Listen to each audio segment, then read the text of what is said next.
and development of source codes, and the regulatory easing in that space. So the 5 subdomains of technology I mentioned, you can easily add 2 more to that. One is relating to the regulatory easing. Google's AI Research Center also announced to continue its investing through the $10 billion digitalization fund. In S&T, there were 3 or 4 critical technology-related announcements which were made, which are reflected in the joint statement. One of which was implementation arrangement between the NSF and the Department of Science and Technology of India relating to cyber physical systems and secure and trustworthy cyberspace.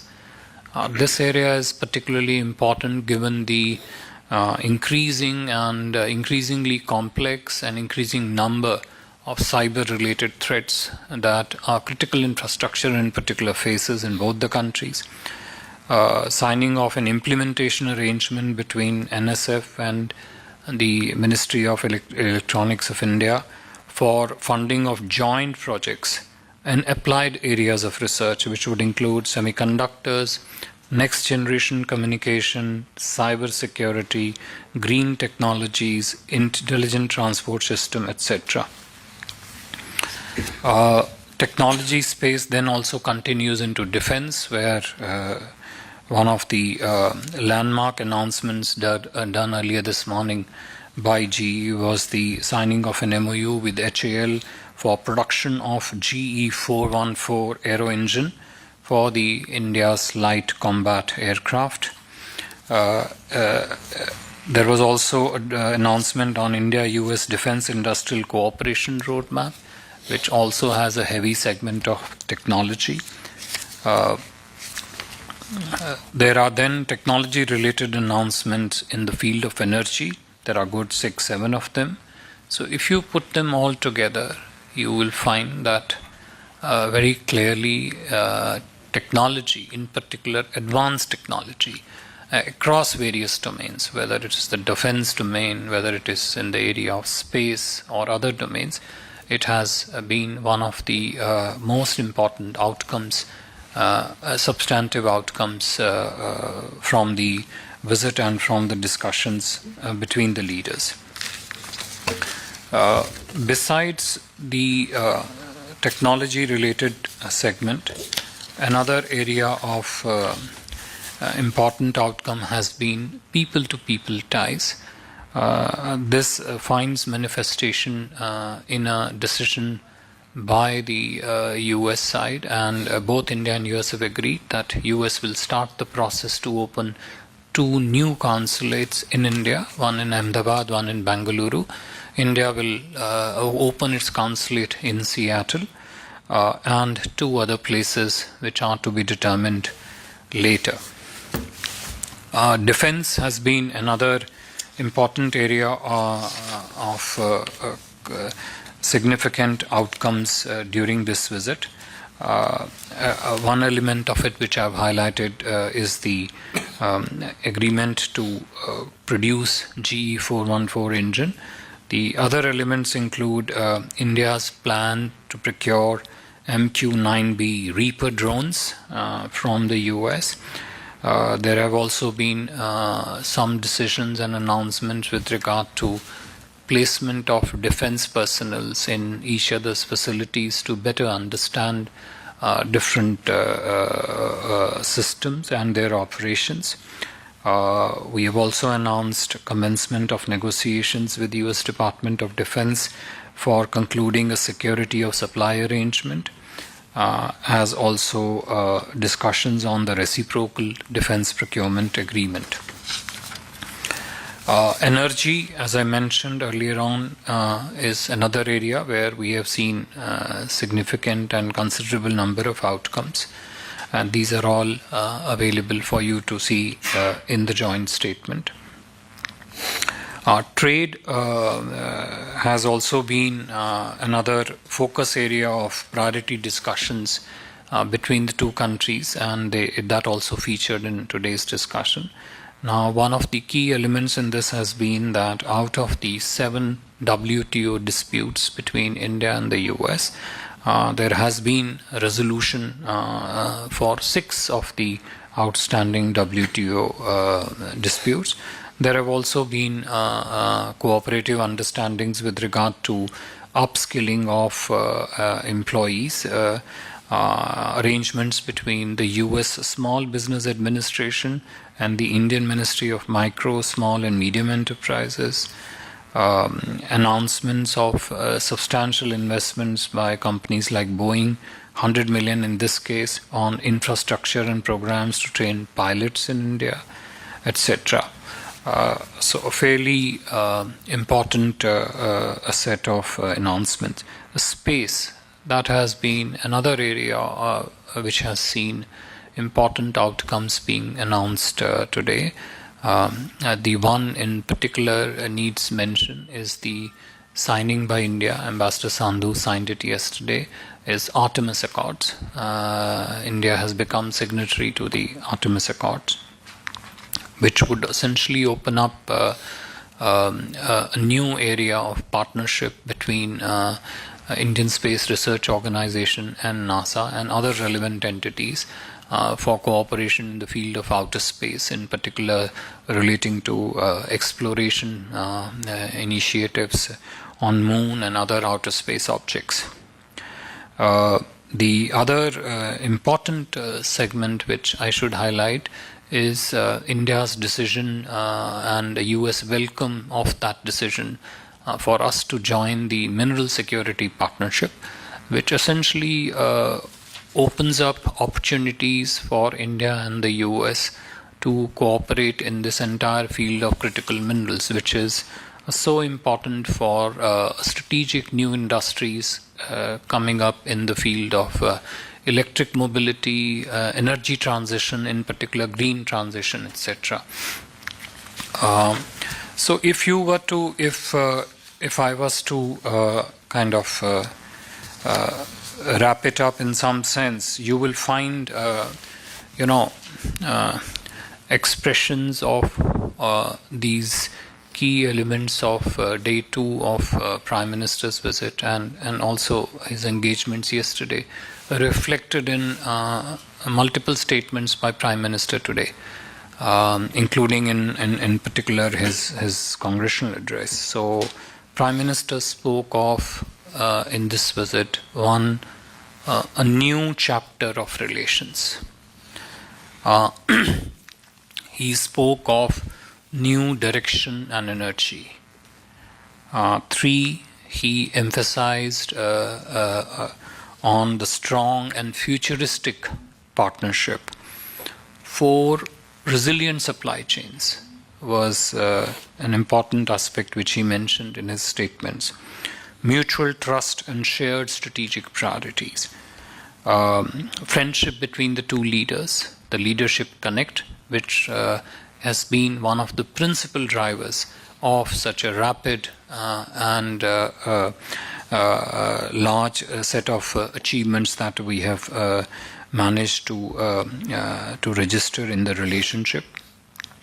And again, a Leadership Connect, a friendship, which is not just for the benefit of 2 of our countries, but is also something which is very, very relevant for the entire humankind and the global peace.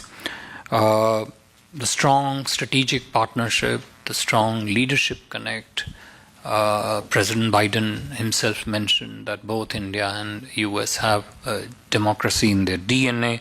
It's a proof essentially of the power of democracy, of the value-based relationship, but a value-based relationship which also delivers for the respective countries as also for the relationship.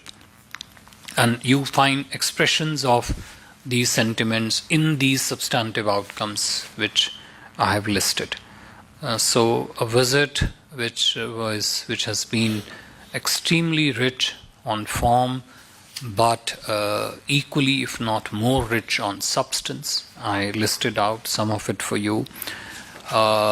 Discussions, achievements, outcomes, focused not just on the individual items, but also focused on how those outcomes need to be achieved in a value-based framework. Working in this value-based framework on different aspects, the two leaders sketched their vision of the relationship, which, as I said, is pathway for a future cooperation and the convergence of strategic interest. The two also, working in this value system and vision, spoke of the need to listen to the voices, other voices which are there in the world for their own benefit, spoke about the vigor in the relationship, and I mentioned these examples clearly pointed out, and the new ventures, the ventures which cut across space of technology, trade, energy, space, critical minerals, etc. And the last, to top it all, that all this in an absolutely trustworthy, reliable way, in a manner that works for the relationship, but also works for the regions and working for the global good. All in all, a truly path-breaking, ongoing visit of the Honorable Prime Minister, and we hope that the set of engagements that are anticipated for tomorrow will add on additional value, more substance, show us maybe newer domains in which the two countries and the two systems can partner more strongly to even forge a deeper, more extensive and a stronger partnership between the two countries. Just one last word on the Honorable Prime Minister's congressional address. You all must have watched. We saw many of you, if not all of you, in the U.S. Congress. You clearly saw everything that Honorable Prime Minister said.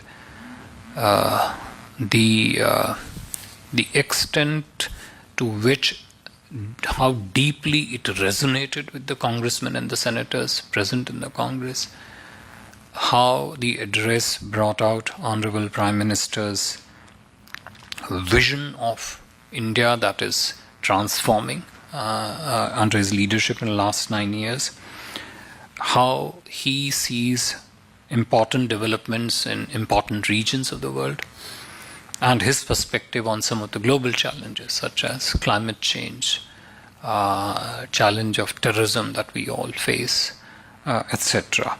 I think what we saw today at the Congress today is unlike anything that we may have seen in some time.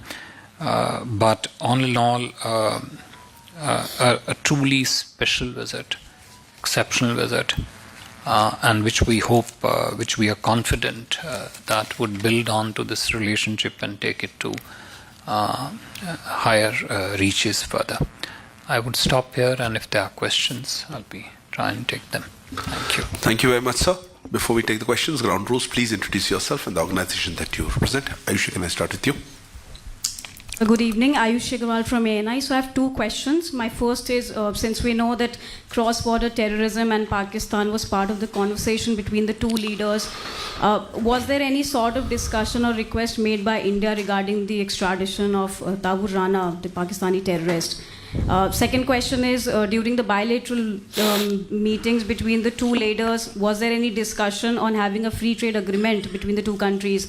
Any prospects for an FTA? Can you just repeat the second part of your question? Was there agreement on a free trade agreement? What did you say? Any prospects for an FTA? Prospects, okay. Yeah.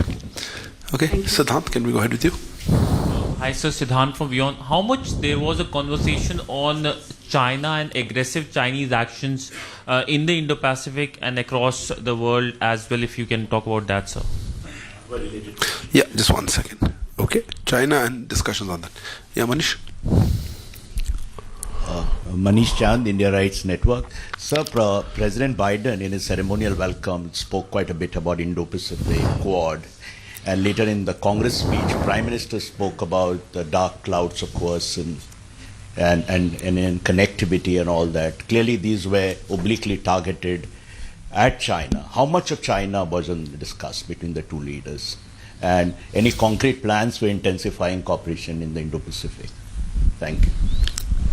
Why don't I come back another round of questions? So, we take 3 questions.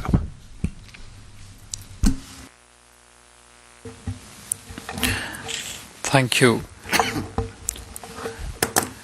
Look, when besides the reference in the Congress to the challenge of terrorism, the reference clearly brought out, if you heard, Prime Minister said that even after the 2 decades of 9/11 and 1 decade of 26/11, the problem of terrorism remains a pressing challenge for the global community.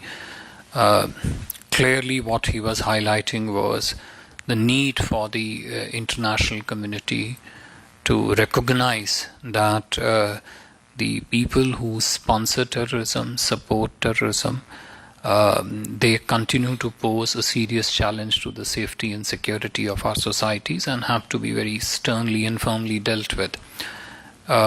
When the Honorable Prime Minister and the President held their discussions, all aspects of such global challenges were discussed between the two, and how India and US could cooperate to mitigate, address, and try and deal with this challenge as comprehensively as possible.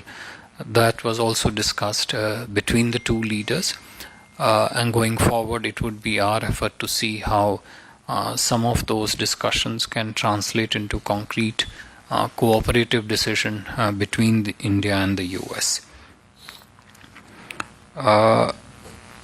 Bilateral FTA, prospects of bilateral FTA. Look, as I mentioned, cooperation, bilateral trade cooperation featured quite extensively in the discussions and also in the outcome statement that I mentioned.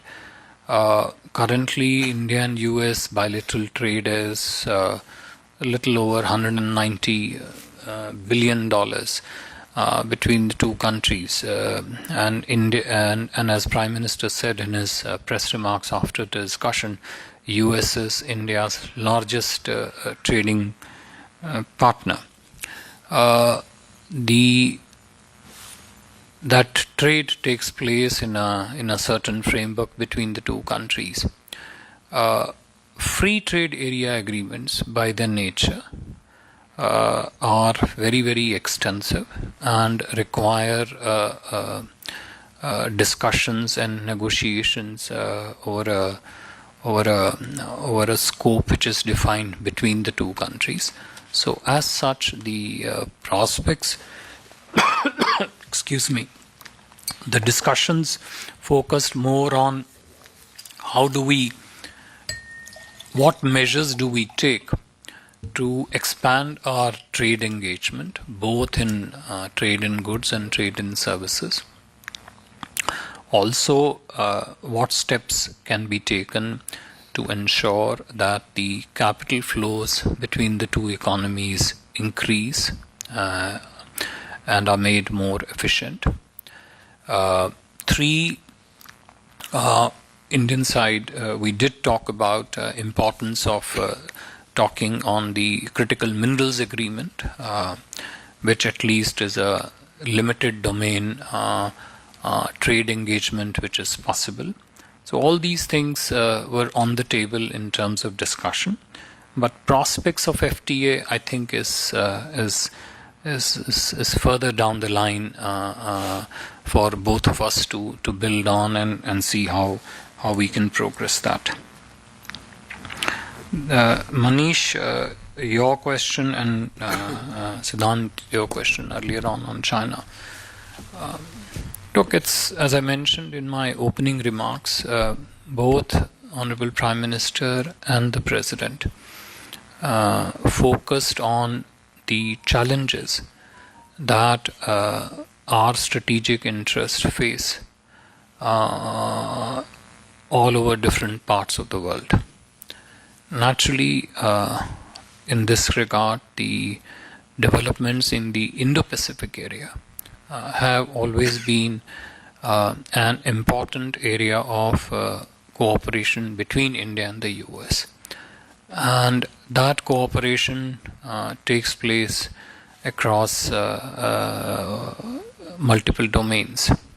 One, it takes place through our individual partnerships with the countries of the Indo-Pacific. Two, it takes place in terms of that the two countries share their assessment of what is the kind of challenges that we face in the region, what we can do together to meet those challenges, what is the nature of those challenges, etc.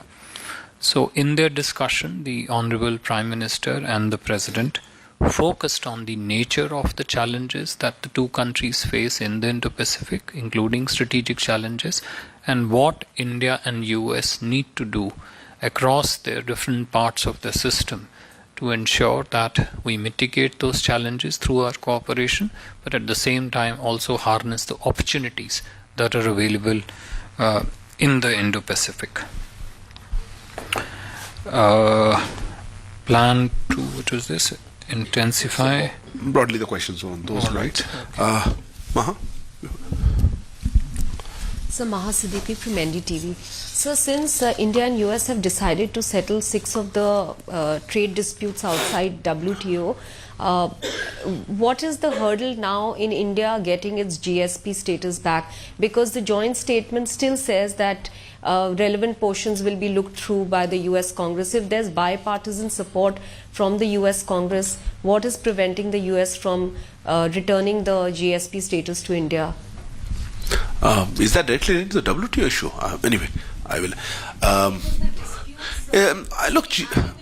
I will leave Foreign Secretary to respond to it, but GSP and WTO disputes are not. They will make. Yeah, fair enough.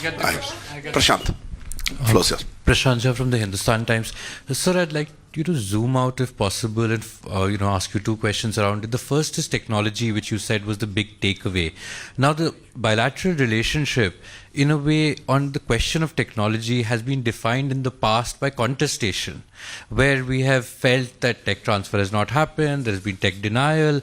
What you mentioned today and what you outlined seems to inaugurate a new chapter in technology collaboration. I wanted to ask you what has changed and what has led to this pretty dramatic shift.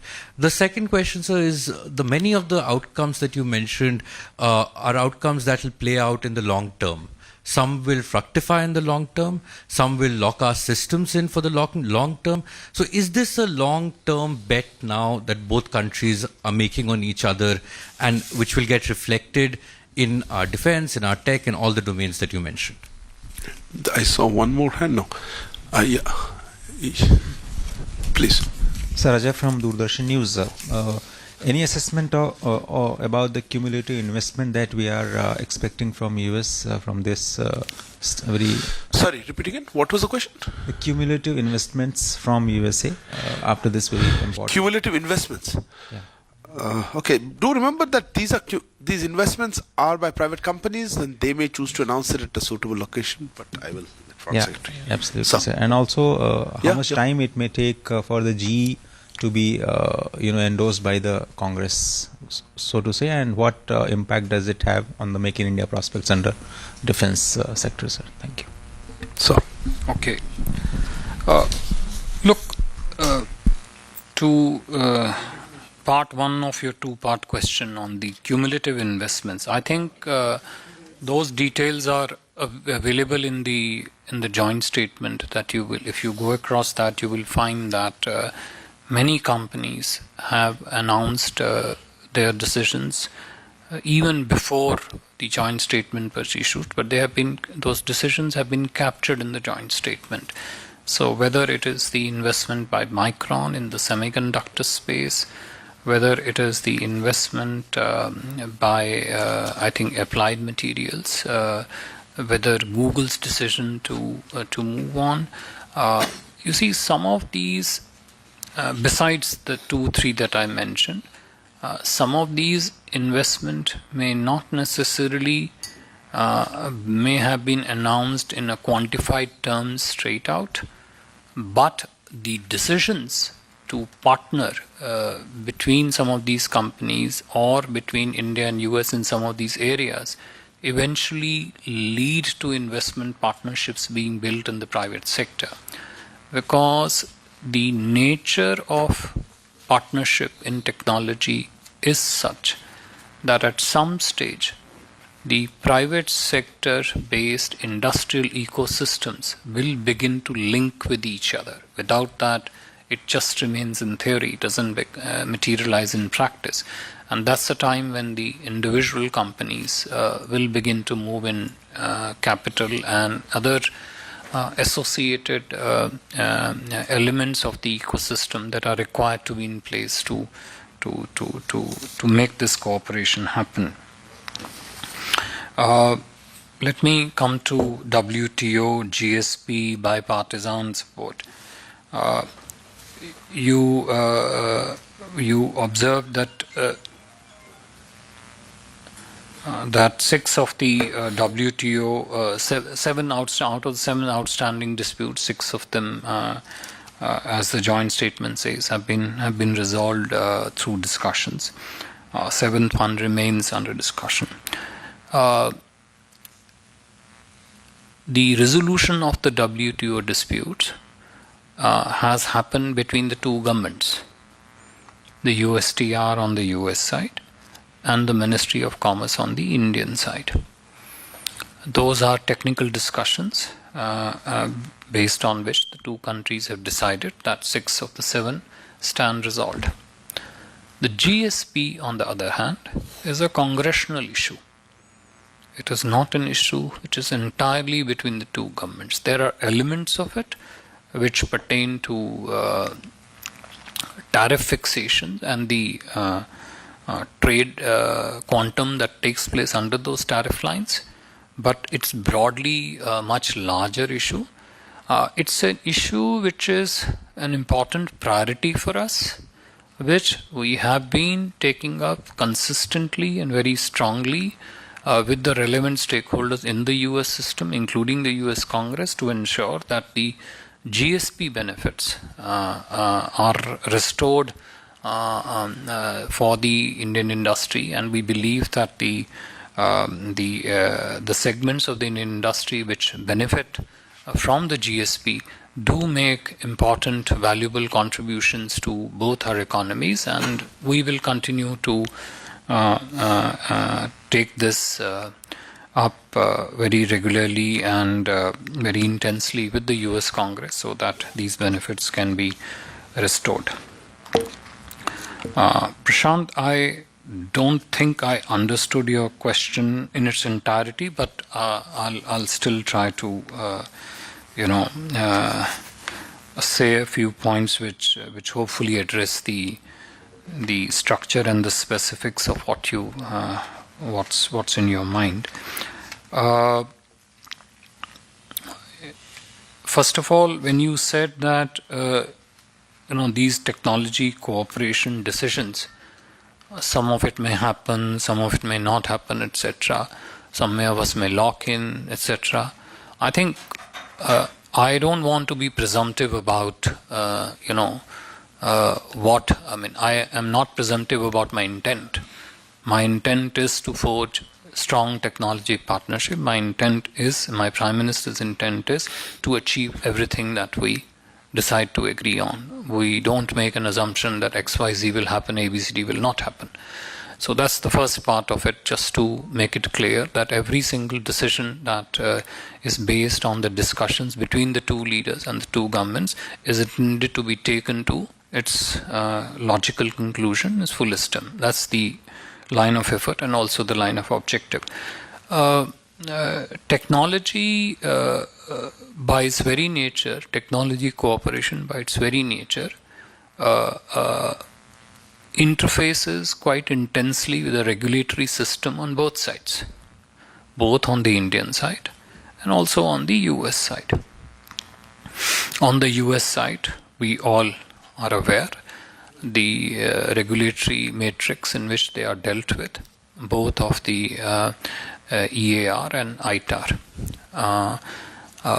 And given that it is crucial to address the regulatory ecosystem which intersects with the technology cooperation, given that criticality, India and US had recently held the first meeting of the strategic trade dialogue. And the whole idea behind the strategic trade dialogue is that we look at regulatory issues more in terms of finding ways to enable our technology cooperation. So we are trying to focus on regulatory issues more from solution perspective, less from the problem perspective. And that is frankly in a way underwritten if you see the extent of technology cooperation decision which have been announced. Many of these will intersect with the regulatory framework in the US and India, and our effort is to intensify our discussions, do them in a manner which become an enabler for our partnership in this technology in the multiple spaces that I mentioned. I think the discussions between the Prime Minister and the President clearly revealed that it is a shared priority. Technology partnership is a shared priority. The decision on G414, on 7 to 8 subdomains of the critical and emerging technologies, the associated set of technology industries in the case of energy transition, clean energy in particular, those are very strong strategic and shared priorities. And the focus on them clearly reveals that our intent going forward is to ensure that we progress in them and we address the process and the procedure and the regulatory issues come in between in a manner that our cooperation in these areas is actually enabled rather than hindered. Thank you.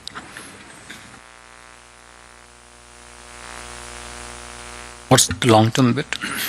I think there's a part two saying, is this visit a marker of both countries taking a long-term bet on each other? You are again in your question embeds in inherent kind of doubt about the intent of. Look, we, as I mentioned in my opening remarks, the form and substance, the richness of form and substance of the visit clearly tells you that it's an exceptional, landmark, path-breaking visit. The decisions taken during the visit are truly transformative across a wide range of areas. Naturally, it is something which is possible when the countries have deep trust in each other and are in it for long term. Thank you very much, sir. Thank you also to Ambassador Sandhu as well as to Additional Secretary Vani Rao. Thank you all for joining. I know it's a late hour. I appreciate very much a large contingent of media that's come out all the way to follow Prime Minister's visit. We have one more day of packed activities tomorrow. We'll try to keep you updated. Okay. Thank you. Thank you very much. So that was our Foreign Secretary Vinay Quatra explaining about all that was discussed and more with regard to the ongoing visit of Prime Minister Narendra Modi and the state dinner also that was hosted by the Bidens. I'm leaving you with these visuals. This is from the state dinner when ginger ale was used to raise a toast to the India-US friendship. We return after a very short break.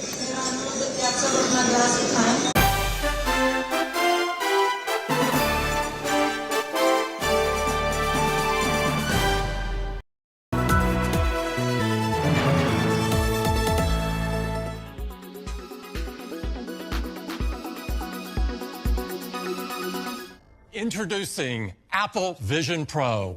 Apple unveiled its hotly anticipated augmented reality headset on Monday, its riskiest and biggest bet since the iPhone debuted more than a decade ago.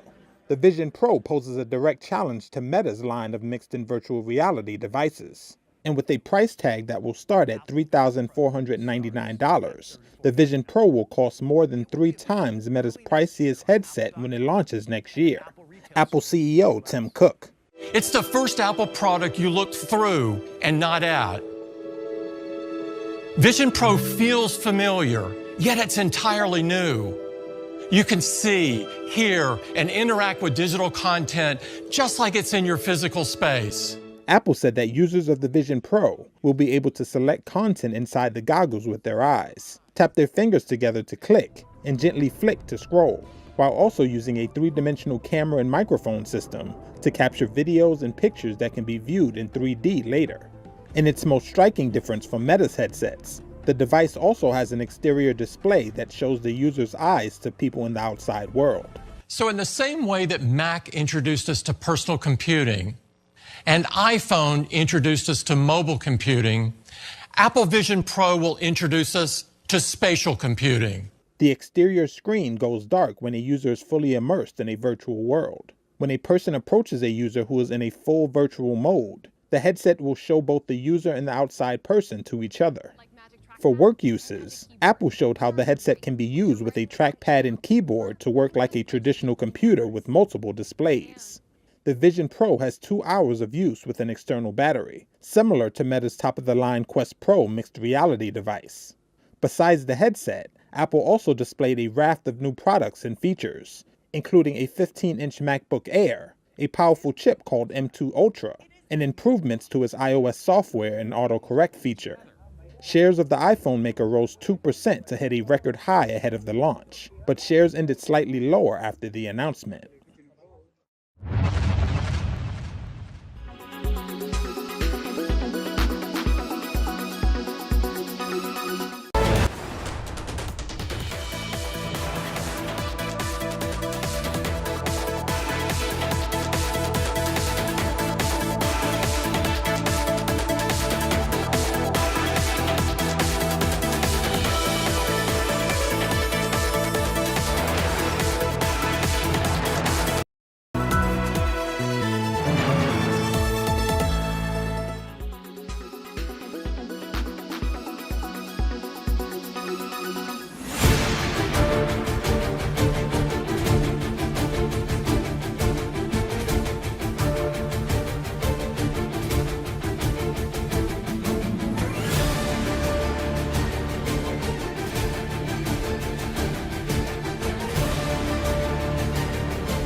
Why does this happen? Let me tell you the science behind it.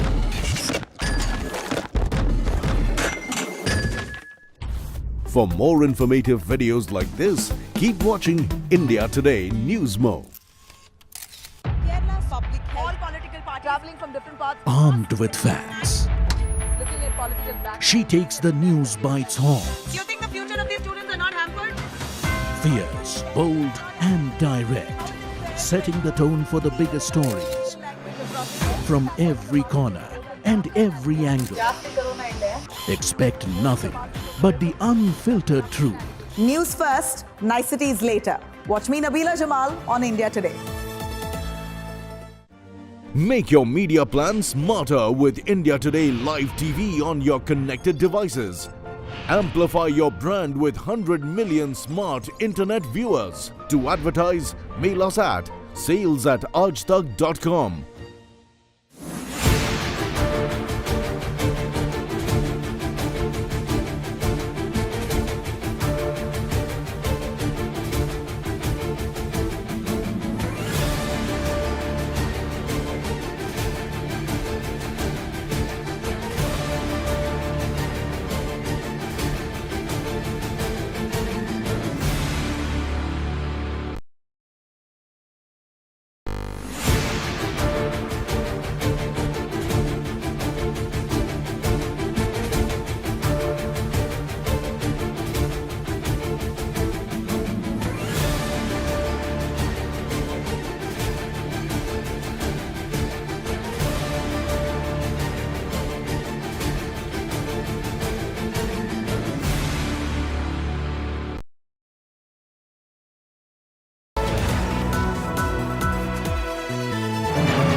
All right, Prime Minister Narendra Modi has now become the Indian Prime Minister to address the US Congress twice in his hour-long address to the American lawmakers, which would be in terms of members of parliament, for example, here at a joint session of the US Congress.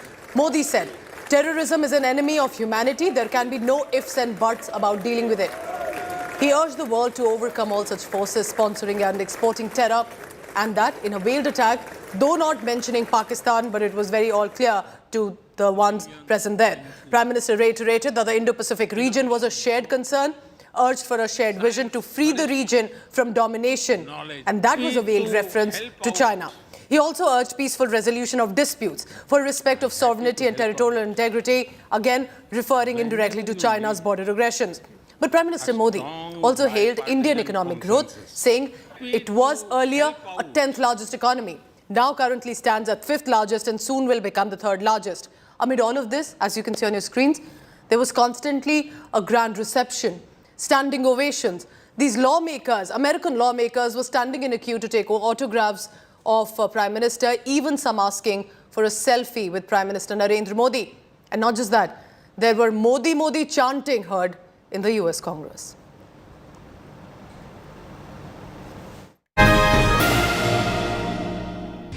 More than 2 decades after 9/11 and more than a decade after 26/11 in Mumbai, radicalism and terrorism still remain a pressing danger for the whole world. These ideologies keep taking new identity and forms, but their intentions are the same. Terrorism is an enemy of humanity, and there can be no ifs and buts in dealing with it.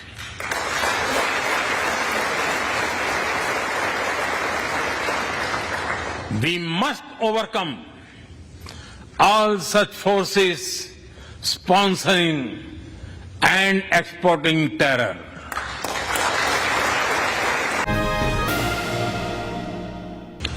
This is not an era of war.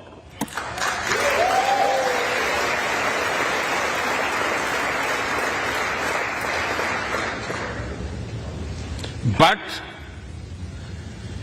it is one of dialogue and diplomacy.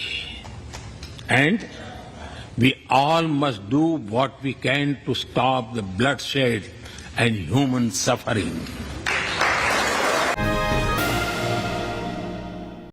The dark clouds of coercion and confrontation are casting their shadow in the Indo-Pacific. The stability of the region has become one of the central concerns of our partnership. We share a vision of a free, open, and inclusive Indo-Pacific.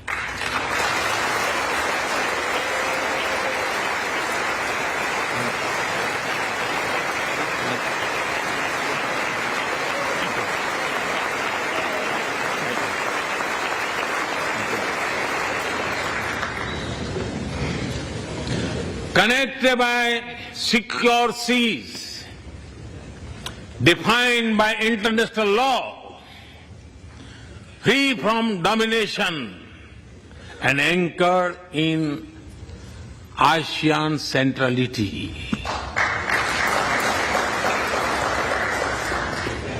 A region where all nations, small and large, are free and fearless in their choices, where progress is not suffocated by an impossible burdens of debt.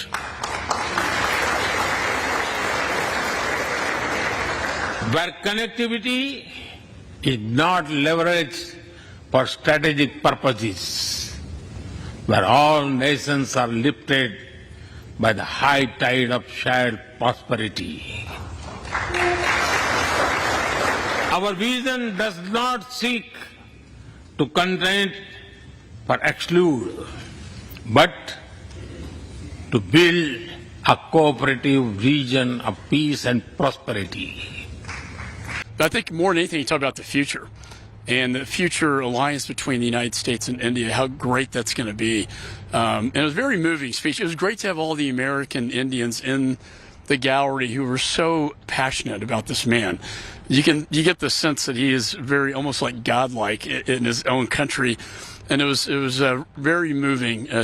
The whole experience. The message from the Prime Minister is very positive and very exciting to see the relationship between the United States and India, the world's largest democracy, the world's oldest democracy. Working together, we benefit. I think it was a very important address to the United States Congress, particularly in light of the aggressive posture that China's taken. And particularly considering the fact that India is the world's largest democracy, we're the world's oldest, and that the world really needs a collaborative relationship between the two countries. I think the Prime Minister, his vision for our working relationship, trade and commerce, and all, be able to grow both our countries together is a great opportunity. Someone that was led trade on the Republican side in Congress, I was very excited about hearing that, because I think there's a lot more possibilities between the people, his people and our people here in the country to do a lot more. It was also very fascinating to hear his whole thoughts and ideas in terms of how much growth they've had, where they expect to go. So again, the whole thing on visioning, and obviously he's got enormous respect in his country. At the US Capitol, Prime Minister Narendra Modi took an opportunity to recite a poem he had composed, the poem signifying the urge to not give up, to continue to face the challenges, and in a metaphor that he used, implying that the day has begun just now. I'm reminded of a poem that I once wrote. आसमान में सिर उठाकर, आसमान में सिर उठाकर, घने बादलों को चीर कर, रोशनी का संकल्प ले, अभी तो सूरज उगा है।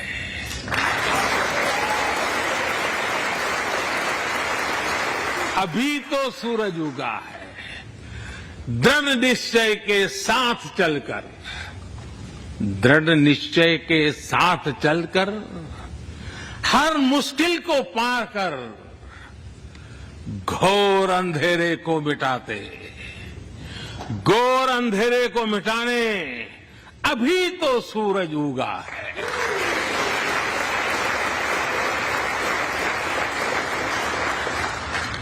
If I were to say it in English, it would be rising its head in the skies, piercing through the dense clouds with the promise of light. The sun has just risen, armed with a deep resolve, overcoming all the odds to dispel the forces of darkness. The sun had just risen.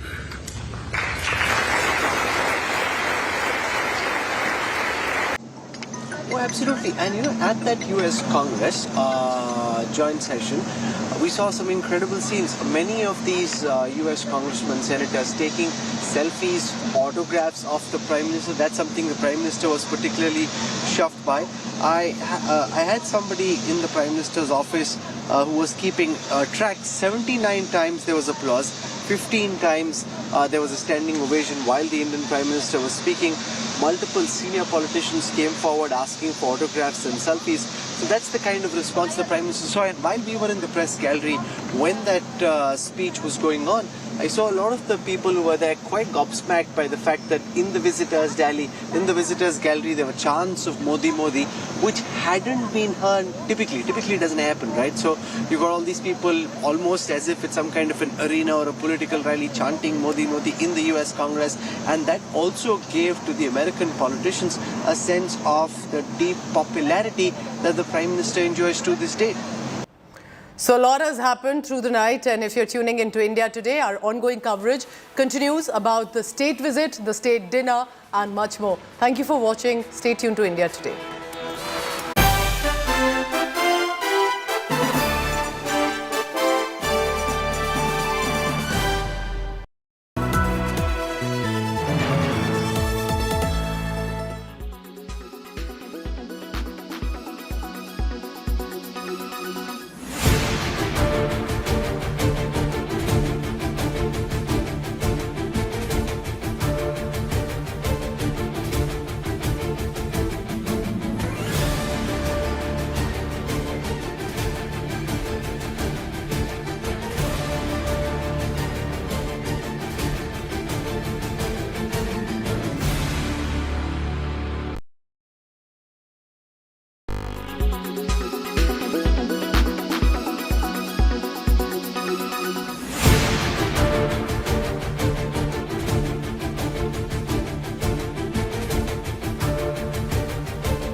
Why does this happen?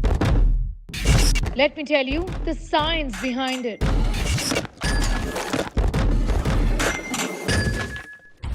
For more informative videos like this, keep watching India Today News Mo. Kerala's public health, all political parties traveling from different parts. Armed with facts, Looking at political black. she takes the news by its horns. Do you think the future of these students are not hampered? Fierce, bold, and direct, setting the tone for the biggest stories from every corner and every angle. Expect nothing but the unfiltered truth. News first, niceties later. Watch me, Nabila Jamal, on India Today. Make your media plan smarter with India Today Live TV on your connected devices.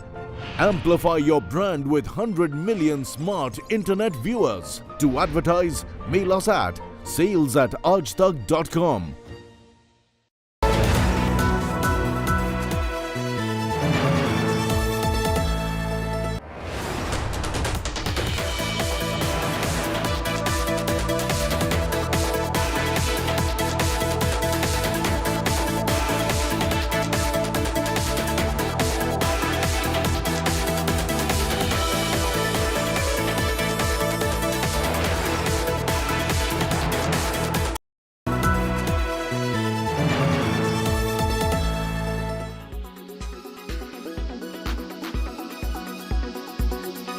Well, since you've called your book Reflections, let me start by asking you a very basic question. I mean, you've had such a long and storied career. Which part of it do you cherish the most on hindsight? I mean, is it the ICICI stint? Is it your stint as a public sector banker? Or is it the numerous philanthropic initiatives that you have immersed yourself in after your banking career? It's obvious. I can identify myself only with ICICI Bank till my last breath. Of course, the philanthropic initiatives like Pratham and others are very important. But ICICI Bank caps everything. And that's about my life in banking. But you know, I rarely speak to a person who has been a chairman of a public sector bank and a chairman of a very large private sector bank. I mean, you're a rare exception in that case. So let me ask you to tell us a little bit about this perennial debate which is on between public sector and private sector banks. And a lot of people believe that a public sector bank can never run as efficiently as a private sector entity. The financial markets value the two very differently. Give us your perspective, if you will, on how you see through your unique lens as having run both these institutions. My book speaks for itself. In fact, my book is full of anecdotes about what hazards are there in the public sector banking. Way back in 1969, when banks were nationalized, I felt very happy that banks could have to open branches in the interior of India. But the way in which the state controlled the banks, the state managed the banks, I suppose, made me feel depressed. In fact, my tenure in public sector banking was very small. Then within 6 years, I left the public sector banking. I'm not counting my State Bank of India days where I was not a chairman. State Bank of India, I was working very closely with the chairman at that time. But if I count the chairmanship of the Bank of India, well, I was very happy to be in the bank and very happy to be with the people. But I just did not like the way in which the government tried to control the chairman and to control almost every day you will get a message from there to do this, to do that. That's not the way to manage the bank. And the market is right in valuing the private sector bank more than the public sector bank. It is not so much about the ownership of the public sector banks that matters. It's the way in which the state is managing the public sector banks that really gives a huge discount to the public sector banks.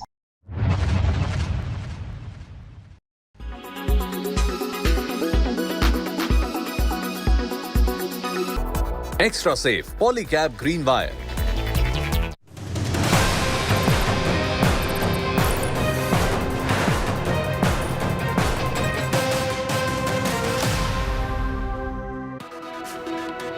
Good morning and a warm welcome to India Today. I'm Paulami Saha. These are the headlines we're tracking at the top of this hour.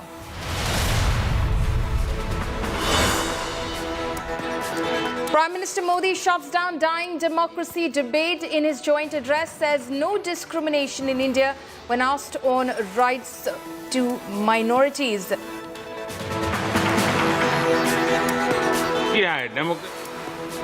मैं deliver कहता हूं तब cast, creed, religion, gender, किसी भी भेदभाव को वहां जगह नहीं होती. Prime Minister Modi receives 79 applauses and 59 standing ovations during his address at the US Congress.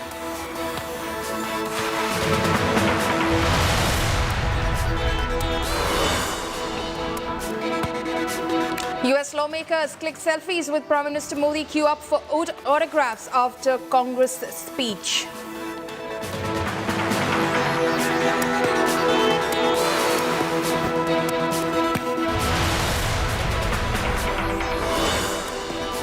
Prime Minister Modi attends the all-important state dinner with President Biden and First Lady Jill Biden, raises a toast to India-US friendship.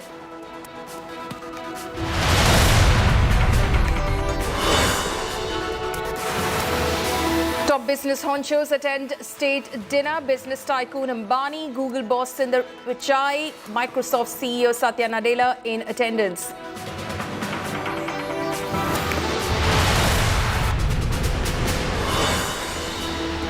US firm Micron announces $2.75 billion semiconductor facility in Gujarat day after meeting with Prime Minister Modi in the US.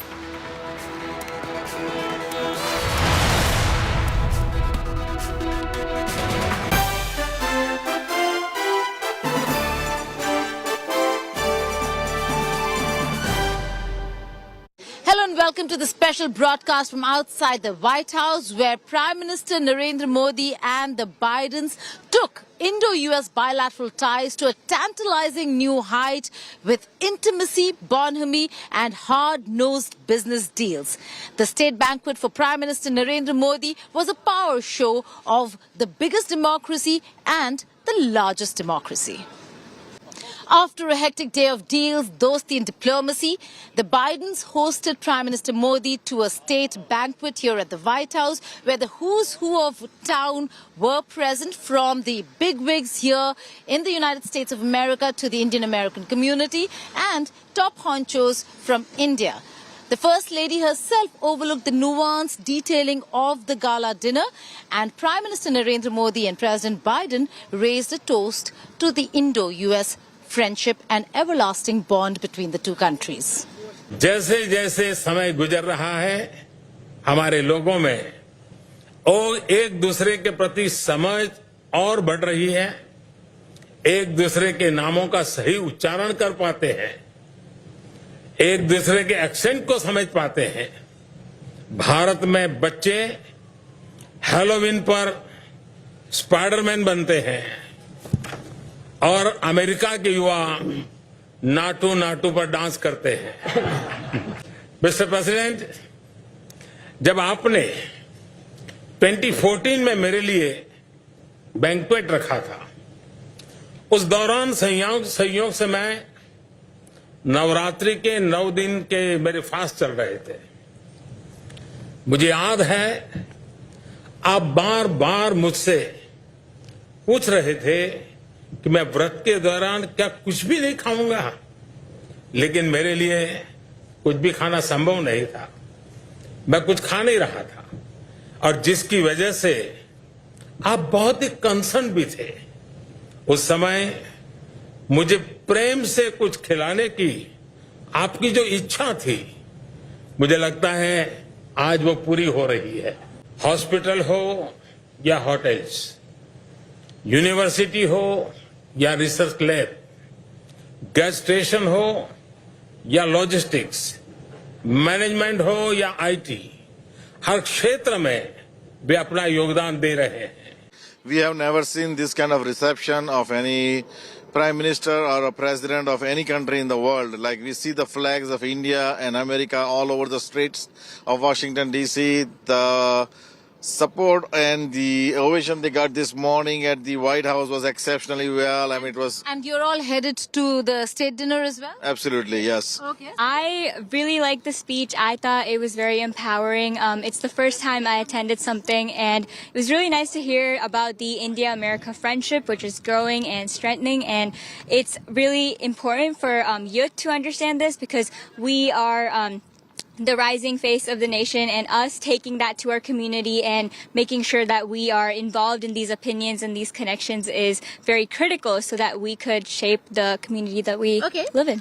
In his landmark address at the US Congress, Modi captivated the audience and enthralled them with what he said.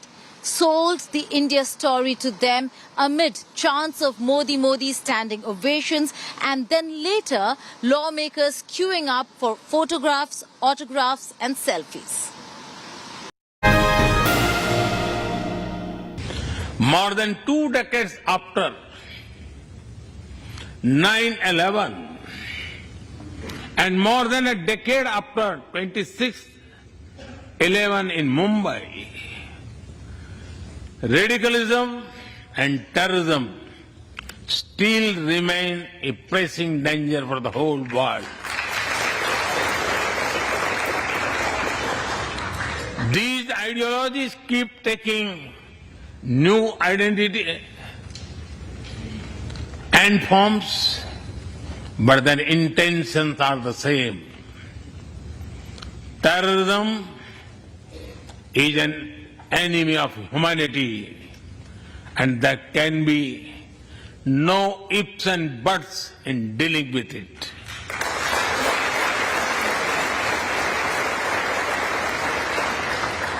We must overcome all such forces sponsoring and exporting terror.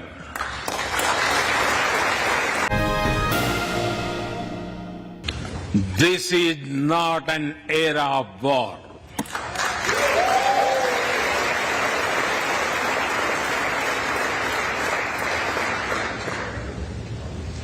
But it is one of dialogue and diplomacy. And we all must do what we can to stop the bloodshed and human suffering. The dark clouds of coercion and confrontation are casting their shadow in the Indo-Pacific. The stability of the region has become one of the central concerns of our partnership. We share a vision of a free, open, and inclusive Indo-Pacific.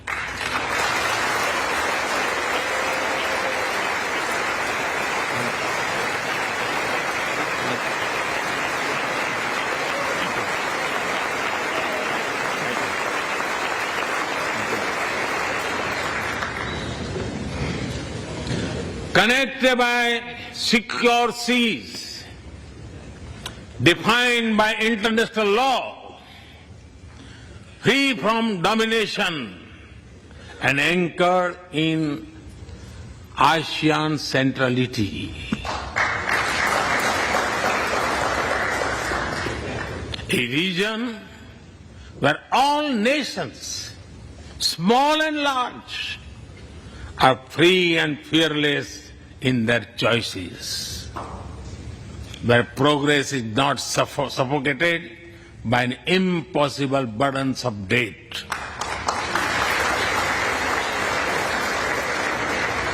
where connectivity is not leveraged for strategic purposes, where all nations are lifted by the high tide of shared prosperity. Our vision does not seek to contain or exclude, but to build a cooperative region of peace and prosperity.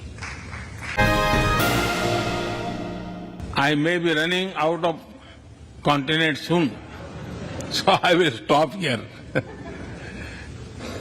Distinguished members, the Vedas are one of the world's oldest scriptures. They are a great treasure of humanity, composed thousands of years ago. Back then, women sages composed many verses in these Vedas. And today, in modern India, women are leading us to a better future.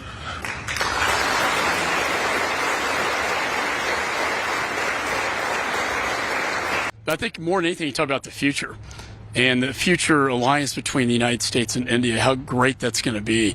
And it was a very moving speech. It was great to have all the American Indians in the gallery who were so passionate about this man. You get the sense that he is very almost like godlike in his own country, and it was very moving. The whole experience. The message from the Prime Minister is very positive and very exciting to see the relationship between the United States and India, the world's largest democracy, the world's oldest democracy. Working together, we benefit.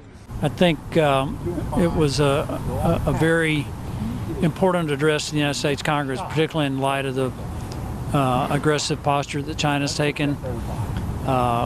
And particularly considering the fact that India is the world's largest democracy, we're the world's oldest, and that the world really needs a collaborative relationship between the two countries.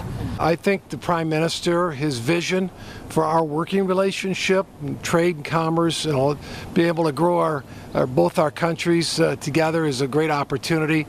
Someone that was led trade on the Republican side in Congress, I was very excited about hearing that, because I think there's a lot more possibilities between the people, his people and our people here in the country to do a lot more. It was also very fascinating to hear his whole thoughts and ideas in terms of how much growth they've had, where they expect to go. So again, the whole thing on visiting, and obviously he's got enormous respect in his country. Let's not forget, this visit is all about big bang deals, from space to semiconductors to fighter jets. Prime Minister Modi meant business the moment he landed in Washington, D.C.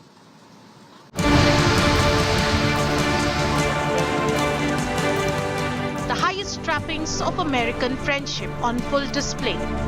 America extends its most elevated protocols for Prime Minister Narendra Modi. But India means business, no mere optics. The Prime Minister gets down to work with the United States. A huge boost to India's air power. An emphatic statement of a deeper military cooperation. The Indian Air Force will get GE jet engines. The US manufacturer has announced plans to jointly produce F414 engines with the state-owned Hindustan Aeronautics in India. GE Aerospace is a leading provider of jet engines, components and systems for commercial and military aircraft. The company company described the deal as a major milestone amidst Prime Minister Modi's visit to the United States, a key element in military ties between the two countries. India's purchase of 31 armed MQ-9B Sea Guardian drones made by General Atomics worth $3 billion. Removal of US obstacles in the way of bilateral trade in defense and high technology also on the cards. It's a milestone in our relationship between the two countries. You heard Honorable External Affairs Minister say yesterday, it's a very significant visit, very important visit. Bilateral defense cooperation, it has been a critical pillar of our engagement. A cosmic alliance. India and the United States set to embark on an interstellar journey. Seconds into the flight. NASA and ISRO have agreed to carry out a joint mission to the International Space Station next year. And India has decided to join the US-led Artemis Accords, an international cooperative agreement for space exploration. PM Modi's visit has been able to secure a commitment from US-based semiconductor producer Micron Technology to break ground on a $2.75 billion a new assembly and test facility in India. Semiconductors are primary elements for the majority of electronic systems, serving communications, signal processing, computing, and control applications. A visit that showcases a determined focus on tangible outcomes and collaborations. Bureau Report, India Today. Prime Minister Narendra Modi shut down all those democracy naysayers who've been questioning India's rights credentials. To a direct question by a journalist, he responded saying that democracy is thriving in India, and those who question equality and are questioning human rights in India should look at the fact that India does not discriminate, that the Constitution talks about equality and the Indian administration follows through. Democracy is one of our sacred and shared values. It has evolved over a long time and taken various forms of systems.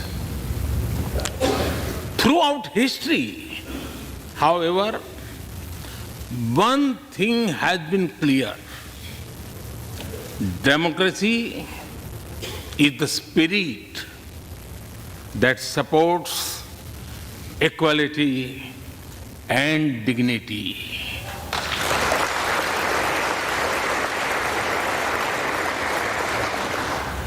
Democracy is the idea that welcomes debate and discourse. Democracy is the culture that gives wings to thought and expression. India is blessed to have such values from times immemorial. In the evolution of the democratic spirit, India is the mother of democracy.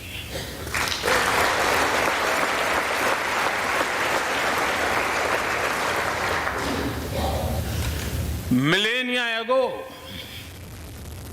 our oldest scripture said, Ekam Sat Vipra Bahudha Vadanti. It means that truth is one, but the wise express it in a different ways. Now, the US is the oldest and India the largest democracy. Our partnership augurs well for the future of democracy.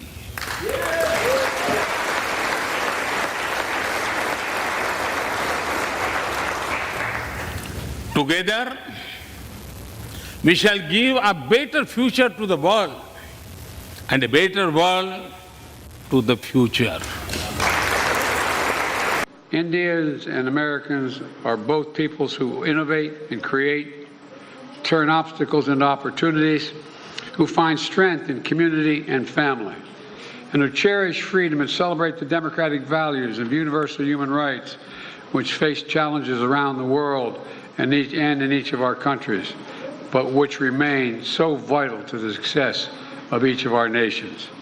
Press freedom, religious freedom, tolerance, diversity. India now has the most populous country, is now the most populous country in the world. It's a democracy. We understand that it is the brilliance and the backbone of our people, as diverse in talents and traditions that make us strong as a nation. It's democracies that do that. This was a rare moment. Prime Minister Narendra Modi, ahead of the bilateral talks with President Biden, got a rousing welcome by 70,000 Indian Americans at the White House. They swarmed the south lawns of the White House to give Prime Minister Modi a very warm swagat. Marching bands, honor guards, gun salutes.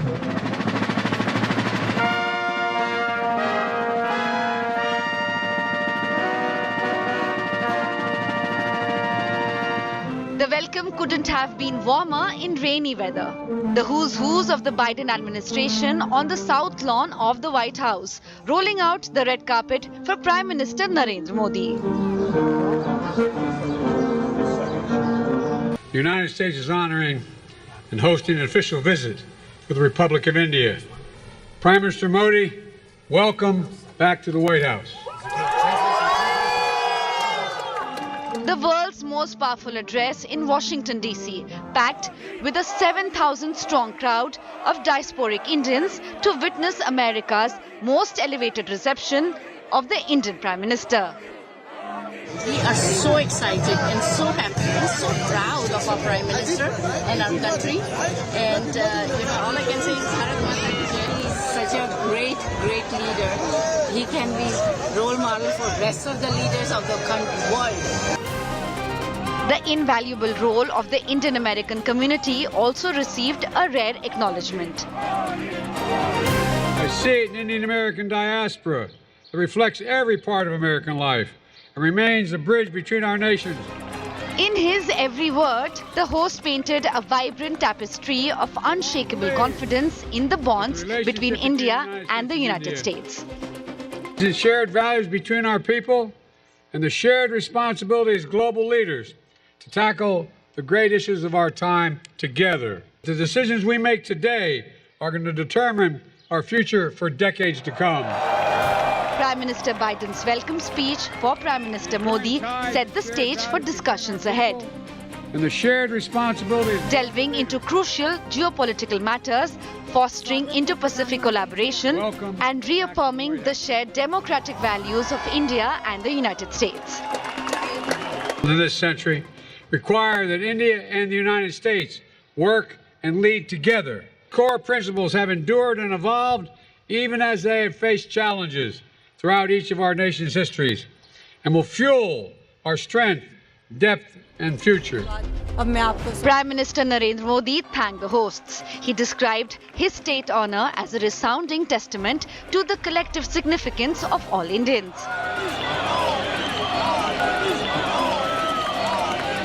आज white house में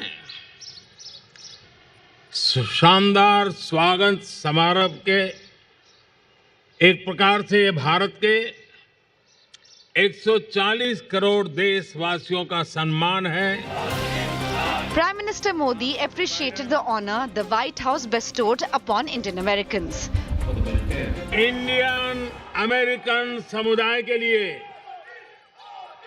white house के द्वार आज पहली बार खोले गए हैं. भारतीय समुदाय के लोग अपने टैलेंट, कर्मठता और निष्ठा से अमेरिका में भारत की शान बढ़ा रहे हैं. आप सब हमारे संबंधों की असली ताकत है। In his address, the Prime Minister conveyed a deep sense of pride in India's diversity. साधारण नागरिक के रूप में हम सर्वजन हिताय, सर्वजन सुखाय इस मूलभूत सिद्धांत में विश्वास रखते हैं। Shared vision, aspirations, goodwill and collaboration. The two global powerhouses forging a path towards a future brimming with promise and possibility. Bureau Report, India Today. That's all in this show. Thank you for watching this special broadcast from outside the White House.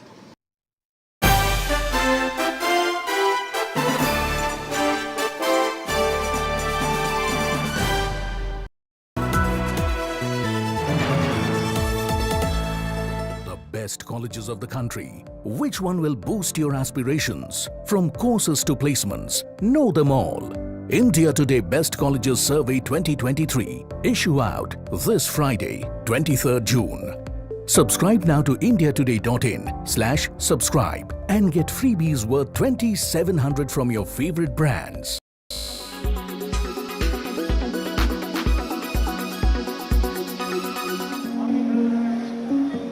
People often donate heart and eyes, but now you can also donate your skin.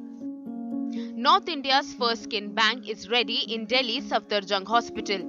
Eligible disease donors can donate skin and give someone a new lease of life.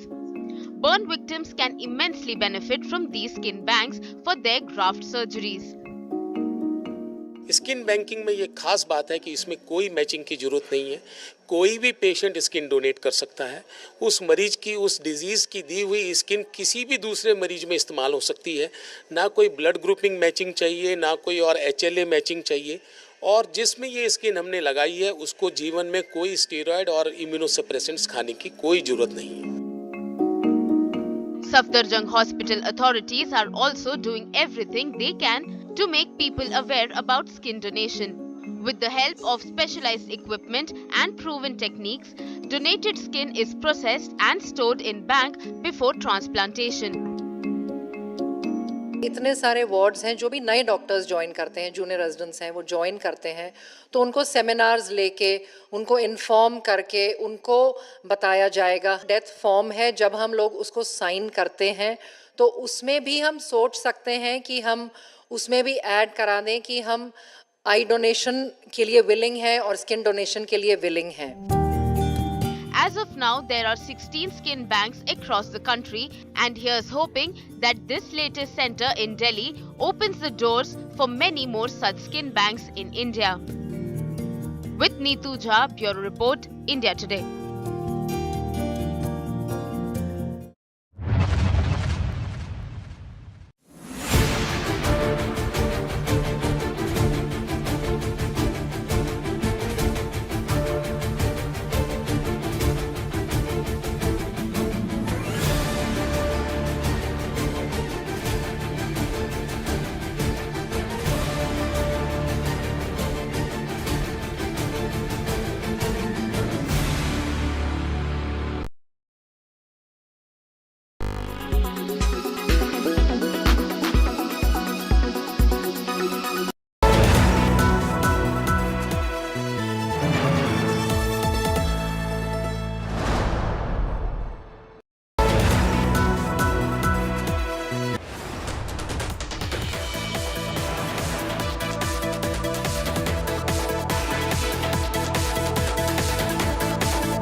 Hello everyone, Namaste.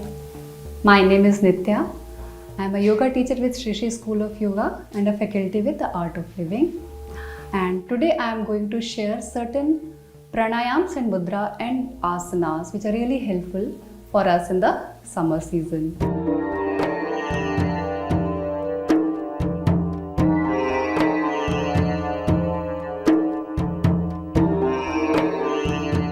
So the pranayams which we are going to learn today are Shitali Pranayam, Shitkari Pranayam and Bhramari Pranayam. So let's start with Shitali. So Shitali Pranayam, as the name suggests, Shital means cold or cool, and summers are all about warm and anxiety and stress, isn't it? So what we are going to do, let's learn it together. We are going to stick out our tongue and make a tube of it like this. And now we have to breathe in through this tube and then hold the breath, close the mouth and exhale through the nostril. And while we do this, we keep our palms on our knees facing the sky and the back is straight. Whenever we do a pranayam, this is the sitting position. You have to sit with the vertebra straight. This pranayam actually brings the temperature down. The body becomes cold and the mind becomes settled. But there are certain people who cannot roll their tongue. They are not designed like that. So there is an alternative pranayam which is called Shitkari Pranayam. In Shitkari Pranayam, what we do? We roll the tongue and we just stick to the upper palate like this. And then we clench the teeth and push the lips apart. This is the position. And then we breathe in through the clenched teeth, again close the mouth and exhale through the nostrils. So it goes like this. Another pranayam which we'll learn is Bhramari Pranayam. There are two ways to do the Bhramari Pranayam. First, we'll learn the difficult one. We make a Shanmukhi Mudra. What is Shanmukhi Mudra? We place the fingers on our face, closing all the five senses, thumbs on the earlids, and we breathe in, a long breath in, and we breathe out, making a high pitch humming sound.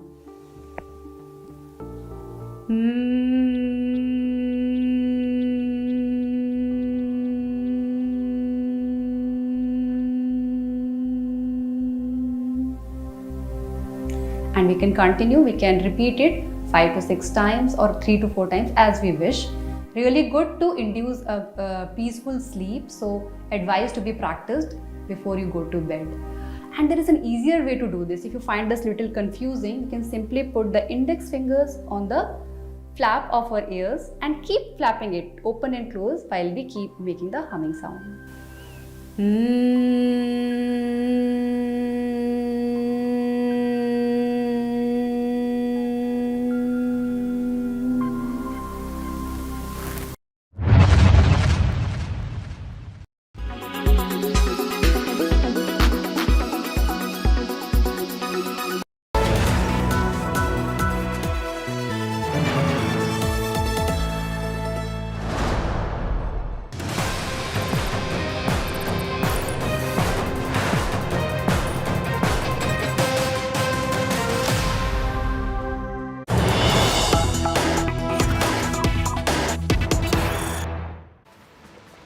News coming in right now. First big reaction ahead of the opposition meet. TMC Member of Parliament Derek O'Brien on opposition unity, opposition in a huddle for 2024 polls. 15 opposition parties to attend meeting in Patna.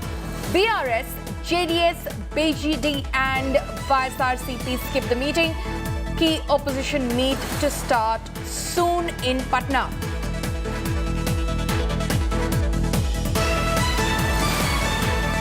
Remember, there's a very important opposition meeting that is to take place in Patna shortly. The first big reaction now that's coming in ahead of that opposition meeting. TMC MP Derek O'Brien has spoken on that opposition meeting and the possibility of opposition unity, opposition in a huddle for 2024 polls. 15 opposition parties attend, but the BRS, JDS, BJD and YSRCP skip. Listen in to Derek O'Brien. Derek O'Brien, what is this meeting all about? Because there is a lot of skepticism whether in one room TMC and left, Aam Aadmi Party and Congress can actually sit together and work out a common strategy. Well, firstly, our Chief Minister and Chairperson is being accompanied by our National General Secretary, Abhishek Banerjee, Member of Parliament. I'm also kind of there. I think let's dwell on what are the positives today. Today we've already got a date for a meeting, which is today. We've got a venue, which is Patna. And number 3, there was a very important understanding that the chairpersons or the chief or the presidents of the parties have to be here. So from that point of view, it's a very good start. And I think today is going to be dwelling on the issues we agree upon. The agreements and not on the disagreements. And what do you and Sitaram Yechuri agree upon at the moment? The Constitution of India, to start with. To start with is the Constitution of India. To start with that in 2024, there are issues. And I don't think this is the time to jump the gun and speculate. There will be a press conference today at 4 o'clock, but the fact that everybody is here in Patna on a given day and the presidents of the party, not only their representatives, I think that's a great start. And one more thing, you can be rest assured, this is not the first meeting only. There'll be many, many meetings. Rajdeep Sardesai is now joining us live from Patna. Rajdeep, you did speak with Derek O'Brien. The question, of course, was about the differences on the table, especially, for instance, between the TMC and the left, the Congress and the Aam Aadmi Party. Derek O'Brien, of course, skirted that issue. He spoke about the commonality and the fact that everyone's at least there in Patna and the chiefs of the parties are there in Patna. He, of course, tried to focus on that. But are the differences going to in some way mar the possibility of opposition unity? Well, I think this is the best way to describe this is a preliminary exploratory meeting. I think there is some merit in suggesting, since they're all under one roof, that is a start. But to expect anything to happen in one day or through one meeting, extremely unlikely, Paulomi. So unlikely that there could be any possible possibility of them coming together on the same page on various issues, because there's this suggestion that's coming in from sources, for instance, within the Aam Aadmi Party, that they could even walk out of this meeting if they do not find everyone on board as far as supporting them on the ordinance issue is concerned, especially, of course, speaking about the Congress Party. Well, Paulomi, we are at the Chanakya Hotel where the Aam Aadmi Party's representatives at this meeting, including Delhi Chief Minister Arvind Kejriwal, Punjab Chief Minister Bhagwant Mann, are staying here at the moment. And yes, the Aam Aadmi Party is expected to raise the issue of the ordinance and their claim that the Delhi government's powers have been restricted by the Modi government, and seek support across party lines, particularly from the Congress. Now, there's a huge question mark whether the Congress will actually agree to openly back the Aam Aadmi Party, given the fact that there are sharp divisions within the Congress over just how far you can engage with AAP. Remember, only over the weekend, Arvind Kejriwal was in Rajasthan taking on the Gehlot government there. This is one of the rare occasions now where you will have Rahul Gandhi and Arvind Kejriwal in the same room. Mr. Kejriwal has been seeking an appointment with Mallikarjun Kharge for over a month now and hasn't got an appointment. He's been trying to reach out to Rahul Gandhi, hasn't been able to meet him. So this occasion will give them an opportunity to perhaps at least have some kind of a dialogue. But will there be a breakthrough? I rather doubt it. I think we are in a stage where you won't have a breakthrough and you won't have a breakdown. What you will have is perhaps the announcement of some kind of a committee of various leaders who will meet and engage consistently with each other over the next 6 months and try and work out some kind of formula under which they can fight the 2024 elections. If not in an alliance, then perhaps through some form of seat adjustment. But I think at the moment, the Aam Aadmi Party's view is they want some assurance ahead of the parliament session that the Congress will back them on the parliament ordinance. I don't think you will see a walkout, but I don't think you will see a meeting of minds in this first meeting itself on specific issues. I think it will be much more about generalities, about the need to fight together to uphold, they say, the spirit of federalism, democratic values. Lots of talk about that. But whether they will be able to agree on specifics, whether it's AAP and the Congress here, or whether it's Mamata Banerjee and the left, who will also be sharing unusually the same meeting space. I don't know when last Sitaram Yechuri and Mamata Banerjee sat together in the same room. So it's interesting whether the chemistry can actually work given all that has happened in the recent past between these parties. That will be one of the more intriguing aspects of this meeting. For now, I think they're just taking satisfaction in the fact that they've been able to assemble and come together under one roof. Rashdeep, what is going to be the agenda as far as this meeting is concerned? If I remember correctly, Mr. Sharad Pawar, when he was addressing the press in Delhi after that reject in the NCP happened, when the working precedents were announced, he said that one of the topics, which is a suggestion which is coming in from various quarters and which will be discussed in Patna, would be about pitching one consensus candidate each from every Lok Sabha constituency where the BJP is strong. Is that possible? Well, I think, Paulomi, again, it would be premature to suggest that this meeting alone will decide on seat alliances or this grand plan to have 300, 400 one-on-one contests. That's going to take time to work out. I mean, will the left cede space to a Mamata Banerjee in Bengal? Would the Congress cede space to the CPM in Kerala? Would the Aam Aadmi Party cede space to the Congress in Punjab and Delhi?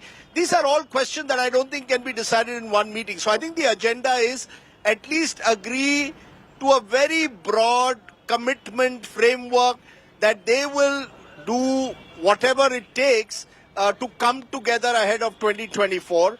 But will there be a common minimum program announced at this meeting? Unlikely. So I think that this meeting is only the first step towards trying to create a platform over the next 6 months, possibly by the end of the year, by which time they will have something more substantive. We're told more meetings could follow. Meetings in Chennai, meeting in Shimla are being planned over the next 3 to 4 months. So this is very much a first step, Paulomi. I don't expect anything specific to come out of this one meeting.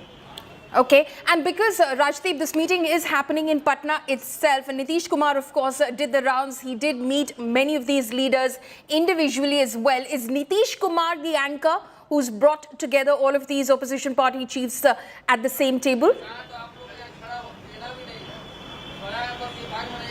I think yes, I think that's significant that Nitish Kumar has been a driving force here. There has been some talk that, Nitish Kumar is positioning himself as a potential convener of sorts of this kind of a meeting, and that Nitish would try and play that role of some kind of a glue who brings together all these leaders. He's been traveling across the country, but I think it's significant who's missing. K. Chandrasekhar Rao not here, Naveen Patnaik not here, Mayawati not here. So there are important opposition leaders who are also not present at this meeting. But I think Nitish Kumar seems determined that he wants to be seen to be the one taking this initiative to try and stitch together this alliance. BR has a long history of creating these kind of alliances, and Nitish is hoping to be seen as some kind of a mascot for this alliance. I think the leadership issue of this alliance has been kept aside. That's not going to be discussed. I expect Sharad Pawar as the senior most leader to also play a similar role of trying to bring together parties. So expect Nitish Pawar to be at the helm of efforts to bring together various groups. The question is, Paulomi, what role will the Congress play? There's a section within the Congress close to Rahul Gandhi who believes after Karnataka, the Congress needs to build on its own agenda, especially into the winter elections, where they will take on the BJP in Rajasthan, Chhattisgarh, Madhya Pradesh, and take on KCR in Telangana. So the Congress may be reluctant to plunge into any kind of wider alliance at this stage. They'd rather wait and watch. But yes, Nitish and Sharad Pawar are two leaders who can be expected to proactively work towards cementing some kind of a broader alliance. Let's be also honest, the main reason for this alliance is anti-Modiism. Can they find a narrative beyond anti-Modism is their challenge. Okay, Rajdeep, stay on with us. My colleague Mosmi is reporting Rahul Gandhi has in fact reached Patna.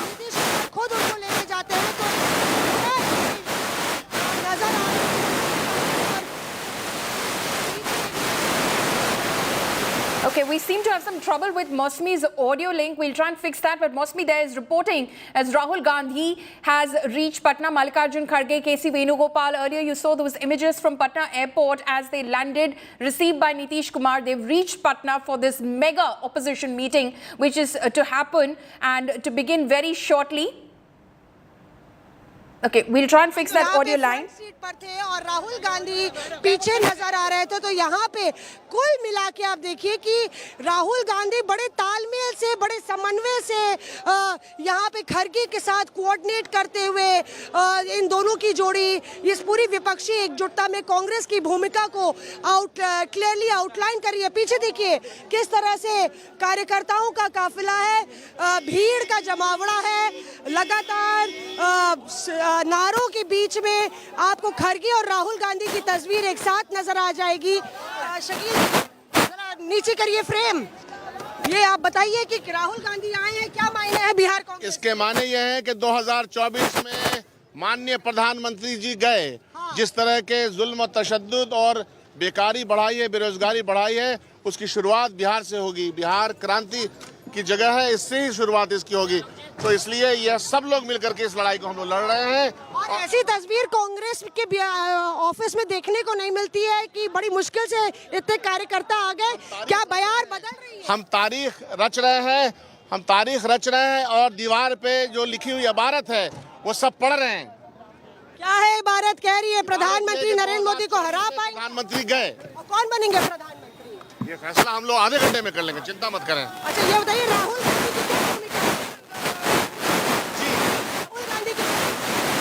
Rahul Gandhi Okay, we'll try and fix that audio line with Mosmi. She's, of course, in the middle of that crowd at the Congress office in Patna, where Rahul Gandhi, Mallikarjun Kharge, K.C. Venugopal and other top leaders of the Congress party have, in fact, arrived shortly. They will be headed off to that meeting, that mega opposition meeting.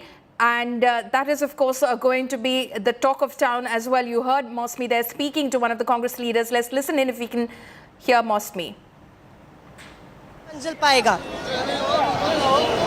Okay, that is of course Mosmi reporting from Patna. At the moment she's at the Congress office and you can see the crowds that have gathered over there. Rahul Gandhi there being welcomed over there. JDU State President Lalan Singh also present at the airport as well. Mallikarjun Kharge there being welcomed by the JDU leadership, which received the Congress party leaders at the airport as well. Top opposition leaders are expected to be at that opposition meeting today, which includes NCP's Sharad Pawar, Arvind Kejriwal and Bhagwant Mann of the Aam Aadmi Party will also be present over there. Mamta Banerjee has already reached Patna. Rajdeep Sardesai is still live with us. Rajdeep, speaking of the Congress, because you were mentioning that point and we're getting those images of Rahul Gandhi and Mallikarjun Kharge now at the Congress office.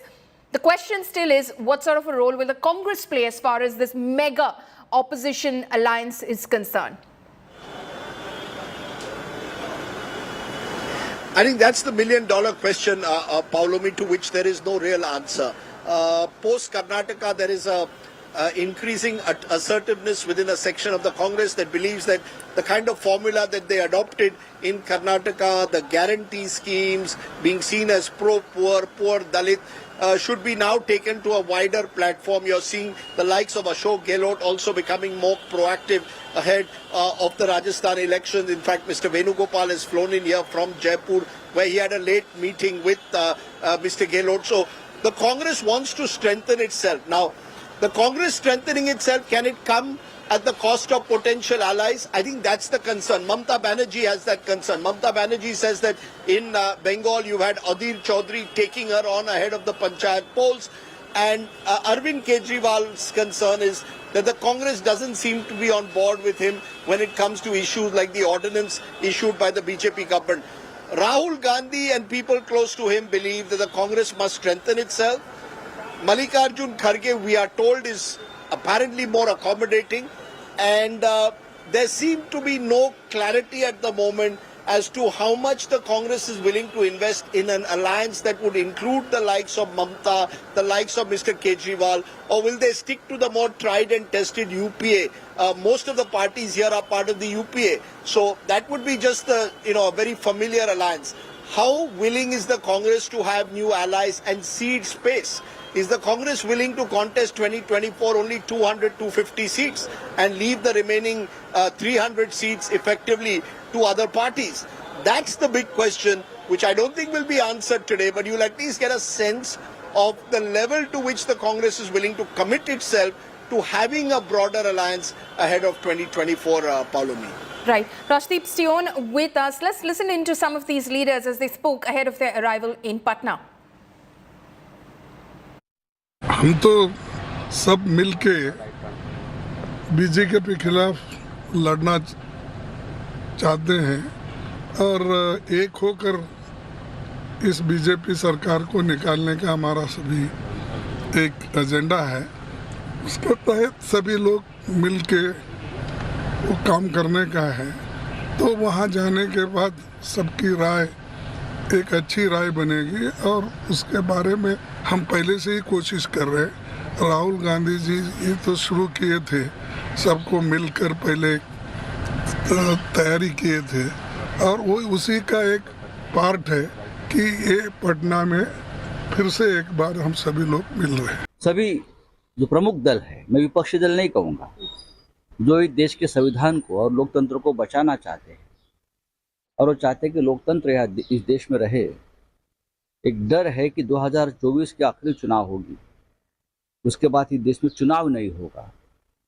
उसके ऊपर ज़रूर हम बात करेंगे और 1-to-1 candidate Rahul Gandhi ji भी आ रहे हैं तो ये बहुत बड़ी बात है।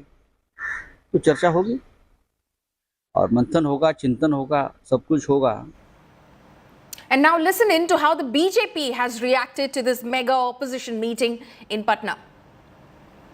24 में राहुल बाबा और मोदी जी कौन प्रधानमंत्री बनेगा? अरे जोर से बोलो, कौन प्रधानमंत्री बनेगा?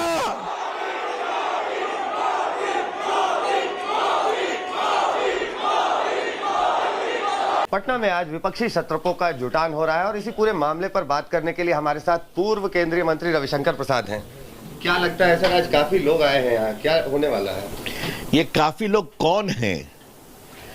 जो परिवारनिष्ठ पार्टियों के मुखिया हैं और उनकी राजनीति परिवारनिष्ठ है। परिवार स्वार्थ परमो धर्मा। दूसरे कौन लोग जुटे हुए हैं? जो भ्रष्टाचार में या तो जेल जा चुके हैं, कोर्ट से कन्विक्ट हो गए हैं या कन्विक्शन होने के प्रोसेस में हैं, केस चल रहे हैं। तो ऐसे लोग आकर के एक ईमानदार प्रभावी नेता नरेंद्र मोदी जी के विकल्प की तलाश करने आए हैं। तो इनका कोई विकल्प नहीं है, इनका एकमात्र विकल्प है मोदी जी को किसी प्रकार से हटाएं। और देश जनता भी ये तय कर चुकी है कि नरेंद्र मोदी को और निर्णायक बहुमत जिताएगी। देखिए, जब कोई पूर्ण बहुमत की सरकार आती है तो भारत का मान क्या बढ़ता है, अमेरिका में दिखाई पड़ रहा है। आप देख रहे हैं ना, one of the highest investment ever is coming to India, ये भी आप देख रहे हैं ना। तो ये सीधी बातें हैं, लेकिन हाँ, मिलें, चाय पिएं, गप करें, लिट्टी खाएं बिहारी में कोई दिक्कत नहीं है। समूचा विपक्ष कान खोल करके सुन ले, तुम्हारी आलोचना काग के श्राप की तरह है। आप जितनी आलोचना करोगे उतना ही जैसे हीरे को तराशा जाता है और वो निखरता है, उसी प्रकार से 2024 के चुनाव में पुनः एक बार आदरणीय प्रधानमंत्री मोदी जी इस देश के पुनः प्रधानमंत्री बनेंगे। देखिए, बैठक बुलाने से कोई विपक्षी एकता नहीं होती है। एकता कोई बैठकों में नहीं होती है, 1-to-1 बातचीत करने से होती है। अगर नीतीश कुमार जाते बंगाल, बैठाते ममता बनर्जी कांग्रेस और सीपीएम को और कहते कि पंचायत का चुनाव मिलकर लड़ना और मिलकर लड़ो और लड़ने के तैयार होते, तब ना कोई एकता होती। या उत्तर प्रदेश जाते और अखिलेश यादव को कहते कि कांग्रेस के साथ मिलकर चुनाव लड़ना है, लेकिन यहाँ तो ममता बनर्जी कह रही है कि कांग्रेस बंगाल छोड़ो। अखिलेश यादव कह रहे हैं यूपी में कि कांग्रेस यूपी छोड़ो। अरविंद केजरीवाल कह रहे हैं कि पंजाब और दिल्ली में कांग्रेस छोड़ो। तो हर राज्य जो क्षेत्रीय दल है वो तो कांग्रेस को पसंद ही नहीं कर रहा, वो तो चाहता है कि कांग्रेस उनके राज्य में चुनाव न लड़े। यानी विपक्षी एकता की परिभाषा क्या है? तो बैठक में आने से, चाय पीने से, हाथ उठाने से, दिल मिले न मिले हाथ जरूर मिलाएंगे, हाथ जरूर उठाएंगे, उससे कोई एकता थोड़ी हो जाती है। या प्रस्ताव पारित कर देने से थोड़ी एकता हो जाती है। और विपक्षी एकता के नाम पर हर आदमी प्रधानमंत्री बनना चाहता, मोदी को हटाना चाहता, लेकिन नाखून कटवाने के लिए कोई तैयार नहीं है। और नीतीश जी ने कल जो बारातियों को इकट्ठा किया, वो बाराती थोड़ी है, तो सबके सब दूल्हा इकट्ठा हो रहे हैं। ये 17 लोग 18 लोग जा रहे हैं, ये बाराती सब दूल्हा है, ये सब प्रधानमंत्री पद के दावेदार हैं। भारत की राजनीति में ये ठग्स ऑफ गठबंधन है। ये पूरे हिंदुस्तान को मूर्ख बनाने का तैयारी कर रहे हैं। आप समझिए, कोई नीति सिद्धांत किसी का नहीं है, सारे भ्रष्टाचारी मिल रहे हैं और इन लोग को पता ही नहीं है कि चेहरा कौन है, कौन आगे रहेगा, कौन पीछे रहेगा। ये सारे के मन में लड्डू फूटा है कि प्रधानमंत्री के उम्मीदवार बन जाए। We're slipping into a very short break. Stay tuned. News and updates will continue on the other side of this break.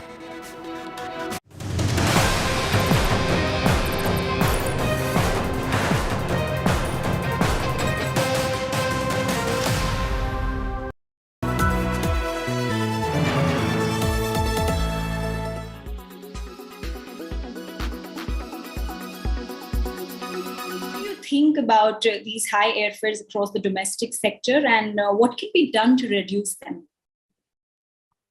You know, Karishma, I think every once in a while, when there is suddenly a demand-supply sort of gap, there is this, sometimes it happens that there are these fares that peak. And frankly, I've said this, the same boring thing for now almost 15, 17 years, that airfares consistently should be affordable. Now, there will be always some peaks and troughs depending on how much there is demand, but there should not be any gouging of fares. You know, there should not be any unnecessary abuse of a particular near-term opportunity. How do we bring fares down? I mean, which is what you asked me. I think it's probably a combination of two things. At an overall level, there needs to be a consistent supply of new capacity coming in, because India is a highly underpenetrated market. For a country of 1.4 billion people, give or take 500 commercial airplanes is really nothing, you know. And not all those 500 commercial airplanes are flying, and not all of the ones which are flying are in the domestic market. So it's the actual domestic capacity is even less than those 500 airplanes. So just continuously new capacity coming in, new airplanes coming in to meet that demand is the basic fundamental. The second is that, I have a reasonably simplistic view on fares, that, it should be at a level which meets the cost of an airline. And at the same time, it cannot be something which hurts the customer. Now, the way to really do that is, even when you're bringing in new capacity, for airlines to be able to focus on their cost structure. Because if their cost structure is much lower than in the past, then the fares, even if they meet that cost, does not have to be something which starts, becoming a pain point for customers. So I think this is the way I kind of look at airfares.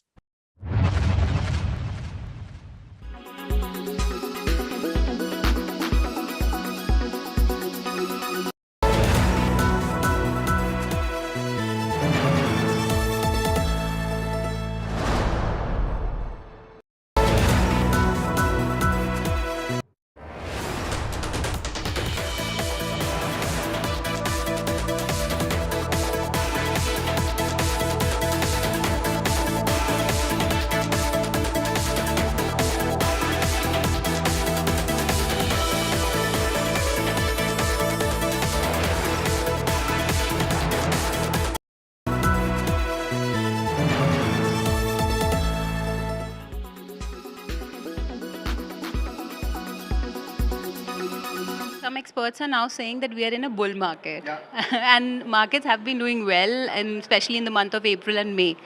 So how to really make money in this type of market? Actually, you have raised a very important question. This is the billion-dollar question. That whether it's a bull market or bear market, tell me how to make money. Because ultimately, we all are here to make money, right? So in a bull market, the structure of making money is far more easier than in a bear market. In a bear market, a trader makes money because a trader knows how to short the market, how to sell the market and buy at a lower level. For that, a trader uses derivatives, futures and options to build a short position in the market. But in a bull market, all you need is cash. Because when you go into the market and buy shares in cash segment, you need to give them money, right? And all of us have money. All of us may not have shares to sell, but all of us have money. So currently the structure of Indian market, or for that matter now global equity market, has gone into the bull market because it is a function of the interest rates.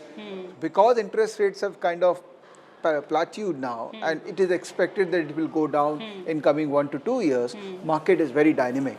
So market is saying that because interest rates will go down, I want to go up. So that's why there's a bull market. So everything is so related, the business cycle, the interest rate cycle and the market expectation. Everything is so related. So bull market is there. My simple benchmark of bull market is whenever Nifty trades above 200-day moving average. Okay?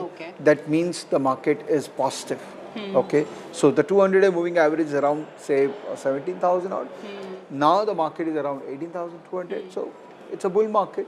Now how do you make money? So if you are a trader, you want to buy first and then sell. You don't want to sell first. Okay?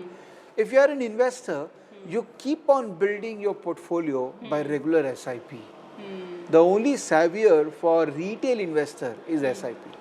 One should not think of, I have 50 lakh, now I want to put into the market. No, pace it up. Stagger the whole investment journey, then you will create wealth out of it.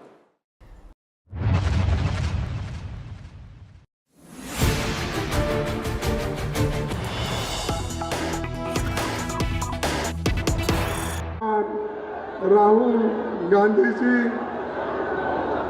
और हमारे organising secretary, अरे बड़े जा चुप बैठो ना, ऐसा पुकारने से कुछ नहीं होता, चुप बैठो था, खामोश रहो। सिर्फ जिंदाबाद से अगर नारे से सुन के आते तो फिर कोई काम करने की जरूरत नहीं है। हमारे जनरल सेक्रेटरी श्री केसी वेणुगोपाल जी और भक्त चरणदास जी, तारिक अनवर जी,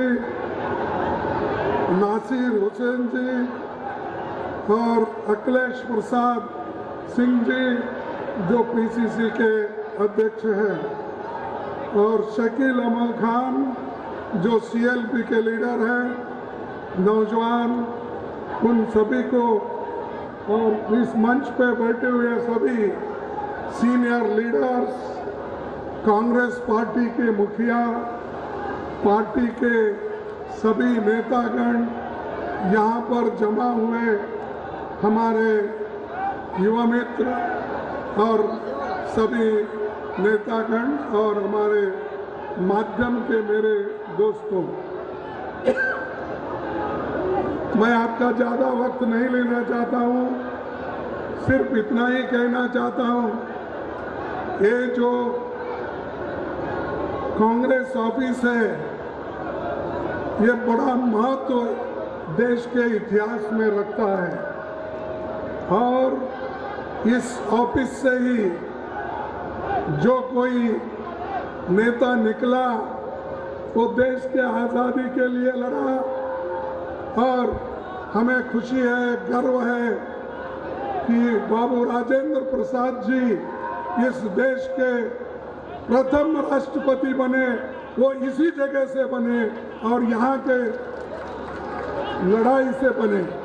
तो आज ऐसे पवित्र जगह पे हम आए हैं, और समय की कमी होने के कारण ज़्यादा बात भी नहीं कर सकते क्योंकि हम आम पार्टी की मीटिंग में हमको जाना है। तो मैं दोस्तों आपको एक ही बात कहना चाहता हूँ, हम सारे विपक्ष पार्टी के लोग हम एक होना और मिलके आने वाले 224 में लड़ना, और इसलिए राहुल गांधी जी ने पहला कदम उठाया और उन्होंने हमको कहा, और हम और राहुल गांधी जी ने मिलके हमने ये सोचा हर एक पार्टी के नेता को बुला कर बात करेंगे और आगे सभी मिलके कदम उठाएंगे। तो उसी नियत से यहाँ पर आज हम पटना में मीटिंग कर रहे हैं और आप लोगों के साथ मिलने का और आपका आशीर्वाद लेने का भी ये वक्त हमको मिला है। इसीलिए मैं इतना ही कहूँगा, हमारे पार्टी के जो उसूल है और हमारे पार्टी की जो आइडियोलॉजी है, इसी को बिहार कभी नहीं छोड़ सकता और बिहार अगर हम जीत गए तो सारे हिंदुस्तान में हम जीत जाएंगे। तो इसलिए मैं आपसे अपील करता हूं कि आप सब मिलके कांग्रेस पार्टी को जिताइए, मिलजुल के काम करिए। चाहे कुछ भी छोटे मोटे कुछ आपके पास मतभेद भी हो, उस मतभेद को निकाल दो। देश के लिए, संविधान बचाने के लिए, डेमोक्रेसी बचाने के लिए यह आपका काम है और आपके हकूक को बचाने के लिए आपको लड़ना होगा, सबको एक करना होगा। इसीलिए जो राहुल गांधी जी ने कोशिश की और कोशिश कर रहे हैं, उसको हम आगे लेके जाना है। इतना कहते हुए मेरे 4 शब्द को समाप्त करता हूँ। जय हिंद, जय बिहार। बहुत धन्यवाद सर, आपके आशीर्वचन से अब हम Alright, so you heard in fact from Congress President Mallikarjun Kharge there speaking in Patna just ahead of the opposition's meeting. Battle lines clearly have been drawn for Mission 2024, where the opposition meeting is all set to begin shortly. We're keeping a very close eye on the big political developments in the run-up to 2024 Lok Sabha elections.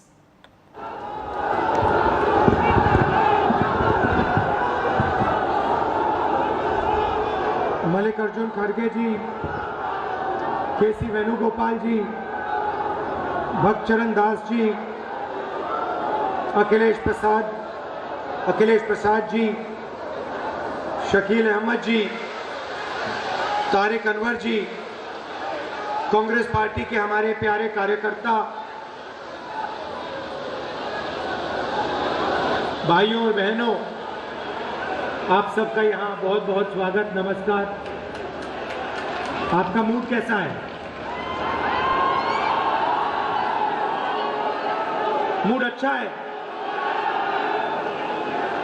आप जानते हो कि हिंदुस्तान में विचारधारा की लड़ाई चल रही है। एक तरफ कांग्रेस पार्टी की भारत जोड़ो वाली विचारधारा और दूसरी तरफ बीजेपी आरएसएस की भारत तोड़ो वाली विचारधारा, ये लड़ाई है। और इसीलिए आज हम बिहार आए हैं, क्योंकि बिहार में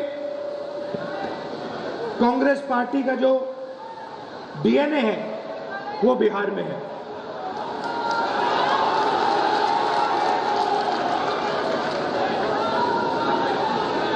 आपने हमारी भारत जोड़ो यात्रा में बहुत मदद की। हर स्टेट में, अजीब सी बात थी, हर स्टेट में मैं पूछता था कहां से आए हो, कहते थे बिहार से आया हो। जहां भी जाओ, कर्नाटक, केरला, तमिलनाडु, आंध्र, तेलंगाना, महाराष्ट्र, सब जगह बिहार के लोग हमारे साथ चले। बिल्कुल।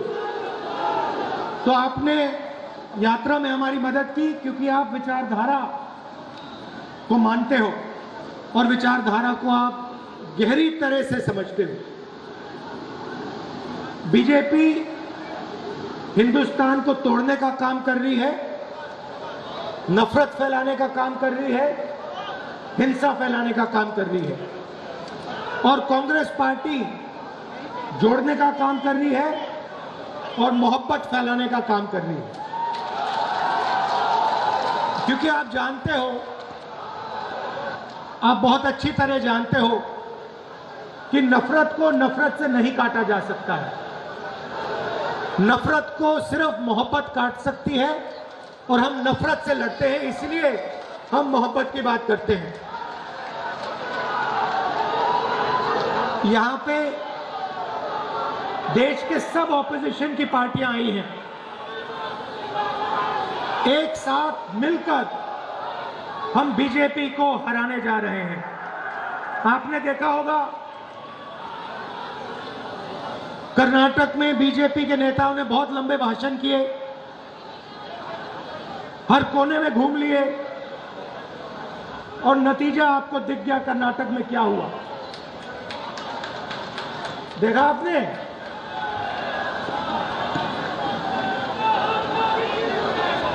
तो बीजेपी कह रही थी कि उनकी बहुत भारी जीत होगी, और नतीजा आपने देख लिया। जैसे ही कांग्रेस पार्टी एक साथ खड़ी हो गई, वैसे ही कर्नाटक में बीजेपी गायब हो गई। और मैं आपको इस स्टेट से कह रहा हूं, तेलंगाना में, मध्य प्रदेश में, छत्तीसगढ़ में, राजस्थान में आपको बीजेपी नहीं दिखाई देगी, कांग्रेस पार्टी जीत के दिखाएगी। क्यों? क्योंकि हम गरीबों के साथ खड़े हैं। पूरा देश समझ गया है कि नरेंद्र मोदी जी, बीजेपी का मतलब सिर्फ 2-3 लोगों को फायदा पहुंचाना, देश का पूरा धन उनके हवाले करना। कांग्रेस का मतलब गरीबों के साथ खड़ा होना, गरीबों के साथ मिलना, गले लगना और गरीबों के लिए काम करना। आप यहां आए, प्यार से आए, इसके लिए आपको मैं दिल से धन्यवाद करना चाहता हूं, और कांग्रेस पार्टी के कार्यकर्ताओं को याद दिलाना चाहता हूं, चाहे वो बिहार हो, चाहे वो कोई भी दूसरा प्रदेश हो, आप हमारे बम्बर शेर हो, आप हमारी विचारधारा के वास्ते हो, आप हमारी विचारधारा के लिए लड़ते हो, और आपकी रक्षा करना कांग्रेस पार्टी का काम है। हम सबका नेताओं का काम है कि कांग्रेस पार्टी की जो खड़े करता है, जो फाउंडेशन है, जो नींव है, उसकी रक्षा करना, और ये काम हम आपके लिए पूरा करके दिखाएंगे। बहुत बहुत धन्यवाद, नमस्कार, जय Hind.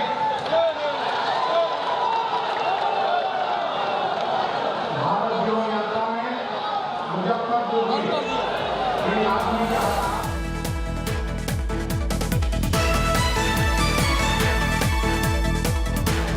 Rahul Gandhi there talking about the fact that unity is the only way forward. Remember when the Congress party came together in Karnataka, that's when they won the state of Karnataka, is what he's said, clearly indicating that the way forward is only going to be when opposition parties, all of them, join hands to come together and fight Lok Sabha elections not too far away. Aditya Vaibhav is in fact getting us more details on that story, joining us from Patna right now. The stage clearly is set. The meeting, Aditya, is all set to start. Give us a lowdown on who all are going to be there, what really is expected. Well, exactly. As far as the opposition meet is concerned, of course, you can clearly see in the visuals that former Uttar Pradesh Chief Minister Akhilesh Yadav has come, and you can clearly see in the visuals that the jubilant supporters of Samajwadi Party have actually thronged his car. You can categorically see in the visuals that the security apparatus deployed here is finding it very difficult to get his car through. But then this is the jubilant crowd that is actually impeding the movement of the cavalcade. It must be informed that several senior opposition leaders have already landed to Patna, and even Rahul Gandhi is there and he is speaking at Sadakat Ashram by now. But then you can categorically say that representatives of over a dozen political parties have reached here by now, and Patna airport has actually seen the celebrations by the supporters of each and every political party when their leaders came. But then now the meeting is all set to start in a short while, and after that it will be decided what actually transpires in the meeting, and will the opposition come on coherent lines and will follow a common minimum program. But this is too early to comment on that. First we have to wait and see what actually pans out in the entire meeting. Absolutely. Be with us. Mosmi is also, in fact, getting us more details on that. Mosmi, the Congress party has always indicated that they would be the one leading the opposition parties. And Rahul Gandhi said just a few moments ago that in the upcoming elections in 4 other states, Congress is going to be winning. I sense little talk of unity, but more talk of how the Congress really is going to be leading the charge in terms of the opposition parties as well, coming together against the BJP in the run-up to 2024.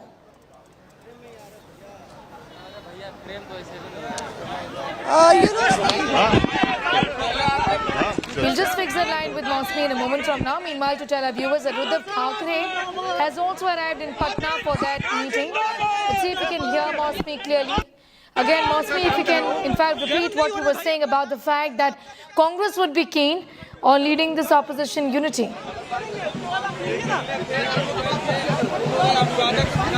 Absolutely, Sneha, somewhere the Congress knows that there is an understanding that it is the Congress that is going to be in the lead role. That's been said by Sharad Pawar. Nitish Kumar has bent backwards to go and meet Mallikarjun Kharge and Rahul Gandhi twice in the past few months. And he goes to the airport, rolls out the red carpet for the Congress party leaders. So clearly, there is a lot of buzz in the opposition. It's like birds of different feathers flocking together. Whether there would be a journey that will be undertaken all depends on today's meeting. I can tell you for sure that the focus is going to be on the 2024 elections. Aam Aadmi Party is going to stress on a yes or a no from the Congress on the ordinance. There would be perhaps a joint statement of the 16 political parties who are coming up together. And the reason why it was asked that the chief of every party should attend the meeting, not any general secretary in charge or somebody, is because they wanted to come to a decision. They wanted this entire alliance, starting. They should get going about it because there's very little time left. So perhaps a coordination committee, a convener for the alliance, all these things would be deliberated upon. And as Mamata Banerjee, very interesting her statement was yesterday. Even as I will tell Sanjay to show, the cavalcade is about to leave. Rahul Gandhi at Sadakat Ashram. So the entire cavalcade is leaving and Rahul Gandhi, भैया एक minute side होइएगा, भैया जी side होइएगा. So Rahul Gandhi there leaving Sadakat Ashram with Mallikarjun Kharge.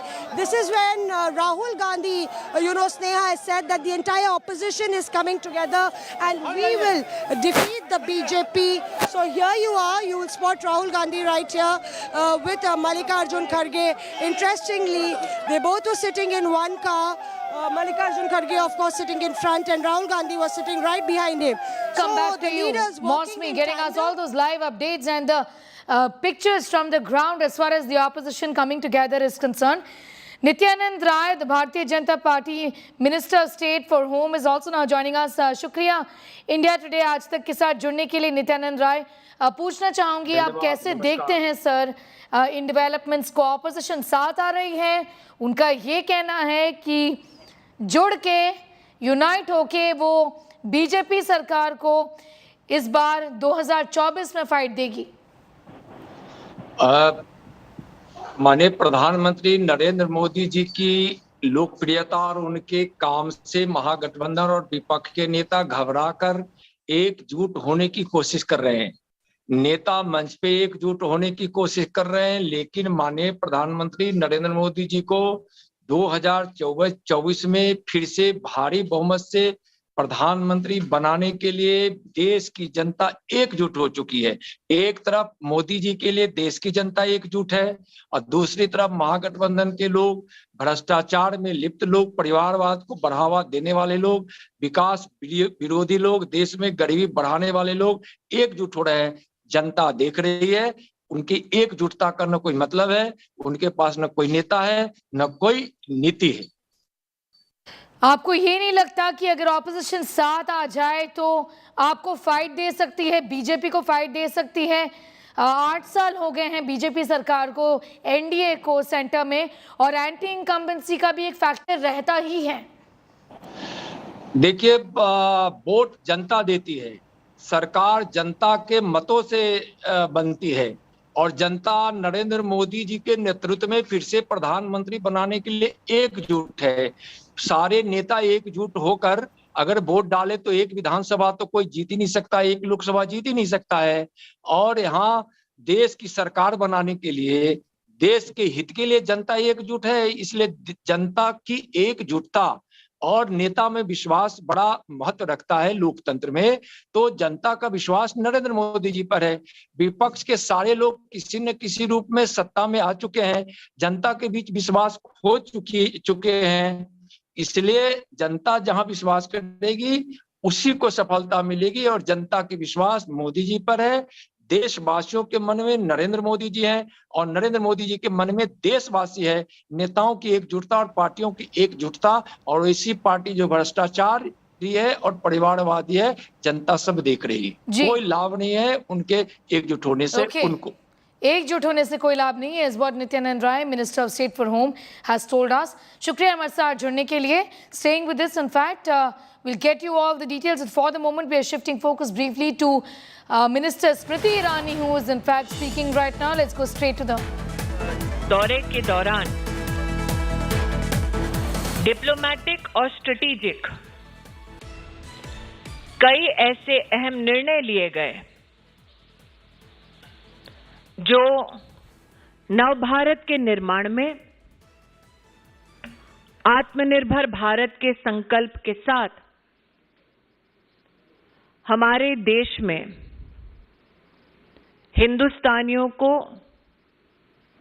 आर्थिक उन्नति के नए अवसर प्रदान करेंगे। आप सब जानते हैं कि प्रधानमंत्री मोदी के नेतृत्व में कई समझौते यूएस के इस दौरे में किए गए।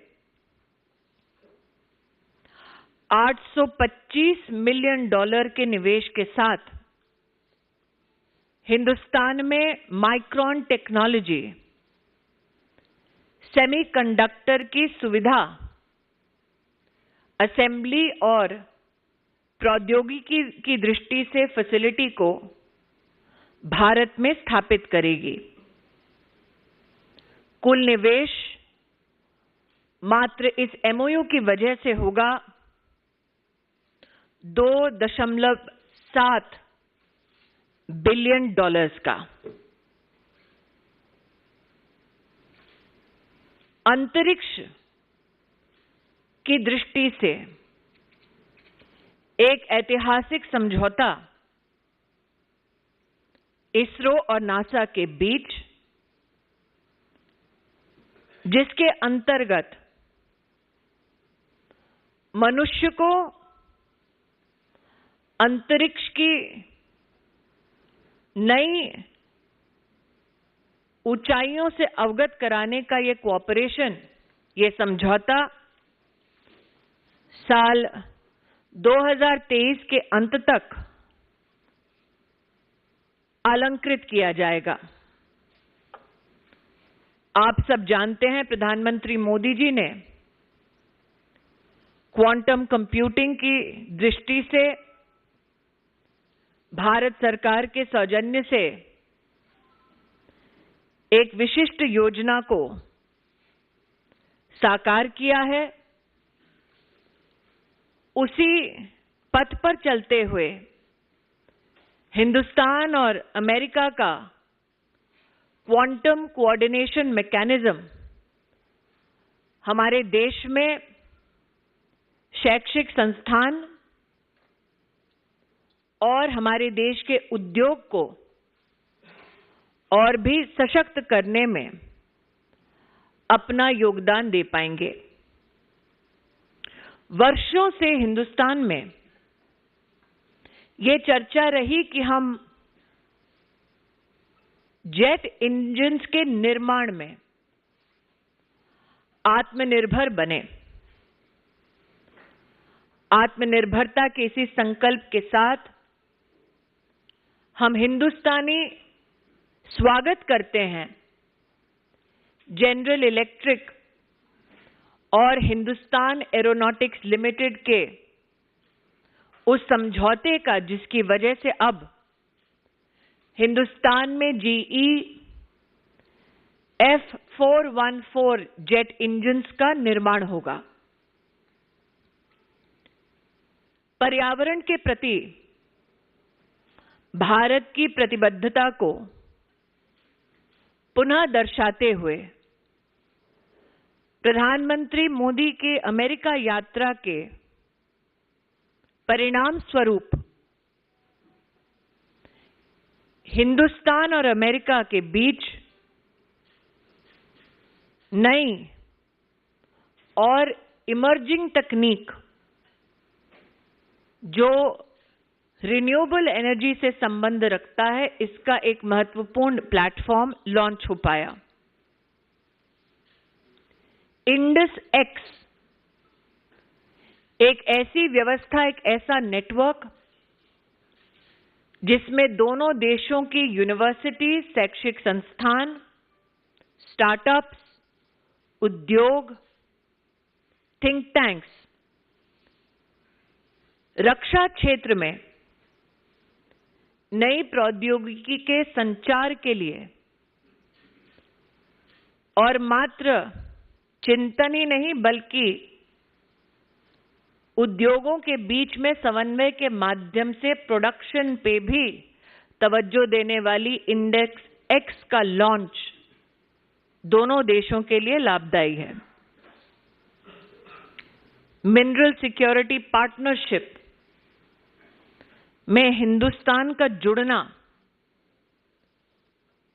ऊर्जा क्षेत्र में हमारी विशिष्ट चुनौतियों को समाधान तक पहुंचाने का एक अभिनव प्रयास है। प्रधानमंत्री मोदी ने यूएस कांग्रेस में वंदे मातरम भारत मां के जयघोष के मध्य में कहा कि ये युग युद्ध का नहीं, वार्ता का है, संवाद का है। और उनकी संवाद शैली का ही ये प्रभाव है कि अमेरिकी उनके इस दौरे में भारतीय उद्योग, भारतीय शिक्षा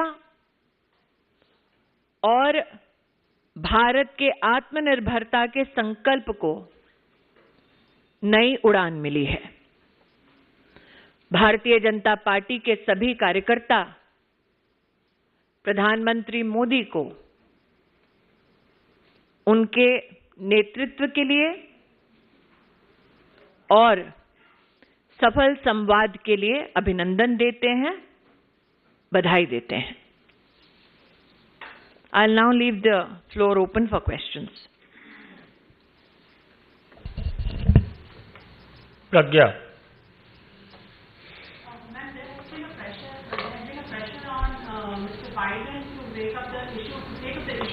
Minority suppression in India by US congressmen and some senators. Indian decides by taking the of India. Do you think the debate of how minorities are treated in India? It is ironic, madam, that you pose the question to a lady whose surname is Irani. I think that those who are flummoxed by the strategic achievements of the Prime Minister's visit seek to denounce a democracy wherein 20 political parties that are currently serving the interests of India and Indians. Those who want to deflect attention from the Prime Minister's personal efforts undertaken in strategic cooperation in defense, in artificial intelligence, in the ecosystem of semiconductor assembly lines, in critical mineral engagements would like to raise the minority bogey. I will only say this: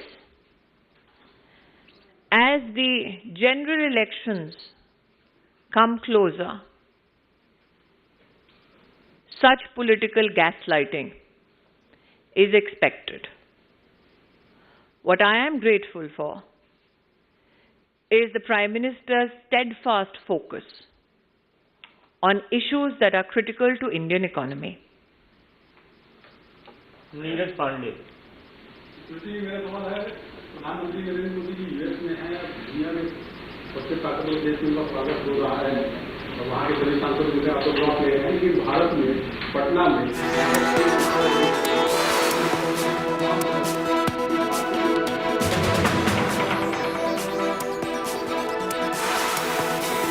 ये हास्यास्पद है कि आज कांग्रेस की छत्र छाया में कुछ ऐसे नेता एकत्रित होंगे जिन्होंने आपातकाल के समय में लोकतंत्र की हत्या का नजारा स्वयं देखा। यह हास्यास्पद है कि एकजुट होंगे वो लोग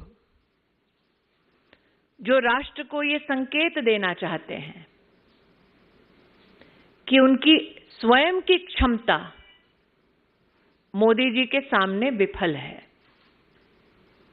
मैं विशेषतः कांग्रेस पार्टी का आभार व्यक्त करती हूं कि उन्होंने सार्वजनिक तौर पर यह घोषित कर दिया कि कांग्रेस नरेंद्र मोदी को हराने में अकेले नाकाम है, उन्हें सहारे की जरूरत है। रविंद्र सिंह जी ने एक बार फिर से राहुल गांधी ने वही बात कही।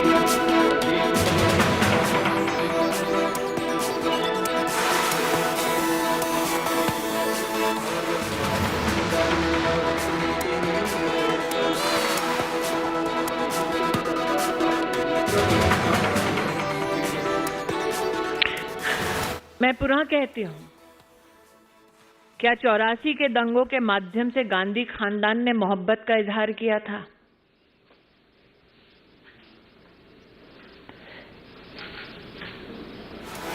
क्या यूनिवर्सिटी में जाकर भारत तेरे टुकड़े होंगे का नारा देके गांधी खानदान ने मोहब्बत का इजहार किया था?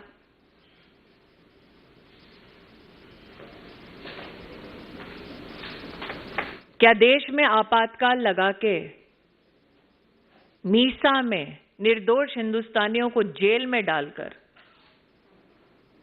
आपातकाल के वक्त निर्दोष औरतों का बलात्कार करवाकर गांधी खानदान ने मोहब्बत का इजहार किया था?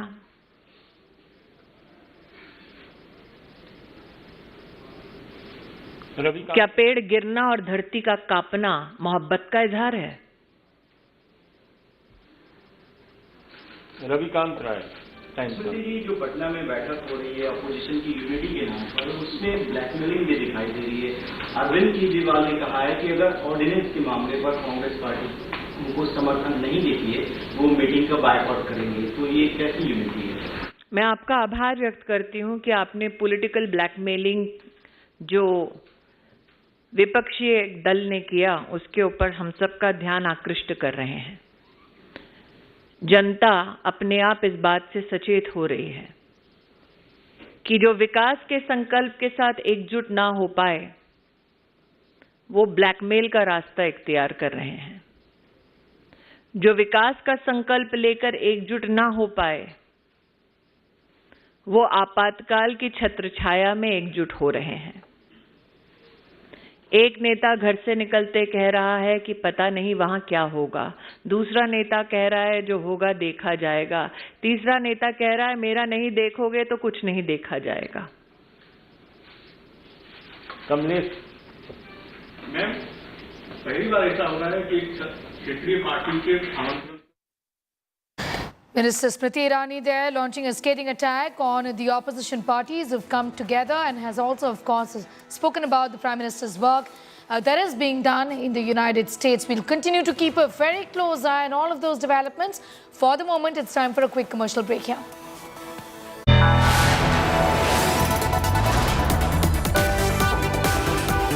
You are watching India Today.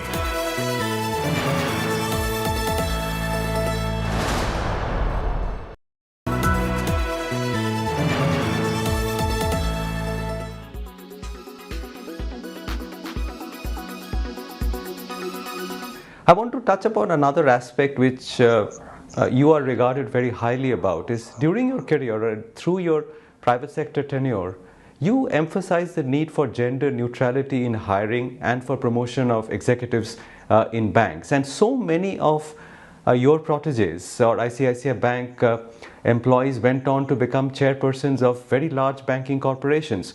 Did that fill you with a lot of happiness and pride that you set it along the way and so many of them actually were, India had so many women bank chairmen over the last 10 or 15 years?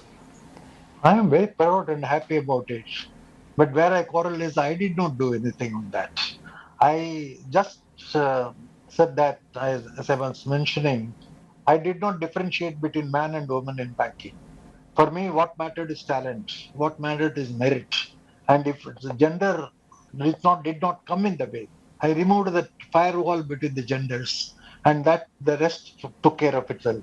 Because the women were really as strong as men, insofar as professional management is concerned. In some respects, they were better than men also. At one stage in ICICI Bank, it was told that I was sitting and Kamath was sitting next to me in the board. The rest were all women who were sitting there. But it was a very pleasant sight. And that's the way in which the gender neutrality will later come. I read recently something about some criticism about India, that only 27% of women have employment and the rest are not employed. So when we talk in terms of the demographic dividend, we are not utilizing 73% of our demographic population. So that is not a very good thing to happen. And so we need to remove a lot of barriers which are preventing women to come up in the any organization. It's not only banking, in any organization for that matter. I think the gender neutrality is a must for success of an organization. No, it's remarkable to hear that you and Mr. Kamath were sitting in the board with surrounded only by women. It's such a remarkable story. But I also want to ask you on the same strain, and I hope you'll humor me. Now, did it strike a bitter note when this whole Chanda Kochar episode happened? Because she was a woman who rose to the top, and then that very unfortunate episode happened. What was your reaction when you read about it and heard about it? I would rather not comment on that because I think still there is what's known as sub judice. And this is a matter I don't want to discuss in public. Successions take place on the basis of the judgment which we consider to be proper at that particular point of time. And what happens later on is something which we all make mistakes. If it turns out it's a mistake, we have to acknowledge that it's a mistake. But we could never have known. In any case, this cannot be a matter of public debate.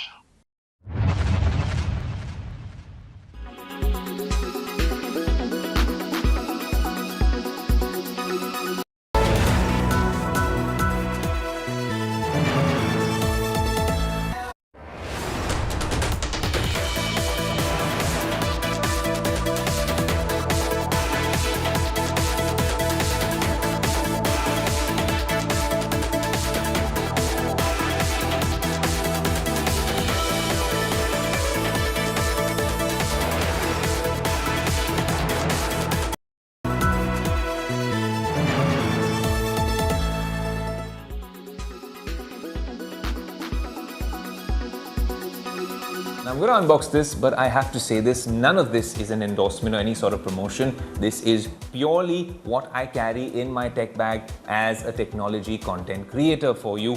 And often we put the show together on the road with some of these devices. They're very helpful.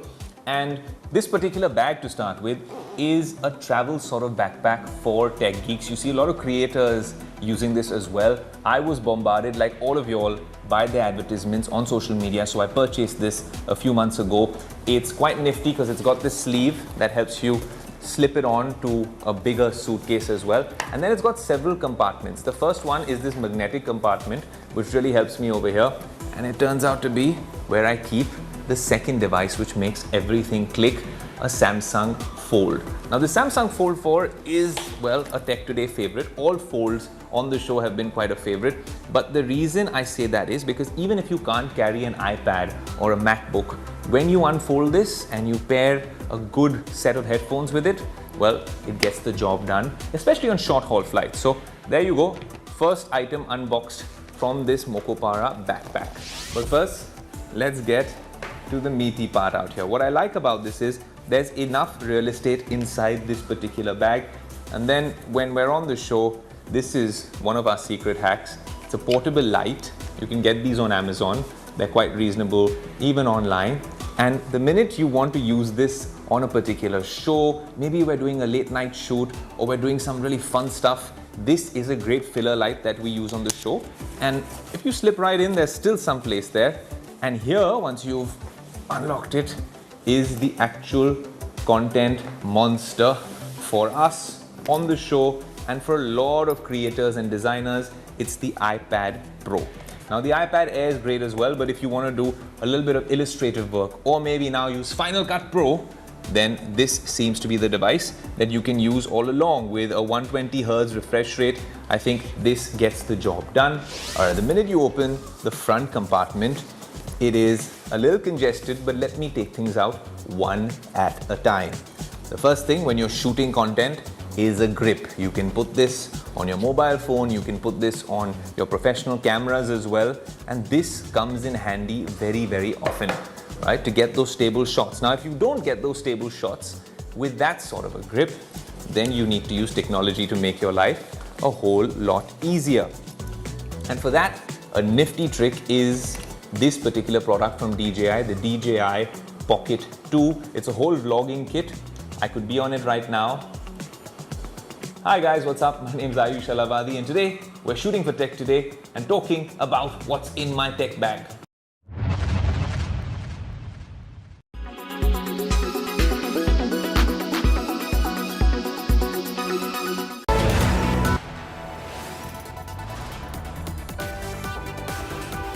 You are watching India Today.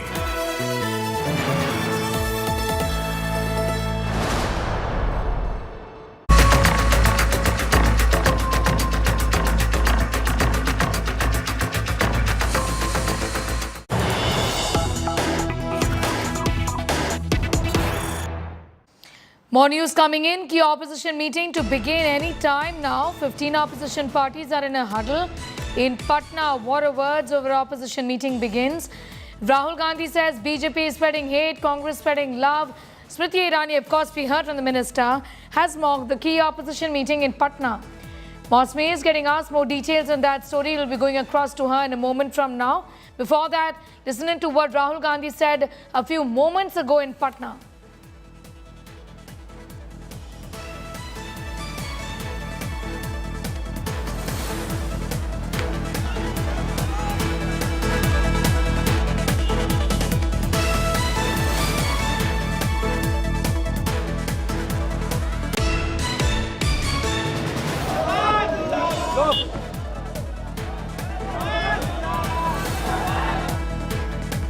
Okay, so the opposition meeting is all set to begin. In fact, in few moments from now, there are 15 opposition parties who are taking part in this key huddle on strategizing on what really next for them as far as the Lok Sabha election is concerned. Opposition parties are meeting in Patna. Arvind Kejriwal, Mamata Banerjee all set to together chart out a roadmap for the opposition, iron out differences within the parties, including key issue of leadership and how do they really plan to take the BJP government together in a united fashion. The next general elections in 2024 is just a few months away. Rahul Gandhi, in fact, spoke a few moments earlier. Listen in. BJP Hindustan को तोड़ने का काम कर रही है, नफरत फैलाने का काम कर रही है, हिंसा फैलाने का काम कर रही है। और कांग्रेस पार्टी जोड़ने का काम कर रही है और मोहब्बत फैलाने का काम कर रही है। आप बहुत अच्छी तरह जानते हो कि नफरत को नफरत से नहीं काटा जा सकता है। नफरत को सिर्फ मोहब्बत काट सकती है और हम नफरत से लड़ते हैं, इसलिए हम मोहब्बत की बात करते हैं। हास्यास्पद है कि आज कांग्रेस की छत्र छाया में कुछ ऐसे नेता एकत्रित होंगे जिन्होंने आपातकाल के समय में लोकतंत्र की हत्या का नजारा स्वयं देखा।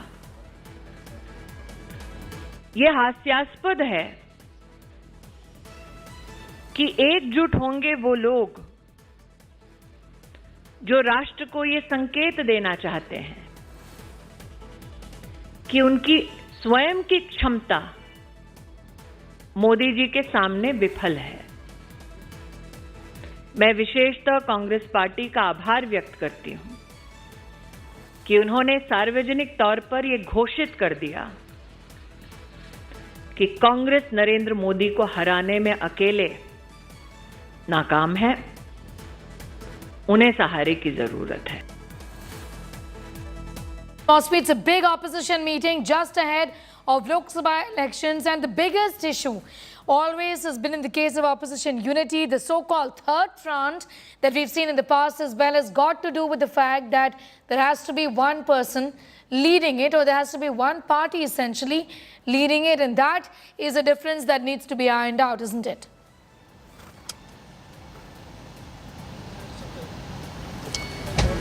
See, Sneha, I was earlier when this entire talk of opposition meeting was on, there were third front and main front and united front. These talks and buzz was on, and we saw how KCR was going door to door, meeting leaders, trying to stitch up a third front with HD Kumaraswamy, and that was in 2021 and 22. By the end of 22, it was obvious that Rahul Gandhi had emerged on the national platform with his Bharat Jodo Yatra as a binding factor for the Congress party, and the Congress did well in the Karnataka elections, won the Himachal elections, and that bolstered the Congress to claim the opposition lead space. One will have to wait and see how the other opposition parties do come around, because for the Congress, what might be a regional issue is like a priority issue for the other regional satraps. So we will have to wait and see, like the Savarkar issue, like the Panchayat polls in Bengal, like the ordinance in Delhi. All these issues are very tricky and sticky issues, but right now I think there's a larger sense in the opposition that it's now or never. Time is running out, the agencies are at work, Prime Minister Narendra Modi is hoping to score a hat-trick, and that is a very big and bold underlining motivation force for the opposition to come around together no matter what happens, sidelining their own priority issues. So perhaps that could actually be the catalyst for the opposition under the Congress, with the Congress in the lead role, coming together to in fact challenge Prime Minister Narendra Modi. Absolutely. Mosby, you rightly pointed out that there are many things that need to be sorted out, because there can't be opposition parties, sparring in one state and then coming together for Lok Sabha elections. And these are some very practical problems that will come up. The BJP, of course, isn't going to be silent about it. They've always and will continue to use this, Parivarvad and dynastic politics stick to beat many of these opposition parties with, and say that there was no leader has a standing like the Prime Minister. He continues to enjoy that popularity, even though the fact that anti-incumbency factor is something that the BJP will have to deal with in the run-up to 2024. Absolutely, you know, Prime Minister Narendra Modi is the trump card for the BJP, and we've reached the CM's residence where the opposition meeting is about to kickstart, Sneha. So I'll ask camera person Sanjay to actually get off and show you the scene that's unfolding here, because a lot of posters, banners, a lot of posturing. You know, we saw how Mamta Banerjee yesterday went to meet Lalu Yadav, and there was a lot of bonhomie shared. She gifted shawls and saris to Lalu and family. So here you are. This is actually going to be a very turning point for the opposition, as you said.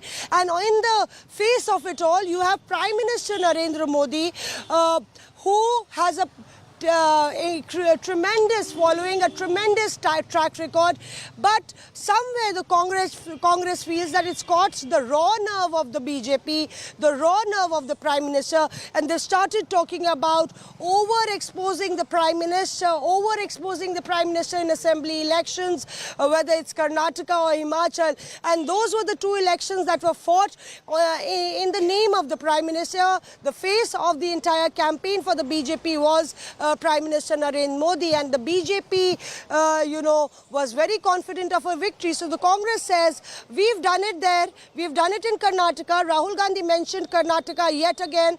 So that's a big factor for the Congress's confidence. And today also in the meeting, the Congress will say, we know the trick. Mamta Banerjee has done it in Bengal. Whether it can happen nationally, whether, you know, there is a direct fight for that space of the Prime Minister. So we will have to wait and see what formula actually comes out. But the opposition thinks that there is a huge expectation from the public. I've heard lots of leaders talk about it, that the public expects that we should come together, and whoever doesn't come along will be exposed. That's the feeling in the opposition, that whichever party doesn't come along in the opposition coalition will be exposed. So, needless to say that the vote percentage adds up to more than 35% if you add all these parties together, Sneha, that the vote share that they got in 2019. So they really think that it can get going if we can actually keep our ego clashes, our own, tit for tat attitude aside and talk about 2024. All right, must be very interesting day ahead as far as the opposition is concerned. They're all coming together, and like you said, time is running out. They need to chart out a strategy for the upcoming Lok Sabha elections, and that's what they're all set to do today. Thanking you for the moment and keeping a very close eye on all of those details. The stage is set for the key opposition meeting in Patna. Big wigs of 15 opposition parties are arriving in Patna for the mega opposition meeting to chalk out a roadmap for the formation of an anti-BJP front for the 2024 Lok Sabha elections. Congress Chief Mallikarjun Kharge, TMC Chief Mamta Banerjee, the Left Front, NCP Chief Sharad Pawar, PDP Chief Mehbooba Mufti, Tamil Nadu Chief Minister M.K. Stalin are among the top leaders who will be attending this meeting. BRS Chief KCR and YSRCP Chief Jagan, JDS Chief Devagowda have skipped the meeting. BSP Chief, interestingly, Mayawati, has been uninvited. Meanwhile, AAP has issued an ultimatum to Congress saying it would walk out and boycott the all-party meeting if it doesn't support AAP over the Delhi ordinance issue. Union Home Minister Amit Shah said that once again the BJP will form the government under the leadership of Prime Minister Narendra Modi. Hindustan में विचारधारा की लड़ाई चल रही है। एक तरफ Congress party की भारत जोड़ो वाली विचारधारा और दूसरी तरफ बीजेपी आरएसएस की भारत तोड़ो वाली विचारधारा, ये लड़ाई है। और इसीलिए आज हम बिहार आए हैं, क्योंकि बिहार में कांग्रेस पार्टी का जो डीएनए है वो बिहार में है। पूरा देश समझ गया है कि नरेंद्र मोदी जी बीजेपी का मतलब सिर्फ 2-3 लोगों को फायदा पहुंचाना, देश का पूरा धन उनके हवाले करना। कांग्रेस का मतलब गरीबों के साथ खड़ा होना, गरीबों के साथ मिलना, गले लगना और गरीबों के लिए काम करना। यहाँ पे देश के सब ऑपोजिशन की पार्टियां आई हैं, एक साथ मिलकर हम बीजेपी को हराने जा रहे हैं। और मैं आपको इस स्टेज से कह रहा हूं, तेलंगाना में, मध्य प्रदेश में, छत्तीसगढ़ में, राजस्थान में आपको बीजेपी नहीं दिखाई देगी, कांग्रेस पार्टी जीत के दिखाएगी। Opposition leaders across 20 parties have gathered here in Patna, one of the largest gatherings of its kind, to decide on its strategy for the 2024 elections. Among those who's here is the Trinamool Congress chief and West Bengal Chief Minister Mamata Banerjee, and she's being accompanied by the party's Rajya Sabha leader Derek O'Brien. Derek O'Brien, what is this meeting all about? Because there is a lot of skepticism whether in one room TMC and left, Aam Aadmi Party and Congress can actually sit together and work out a common strategy. Well, firstly, our Chief Minister and Chairperson is being accompanied by our National General Secretary, Abhishek Banerjee, Member of Parliament. I'm also kind of there. I think let's dwell on what are the positives today. Today we've already got a date for a meeting, which is today. We've got a venue, which is Patna. And number three, there was a very important understanding that the chairpersons or the chief or the presidents of the parties have to be here. So from that point of view, it's a very good start. And I think today is going to be dwelling on the issues we agree upon. The agreements and not on the disagreements. And what do you and Sitaram Yechuri agree upon at the moment? The Constitution of India. To start. All right, interesting developments there. Home Minister Amit Shah has also spoken. Listen in. 24 में राहुल बाबा और मोदी जी कौन प्रधानमंत्री बनेगा? अरे जोर से बोलो, कौन प्रधानमंत्री बनेगा?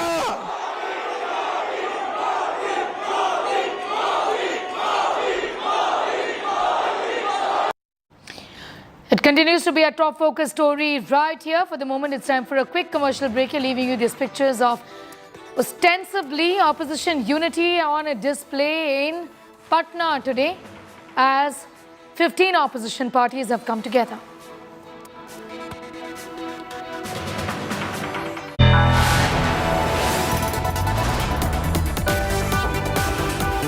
You are watching India Today.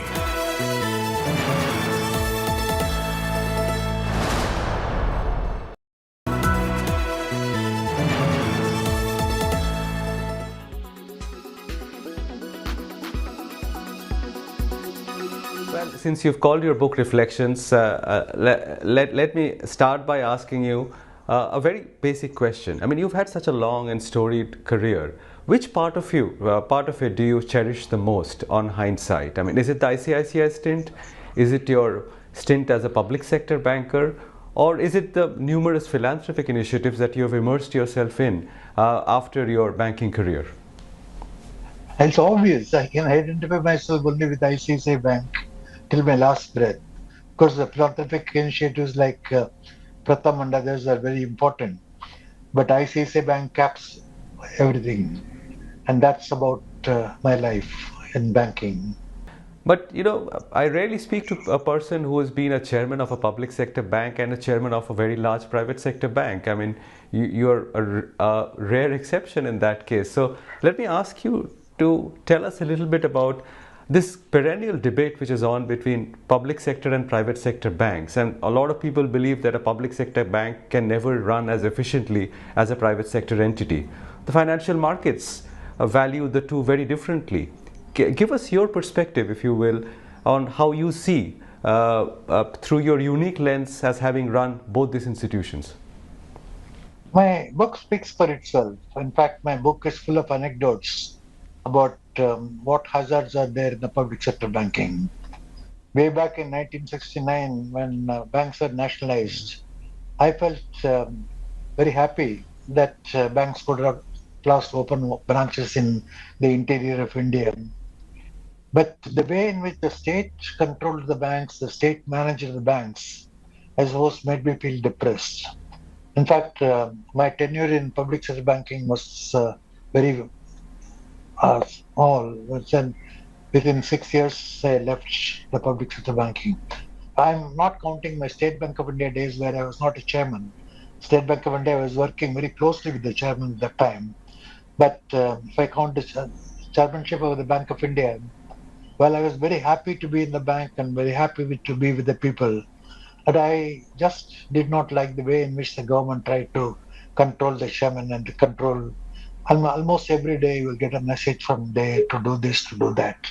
That's not the way to manage the bank. And the market is right in valuing the private sector bank more than the public sector bank.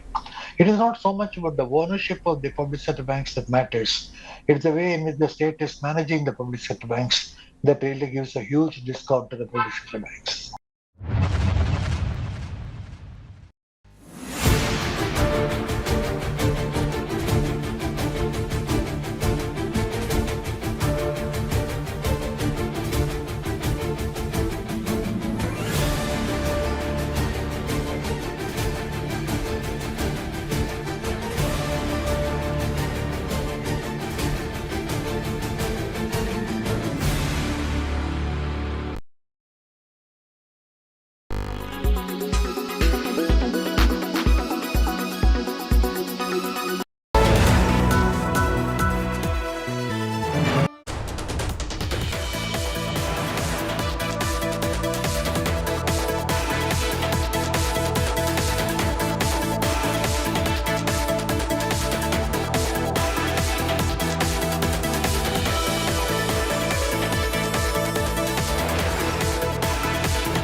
Weather forecast now. Delhi, maximum 42 and minimum 27 degrees. Mumbai, maximum 30 and minimum 28 degrees. Kolkata, maximum 35 and minimum 26 degrees. Bangalore, maximum 30 and minimum 21 degrees. Chennai, maximum 32 and minimum 27 degrees. Hyderabad, maximum 28 and minimum 24 degrees.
By the world comes together at Sharda University.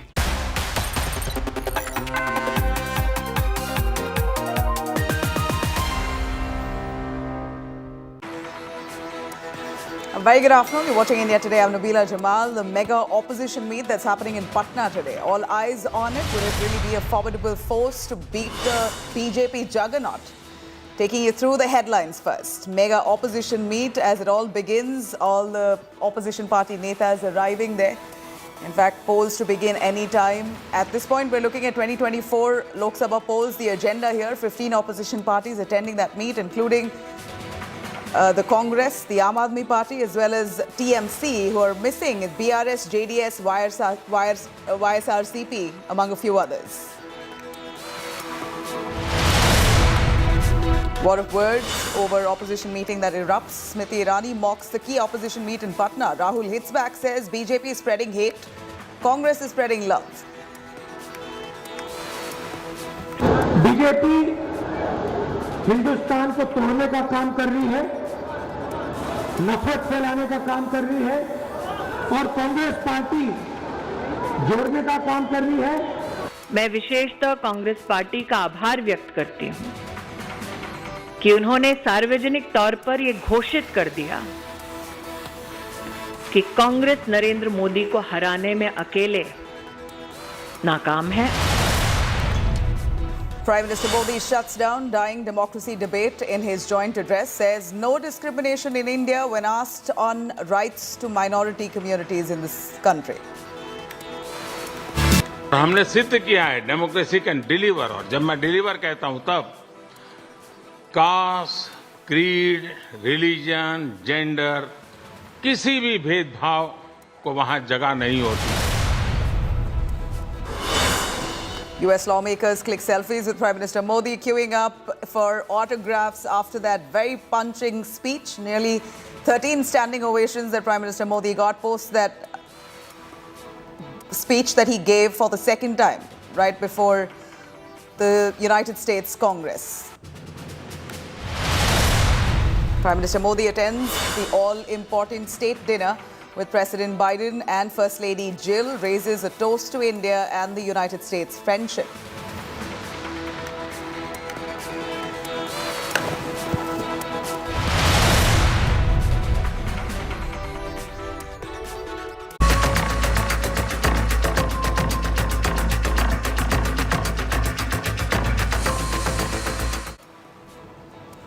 All right, now the stage is all set for the key opposition meeting that will be taking place in Patna today. All the bigwigs of at least 15 opposition parties arriving into Patna for the mega opposition meet to chalk out the roadmap for formation of an anti-BJP front for 2024 Lok Sabha polls. Congress Chief Mallikarjun Kharge, TMC Chief Mamata Banerjee, the Left Front, NCP Chief Sharad Pawar, PDP Chief Mehbooba Mufti, Tamil Nadu Chief Minister M.K. Stalin, all among those top leaders who are attending this meet. Many of them who've arrived already. Rahul Gandhi, Mallikarjun Kharge, a little earlier today arrived in Patna for this opposition meet.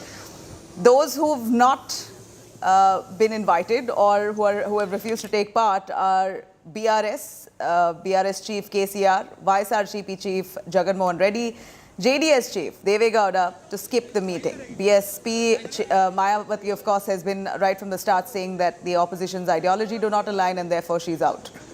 Meanwhile, Aam Aadmi Party has now issued this ultimatum to Congress Party saying that it would walk out, boycott this all-party opposition meeting if at all it doesn't support the AAP over Delhi's ordinance issue. Union Home Minister Amit Shah has said that once again, BJP will form the government under leadership of Prime Minister Modi in the sidelines of this very opposition meet. Hindustan में विचारधारा की लड़ाई चल रही है।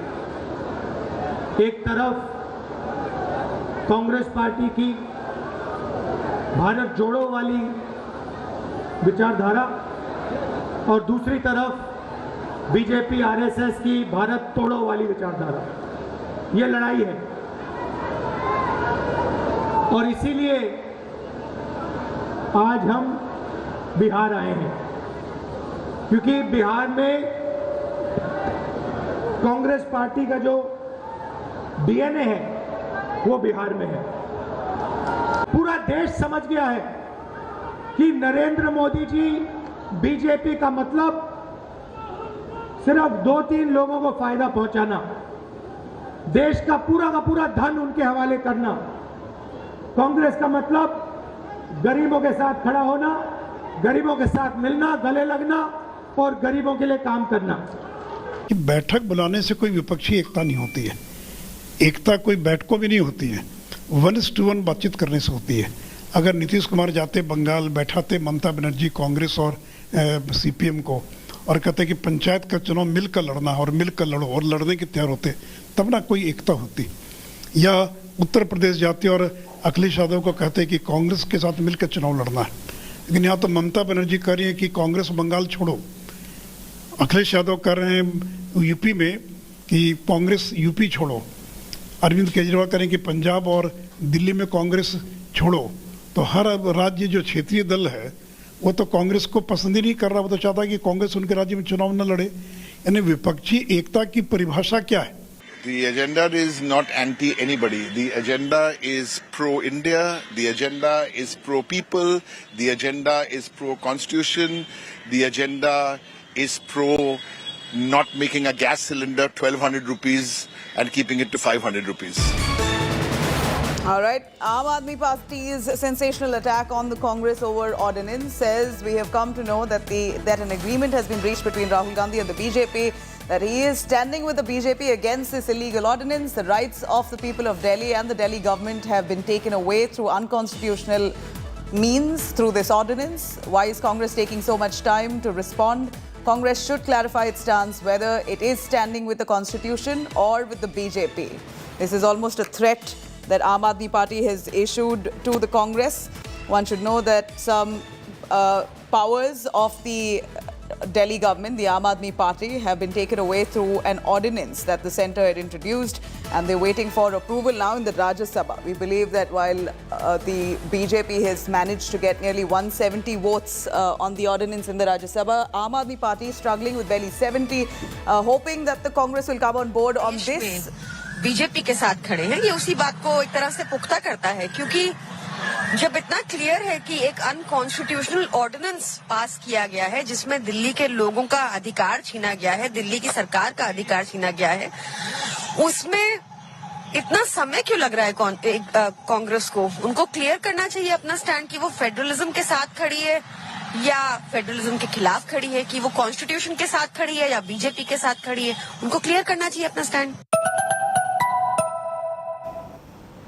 All right, there you have it. The Congress and the Aam Aadmi Party tussle are really casting a shadow over this opposition meeting that's currently held in Patna. Even as it begins, we're seeing the Aam Aadmi Party threatening to walk out. You have one of their leaders already saying that we hear Congress has had a deal with the BJP. They are standing against the Constitution. They're supporting the BJP. The Congress is taking way too long to clarify their stance on this. Are they going to support us in the Rajya Sabha or not? If they're not, then they're not going to be part of this very opposition meet, as there's much talk about the real unity in this opposition meet here. Here is Aam Aadmi Party giving a blow right ahead of time. Let me cut across to Maushami Singh, who's been tracking those developments. Maushami, this is expected. Aam Aadmi Party has been firing at the Congress for not supporting them in the Rajya Sabha on the ordinance issue. They're really hoping to get support and to increase their tally in terms of vote in the Rajya Sabha to pass the ordinance or to quash the ordinance which the BJP has introduced. But clearly Congress has not broken its silence on that matter yet.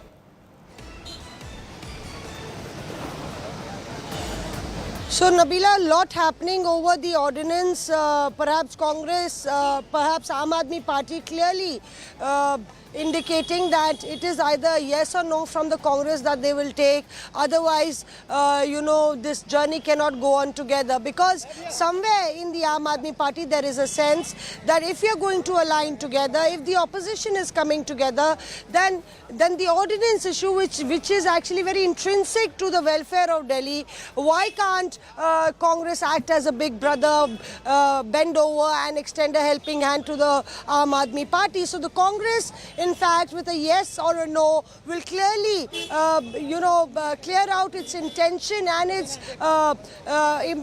feelings for the Aam Aadmi Party, is what the Aam Aadmi Party feels.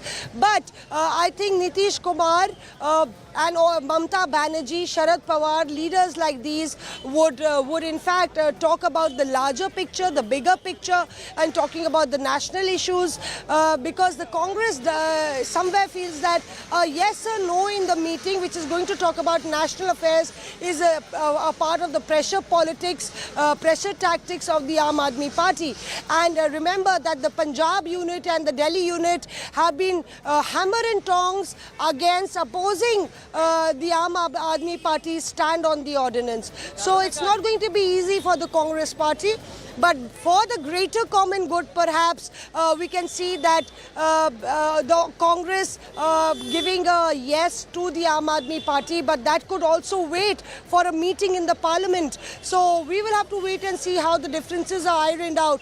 Perhaps one of the deciding factors, or one of the factors that will play out, that these are all party supremos. Leaders like Sharad Pawar, Uddhav Thackeray, Mamata Banerjee, they have a very big stature. Omar Abdullah is coming, Mehbooba Mufti is coming. So they could act as, brokers or, peacekeepers. Is the right word, between the Congress and the Aam Aadmi Party. That is actually, Punjab. But Mashmi, at this point, considering that the Congress has really not spoken a word on this, in fact, to the contrary, we know that Sandeep of the Congress, Sandeep Dixit, he's very clearly said Aam Aadmi Party walking out of this opposition party meet is really not going to dent their prospects. They're not going to really miss the AAP. This is a very sharp statement given in response to AAP threatening to walk out. Amit Bharadwaj also joining us on the phone line. Stay with us, Mashmi. Amit, tell us a little more about Aam Aadmi Party's intentions. Have any of their netas left to Patna already? Are they going to be part of this? Is this going to be really a statement that AAP will send out, attending the meeting and then walking out if the Congress does not come on board with regards to the ordinance? Well, Nabila, there are 3 points that needs to be focused out here. Number one, that Aam Aadmi Party is participating in the meeting, the mega opposition meeting. Arvind Kejriwal, Bhagwant Mann are already in Patna. They are part of the meeting which is happening in Patna right now, the mega opposition meeting. Sanjay Singh, one of the chief strategists when it comes to the national affairs and the parliamentary strategy, he has also camped in Patna, and Raghav Chadha is also there.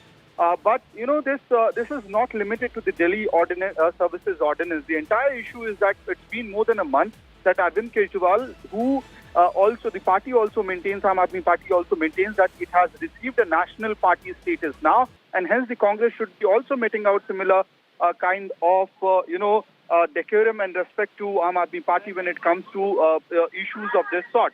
Now, Arvind Kejriwal had sought time from Mallikarjun Kharge, the Congress president, as well as Rahul Gandhi, the former president, but he is yet to get an audience from these two leaders. Now, despite, making a personal appeal, making it out a public declaration on Twitter, the time was not given to Arvind Kejriwal by these two top Congress leaders.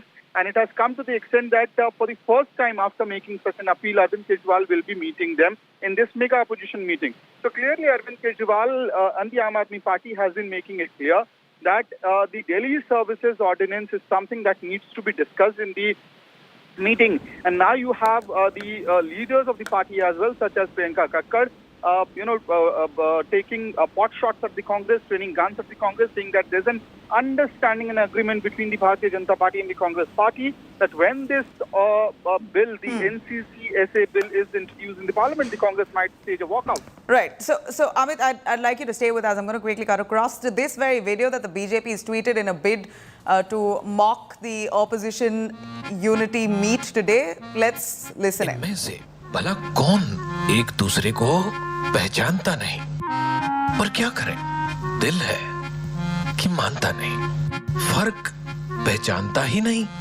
कि कहीं दिल में PM बनने के अरमान है तो कहीं PM बनने की दिली ख्वाहिश, कहीं पीएम बनने की दबी इच्छा है तो कहीं पीएम बनने की चुपी तमन्ना, कहीं पीएम बनने का सपना है तो कहीं पीएम बनने का ख्वाब। किसी के भी दिल को टटोलो, मिलता है एक ही जवाब, भाइयों और बहनों, मुझे प्रधानमंत्री बनाओ। पीएम की कुर्सी को हथियाना है, पीएम की कुर्सी से नरेंद्र मोदी को हटाना है, यही लेकर लक्ष्य फिर एक साथ बैठेगा विपक्ष। कोशिशें कर करके थक गया विपक्ष सारी ना, प्रधानमंत्री नहीं बनना चाहता मैं। आम आदमी पार्टी आपके सामने दिल्ली मॉडल ला गया, अरे दिल्ली जाके देखिए। कांग्रेस को सीरियसली लेता कौन है? जनता दल यूनाइटेड के कार्यकर्ताओं ने भी नीतीश कुमार को नकार दिया। शरद पवार जी के खिलाफ एक्शन लो। जो किसान को सुविधा कांग्रेस ने दी, जिसके कारण हमारा किसान बर्बाद हो गया। पिछले 9 सालों में अच्छी तरह समझ गई जनता कि चुनावी ढोंग है विपक्षी एकता की तैयारी। 140 करोड़ जनता की शक्ति है मोदी जी के साथ, इसलिए एक अकेला ही पड़ रहा है सब पर भारी। देख रहा है एक अकेला कितनों को भारी पड़ रहा है, एक अकेला कितनों को भारी पड़ रहा है। All right, that's a video that the BJP has tweeted out in its social media platforms, mocking this opposition unity meeting, the show of strength that the opposition is carrying out in Patna today, to suggest that every top leader, every supremo of the party that is present at this Patna meeting, this Patna conclave, all of them are nursing prime ministerial ambitions. I'm cutting across to Congress's Tariq Anwar joining us on the phone line. Mr. Tariq Anwar, here's that video that's now become almost a humorous way to influence voters. At a time like this, we're looking at the BJP accusing all of these opposition party supremos of nursing prime ministerial ambitions. To that effect, that video isn't entirely wrong.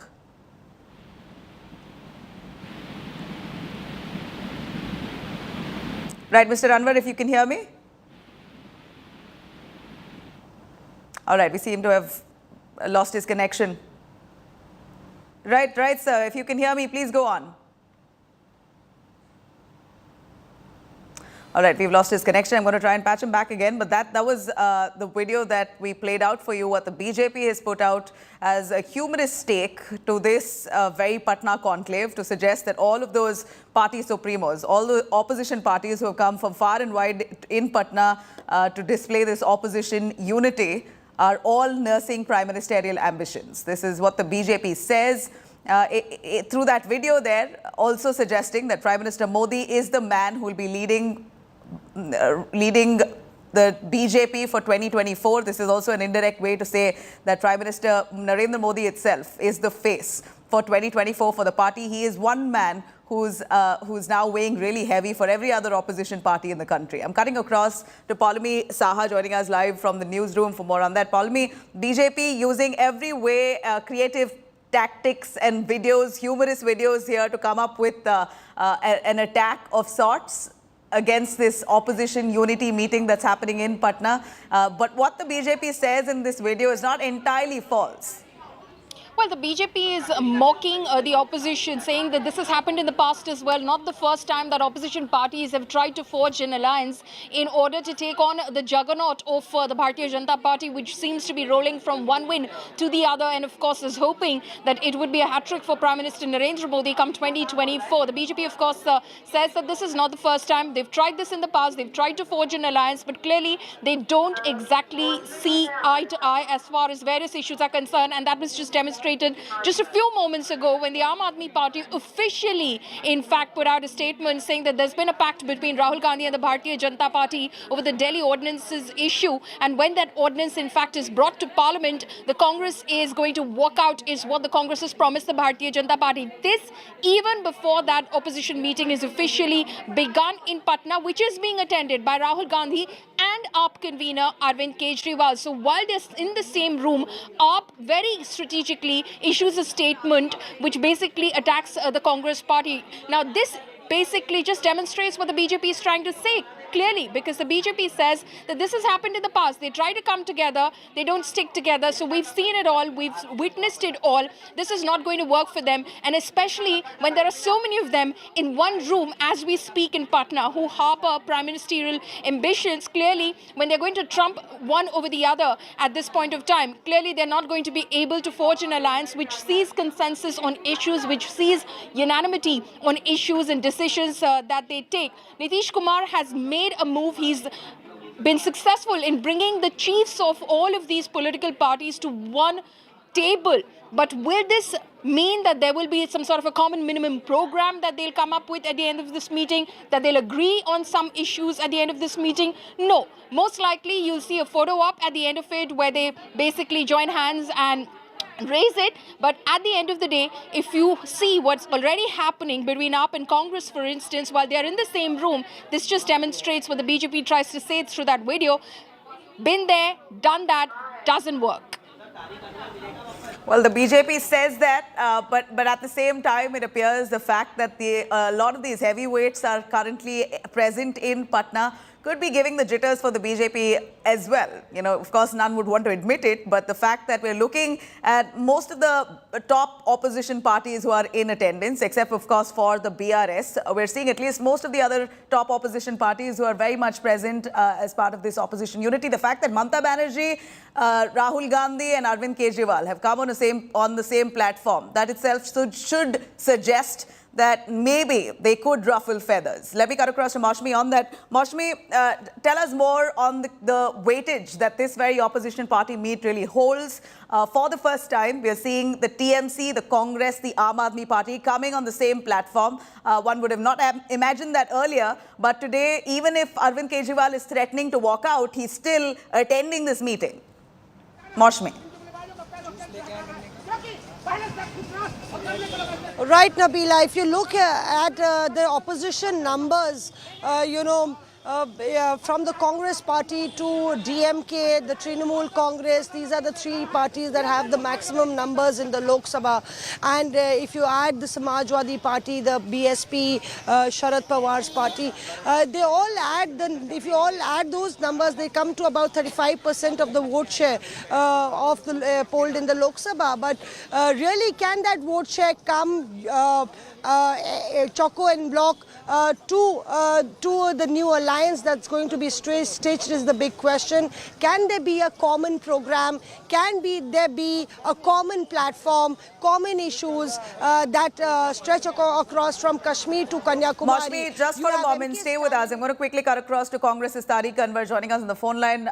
Tariq ji, यहाँ पर जो opposition meeting, unity meet है जो आज आप attend कर रहे हो, इसके ऊपर बीजेपी ने एक वीडियो डाला है जो सोशल मीडिया पे रिलीज किया है, मजाक कर रही है कि हर एक जो ऑपोजिशन पार्टी के सुप्रीमो है वहां पर वो सब पीएम बनना चाहते हैं। अंत में पीएम आप में से बनेगा कौन? देखिए, ऐसा है कि अभी कोई पीएम की उम्मीदवारी की बात ही नहीं है।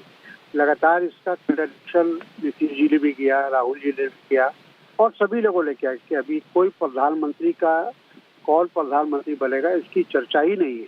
अभी तो हम ये चर्चा कर रहे हैं कि कैसे तमाम जो भारतीय जनता पार्टी विरोधी मत है उसको एक साथ किया जाए, क्योंकि 2019 का हम लोग को अनुभव है कि 38% वोट लाकर भारतीय जनता पार्टी पूर्ण बहुमत से आई और 62% वोट बढ़ गया अलग अलग खानों में। तो इस बार ये काम ना हो और तमाम विपक्ष एक साथ आए। उसके बाद हमारा ये कोशिश होगी कि न्यूनतम प्रोग्राम बने, साथ में रणनीति तैयार हो। की मीटिंग शुरू हो चुकी है, लेकिन तारिक जी शुरू होने से पहले ही आम आदमी पार्टी ने उनको एक थ्रेट दिया है कि अगर आप ऑर्डिनेंस के ऊपर हमें सपोर्ट नहीं करोगे तो हम ऑपोजिशन यूनिटी मीट में हिस्सा नहीं लेंगे। आप क्या कहोगे? देखिए, वैसे हर पार्टी और हर मुख्यमंत्री स्वतंत्र है अपनी बात कहने के लिए, लेकिन उसके साथ साथ जो भी आम सहमति बनेगी, अगर उनका जो प्रस्ताव है उस प्रस्ताव पर अगर कमेटी सहमत होगी तो जरूर बात करेगी। लेकिन ऐसा नहीं है कि हर आदमी अपनी बात कहलाने की कोशिश करे और उसी की बात सुनी जाए। जी, वहाँ पर ऑपोजिशन यूनिटी मीटिंग में आपका अंडरस्टैंडिंग क्या होगा तारिक जी? आप हमें कुछ बता सकते हैं कि कांग्रेस क्या रीजनल पार्टीज को बड़ा हिस्सा देंगे? ये कांग्रेस में आप में से एक डिसीजन निर्णय कोई लिया है कि आप ये बार कोई डिमांड्स के बिना आप रीजनल पार्टीज को एक बड़ा शेयर लेने देंगे वहाँ पर जो बहुत सारे स्टेट्स में है? देखिए, ऐसा है कि कांग्रेस पार्टी में ये क्षमता है कि तमाम जो क्षेत्रीय पार्टियां हैं या रीजनल पार्टियां हैं उनको लेकर चलने की क्षमता हमने 2004 से लेकर 2014 तक दिखाया। 18-19 पार्टियों की सरकार हमने, यूपीए सरकार हमने चलाया और मजबूती से चलाया, स्थिरता से चलाया। तो कांग्रेस पार्टी आज भी कई राज्यों में गठबंधन की सरकार में शामिल है, चाहे वो बिहार हो, चाहे झारखंड हो, तमिलनाडु हो, ऐसे कई राज्य हैं। तो हम गठबंधन की राजनीति से पूर्ण रूप से हम परिचित है। कांग्रेस पार्टी जानती है कैसे चलाया जाता है और कांग्रेस पार्टी एक राष्ट्रीय पार्टी है, नेशनल पार्टी है। हमारा विश्वास सभी समान विचारधारा के लोगों को लेके चलने में है। जी, आपका एम क्या है तारिक अनवर जी? आप जो कांग्रेस है और ये ऑपोजिशन पार्टी के नेता जो आए हैं अब, उनका एम क्या है, टारगेट क्या है? कि मोदी को हटाना वही एक एम है? जो अभी राजनीति चल रही है भारतीय जनता पार्टी की और नरेंद्र मोदी की, उसको समाप्त करना है। एक तानाशाही डिक्टेटरशिप जो देश में लागू किया जा रहा है, लोकतंत्र और संविधान को अंडरमाइन किया जा रहा है, वो तमाम चीज़ों को ध्यान में रखते हुए विपक्ष का ये मानना है कि हम लोगों को एकजुट होना चाहिए और तभी हम भारतीय जनता पार्टी और उनके समर्थकों को हम मात दे सकते हैं। तारिक जी, सवाल ये है कि बीजेपी का कहना है कि पहले भी ये सब हो चुका है, ऑपोजिशन इसी तरह से एक ही प्लेटफॉर्म पर आने की कोशिश कर चुकी है, नतीजा क्या निकला? कब? ऐसा तो अब पहली बार हो रहा है जहाँ 17-18 पार्टियां हो रही हैं। ऐसा ऐसी कोशिश पहले कभी नहीं हुई। जैसा हमने कहा कि 2004 में ये कोशिश हुई तो कामयाब हुई और 10 साल सरकार चली। अब इस बार भी हम कामयाब होंगे, हमें पूरा विश्वास है और आगे सरकार चलाकर दिखाएंगे कि कैसे गठबंधन की सरकार चलती है। और आज भी जो नरेंद्र मोदी जी की सरकार है वो एनडीए की सरकार है, एक गठबंधन की सरकार है। वो ये नहीं दावा कर सकते कि ये सिर्फ भारतीय जनता पार्टी की सरकार, छोटे दलों के साथ उनका भी गठबंधन है।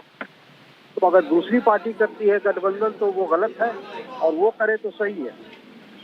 नहीं, पर ये छोटी छोटी पार्टियां नहीं है ना तारिक जी, ये काफी बड़ी पार्टियां हैं, सबकी अपनी महत्वाकांक्षाएं हैं, सबके अपने एम्बिशंस हैं। वो सब कुछ ठीक है, आपको वही इसलिए तो मैं बार बार याद दिला रहा हूँ 2004 का। 2004 में एक तो प्री इलेक्शन अलायंस हुआ, पोस्ट इलेक्शन अलायंस हुआ, सब लोग उसमें शामिल हुए, यहाँ तक कि वामपंथी मोर्चा भी था उसमें। तो कहने का अर्थ है कि सरकार गठबंधन की चलाने में महारत है कांग्रेस को। ऐसा नहीं है कि हम नहीं चला सकते या पहले नहीं चलाए। अनवर जी, अभी जो है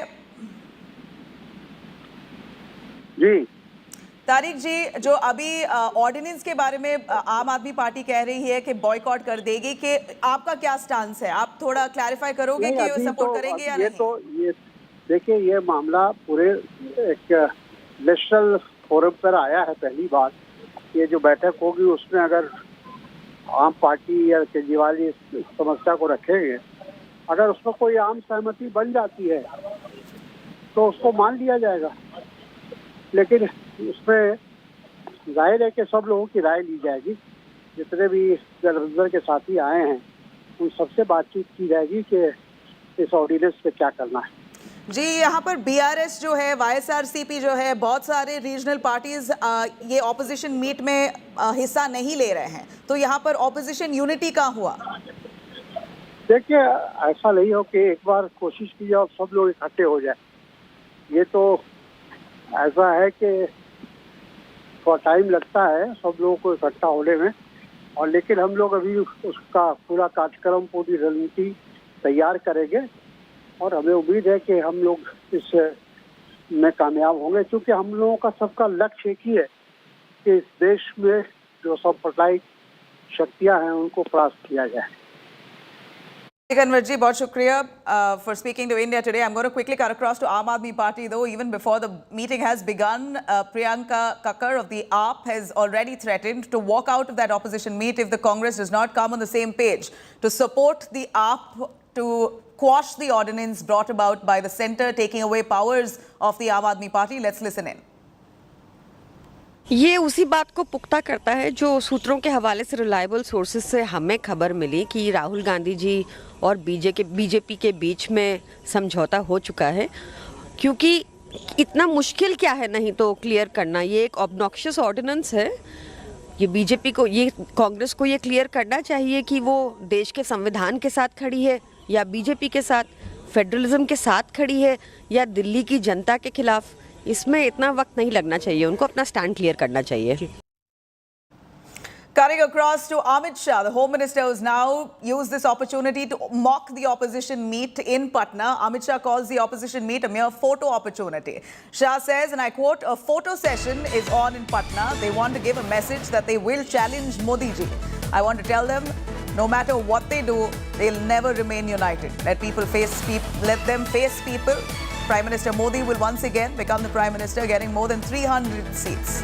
This is the conviction with which the Home Minister Amit Shah speaks, even as the opposition unity is at full display in Patna.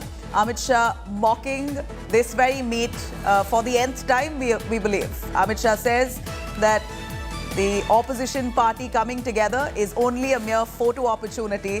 They want to give a message that they can challenge Modi. I want to tell them, no matter what they do, they will never remain united. Let them face the people first. Prime Minister Modi, indeed, will once again become the Prime Minister, and he will get at least 300 seats and more this time.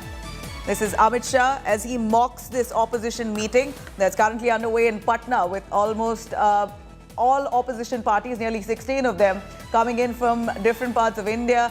Of course, there are a few missing, including the YSRCP, the BRS. Let me cut across to the Home Minister, pointing out at the lack of unity at this opposition meet today.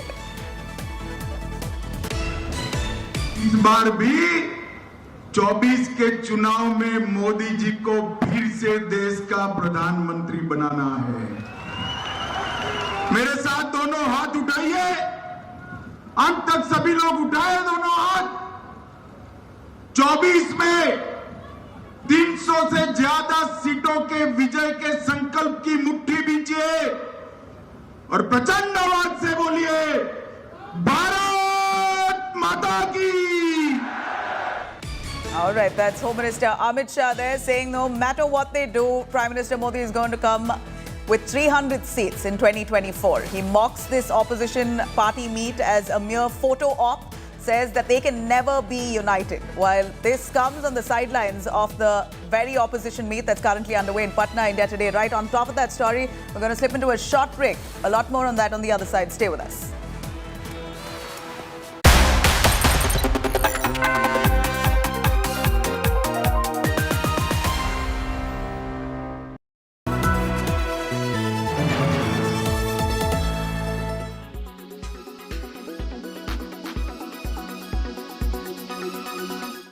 How many such launches are you expecting for this fiscal, or could you give us a sense of the next 1 or 2 years? We've already, talked about bringing in almost a launch every quarter. So this is the first. We're going to see some more. Right, absolutely. So, with premiumization also comes the need for infrastructure upgrade at Hero MotoCorp dealership level, at the ground level as well. So, what are the plans there, sir? Well, these beauties need a new house. Of course. Yeah, so we're going to open 100 premium stores, exclusive stores for our premium products over the next 4 quarters. So we're on that path. We're very, very excited. Our dealers are also very excited about that. Also, if you're talking about premiumization, one cannot absolutely ignore the fact that Harley is coming up from the Heroes stable. So give us a sense when it's coming on road, and how much volumes will the Extreme and the Harley's X440 add?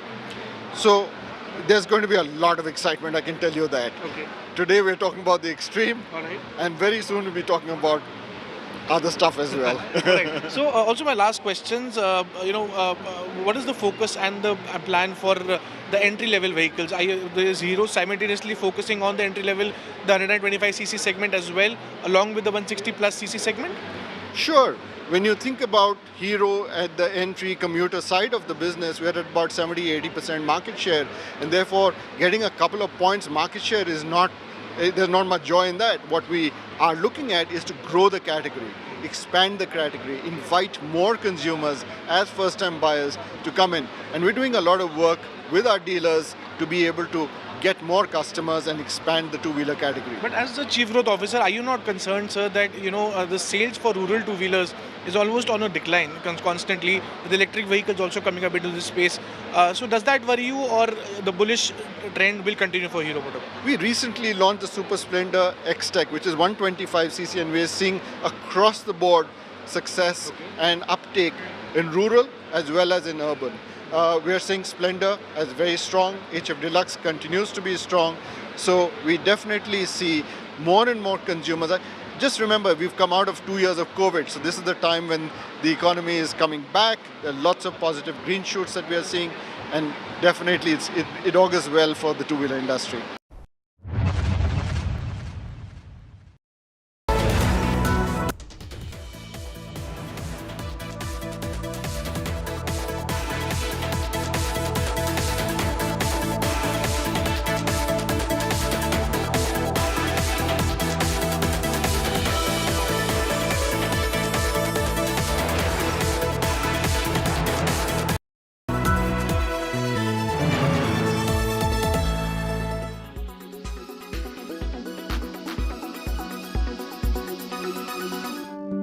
Chemical exfoliators work best when combined with facials. You know that a quality skincare routine is essential for maintaining healthy, glowing skin, especially in the summer months. Spending more time outside exposes you to more dangerous UVA, UVB rays, dangerous radicals, and unpleasant pollution, and all this can harm deep layers of your skin. The one behavior that by the end of the summer will genuinely improve your skin: regular facials.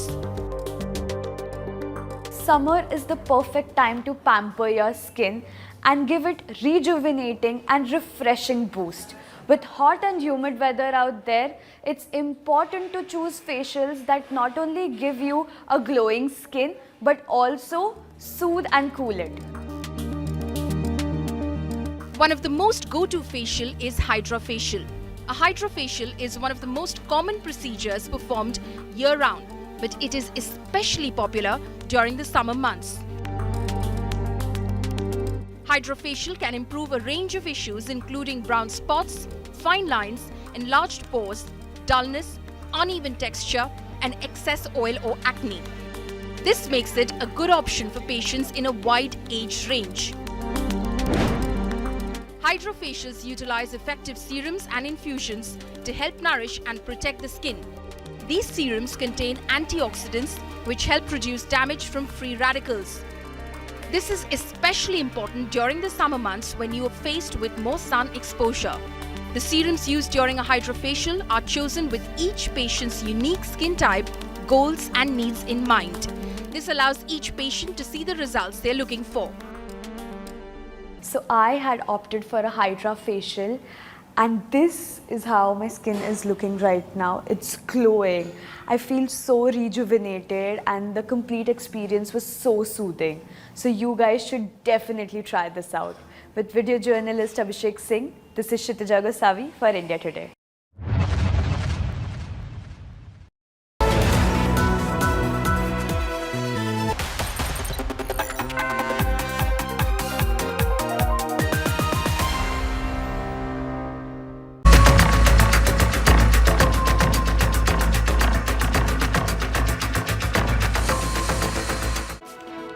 You have the key opposition meeting that's currently underway in Patna. Bigwigs of at least 15 opposition parties are currently attending that meet to chalk out a roadmap to form an anti-BJP front for 2024 Lok Sabha polls. Congress Chief Mallikarjun Kharge, TMC Chief Mamata Banerjee, the Left Front, NCP Chief Sharad Pawar, Uddhav Thackeray, SP Chief Akhilesh Yadav, all among the top opposition leaders who are currently attending that meeting. Even as I speak, it's underway in Patna. Ahead of this meeting, though, Rahul Gandhi has slammed BJP, saying it was trying to spread hate in the country while the Congress was doing everything it can to unite the nation with love, expressing confidence that the opposition would indeed defeat BJP in 2024 polls.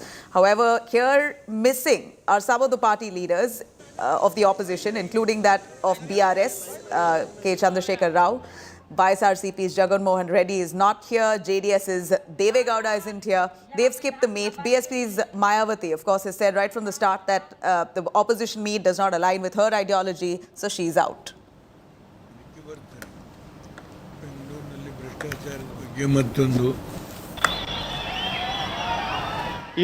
Hindustan में विचारधारा की लड़ाई चल रही है। एक तरफ Congress party की भारत जोड़ो वाली विचारधारा और दूसरी तरफ बीजेपी आरएसएस की भारत तोड़ो वाली विचारधारा, ये लड़ाई है। और इसीलिए आज हम बिहार आए हैं। क्योंकि बिहार में कांग्रेस पार्टी का जो डीएनए है वो बिहार में है। पूरा देश समझ गया है कि नरेंद्र मोदी जी बीजेपी का मतलब सिर्फ 2-3 लोगों को फायदा पहुंचाना, देश का पूरा धन उनके हवाले करना। कांग्रेस का मतलब गरीबों के साथ खड़ा होना, गरीबों के साथ मिलना, गले लगना और गरीबों के लिए काम करना।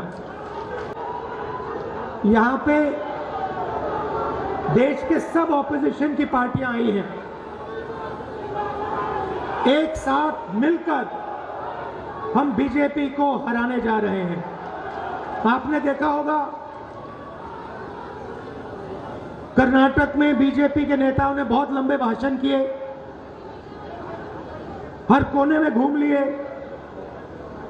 और नतीजा आपको दिख गया कर्नाटक में क्या हुआ। हास्यास्पद है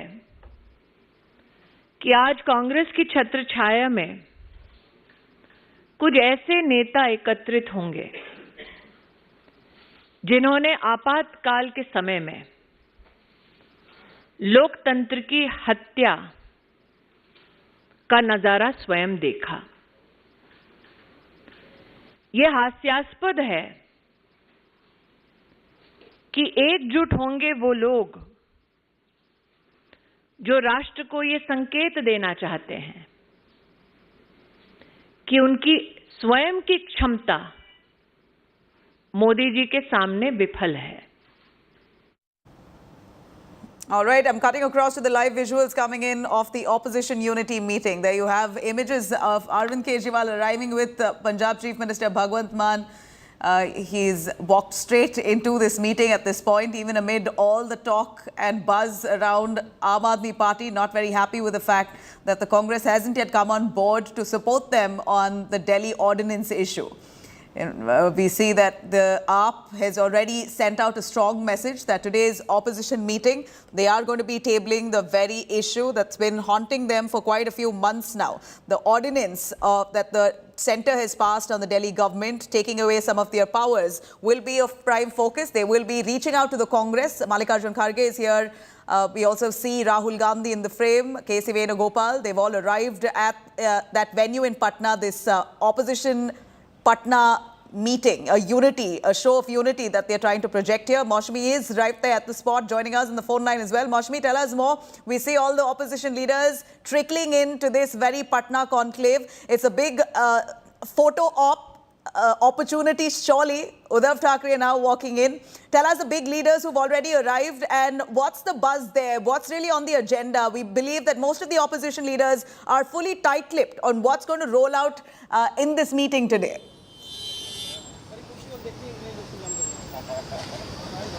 So, Nabila, we are told there are almost 16 parties who are present in this big opposition meet. The only pullout is RLD. Jayant Chaudhary is in London on a family vacation, and he had expressed his regrets earlier for not coming for this meeting. But as they said that only the party chiefs were called, so there was no role play by somebody else on his behalf that could be allowed or was possible.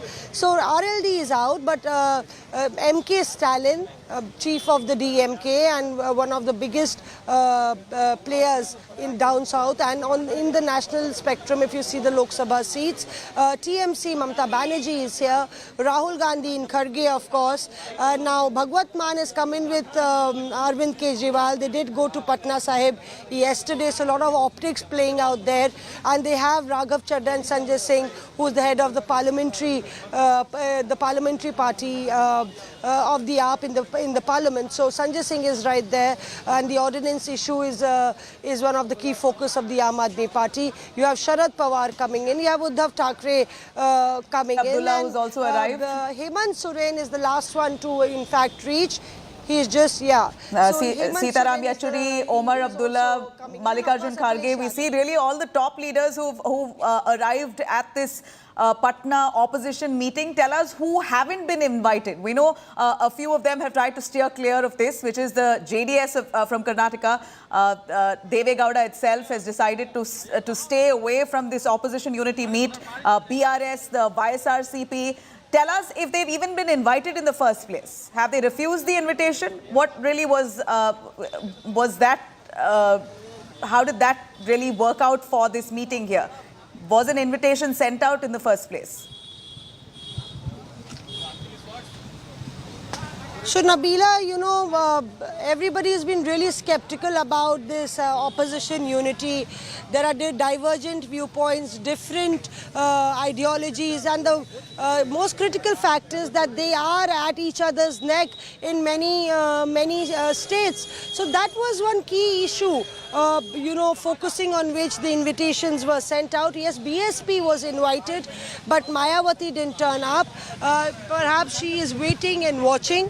And on the other hand, as I told you, RLD didn't come, but I'm not really sure, and I don't think that the BRS was invited because there is a suspicion within the leaders who are attending and the parties who are attending that there could be attempts to derail this entire opposition startup. I would call it a startup because it's after a long time, after UPA 2, we've seen that there is a unity at such large scale where there are leaders who've not seen eye to eye. From Akhilesh Yadav to Mamta Banerjee, Arvind Kejriwal being in the same frame as Rahul Gandhi. Many of them have icy relationships with Rahul Gandhi, and we will have to wait and see how that pans out. But amongst the fence-sitters who have not come and were not invited, as you said, JDS has not been invited because they've been at loggerheads in Karnataka and they've fallen apart since the last government fell way back in 2018 elections. So really, you know, the JDS is out, TDP is out, YSR is out, and also the BJD, that's made it really clear that it is more leaning towards the BJP. So all these four to five key regional parties have kept out of this opposition meet. But now, from now onwards, one will have to wait and see whether they are together or is it just a photo op, as you said. Because if they have to add more weightage to the entire meeting, there has to be a takeaway. Whether there's a common minimum program, Sharad Pawar apparently was working on that. Whether there is a team that is created with apt representation from every party and a convener in Nitish Kumar or any other leader of his stature made and a chairperson made for the entire alliance. That could happen, but we will have to wait and see how the Aam Aadmi Party that's been stealing all the headlines or perhaps hogging all the limelight since the past 2 days over statements and sources saying they'll walk in or walk out, a yes or a no. We'll have to wait and see how Congress deals with Aam Aadmi Party, because it's been a very, very tough relationship with them, and Rahul Gandhi and Arvind Kejriwal have been amicable and not been very courteous to each other. In fact, I remember Arvind Kejriwal saying that the Congress doesn't need anybody else to weaken the Congress party. Rahul Gandhi is enough. That was came close on the heels of the Gujarat elections. So Rahul Gandhi has been meeting state units of Punjab and Delhi, and they've been tweeting out against the Aam Aadmi Party. So it's going to be a very hemorrhaging relationship of the Congress with the AAP, if it has to be that way. Sure enough, but for the longer run, they could compromise on the short-term interest. All right, good compromise. So then in the start of this meeting today, what really would be discussed? We believe that there's a lot of talk about what are the common issues that the Congress can really come onto one page along with all the other opposition parties. Can they really identify some of the common issues that they can unite on? Is that going to be the agenda of today? A few of the issues, like for example, the Ram Mandir itself, a classic example where the Congress has been opposing it while the Shiv Sena of the Uddhav Thackeray has been for it. There are many issues like that, that all of them do not meet eye to eye about. And today, Is this the day planned to only discuss on those common issues that can actually unite these parties? You know, Nabila, the netas would be, in fact, the organizers would be heaving a sigh of relief that this meeting is even taking place. Remember, it was rescheduled. It was slotted for earlier this month and was rescheduled. Rahul Gandhi has just returned to get all these netas. Many of them are chief ministers. You have Hemant Soren, MK Stalin, Arvind Kejriwal, Bhagwant Mann. So many of them, Mamta Banerjee, all of these are chief ministers. They are busy people, and you can understand that there are certain issues which are very common and they would want to come together.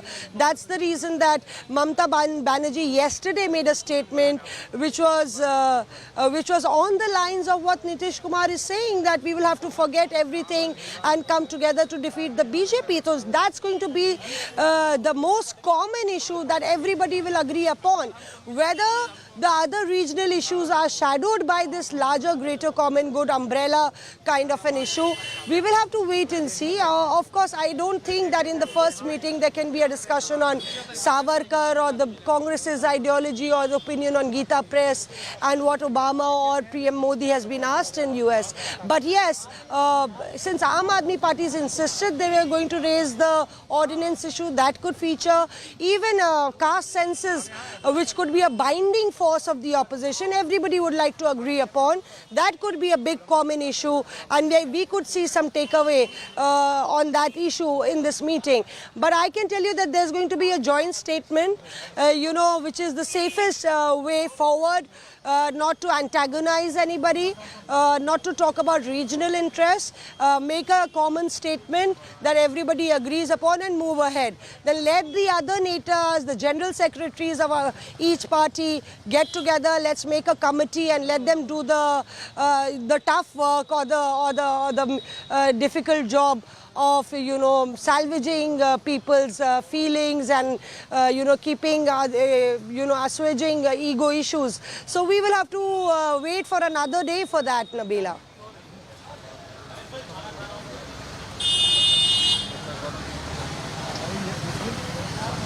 That is what we're expecting, Mosmi. Possibly just a joint statement at the end of the day. The sticky issues will be kept out because at the end of the day, this is, of course, the first step. Rajdeep Sardesai is also joining us at the moment. Mosmi, stay on for the moment.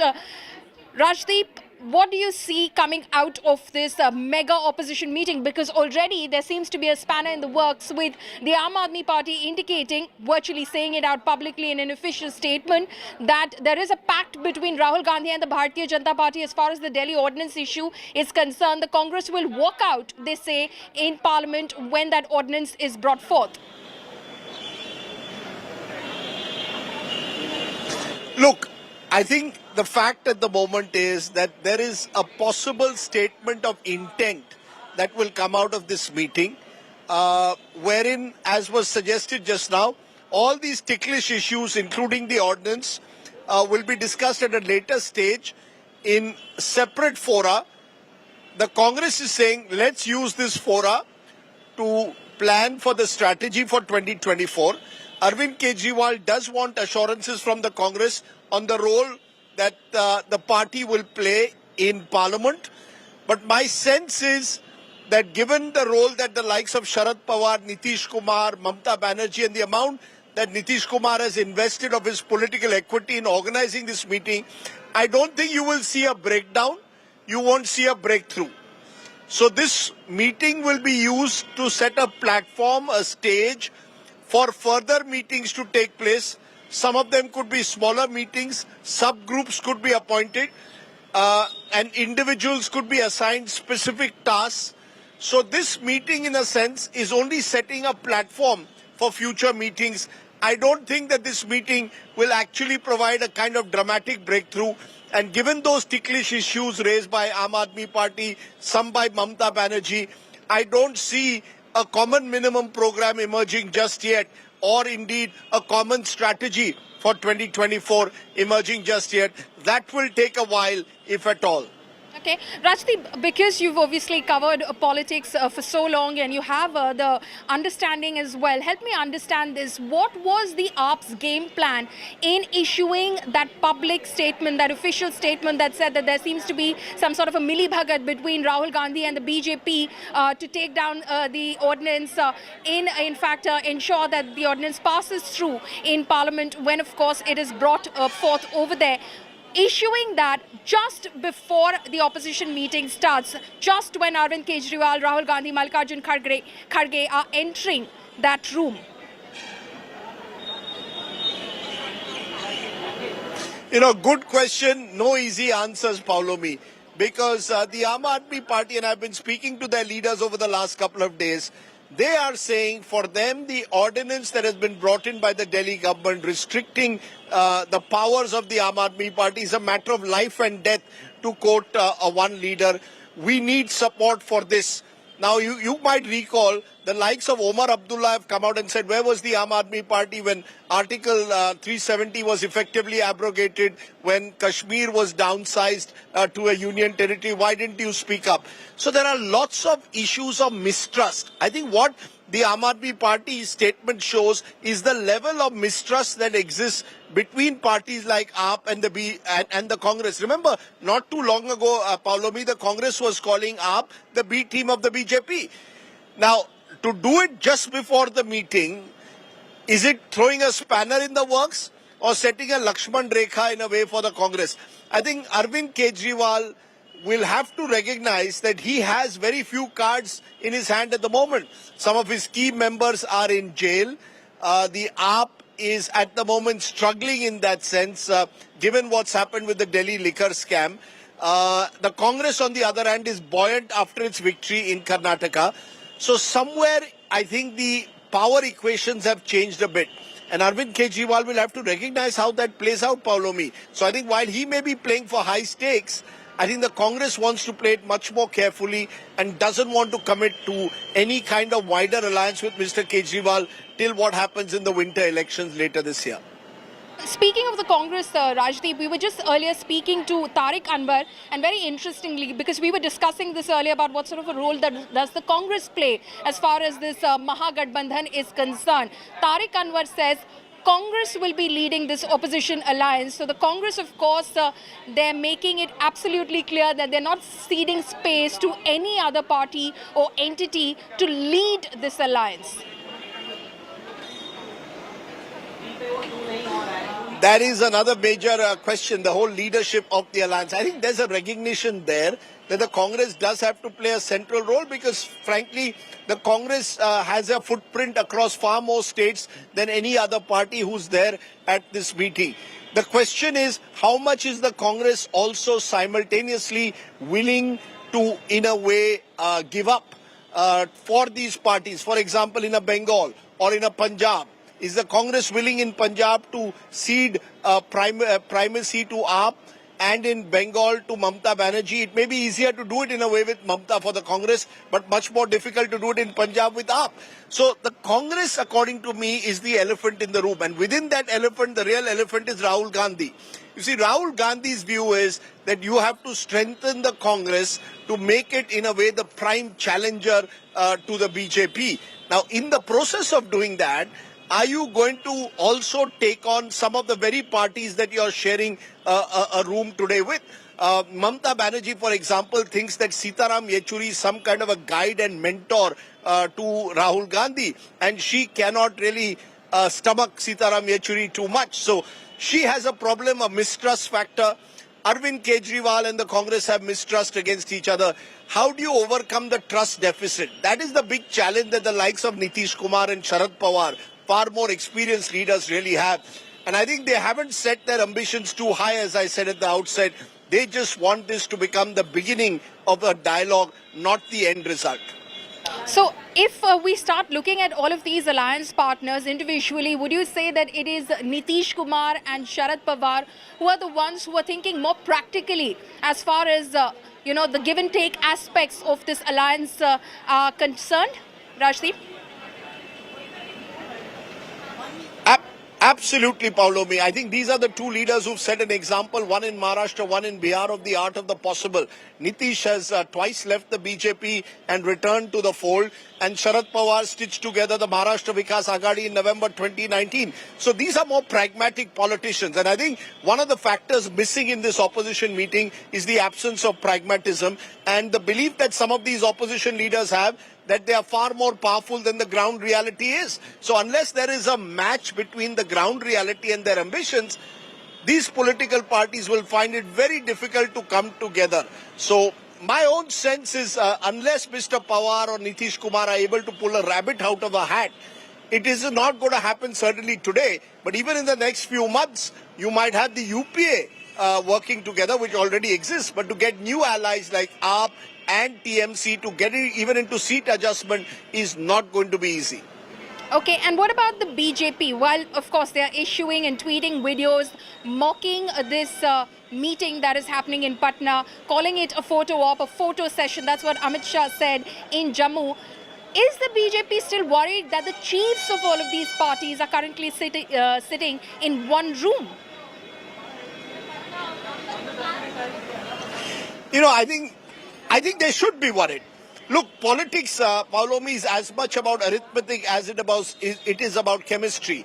And as we've seen in a state like Maharashtra, when three major parties come together, Shiv Sena, Congress and NCP, they are able to carve out a space for themselves. So I think in states like Maharashtra, in states like Bihar, where RJD, Congress and JDU are together, or even if there were to be a grand alliance of some sort in Bengal, all of these would pose challenges to the BJP in states that they did very well in 2019. So while the BJP will call it a Mahamilawat, will question the fact that who is your leader, will say it's Parivarvad, that they've come together out of the fear of the ED, all of that will happen. But there is an arithmetic factor also that the BJP has to keep in mind. If this group was able to come together and say, look, there are 300 seats or 350 seats we've identified where we are going to do one-on-one fights, it does change the rules of the game. So while the BJP at the moment will remain hopeful that Narendra Modi versus who is a battle that they still have the upper hand in, if these parties can actually come together and do a one-on-one fight in 300 plus seats, it does make the election more interesting. Absolutely. Also, Rajdeep, the fact, that there are opposition parties who are not exactly in the BJP camp, may be supporting the BJP in certain aspects, but otherwise also, independent in their thinking. They've, of course, stayed out of this meeting. That includes the BRS, that includes the BJD, the YSRCP, the JDS, of course, and the BSP. Very interestingly, not even invited for this meeting. So the question is, all of these opposition parties otherwise that are inside that one room in Patna right now, are they still a formidable force minus these other parties, non-BJP parties, in order to take on the Bharatiya Janata Party and the juggernaut of the BJP?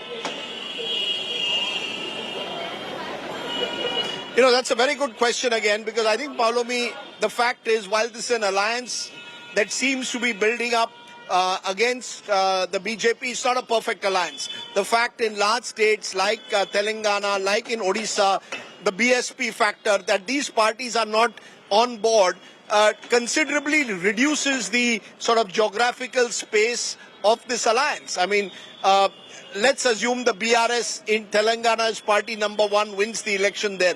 Does it join this alliance? Mayawati, she may not be the force she was 10 years ago, but she still has a certain vote bank. How are you going to get such parties on board? Or will such parties either be neutral like a Naveen Patnaik, or will they be part of some tacit alliance with the BJP? Think about Chandrababu Naidu and look at how politics changes. You might recall 5 years ago it was Chandrababu Naidu who was driving the opposition to come together. Today he's nowhere on the scene and in fact has been holding meetings with Amit Shah. What does that suggest? Every party, Paulomi, looks at short-termism. What am I getting out of it? And that's why I think all these opposition moves will not work unless they come together with a common program, common narrative, not just about seat sharing, but going beyond just anti-Modism. And what is their deadline to come up with that common minimum program of sorts? Is it the Lok Sabha elections, ahead of the Lok Sabha elections 2024, or they should have something planned out even before the very crucial assembly elections that happen at the end of the year, MP, Rajasthan, Telangana? You know, given what we've just seen, the kind of statements that we've seen both from Rahul Gandhi saying Congress will win Chhattisgarh, Rajasthan, Madhya Pradesh, what Aam Aadmi Party has said about the ordinance before the meeting, I think nothing will happen before the winter elections. I think everyone is buying time. This meeting has given them the option of putting together some good optics. But I think the reality is that until the assembly elections are over, and depending on how the Congress does, we will have some idea of what shape this alliance will take place. And that could be January next year, which some would say is a little too late, given that elections are likely March, April next year. That's right. And also speaking of, the BJP video, which they tweeted out mocking this opposition meeting that's happening in Patna, it spoke about how so many of them have prime ministerial ambitions as well. Clearly, they will not be able to reconcile, those ambitions, put them aside and have one person become the leader of this opposition. Do you see that as being a roadblock as well, that there are many inside that room right now who harbor prime ministerial ambitions? You know, to be fair, I don't think that's such a major issue. I think one of the major issues is what role will Rahul Gandhi play. You see, the BJP, and you might have heard Amit Shah saying that, the next election is Modi versus Rahul Baba. So the BJP wants to make the election once again like they made 2019 presidential style, Modi versus who or Modi versus Rahul. When I speak to other opposition leaders, they say we are not interested in leadership at the moment. It's actually coming together. So I think there are two groups within this opposition, the pragmatists who are saying, look, leadership issues can be sorted out after the election. If we do well, everything will be sorted out. And there are those, particularly within the Congress, who are saying, look, we want the leadership. So I think leadership will become an issue at some stage, but I don't think that's the real problem. The real problem are the state level issues. Right. Adhir Ranjan Chaudhary versus Mamata Banerjee. How do you reconcile that? Right. Mr. Kejriwal versus Ajay Maken in Delhi. How do you reconcile that? So I think that's going to be the challenge, Paulomi. Right. Rajdeep, stay on with us. My colleague Mosmi Singh is also joining us live from Patna at the moment. Mosmi, have you heard from the Congress any sort of reaction coming in over what the Aam Aadmi Party has said in its official statement, that there seems to be a pact between Rahul Gandhi and the BJP to ensure that the ordinance passes through in Parliament, the Delhi Services Ordinance passes through in Parliament when it is brought forth, whichever session it's brought forth in Parliament. What is the Congress saying on that?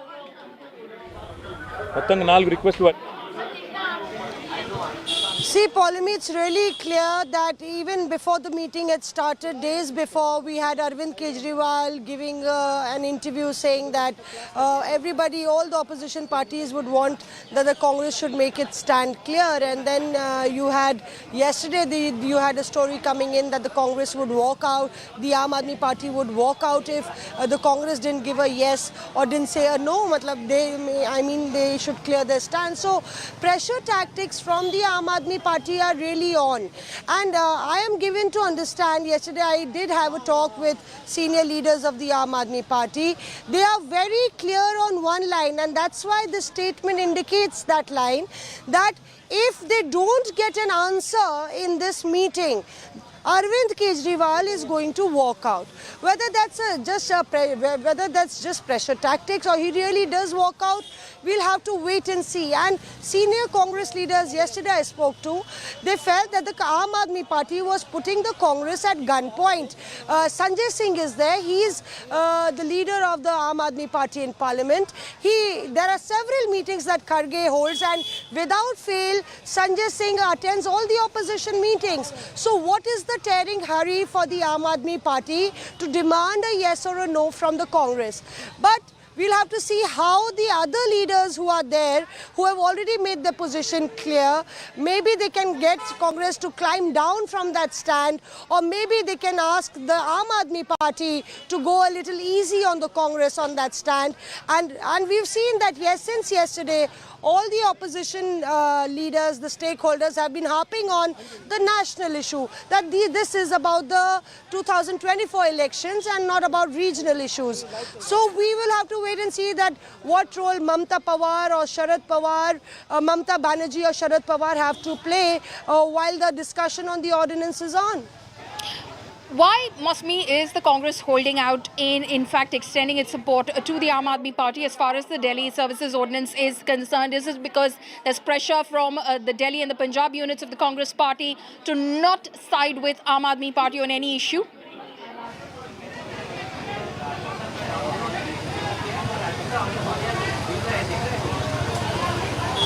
Mosmi? See, Okay, Paulami, we'll try and I am reconnect not with really Mosmi. sure My whether you colleague can hear- Rajdeep Sardesai is also live with us. We'll try and get both of them back. They're, of course, in Patna at the moment. Mosmi, if you're able to hear me, the question is, why was the Congress holding Yes, I out, got your has been question, holding out so far, as far as extending its support to the Aam Aadmi Party is concerned, vis-a-vis the Delhi Services Ordinance? Is it because there's pressure from the Congress's Delhi and Punjab units to not side with Aam Aadmi Party on any issue? Absolutely, Paulami, that is one of the issues, because in Punjab, while the Aam Aadmi Party, the Congress says, is loud about the fact that the BJP government is arm twisting opposition leaders by using agencies against them, the Aam Aadmi Party is doing the same in Punjab. So how is the Aam Aadmi Party stand actually on the agencies being misused?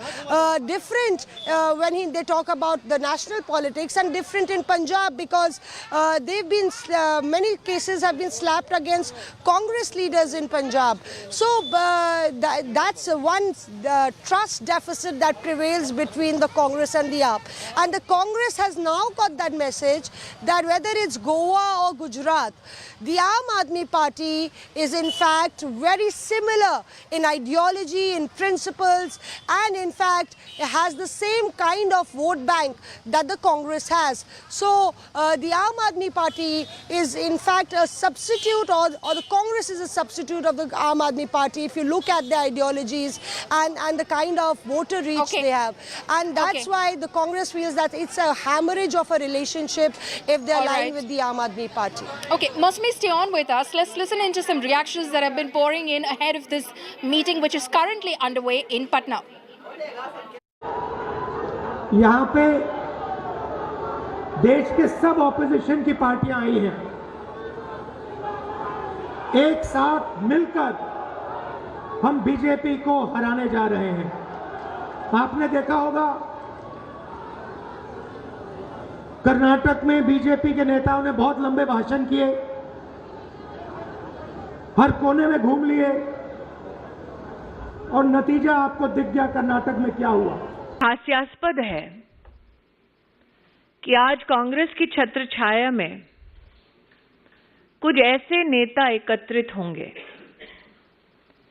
जिन्होंने आपातकाल के समय में लोकतंत्र की हत्या का नजारा स्वयं देखा। यह हास्यास्पद है कि एकजुट होंगे वो लोग जो राष्ट्र को ये संकेत देना चाहते हैं कि उनकी स्वयं की क्षमता मोदी जी के सामने विफल है। मैं विशेषतः कांग्रेस पार्टी का आभार व्यक्त करती हूं कि उन्होंने सार्वजनिक तौर पर यह घोषित कर दिया कि कांग्रेस नरेंद्र मोदी को हराने में अकेले नाकाम है, उन्हें सहारे की जरूरत है। बैठक बुलाने से कोई विपक्षी एकता नहीं होती है, एकता कोई बैठकों में नहीं होती है, 1:1 बातचीत करने से होती है।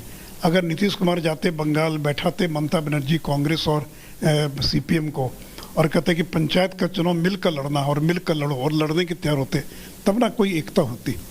या उत्तर प्रदेश जाते और अखिलेश यादव को कहते कि कांग्रेस के साथ मिलकर चुनाव लड़ना है, लेकिन यहाँ तो ममता बनर्जी कह रही है कि कांग्रेस बंगाल छोड़ो, अखिलेश यादव कह रहे हैं यूपी में कि कांग्रेस यूपी छोड़ो, अरविंद केजरीवाल कह रहे हैं कि पंजाब और दिल्ली में कांग्रेस छोड़ो। तो हर राज्य जो क्षेत्रीय दल है वो तो कांग्रेस को पसंद ही नहीं कर रहा, वो तो चाहता है कि कांग्रेस उनके राज्य में चुनाव न लड़े। यानी विपक्षी एकता की परिभाषा क्या है? The agenda is not anti anybody. The agenda is pro India. The agenda is pro people. The agenda is pro constitution. The agenda is pro not making a gas cylinder 1200 rupees and keeping it to 500 rupees. The agenda is to give jobs to young people.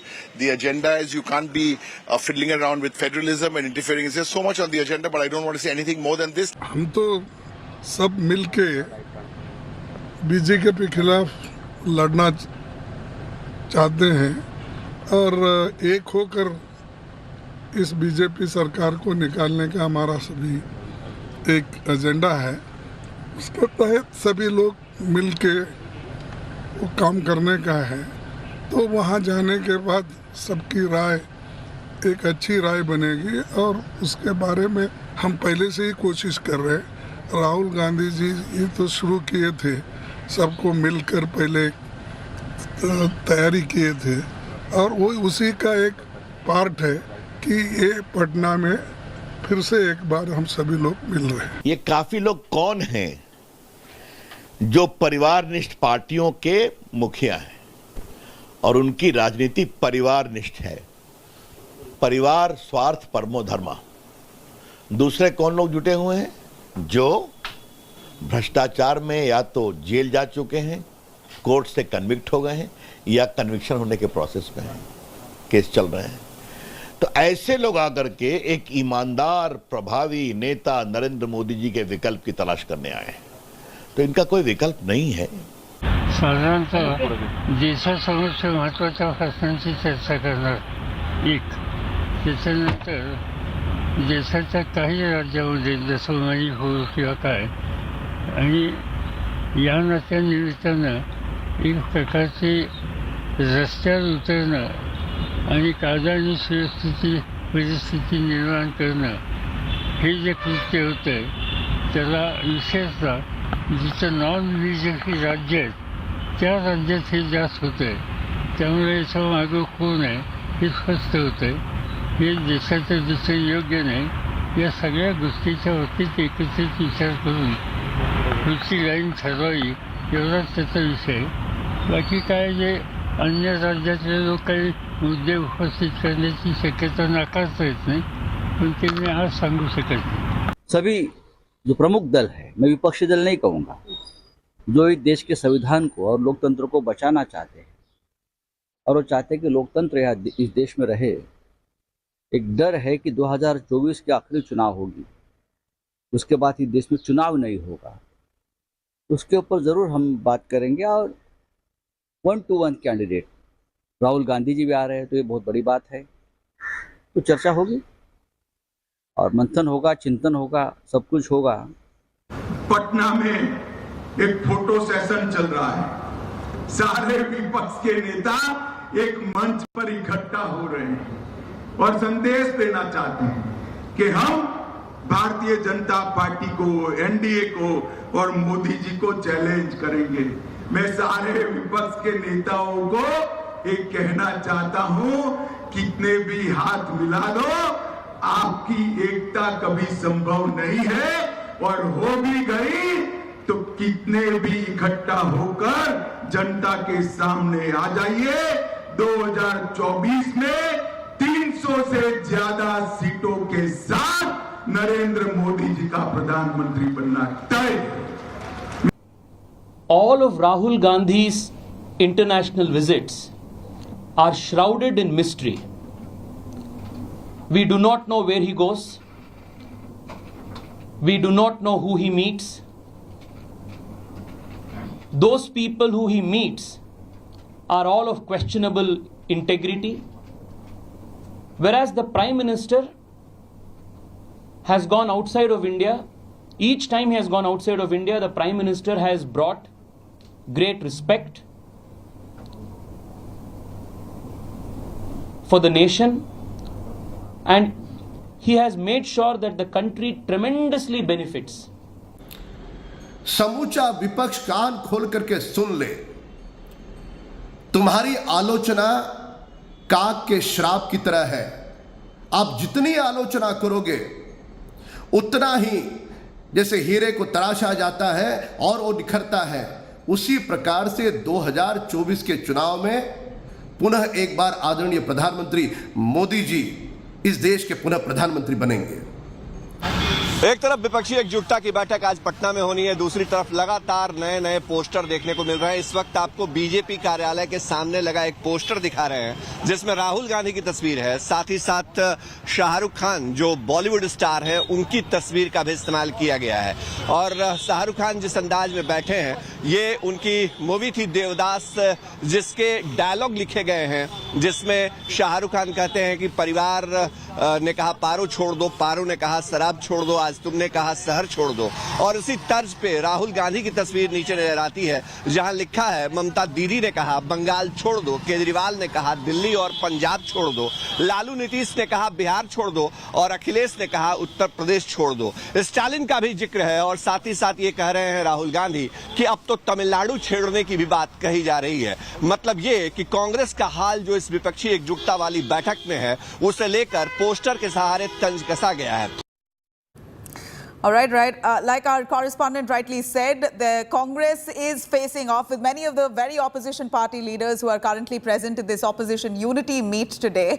How they really going to come on the same page? What are the issues that they're going to resonate with unanimously? I'm going to cut across to Maushmi Singh joining us for more on that. Maushmi, tell us, as the opposition party begins, it's been nearly half an hour that they've already begun their very closed-door meeting without details being revealed.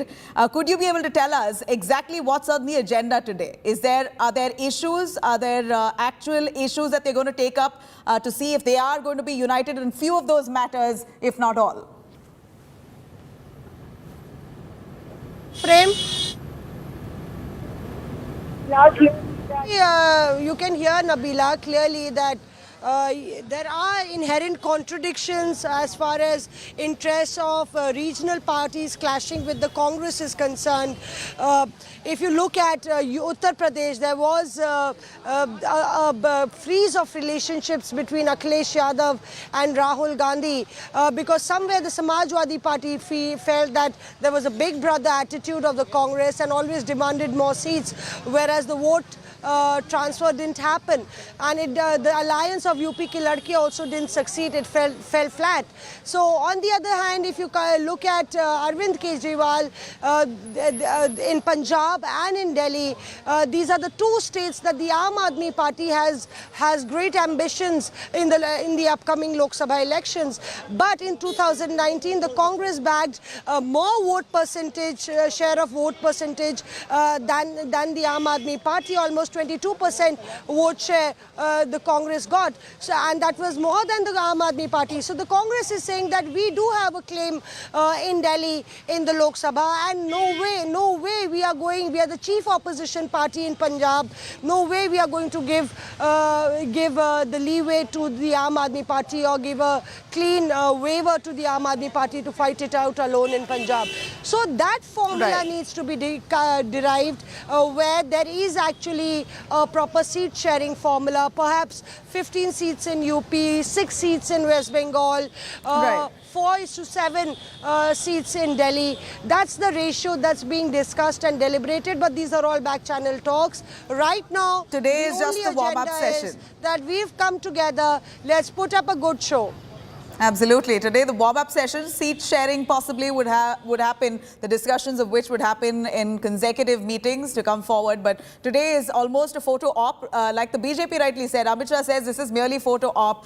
There's hardly any unity among any of these leaders. But it's now the onus on this very opposition united front, as they call themselves, to prove the BJP wrong, if at all. But can they manage to? Most of these opposition parties are facing off each other in their respective states. So all-important meeting currently underway, with Maushmi joining us for that very live coverage. Slipping into a short break, we'll be right back with more on that.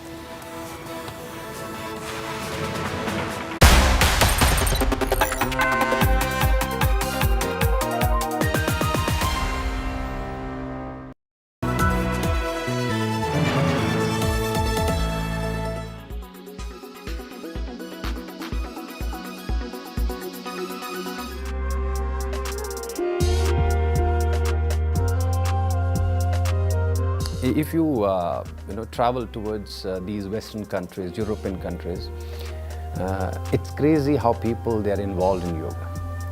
Every third street will have a beautiful yoga center. It's not only that you're just running outside and you got some place and practicing. There are dedicated academies, institutes, studios to practice yoga. So what our experience is, let it be the streets of Manhattan or in Japan. People, they practice there, they spend a year or 2 years, and then they are back to Himalayas. You will see them in Himachal Pradesh, in Rishikesh, or in Nepal, these kind of mountain ranges. They come and they spend their time. They try to go more deep in yogic practices.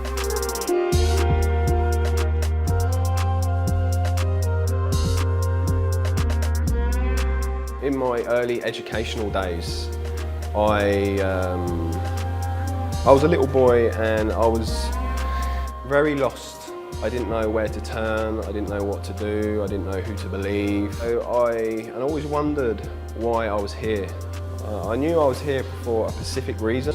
We implement the practice of yoga. So naturally, it changes your inner mechanism. I gave up my business in the UK and I sold my house in the UK to come to India to learn the ancient teachings of yoga and pranayams, breathing techniques, mudras and meditation techniques. And it's helped me so much, because obviously moving from England to India is such a big jump, and it's enabled me to have a stronger mindset. Now that I realise that this is what I need to do in this lifetime, it's very passionate for me to bring these teachings back to the West, back to England, and help humanity.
Why does this happen? Let me tell you the science behind it.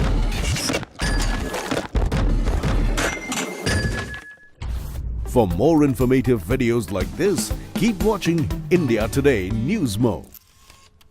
Kerala's public health, all political parties traveling from different parts. Armed with facts, Looking at political back. she takes the news by its horns. Do you think the future of these students are not hampered? Fierce, bold and direct, setting the tone for the biggest stories from every corner and every angle. Expect nothing but the unfiltered truth. News first, niceties later. Watch me, Nabila Jamal, on India Today. Make your media plan smarter with India Today Live TV on your connected devices.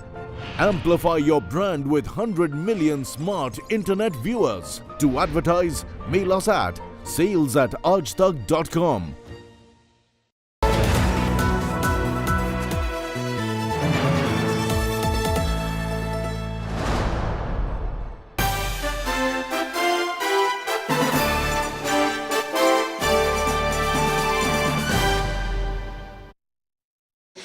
welcome to the special broadcast from outside the White House, where Prime Minister Narendra Modi and the Bidens took Indo-US bilateral ties to a tantalizing new height with intimacy, bonhomie and hard-nosed business deals. The state banquet for Prime Minister Narendra Modi was a power show of the biggest democracy and the largest democracy. After a hectic day of deals, dosti and diplomacy, the Bidens hosted Prime Minister Modi to a state banquet here at the White House, where the who's who of town were present, from the bigwigs here in the United States of America to the Indian American community and top honchos from India. The First Lady herself overlooked the nuanced detailing of the gala dinner, and Prime Minister Narendra Modi and President Biden raised a toast to the Indo-US friendship and everlasting bond between the two countries. जैसे जैसे समय गुजर रहा है, हमारे लोगों में और एक दूसरे के प्रति समझ और बढ़ रही है, एक दूसरे के नामों का सही उच्चारण कर पाते हैं, एक दूसरे के एक्सेंट को समझ पाते हैं। भारत में बच्चे हैलोवीन पर स्पाइडरमैन बनते हैं और अमेरिका के युवा नाटू नाटू पर डांस करते हैं।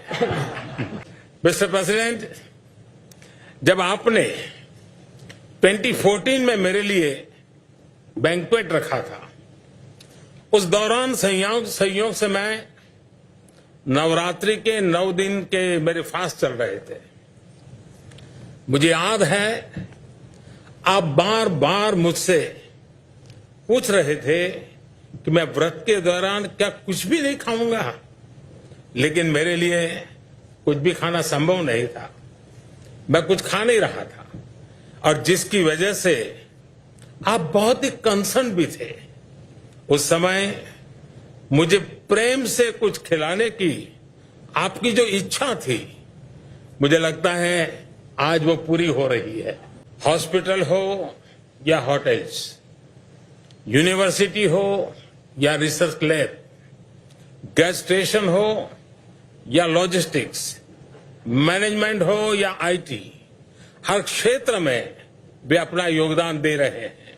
We have never seen this kind of reception of any prime minister or a president of any country in the world. Like, we see the flags of India and America all over the streets of Washington DC. The support and the ovation they got this morning at the White House was exceptionally well. I mean, it was... And you're all headed to the state dinner as well? Absolutely, yes. Okay. I really liked the speech. I thought it was very empowering. It's the first time I attended something, and it was really nice to hear about the India-America friendship, which is growing and strengthening. And it's really important for youth to understand this, because we are... the rising face of the nation, and us taking that to our community and making sure that we are involved in these opinions and these connections is very critical, so that we could shape the community that we live in. A very strong message of sustainability, protecting the environment, the rule of law. I think this is a very extraordinary moment for the U.S.-India relationship. It was very electric. I mean, just to be inside that room with all the members of Congress, Prime Minister himself, his team, and the members of the Indian diaspora, and also members of staff and various sort of U.S. citizens. I mean, it was just fantastic. In his landmark address at the US Congress, Modi captivated the audience and enthralled them with what he said. Sold the India story to them amid chants of Modi, Modi, standing ovations, and then later lawmakers queuing up for photographs, autographs and selfies. More than 2 decades after 9/11 and more than a decade after 26/11 in Mumbai, radicalism and terrorism still remain a pressing danger for the whole world. These ideologies keep taking new identity and forms, but their intentions are the same. Terrorism is an enemy of humanity, and there can be no ifs and buts in dealing with it.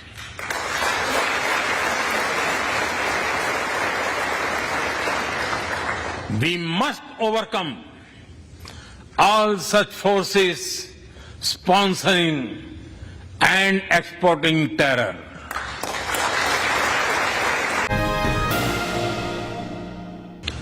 This is not an era of war.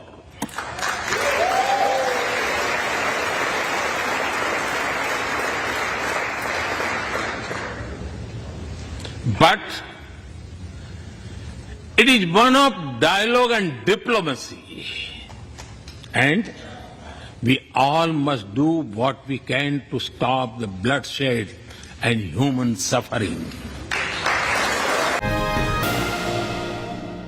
I may be running out of continent soon, so I will stop here. Distinguished members, the Vedas are one of the world's oldest scriptures. They are a great treasure of humanity composed thousands of years ago. Back then, women sages composed many verses in these Vedas. And today, in modern India, women are leading us to a better future.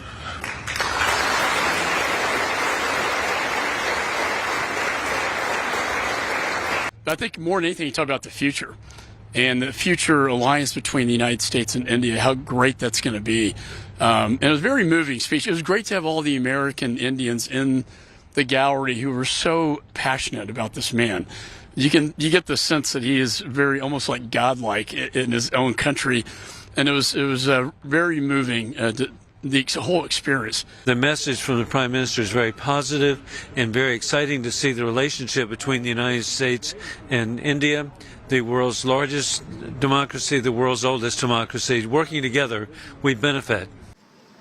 Let's not forget, this visit is all about big bang deals, from space to semiconductors to fighter jets. Prime Minister Modi meant business the moment he landed in Washington, D.C.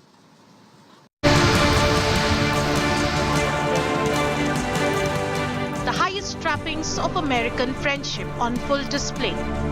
America extends its most elevated protocols for Prime Minister Narendra Modi. But India means business, no mere optics. The Prime Minister gets down to work with the United States. A huge boost to India's air power. An emphatic statement of a deeper military cooperation. The Indian Air Force will get GE jet engines. The US manufacturer has announced plans to jointly produce F414 engines with the state-owned Hindustan Aeronautics in India. GE Aerospace is a leading provider of jet engines, components and systems for commercial and military aircraft.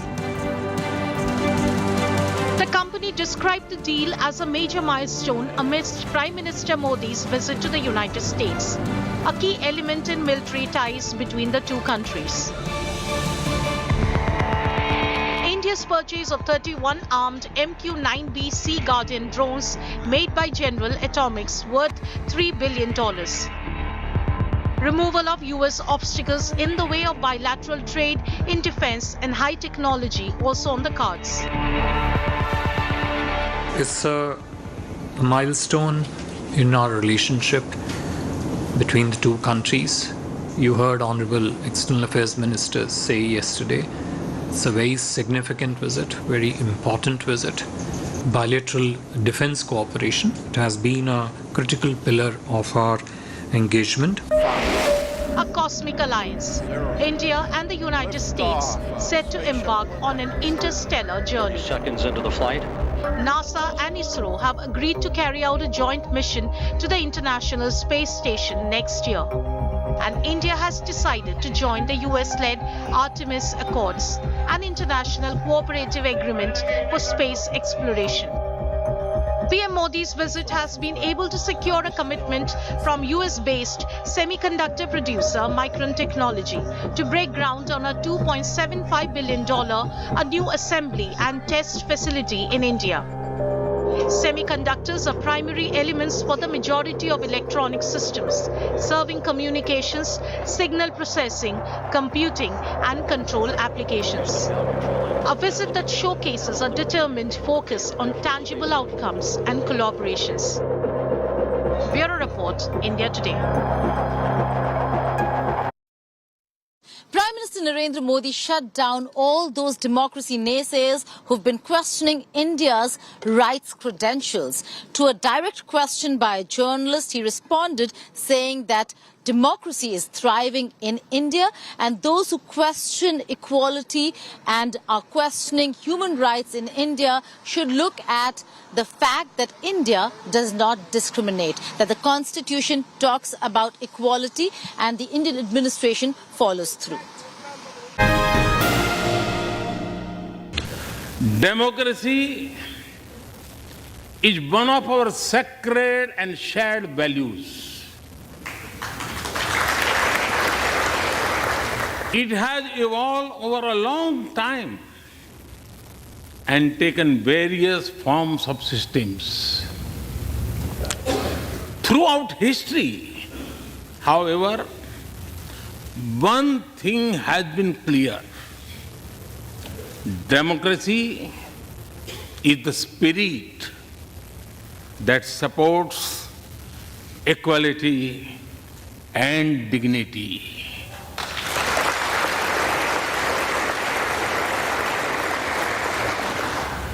Democracy is the idea that welcomes debate and discourse. Democracy is the culture that gives wings to thought and expression. India is blessed to have such values from times immemorial. In the evolution of the democratic spirit, India is the mother of democracy.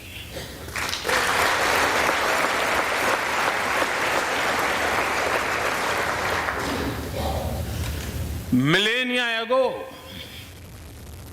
our oldest scripture said, Ekam Sat Vipra Bahudha Vadanti.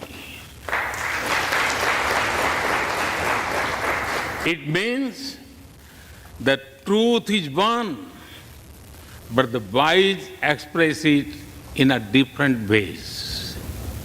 Now, the US is the oldest and India the largest democracy. Our partnership augurs well for the future of democracy.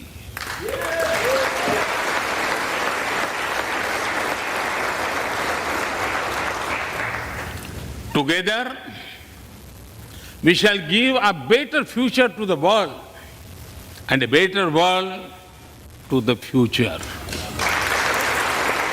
Indians and Americans are both peoples who innovate and create, turn obstacles into opportunities, who find strength in community and family, and who cherish freedom and celebrate the democratic values of universal human rights, which face challenges around the world and in each of our countries, but which remain so vital to the success of each of our nations. Press freedom, religious freedom, tolerance, diversity. India now has the most populous country, is now the most populous country in the world. It's a democracy. We understand that it is the brilliance and the backbone of our people, as diverse and talents and traditions that make us strong as a nation. It's democracies that do that. This was a rare moment. Prime Minister Narendra Modi, ahead of the bilateral talks with President Biden, got a rousing welcome by 70,000 Indian Americans at the White House. They swarmed the south lawns of the White House to give Prime Minister Modi a very warm swagat. March marching bands, honor guards, gun salutes.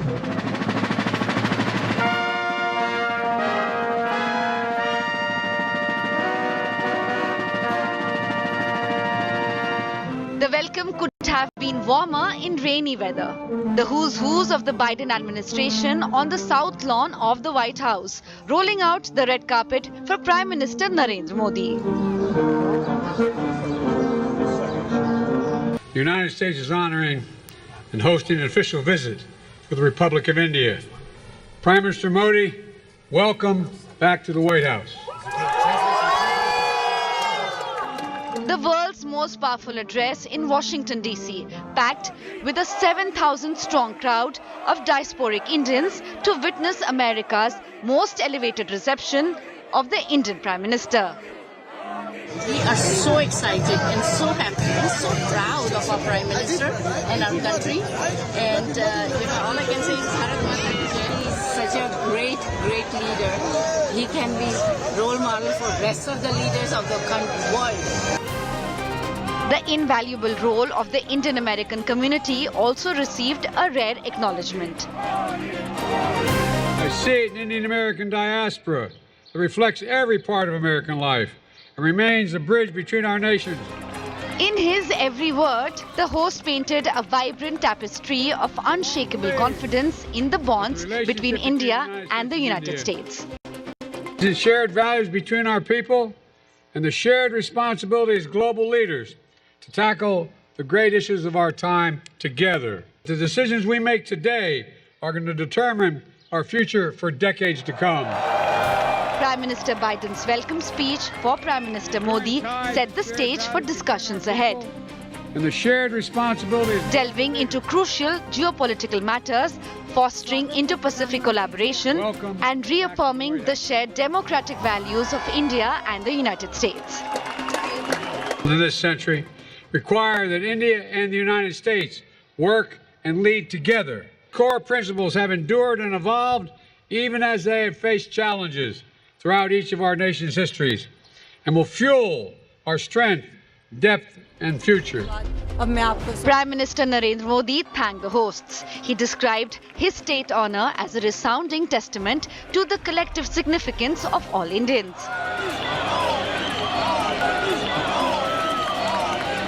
आज white house में शानदार स्वागत समारोह के एक प्रकार से ये भारत के 140 करोड़ देशवासियों का सम्मान है. Prime Minister Modi appreciated the honor the White House bestowed upon Indian Americans. Indian American समुदाय के लिए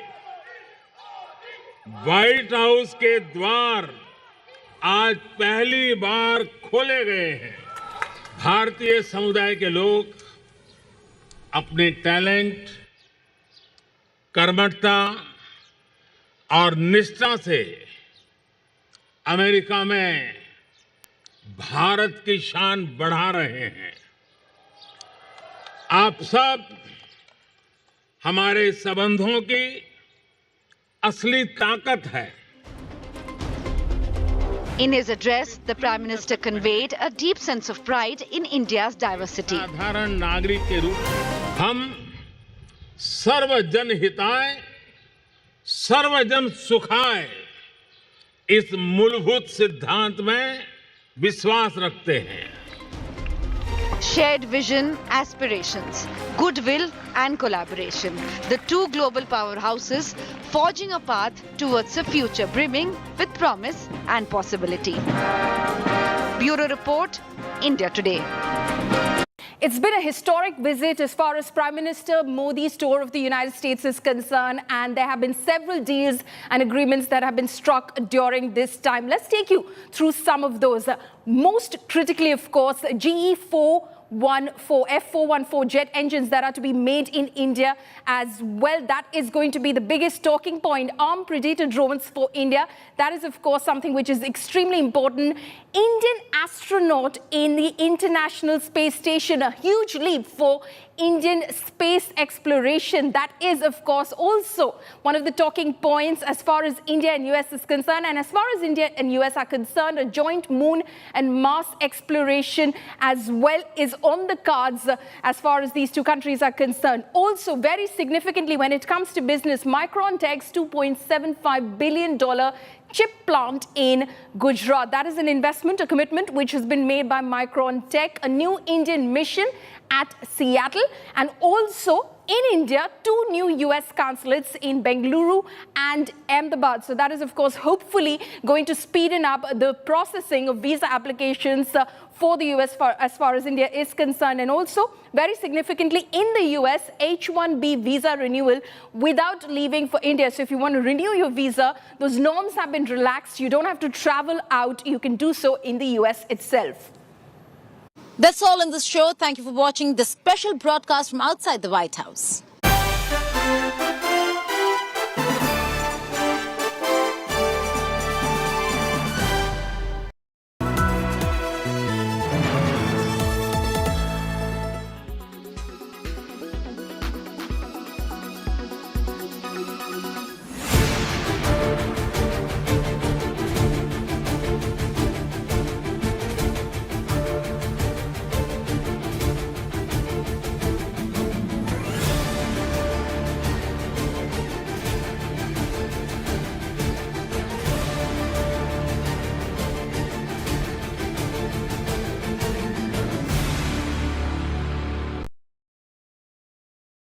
Weather forecast now.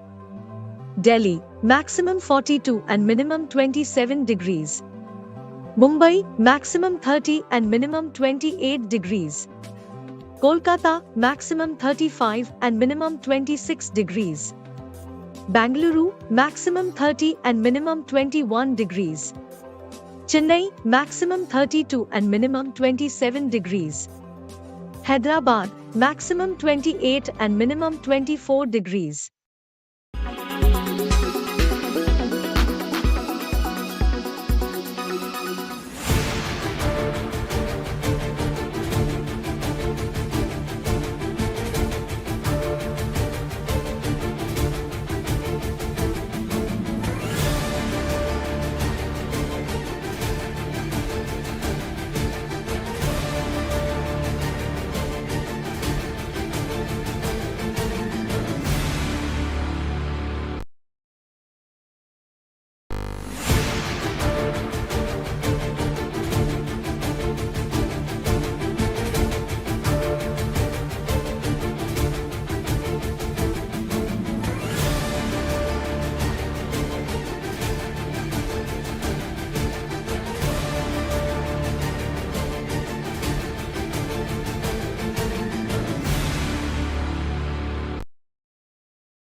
Really changing for this sector as a whole?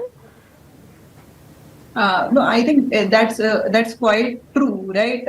These stocks corrected in 2021 because of the valuation worries, right? We were entering a bear market, a volatile time, and these stocks corrected because they were highly valued. But what has happened right now is that all these stocks have started delivering in terms of revenue growth, in terms of improving their margins, and the path to profitability remains visible in the near term, in the next few years, right? So I think this is an extremely exciting theme, right? If these stocks can turn around their valuations, right, so they become favorites of brokerage houses that they're already becoming. So I think it's a very exciting theme, and I would be quite positive about it. This sector, especially because the FIIs are also coming in and buying, and mutual funds are supporting it, and there seems to be a very, very positive, secular story about this. So Sonam, which will be your top picks from this basket from the new age space? So I think there are quite a few exciting stocks. Obviously, Paytm is doing extremely well, and Zomato is a favorite among, I think, a lot of fund houses. Obviously, we also received a news that SoftBank is selling shares in Paytm and Zomato now, right, in the open market. So that might bring on some correction for these stocks, but I think in the near to long term, there's a lot of potential for these stocks. So do you think Zomato at 74, if somebody buys right now, can actually aim for a target of 100 rupees or so? I think that is achievable, but that would totally depend on the earnings coming out of Zomato in the next quarter. Sure. Right? Sure, absolutely. Even for Paytm, we've seen a surge of about 90% from its all-time low levels as well. How much more potential would this stock have? Can it really reach the IPO levels and then beyond it as well? I think definitely, and again, like similar to Zomato, the numbers would govern its future, right? Like everybody on the street is just watching for the profitability numbers. And I think they are delivering on it. And if they can do that, then we can see, massive, massive growth from it.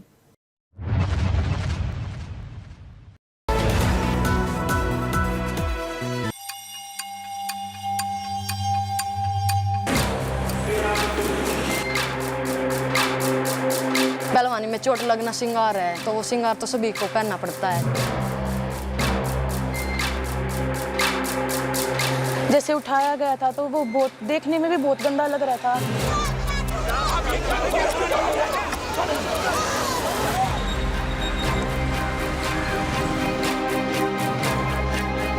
कहते हैं वो गलत तरीके से छूते हैं, उनकी निगाह गलत होती है। अगर ऐसा होता तो कुछ तो फील हुआ होता हम लोगों को, ऐसा कभी नहीं लगा।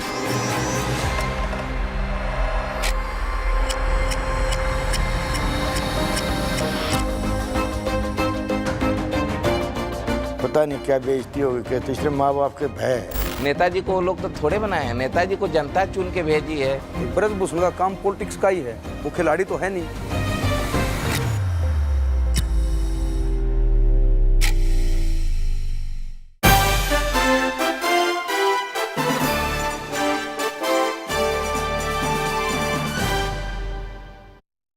Distinguished members of the US Congress,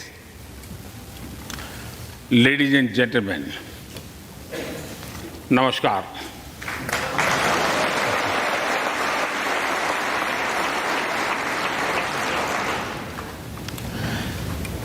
It is always a great honor to address the United States Congress.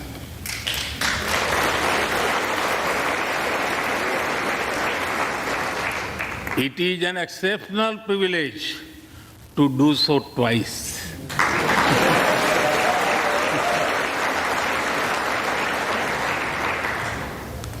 For this honor, I extend my deepest gratitude on behalf of the 1.4 billion people of India.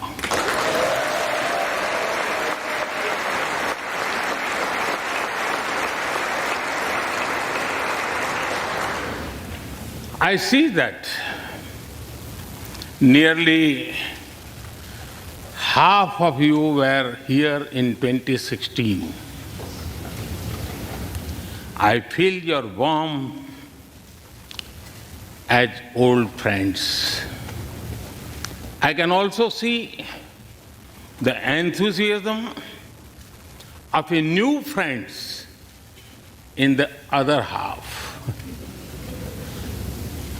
I remember Senator Harry Reid, Senator John McCain, Senator Orrin Hatch, Elijah Cummings,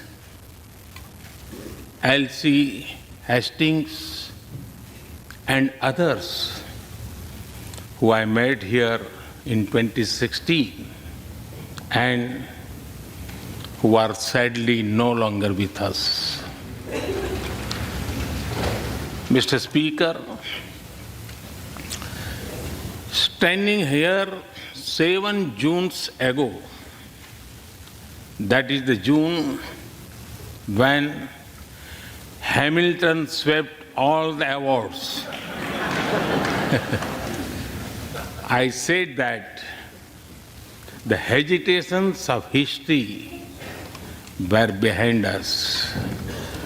Now, when our era is at a crossroads, I am here to speak about our calling for this century.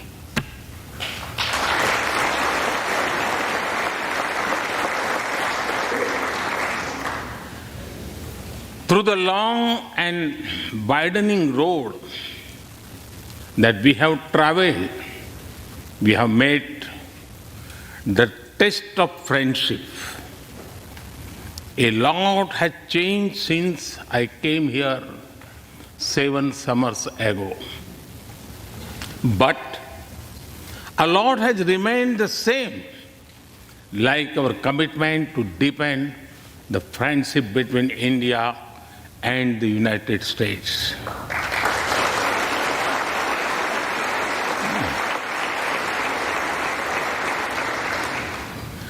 In the past few years, there have been many advances in AI, artificial intelligence. At the same time, there have been even more momentous development in another AI, America and India.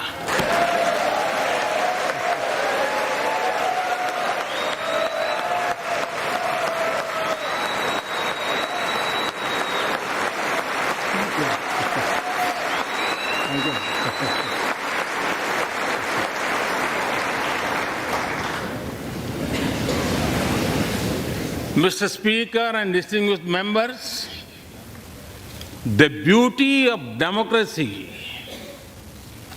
is the constant connect with the people, to listen to them and feel their pulse. And I know this takes a lot of time, energy, effort, and travel. It is a Thursday afternoon, a fly-out day for some of you. So I'm grateful for your time. I also know how busy you have been this last month. Being a citizen of a vibrant democracy, myself, I can admit one thing, Mr. Speaker, you have a tough job.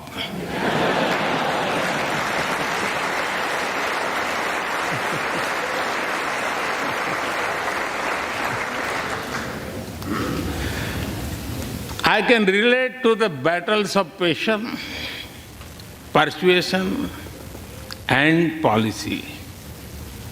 I can understand the debate of ideas and ideology.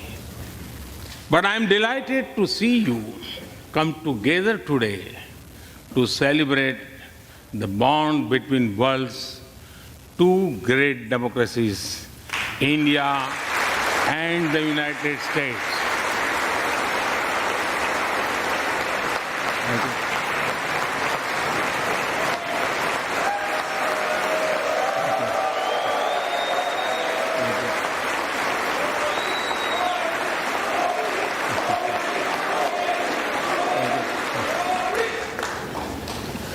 I'm happy to help out.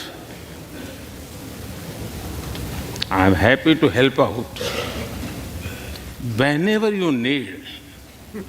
a strong bipartisan consensus.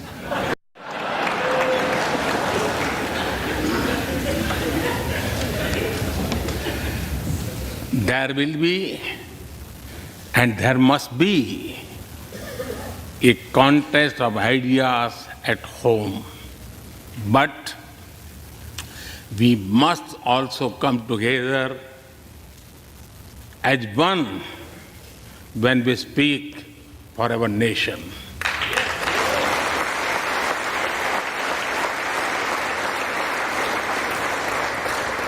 And you have shown that you can do it.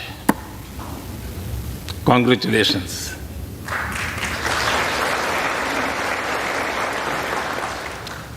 Mr. Speaker, the foundation of America was inspired by the vision of a nation of equal people. Throughout your history, you embrace people from around the world, and you have made them equal partners in the American dream.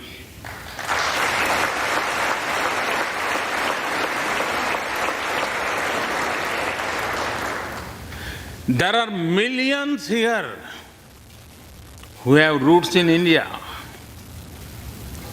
Some of them sit proudly in this chamber.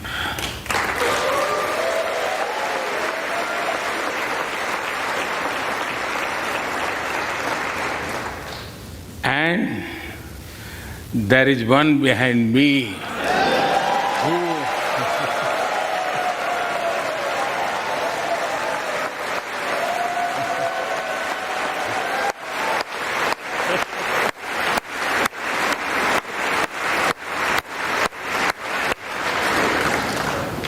who has made history. I'm told that the Samosa caucus is now the flavor of the house.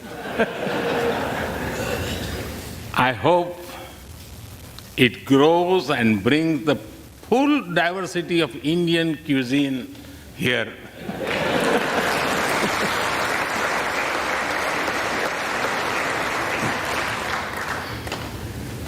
Over 2 centuries, we have inspired each other through the lives of great Americans and Indians. We pay tribute to Mahatma Gandhi and Martin Luther King Jr.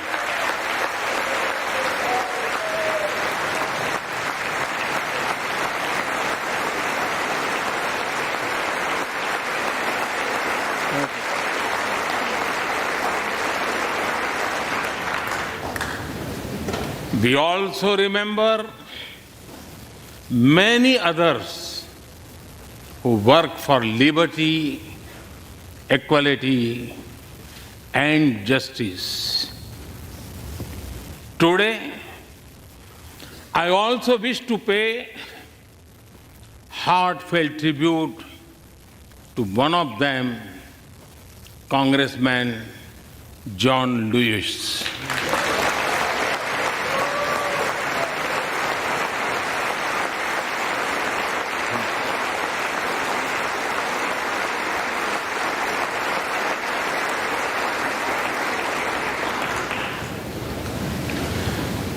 Mr. Speaker, democracy is one of our sacred and shared values.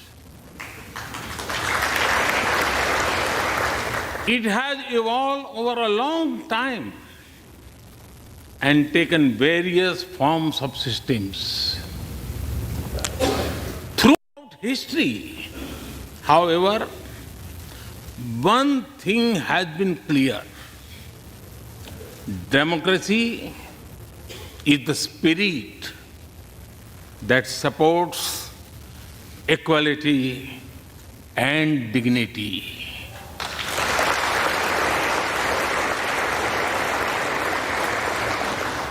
Democracy is the idea that welcomes debate and discourse.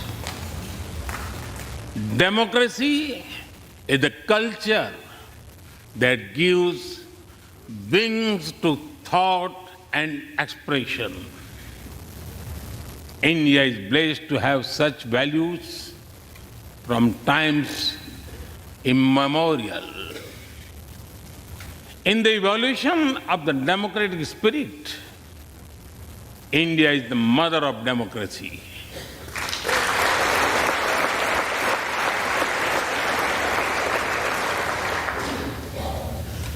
Millennia ago, our oldest scripture says, Ekam Sat Vipra Bahudha Vadanti. It means that truth is one, but the wise express it in a different ways. Now, the US is the oldest and India the largest democracy. Our partnership augurs well for the future of democracy.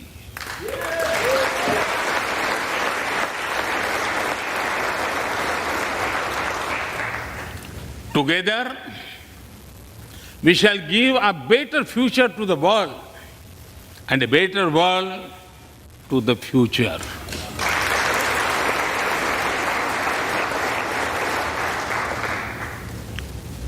Mr. Speaker, last year, India celebrated 75 years of its independence.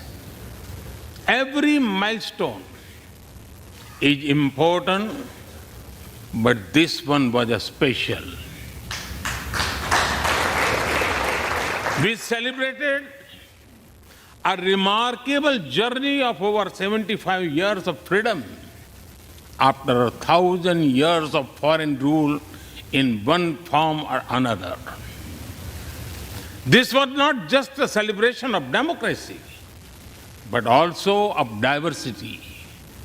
Not just of constitution, but also of its spirit of a social empowerment. Not just of our competitiveness and cooperative federalism, but also of our essential unity and integrity.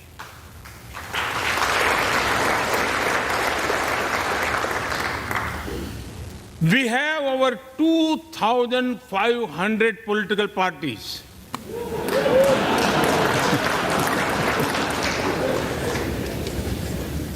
Yes, you heard that right. 2,500. About 20 different parties govern various states of India.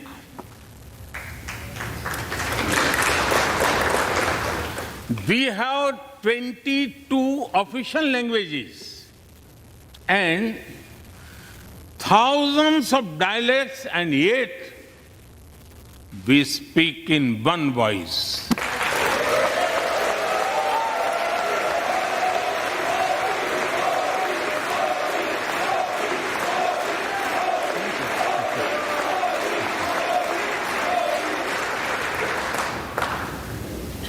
Every 100 miles, our cuisine changes from dosa to aloo paratha, and from Sikhan to Sandesh. We enjoy all of this. We are home to all faiths in the world, and we celebrate all of them.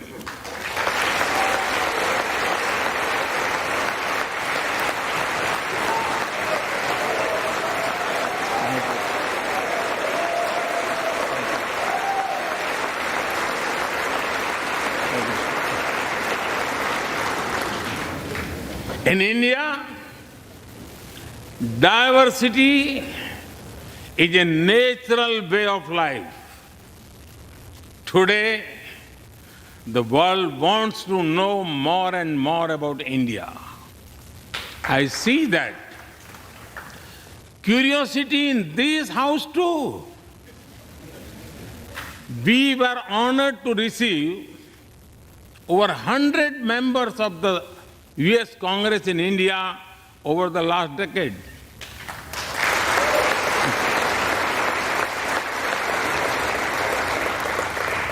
Everyone wants to understand India's development, democracy, and diversity. Everyone wants to know what India is doing right and how. Among close friends, I'm happy to share the same. Mr. Speaker, when I first visited the US as a Prime Minister, India was the 10th largest economy in the world. 10th. Today, India is the 5th largest economy.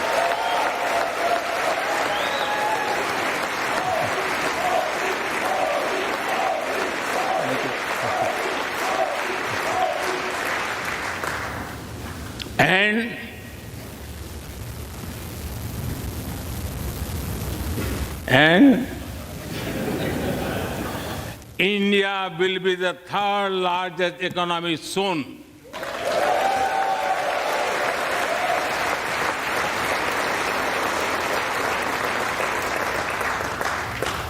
We are not only growing bigger, but we are also growing faster. When India grows, the whole world grows.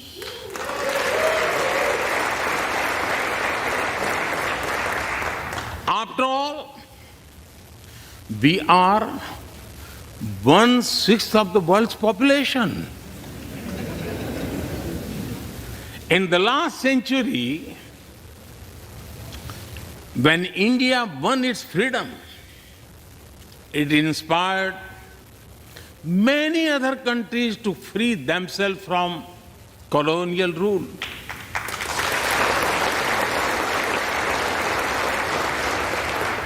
In this century, when India sets benchmark in growth, it will inspire many other countries to do the same.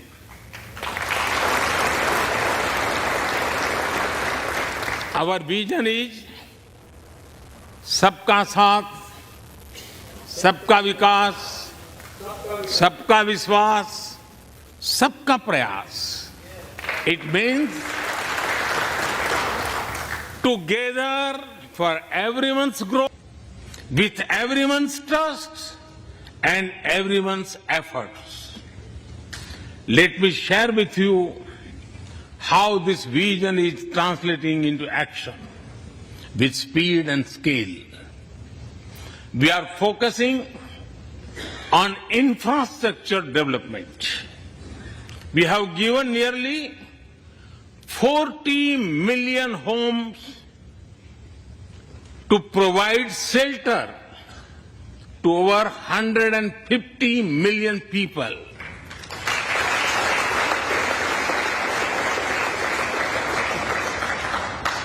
That is nearly 6 times the population of Australia.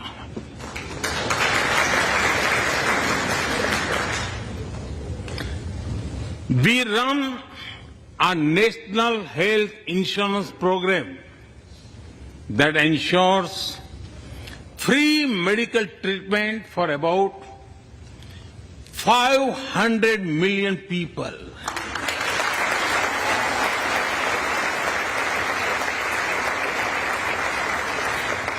500 million people, that is greater than the population of South America.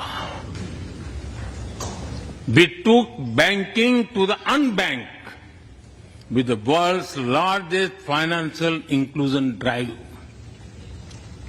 Nearly 500 million people benefited. This is close to the population of North America. We have worked on building Digital India. Today, there are more than 850 million smartphones and internet users in the country.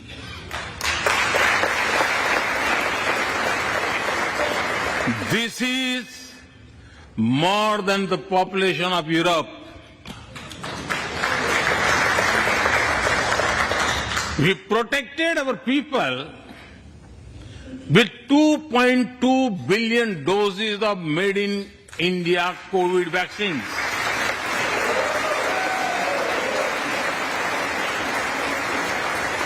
And that too free cost.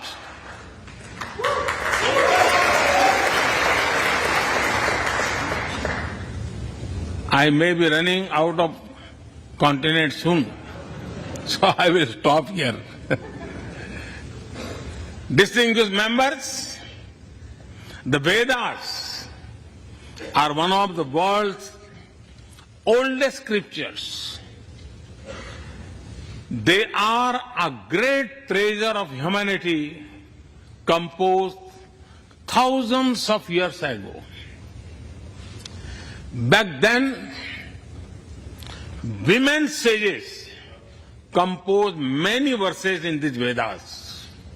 And today, in modern India, women are leading us to a better future.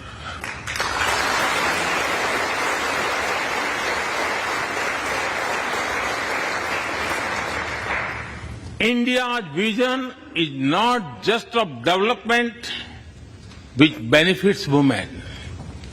It is of women-led development where women lead the journey of progress.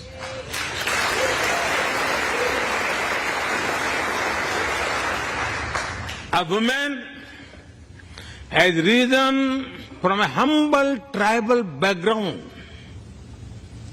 to be our head of states.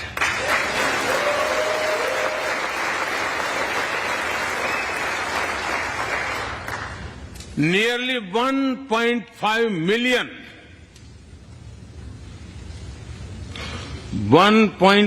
million elected women lead us at various levels. And that is of local governments. Today, women serve our country in the Army, Navy, and Air Force. India also has the highest percentage of women airline pilots in the world.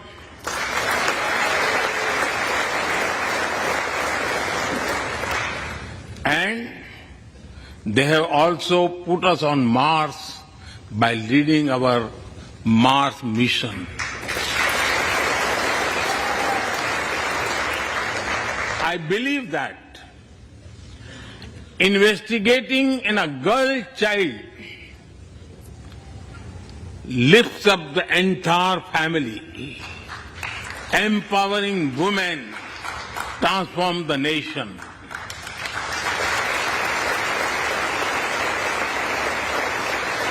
Mr. Speaker, India is an ancient nation with a youthful population.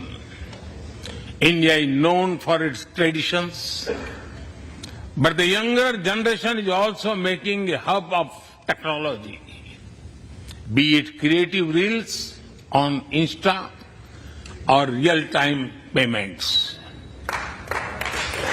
Coding or quantum computing, machine learning or mobile apps, fintech or data science, the youth of India are a great example of how a society can embrace latest technology. In India, technology is not about innovation. but also about inclusion.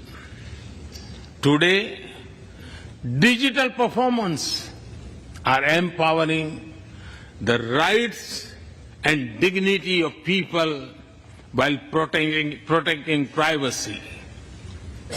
In the last 9 years, over 1 billion people got a unique digital biometric identity connected with their bank accounts and mobile phones. This digital public infrastructure helps us reach citizens within seconds with financial assistance. 850 million people receive direct benefit financial transfers into their accounts. 3 times a year, over 100 million farmers receive assistance in their bank accounts at the click of a button. The value of such transfer has crossed $320 billion. And we have saved over $25 billion in the process. If you visit India, you will see everyone is using phones for payments, including street vendors. Last year, out of every 100 real-time digital payments in the world, 46 happened in India.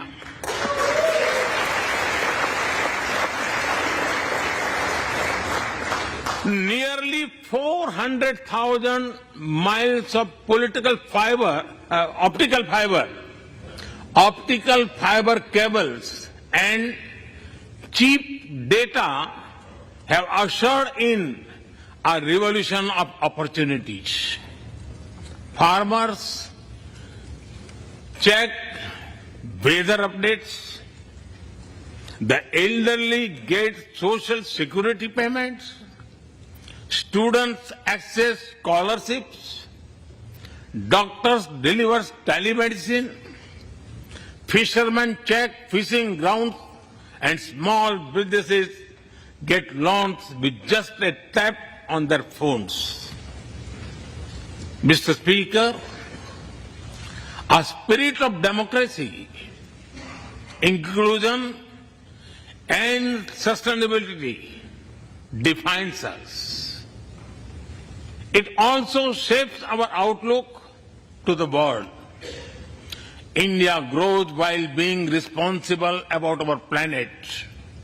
We believe, Mata Bhumihi Putro Aham Prithviya.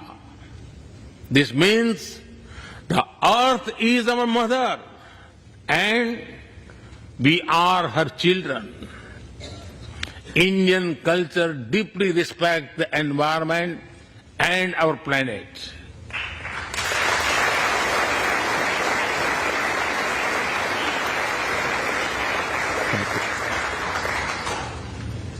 While becoming the fastest growing economy, we grew our solar capacity by 2,300%. Yes, you have heard right. 2,300%.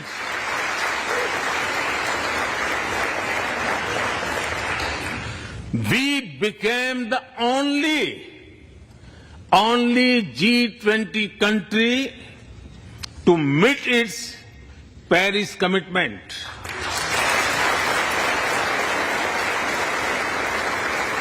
We made renewables account for over 40% of our energy sources, 9 years ahead of the target of 2030. But we did not stop there. At the Glasgow summit, I proposed Mission Life, lifestyle for environment. This is a way to make sustainability a true people's movement. To leave it to be the job of governments alone, by being mindful in making choices, every individual can make a positive impact. Making sustainability a mass movement, we help the world reach the net zero target faster. Our vision is pro-planet progress. Our vision is pro-planet prosperity. Our vision is pro-planet people.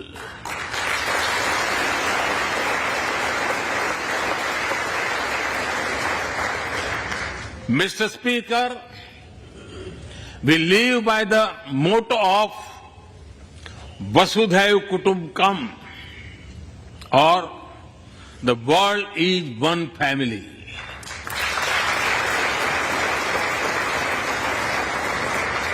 Our engagement with the world is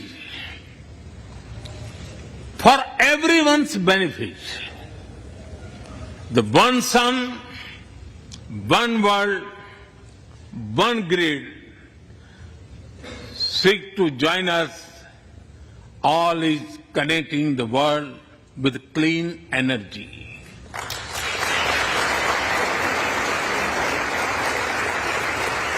One Earth, One Health is a vision for global action to bring quality health care to everyone, including animals and plants. The same spirit is also seen in the theme when we chair the G20, One Earth, One Family, One Future. We advance the spirit of unity through yoga as well. Just yesterday, the whole world came together to celebrate the International Day of Yoga.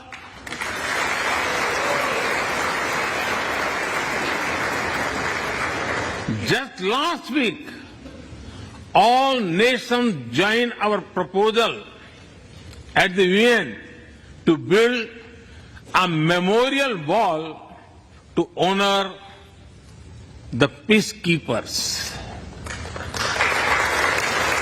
And this year, the whole world is celebrating the International Year of Millets to promote sustainable agriculture and nutrition alike. During COVID, we delivered vaccines and medicines to over 150 countries. We reach out to others, being disasters as first respondents, as we do for our own. We share our modest resources with those who need them the most. We build capabilities, not dependencies.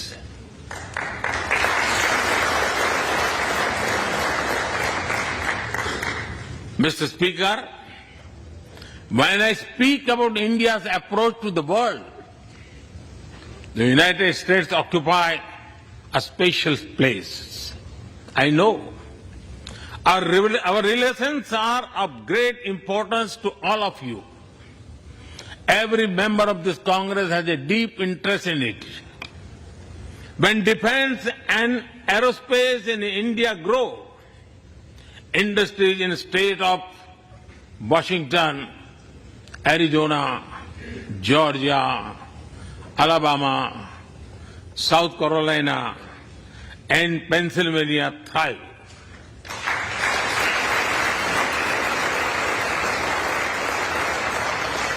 When American companies grow their research and development centers in India thrive.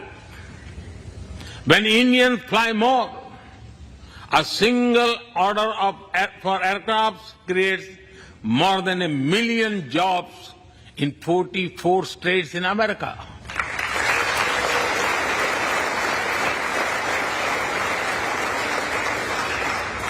When an American phone makers invest in India, it creates an entire ecosystem of jobs and opportunities in both countries. When India and US work together on semiconductors and critical minerals, it helps the world in making supply chains more diverse, resilient, and reliable.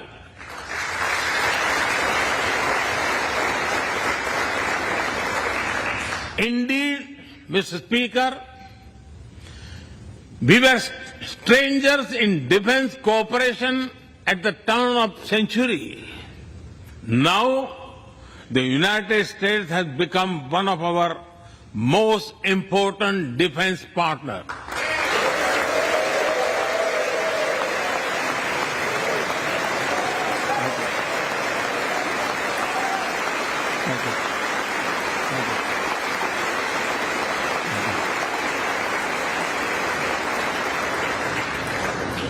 Today, India and the US are working together in space and in the seas, in science and in semiconductors, in startups and sustainability, in tech and in trade, in farming and in finance, in art and artificial intelligence, in energy and education, in healthcare and humanitarian efforts.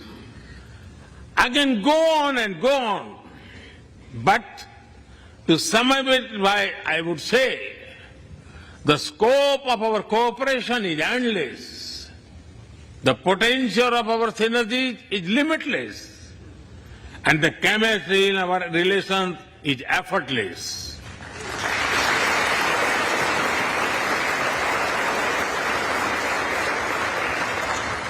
In all this, Indian Americans have played a big role.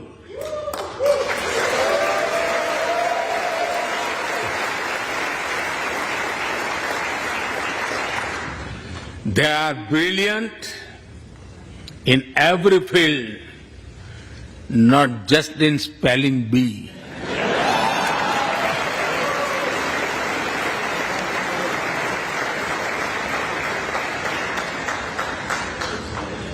With their hearts and minds, talent and skills, and the love for America and India, they have connected us. They have unlocked doors. They have shown the potential of our partnership. Mr. Speaker, distinguished members, every Indian Prime Minister and American President of the past has taken our relationship further. But our generation has to honor of taking it a greater heights.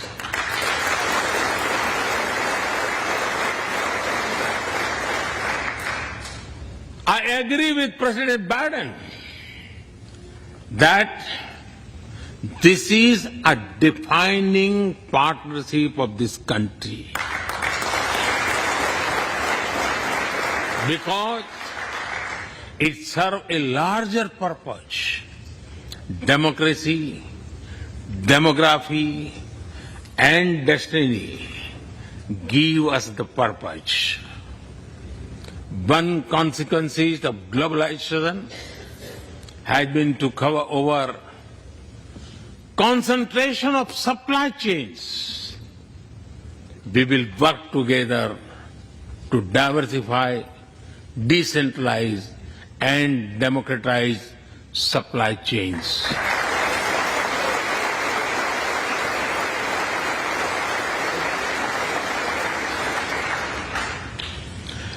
Technology will determine the security, prosperity, and leadership in the 21st century. That is why our two countries established a new initiative for critical and emerging technologies. Our knowledge partnership will serve humanity and seek solutions to the global challenges of climate change, hunger, and health. Mr. Speaker and distinguished members, the last few years have seen deeply disruptive developments. With the Ukraine conflict, war has returned to Europe. It is causing great pain in the region. Since it involves major powers, the outcomes are severe. Countries of the global south have been particularly affected. The global order is based on the respect for the principle of the UN Charter, peaceful resolution of disputes, and respect for sovereignty and territorial integrity.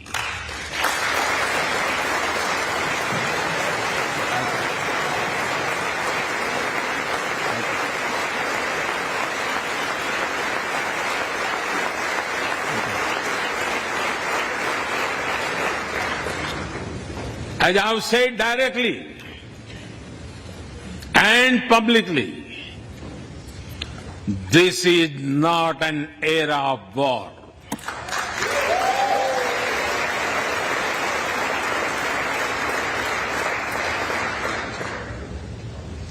But it is one of dialogue and diplomacy. And we all must do what we can to stop the bloodshed and human suffering.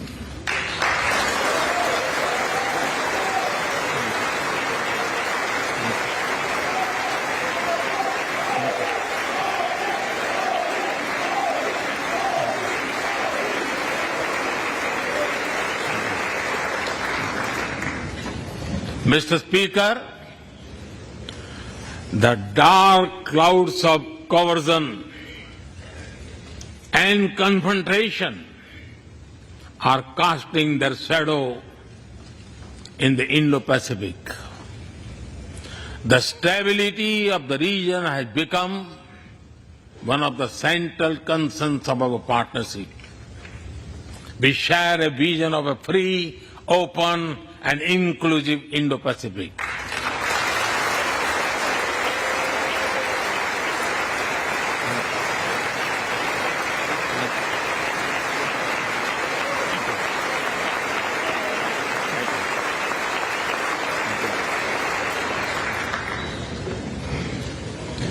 Connected by secure seas, defined by international law, free from domination, and anchored in ASEAN centrality.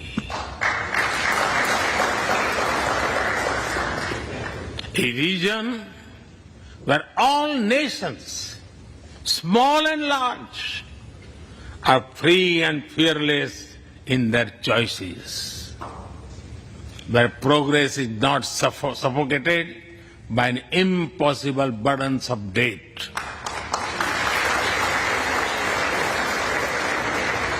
Where connectivity is not leveraged for strategic purposes, where all nations are lifted by the high tide of shared prosperity. Our vision does not seek to contain or exclude, but to build a cooperative region of peace and prosperity. We work through regional institutions and with our partners from within the region and beyond. Of this, Quad had emerged as a major force of good for the region.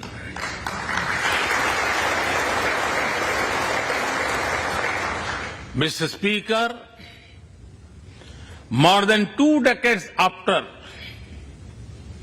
9/11 and more than a decade after 26/11 in Mumbai, radicalism and terrorism still remain a pressing danger for the whole world. These ideologies keep taking new identity and forms, but their intentions are the same. Terrorism is an enemy of humanity, and there can be no ifs and buts in dealing with it.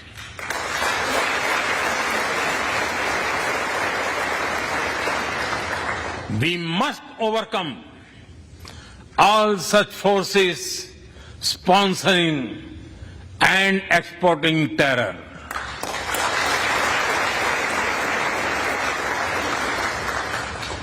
Mr. Speaker,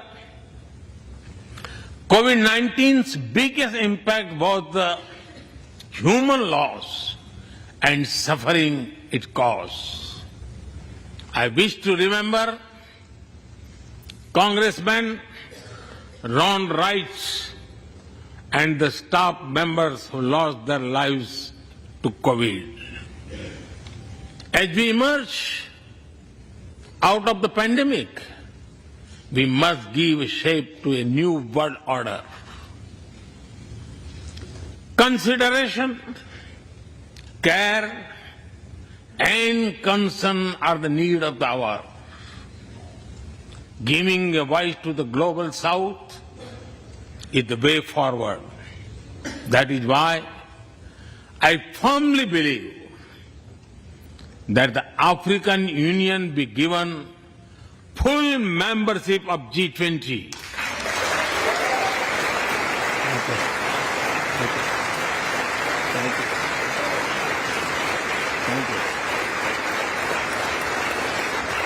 When the world has changed, our institutions too must change,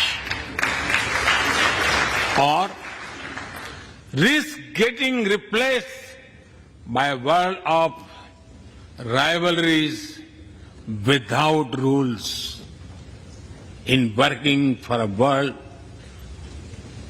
new world order based on international law, our two countries will be at the forefront as partners.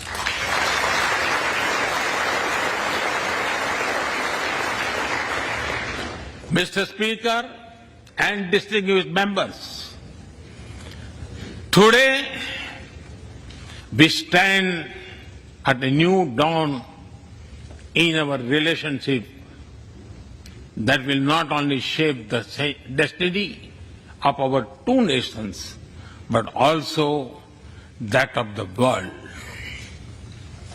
As the young American poet Amanda Gorman has expressed, when day comes, we step out of the shade. Aflame and unafraid, the new dawn blooms as we free it. For there is always light if only we are brave enough to see it.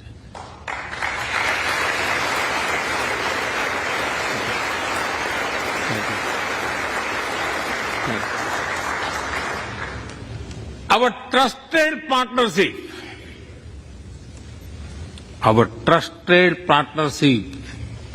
is like the sun in this new dawn that will spread light all around.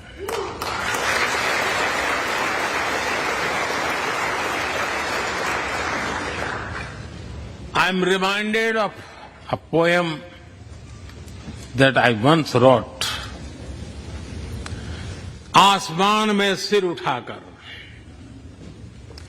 आसमान में सिर उठाकर, घने बादलों को चीर कर, रोशनी का संकल्प ले, अभी तो सूरज उगा है।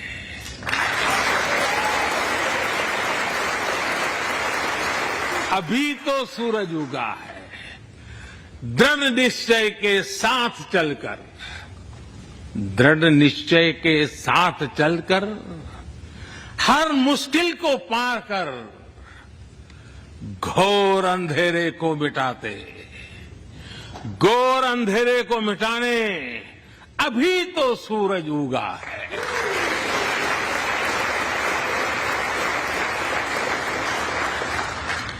If I were to say it in English, it would be rising its head in the skies, piercing through the dense clouds with the promise of light. The sun had just risen, armed with a deep resolve, overcoming all the odds to dispel the forces of darkness. The sun had just risen.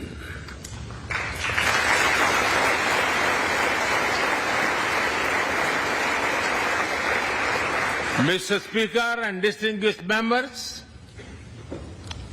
we come from different circumstances and history, but we are united by a common vision and by a common destiny. When our partnership progresses, economic resilience increases, innovation grows, science flourishes, knowledge advances, humanity benefits, our seas and skies are safer, democracy will shine brighter, and the world will be a better place. That is the mission of our partnership. That is our calling for this century. Mr. Speaker and distinguished members, even by the high standards of our partnership, this visit is one of the great positive transformation. Together, we shall demonstrate that democracy is better and democracy deliver.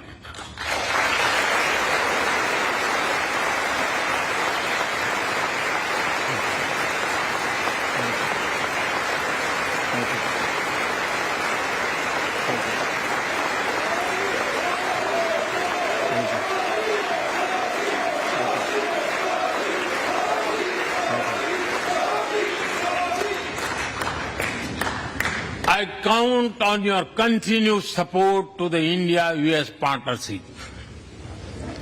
When I was here in 2016, I said that our relationship is primed for a momentous future.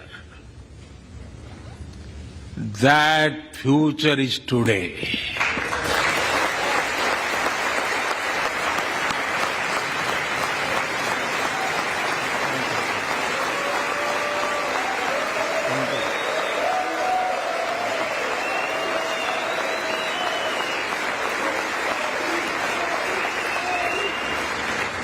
Thank you once again, Mr. Speaker, Madam Vice President, and the distinguished members of this honor.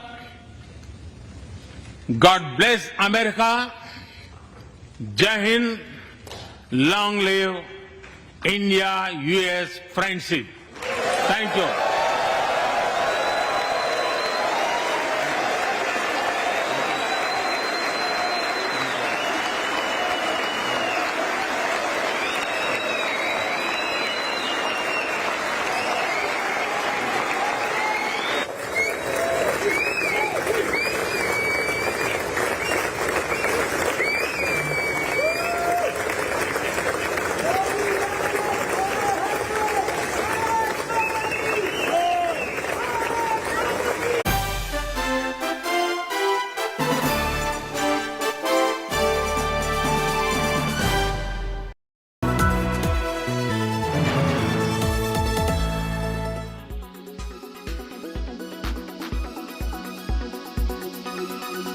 experts are now saying that we are in a bull market.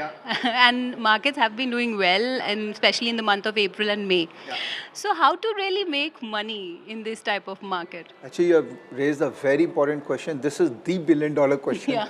That whether it's a bull market or bear market, tell me how to make money. Because ultimately, we all are here to make money, right? So, in a bull market, the structure of making money is far more easier than in a bear market. In a bear market, a trader makes money because a trader knows how to short the market, how to sell the market and buy at a lower level. For that, a trader uses derivatives, futures and options to build a short position in the market. But in a bull market, all you need is cash. Because when you go into the market and buy shares in cash segment, you need to give them money, right? And all of us have money. All of us may not have shares to sell, but all of us have money. So currently the structure of Indian market, or for that matter now global equity market, has gone into the bull market because it is a function of the interest rates. Because interest rates have kind of plateaued now and it is expected that it will go down in coming 1 to 2 years, market is very dynamic. So market is saying that because interest rates will go down, I want to go up. So that's why there's a bull market. So everything is so related, the business cycle, the interest rate cycle and the market expectation. Everything is so related. So bull market is there. My simple benchmark of bull market is whenever Nifty trades above 200-day moving average. Okay? That means the market is positive. Okay? So the 200-day moving average is around say 17,000 odd. Now the market is around 18,200. So it's a bull market. Now how do you make money? So if you are a trader, you want to buy first and then sell. You don't want to sell first, okay? If you are an investor, you keep on building your portfolio by regular SIP. The only savior for retail investor is SIP. One should not think of, I have 50 lakh, now I want to put into the market. No, pace it up. Stagger the whole investment journey, then you will create wealth out of it.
Weather forecast now.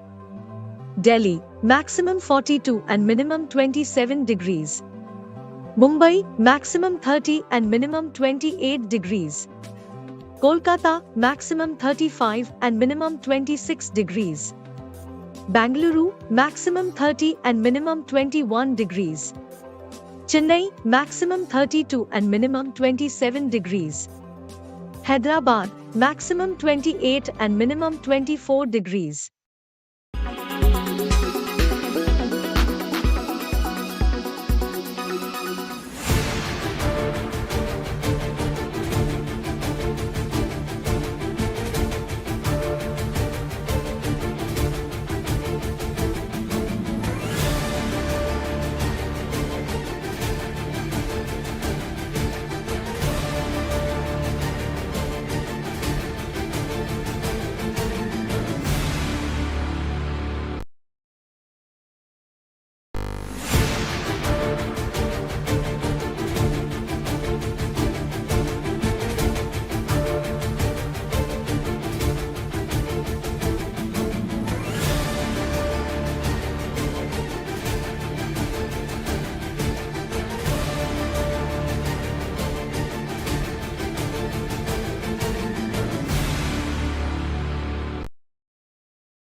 Why does this happen?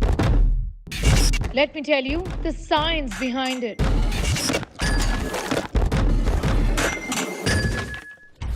For more informative videos like this, keep watching India Today News Mo.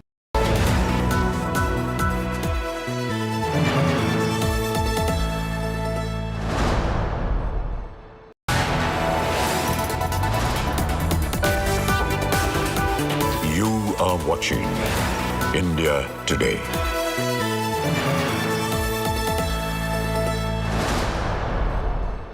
Well, this was one of the big moments of yesterday where a journalist from Wall Street Journal asked the Prime Minister on how he planned to safeguard minorities in India. Prime Minister answered saying no question of discrimination on caste, creed or religion. Listen in.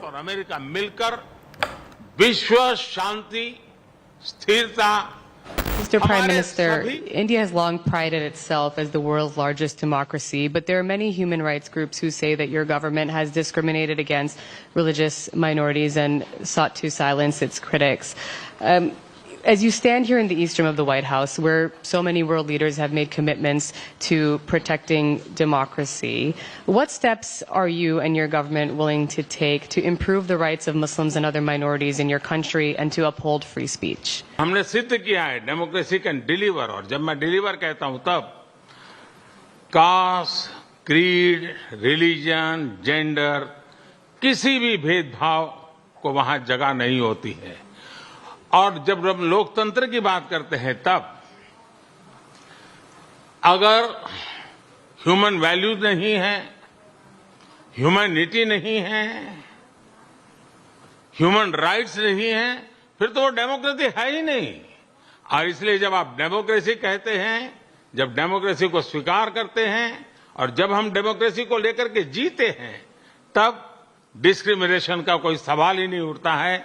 और इसलिए भारत सबका साथ, सबका विकास, सबका विश्वास, सबका प्रयास, उन मूलभूत सिद्धांतों को लेकर के, और इसलिए हम चलते हैं। Good afternoon, I'm Preeti Chaudhary. That what you just heard was the Prime Minister's response to a journalist's question from Wall Street Journal in Washington, D.C. at the White House yesterday.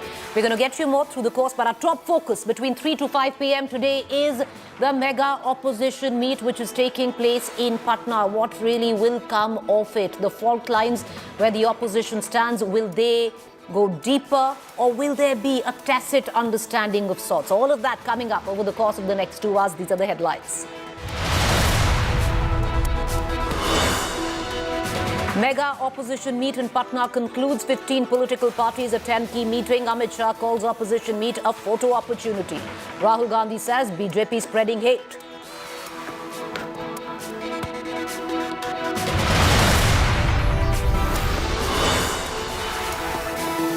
Aam Aadmi Party tears into Congress in midst of opposition meets as BJP Rahul's secret pact on ordinance slams Congress delay on ordinance support.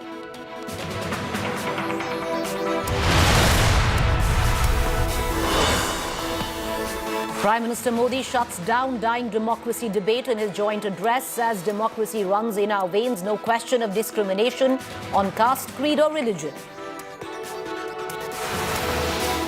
हमने सिद्ध किया है democracy can deliver, और जब मैं deliver कहता हूं तब कास्ट, क्रीड, रिलीजन, जेंडर, किसी भी भेदभाव को वहां जगह नहीं होती। Prime Minister Modi receives applause and 15 standing ovations during his address at the US Congress.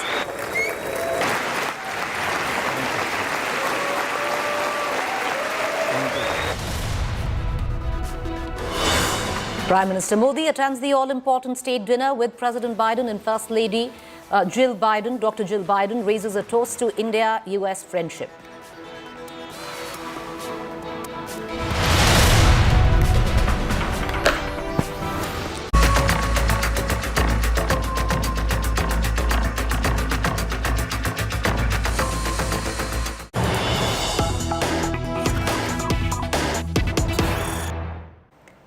All right, the mega opposition meet with 27 opposition leaders coming in from a lot in terms of political parties. The inside scoop on that just coming through.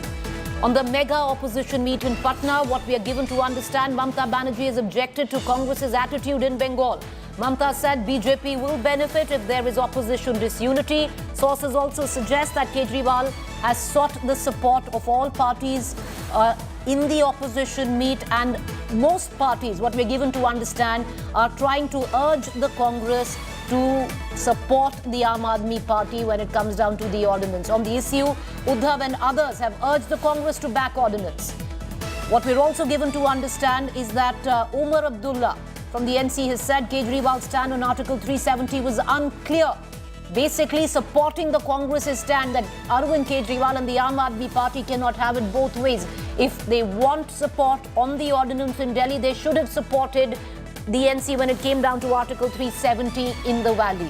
Opposition unity far from reality is a question that we would, of course, be tabling over the course of the next 2 hours and through the course of the evening. Lots going on. There's a lunch right now. Has the meeting gotten over? What are the biggest takeaways? What we're given to understand, I want to quickly bring in Maushmi Singh and our National Affairs editor Rahul Srivastav as well into this conversation. Maushmi, is the meeting over? Little bit of news that's filtering in right now. It seemed also, Maushmi, that the Aam Aadmi Party, the TMC and even the Samajwadi Party actually worked together in a pack. What are you getting in right now on the latest news break? See, the parties that you listed, named Preeti, they were not in tandem with the Congress in the parliament as well, and they always drew a separate line as far as aligning on certain issues with the Congress is concerned. So TMC, Aam Aadmi Party and Samajwadi Party. But interestingly, as you said, the underlining factor was, as Uddhav Thackeray reiterated, and even Mallikarjun Kharge and Nitish Kumar said, that it is now or never. If you want democracy to survive, if you want that the constitution should be saved, we need to fight the BJP, we need to fight Prime Minister Narendra Modi together, and therefore keep your differences aside and move forward together. Importantly, Rahul Gandhi in the meeting, Nitish had started the entire meeting, of course, because he's the host. Rahul Gandhi also pointed out to the fact that our hearts should be clear. It should not be a plastic alliance. It should be what you've said in the meeting should prevail outside also. There should be no dual speak. So Rahul Gandhi highlighting on that, and we will have to wait and see. I'm just stationed outside the CM's residence, Preeti, where we'll be going in for a press conference that will be over. Is the lunch on? We will see the several leaders. Yes, Preeti, it's really hot. Soaring temperatures, and it's been quite an intense meeting. So the lunch is on, and post-lunch we will see the press conference unfold, where you will see the regional satraps along with Congress Party and the top leaders in the national arena, in the opposition, coming together on one platform, perhaps to speak in one voice. Well, perhaps, and that needs to be underlined and taken with a fair amount or a fistful of salt, Rahul Srivastav. Preeti, I think currently they have emerged with what can be called a consensus on why should they all come together. I think that's very visible. A beginning has been made in form of a very visible kind of a meeting for unity effort. But now the small trifling detail needs to be worked out, that how this consensus on why they should be uniting, a consensus on how to unite needs to be worked out. That's a small trifling detail. I think it will present its own set of problems. Now, if you see what has happened in this meeting, Nitish Kumar, who seems to be trying to play that role Jayaprakash Narayan at one time played, bringing together varied opposition parties, has a lot at stake, because not only he can emerge as a prime ministerial candidate, but his future alliance with the RJD, where he needs to hand over the reins to RJD leader like Tejasvi very soon, that pressure is there. So his unity efforts have a very strong reason. Rahul Gandhi positioning himself, I think if you see the opposition narrative over the last some months, if it has sounded very strong, it is because of Rahul Gandhi's Bharat Jodo Yatra and the Congress's win in Karnataka. So the Rahul Gandhi has very definitive reasons to say that be on the same page, inside and outside meeting rooms. Tough ask, but that's a very strong statement. Mamata Banerjee has said, drop party level aspirations, unite.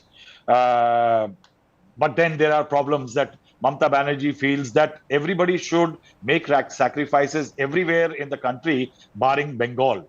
Then you have Aam Aadmi Party, which has its own reasons, where Uddhav Thackeray and others are trying to push Congress to say that why don't you back Arvind Kejriwal on the Delhi ordinance issue? But will Uddhav Thackeray make a similar compromise on the Savarkar issue with the Congress party? So there are a lot of pitfalls ahead of this opposition unity attempt.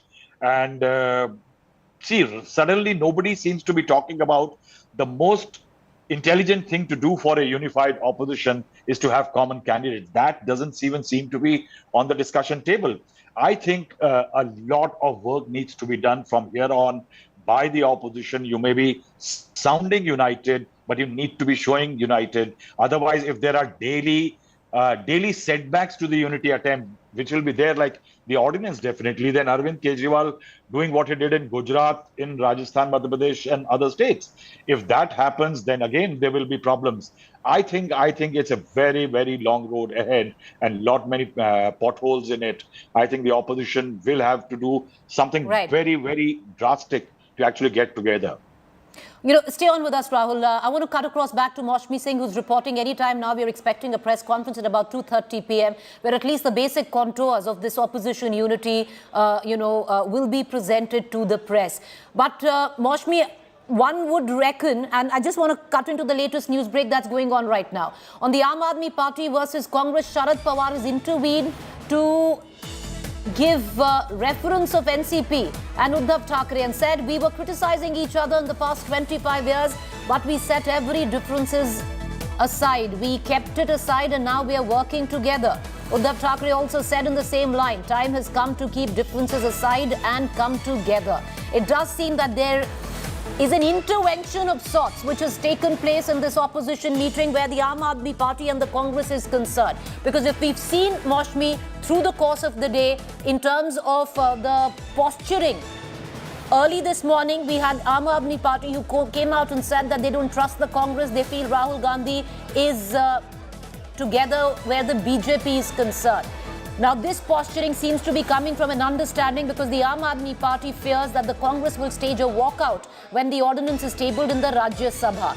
And what has gone down is, in the meeting, Maushmi, and throw some light on that, parties like the NCP, parties like Uddhav Thackeray's outfit have all come together and trying to intervene, make an intervention and try and bring Congress and Aam Aadmi Party on the same page. The similar kind of intervention might also be needed where Mamata and the Congress is concerned.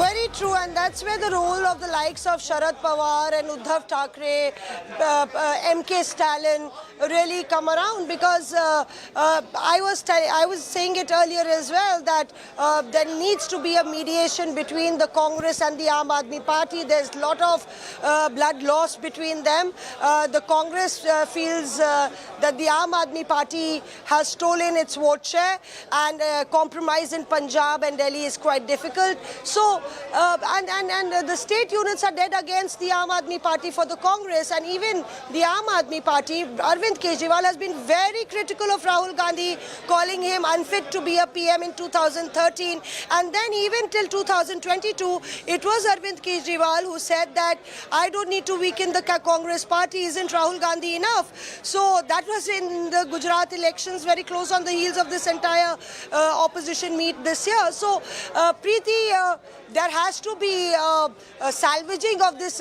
entire breakup of sorts between the Aam Aadmi Party, because Rahul Gandhi had heaped praises on the Aam Aadmi Party way back into 2013. So, so Sharad Pawar, it's just natural, the bandwidth, the political bandwidth that Pawar has, and he's been one of the key, key catalysts in this entire opposition gala. So I think that they have managed, in fact, if the press conference is on, there'll be a joint statement. They've managed the optics. Now the road ahead, as Rahul Srivastava said, is fraught with danger. If they can keep their egos low, they can keep their differences aside, then perhaps the road ahead could be at least Moshni, stay with me. I want to quickly bring in Rahul Srivastava, because let's break it down, Rahul. Where is the friction emerging from? At least right now with what we're talking about. Of course, the fact that Mamata Banerjee's and the Congress don't see eye to eye when it comes down to the 42 seats in Lok Sabha. Mamata wants Congress to completely pull out. Let's talk about the Aam Aadmi Party. Where does the Aam Aadmi Party come into play? There are 13 seats in Punjab. There are 7 in the national capital where the Lok Sabha is concerned. So in all, what we're talking about is 20 odd seats. The Aam Aadmi Party hopes that the Congress will concede and give it seats in a place like Haryana, where the Aam Aadmi Party is looking to go big in the next coming elections. Do you think it will also come down to that as well, where the support of ordinance is concerned? How much the Aam Aadmi Party gives where the Congress is concerned? Will it allow the Congress to go with all 25 seats in Gujarat, where they have 6% vote share? See, Preeti, I think the problem here is that this grouping which is coming together, take for example, as you say, Congress and the Aam Aadmi Party. What is the current status or the past record of these political parties? Congress party is trying a revival. The Aam Aadmi Party is plotting an expansion. Now, when there are two forces which are not on a very strong, stable platform, eventually there is bound to be friction. Can the Congress party let go of the seats in Punjab in a Lok Sabha elections or in Delhi for an Aam Aadmi Party? Is that a possibility? But Rahul, the Aam Aadmi Party, I would reckon, as per our sources, is quite okay if it concedes even 5 seats out of the 7 to the Congress. They want to make a play in Punjab. In Punjab, if you look at it now in terms of where the chessboard stands, if there is one says an understanding between the Congress and the Aam Aadmi Party, they have a good chance in Punjab. Yes, certainly they have a good chance in Punjab. But can political parties which are looking for expansion or revival create any ground in which their identities, political identities, do get merged in a coalition and then plot what they are plotting? That is the issue.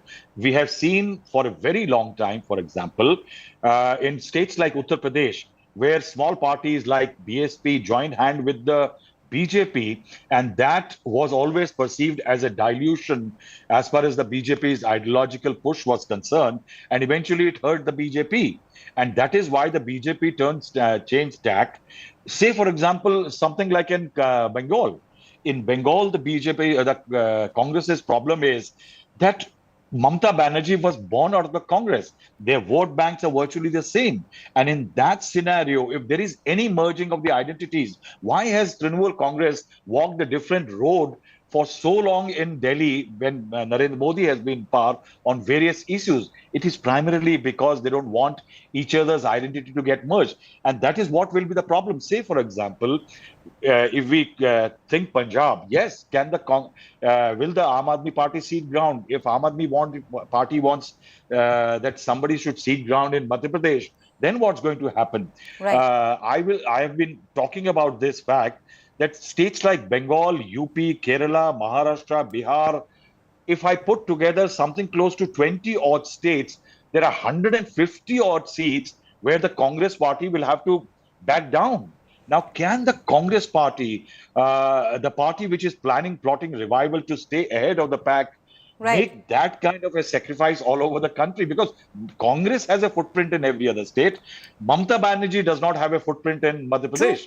So for Mamata Banerjee, it's easier to say. And I think, can there be a coalition government against Modi with the Congress weakened, with the Congress contesting less seats, Congress winning lesser seats? And then you think, because I think the last experiment of United Front, Congress had 144, only then there could be a government. Otherwise, there will be too many players too many small parties. You know, stay on with us. So let's quickly go back to that news break that we are getting in, and I want to quickly pull in as Moshmi continues to get us the latest. We are counting down to that press conference, and let's see really what are the contours of this Mahagathbandhan that's coming together. But the news that we are breaking, the NCP, Sharad Pawar has intervened. There seems to have been an intervention of sorts along with Uddhav Thackeray, and both of them, Sharad Pawar, Uddhav Thackeray, have intervened. And I want to bring in Sahil Joshi, who's on the phone line, our Mumbai Bureau Chief. Sahil, have they intervened on behalf of the Aam Aadmi Party, trying to urge the Congress to possibly back the party where the ordinance is concerned in Rajya Sabha? Well, Preeti, the issue rigged up because the Aam Aadmi Party stand over 370, Article 370, and Omar Abdullah actually criticized Aam Aadmi Party on the issue of that. Even Congress had certain issues with the Aam Aadmi Party. So finally, Sharad Pawar had to intervene and said that last 25 years, he and Uddhav Thackeray were quarreling in Maharashtra state politics, but end of the day, they had come together, and now they are working together, keeping aside all the differences they had earlier. So, that is what exactly the opposition party should follow. Even Uddhav Thackeray, responded in affirmative over this particular statement of Sharad Pawar. And finally, they are trying to intervene, saying that, keep your distances aside. The meeting has been called basically to come together for the Lok Sabha elections to fight, a greater enemy, a greater political enemy, that is BJP, for the Lok Sabha elections. And that is what Sharad Pawar and Uddhav Thackeray has intervened in this meeting. All right, Sahil, appreciate you joining us. We're going to come right back to you. I want to quickly dip in. There's a lot of news break coming in on the sidelines as well, viewers, because, whatever it might be, the opposition coming together, the BJP will have all eyes on it. Understandably, we've seen a lot of political commentary coming in from the Bharatiya Janata Party through the course of the morning, because it will benefit the BJP if the opposition is fragmented. Word coming in from BJP Party President JP Nadda, and that's the news that we're breaking right now. The latest news coming in, the BJP chief JP Nadda has mocked the opposition's show, or at least right now, what seems to be a show of unity. Nadda said Indira Gandhi put Lalu, Nitish in jail. Lalu and Nitish now embracing Rahul.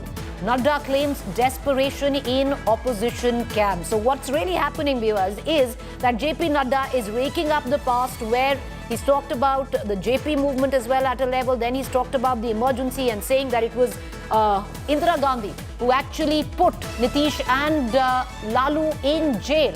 And now Lalu and Nitish embracing Rahul Gandhi. If one is to go by, that, then a lot has changed where the BJP's camp is concerned as well. But this is politics, it's posturing, and understandably, the BJP would be watching very keenly on what really comes off this opposition meet today, which we're going to hear more of in just about the next 20 minutes from Patna. But to take our viewers through this latest news break, JP Nadda reacting. He's one of the many leaders that from the Bharatiya Janata Party that has come out mocking, slamming, chiding, whatever one may call it, the opposition meet which is taking place. Let's listen it if we have a reaction. यही लालू प्रसाद यादव पूरे 22 महीने jail, Congress की इंदिरा गांधी, राहुल की दादी ने इसको jail में डाला था। यही नीतीश कुमार पूरे 20 महीने जेल की शिक्षों के पीछे कांग्रेस पार्टी की इंदिरा गांधी ने डाला था, यही राहुल गांधी की दादी ने डाला था। आज पटना की धरती पर राहुल को आदर सहित उनको स्वागत करते हुए जब मैं इनकी तस्वीरें देख रहा हूं, तो मुझे याद आता है कि राजनीति में क्या से क्या हो गया, कहां से चले थे और कहां पहुंच गए, इसकी यात्रा मुझे दिखाई देती है। मैंने देखा अभी अभी पता चला कि उद्धव ठाकरे पटना की धरती पर लैंड कर गए। ये हिंदू शिवसेना, ये हिंदुओं की बात करने वाले, इनके पिता हिंदू सम्राट बाला साहब ठाकरे कहा करते थे कि मैं शिवसेना को कांग्रेस नहीं बनने दूंगा, अगर कांग्रेस से हाथ मिलाना पड़े तो मैं अपनी दुकान बंद कर दूंगा। आज बाला साहब ठाकरे सोचते होंगे किसी और ने नहीं, उनके बेटे ने ही उनकी दुकान बंद कर दी है।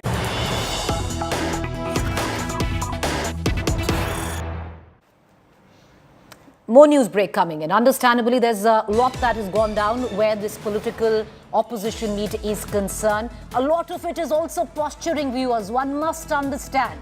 A lot of what is said on the sidelines is also posturing, and an example of that coming in, the Aam Aadmi Party's attack on the Congress. At the opposition meet, AAP alleges BJP Rahul nexus. Aam Aadmi Party says Congress will walk out during vote on ordinance. Aam Aadmi Party says there's proof of Rahul BJP understanding. All of this, one must understand, is plain posturing. And I want to bring in Moshmi into the conversation for more. Moshmi, all of this plain posturing because the Aam Aadmi Party fears, as per our sources, that the Congress, when the ordinance is tabled in the Rajya Sabha, will stage a walkout and not support the Aam Aadmi Party. So, you know, with what we've seen in terms of commentary since the course of the morning, that there is a Rahul BJP nexus, all of this posturing, trying to build pressure on the Congress. Very interesting, Preeti, because you know, perhaps the vote share that the Congress party had in Delhi in 2003 would actually reveal everything, because in 2003 Delhi bagged about over 40% of the Congress bagged about over 40% of the vote share. That happened in 2008 as well. And if you look at the vote share in 2020, it was just 4% in Delhi. And there, you know, we saw the Aam Aadmi Party coming in, and perhaps an entire vote transfer of the Congress to the Aam Aadmi Party, and therefore the dichotomy, you know, a lot of posturing is happening because this is about bargaining, getting more elbow room, getting a say. Yes, we are also there. You are the big brother. You need to show magnanimity. You need to show something so that we can take back to our voters and say that, yes, we are aligning with the Congress, who we criticized so much, who we opposed and who we threw out of power, and there's a reason for it. So it's more of a face saver also, Preeti, because remember, if you look at the timeline, the way Arvind Kejriwal issued a statement, then sources, you know, blurting out yesterday, we will walk out. A lot of posturing is happening. I really don't think that the Congress would stage a walkout if they would have committed to the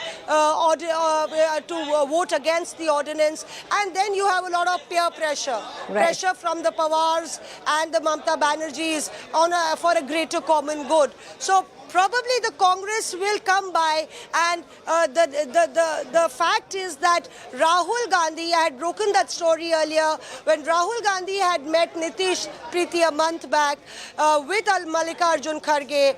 In that meeting, Rahul Gandhi had said that they would support the Aam Aadmi Party on the ordinance. So a lot of posturing, as you say, because nothing of that has come out. It's all about the Delhi unit being upset, the Punjab unit being upset and criticizing Arvind Kejriwal. That's what Congress has done. And you have a tit for tat with Aam Aadmi Party. But it's very interesting because when it comes down to the Lok Sabha, you know, a quick reality check there in terms of sheer figures. And Rahul Srivastava could talk a little more about that, because in 2019, forget about 2014, in 2019 Lok Sabha elections in Delhi, the BJP walked off with 51% vote share. The Congress and the Aam Aadmi put together couldn't even match up or overpower the Bharatiya Janata Party's vote share where Delhi was concerned. So there's a lot of fine print that needs to be decoded and understood away from the posturing of it all. But Rahul, I want to bring you in because it's really interesting. If you look at it, would you think that, of course, one thing which we're given to understand, what is the basic that we're looking at today is possibly a committee being set up where there'll be representation by each political party, and there will possibly be a convener. It could very well be Mr. Nitish Kumar, and I'm sure you have more to add on that. But in terms of states, Rahul, where are the five? You know, if I can count and, you know, do add more. The state of Madhya Pradesh, the state of Maharashtra, Bihar, then you have the state of Rajasthan, are some of the states, Rahul, where the BJP maxed out in terms of where Lok Sabha is concerned. Karnataka is the fifth state there. These are the 5 states where the opposition really needs to put their mind in and try and reduce the number of seats in these 5 states. Yes, Preeti, that's what is on theoretically on paper sounds absolutely fine. I think if BJP has to be defeated to take on the BJP in the saturation states. Definitely the BJP has leadership trouble. You have got in Karnataka, the BJP is in absolute disarray even after the loss. One doesn't see really that they would be sorting out their leadership issues. Rajasthan, the BJP doesn't know which way to go, whether to rely on reliable old Vasundhara or to find somebody else or fight in the name of Narendra Modi. Madhya Pradesh, same. Shivraj Singh Chauhan has no guarantees from the party's two top bosses that whether he's going to lead the party into the next elections. So there is a possibility and an opportunity. But the point is that the Congress is the lone player in these three big states. All these states put together form something over 80 odd seats. Now, in that scenario, who can help the Congress in these states? The point is the BJP may be in disarray, but has the Congress made strong strides? Maybe. But the fact is that if there is an opposition unity, how does it really impact the battle between the Congress and the BJP in these states, really? So the opposition unity really matters in states like Uttar Pradesh, for example. You have Mayawati, who has made a very interesting comment recently. She says, "Dil mile na mile." May I cut you short? Will you hold on to that thought? I just, I need to dip in to a news break that is coming in right now. Lots of news break. Congress MP Adhir Ranjan Chaudhary has called TMC a party of thieves. Massive opposition feud amidst unity show. Clearly, it's all expected. And once again, you have to take everything that you see in terms of what leaders are saying with not just a pinch but a fistful of salt. A lot of it is posturing, it's politics. What really comes off is later. One of the main reasons, of course, Moshmi, that Adhir Ranjan Chaudhary has called TMC a party of thieves is, let's listen in. Let's first listen into Adhir Ranjan Chaudhary. চোরদের যেরকম বাহানার অভাব হয় না, তাই তারা পালানোর চেষ্টা করছে। যে পশ্চিমবঙ্গে মমতাকে খাতির করে তুমি রাজনীতি করো, অতএব খুব পরিষ্কার করে শুনলেন এটা, যে পশ্চিমবঙ্গে মমতাকে খাতির করে কংগ্রেস কখনো রাজনীতি করেনি, করবেও না। নির্বাচনের অজুহাত দেখিয়ে মলয় ঘটক থেকে অভিষেক বন্দ্যোপাধ্যায় বারবার পালানোর চেষ্টা করছে, ওজোর দেখিয়ে পালাতে চাইছে চোরের দলেরা, তাই পালাতে চাইছে। সামনে ফেরার ক্ষমতা নেই, কারণ এরা অপরাধ করেছে নিজেরা জানে। তাই নানা বাহানায়, দুর্বৃত্তে যেমন ছলের অভাব হয় না, চোরদের সেরকম বাহানার অভাব হয় না, তাই তারা পালানোর চেষ্টা করছে। পশ্চিমবঙ্গে মমতাকে খাতির করে তুমি রাজনীতি করো, অতএব খুব পরিষ্কার করে শুনলেন এটা, যে পশ্চিমবঙ্গে মমতাকে খাতির করে কংগ্রেস কখনো রাজনীতি করেনি, করবেও না। নির্বাচনের অজুহাত দেখিয়ে মলয় ঘটক থেকে অভিষেক বন্দ্যোপাধ্যায় বারবার পালানোর চেষ্টা করছে, ওজোর দেখিয়ে পালাতে চাইছে চোরের দলেরা, তাই পালাতে চাইছে। সামনে ফেরার ক্ষমতা নেই, কারণ এরা অপরাধ করেছে নিজেরা জানে। তাই নানা বাহানায়, দুর্বৃত্তে যেমন ছলের অভাব হয় না, চোরদের সেরকম বাহানার অভাব হয় না, তাই তারা পালানোর চেষ্টা করছে। have no dearth of excuses, hence they come up with excuses. পশ্চিমবঙ্গে মমতাকে খাতির করে তুমি রাজনীতি করো, অতএব খুব পরিষ্কার nobody is going to bow down to Mamata.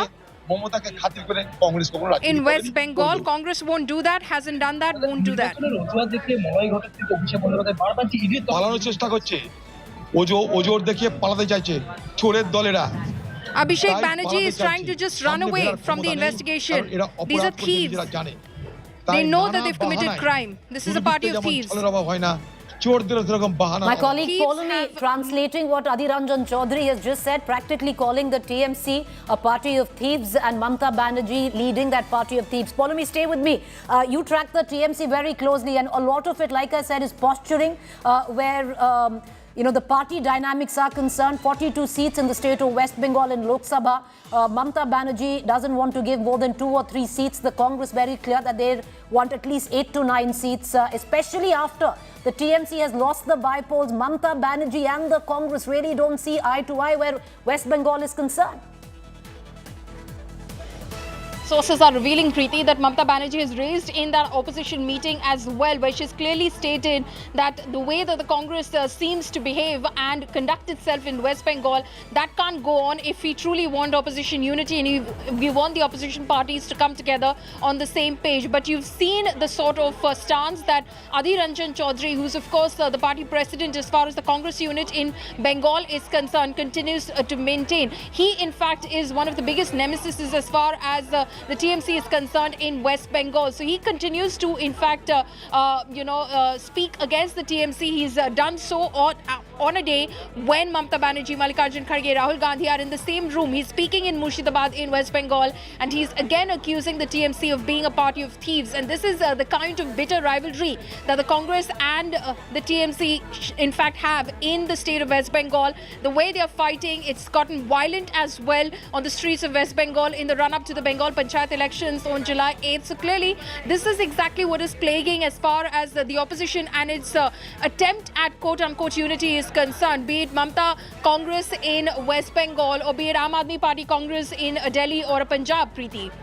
They're very interesting. Also, there's no love lost where Adhir Ranjan Chaudhary and Mamata Banerjee is concerned. If one is to say politely or mildly, they really cannot stand each other. But Maushmi, I want to bring you in back into this conversation because this is what's happening at the end of the TMC. TMC is very clear. They feel that the Congress, and they could be also right, really has very little stake when it comes down to Lok Sabha elections where West Bengal is concerned. The Congress would also need to read the writing on the wall. Coming to you, Maushmi, let's once again quickly play that reaction of Adhir Ranjan Chaudhary and we go across to Maushmi then. ওজোর দেখিয়ে পালাতে চাইছে চোরের দলেরা, তাই পালাতে চাইছে। সামনে ফেরার ক্ষমতা নেই, কারণ এরা অপরাধ করেছে নিজেরা জানে। তাই নানা বাহানায় দুর্বৃত্তে যেমন ছলের অভাব হয় না, চোরদেরও সেরকম বাহানার অভাব হয় না, তাই তারা পালানোর চেষ্টা করছে। ওজোর দেখিয়ে পালাতে চাইছে চোরের দলেরা, তাই পালাতে চাইছে। সামনে ফেরার ক্ষমতা নেই, কারণ এরা অপরাধ করেছে নিজেরা জানে। তাই নানা বাহানায় দুর্বৃত্তে যেমন ছলের অভাব হয় না, চোরদেরও সেরকম বাহানার অভাব হয় না, তাই তারা পালানোর চেষ্টা করছে। Polumi had translated, practically calling the party of TMC a party of thieves led by Mamata Banerjee. Want to bring you in, Polumi, because the problem with the Congress is also what's going on where the opposition parties are concerned, the likes of Mamata Banerjee, Akhilesh, Arvind Kejriwal ganging up against the Congress where this meeting is concerned, but also with its own people. The likes of Adhir Ranjan Chaudhary making statements which really, in terms of optics, will play out terribly and add to the atmospherics which suggest that there can never be any opposition unity. Absolutely, and that is the kind of pressure that the Congress is facing from its Punjab and Delhi units as well. As far as the Aam Aadmi Party is concerned, you know that as well. As far as Bengal is concerned, Adhir Ranjan Chaudhary has always taken a very vocal, strong stand against the TMC. In fact, towards the start of that soundbite, we're playing out the part where he, of course, calls them a party of thieves. He, in fact, is asked about, working with the TMC, if possible, in West Bengal. And he says that the Congress will never bow down to Mamata Banerjee, hasn't ever, won't do it, at least in West Bengal. So he is maintaining a very clear stance. As far as West Bengal is concerned, the Congress will continue to challenge the TMC. There's absolutely no possibility that Adhir Ranjan Chaudhary and Mamata Banerjee can sit at the same I'm going to give Maushmi needs to cut across for 5 minutes and get something. But Maushmi, before you leave us for 5 minutes, quickly come in and take us through on what's going on, because the Congress clearly has enough trouble where they're sitting inside that meeting where the opposition is concerned, ganging up some of them. But outside, look at the kind of atmospherics with the likes of Adhir Ranjan Chaudhary is creating, and he's no small-time leader.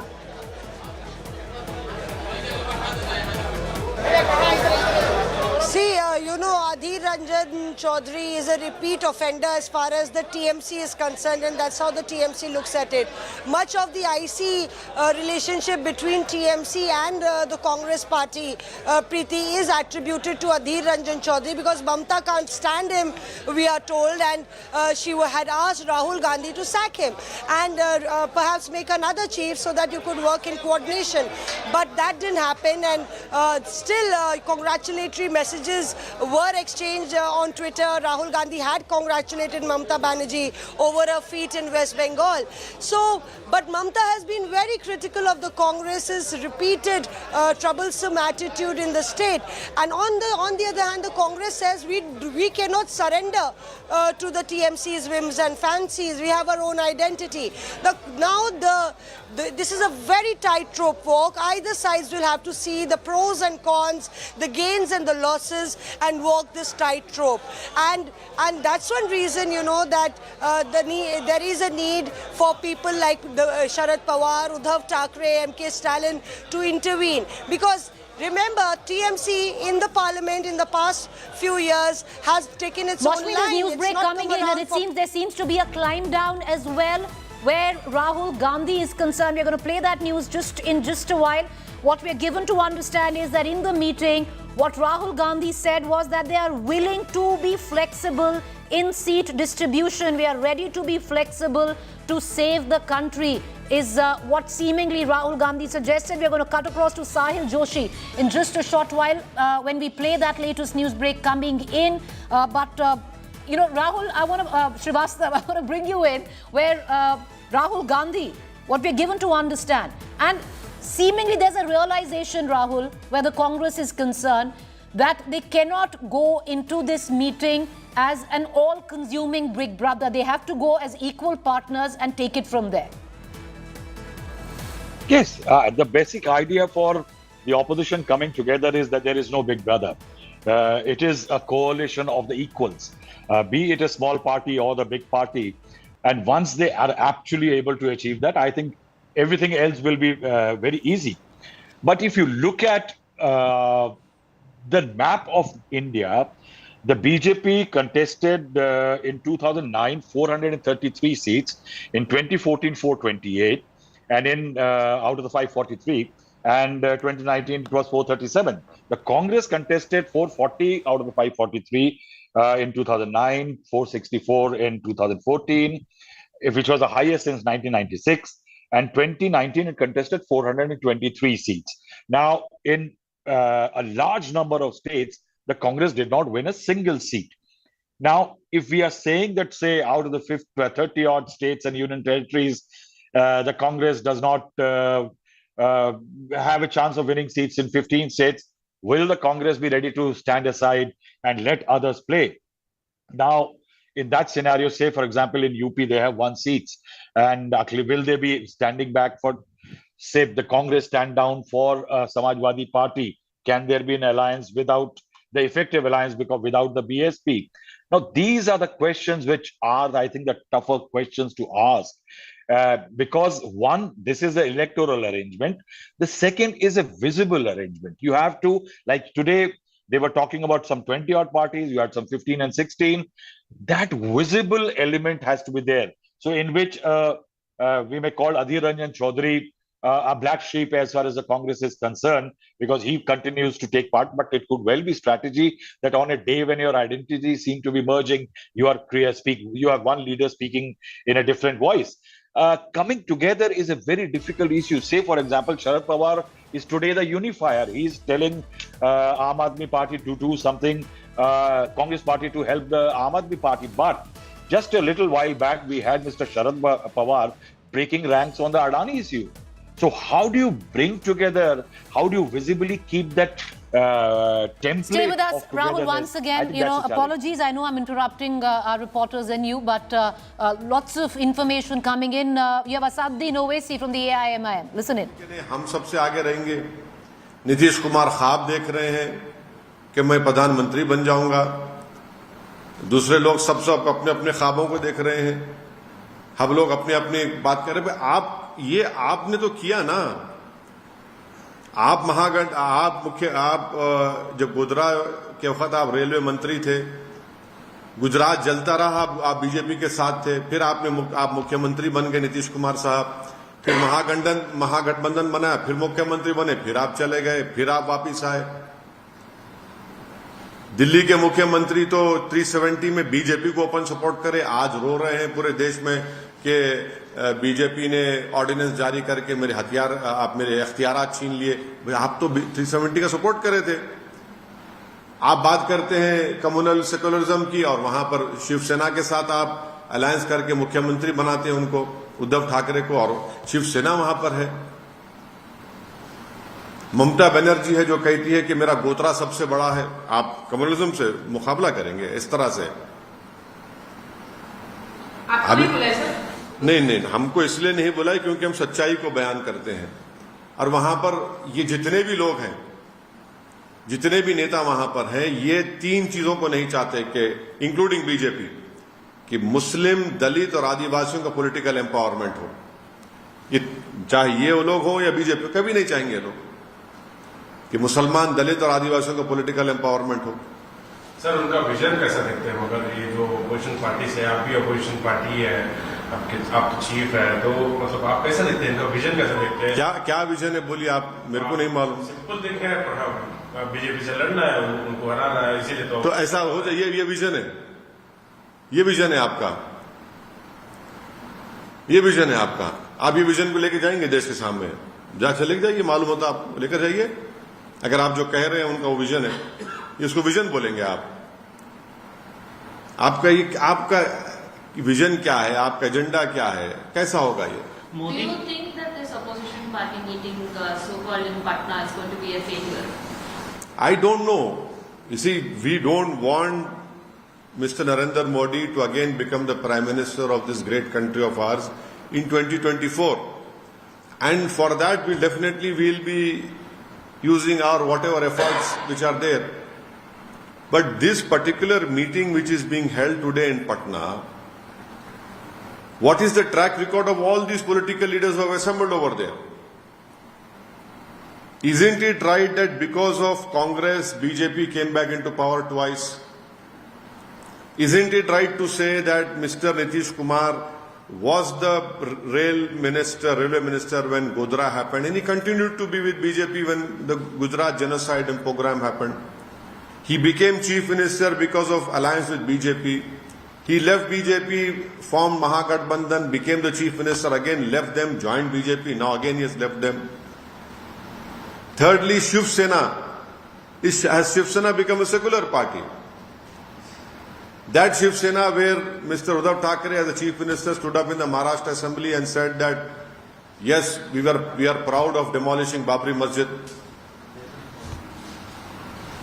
The chief minister of Delhi supported BJP when in the Lok Sabha and Rajya Sabha when Article 370 was removed in an unconstitutional way. What is this? Mr. Nitish Kumar as the chief minister could not visit his own home district when a communal riot happened and 100-year-old madrasa was burned down. He could not go over there.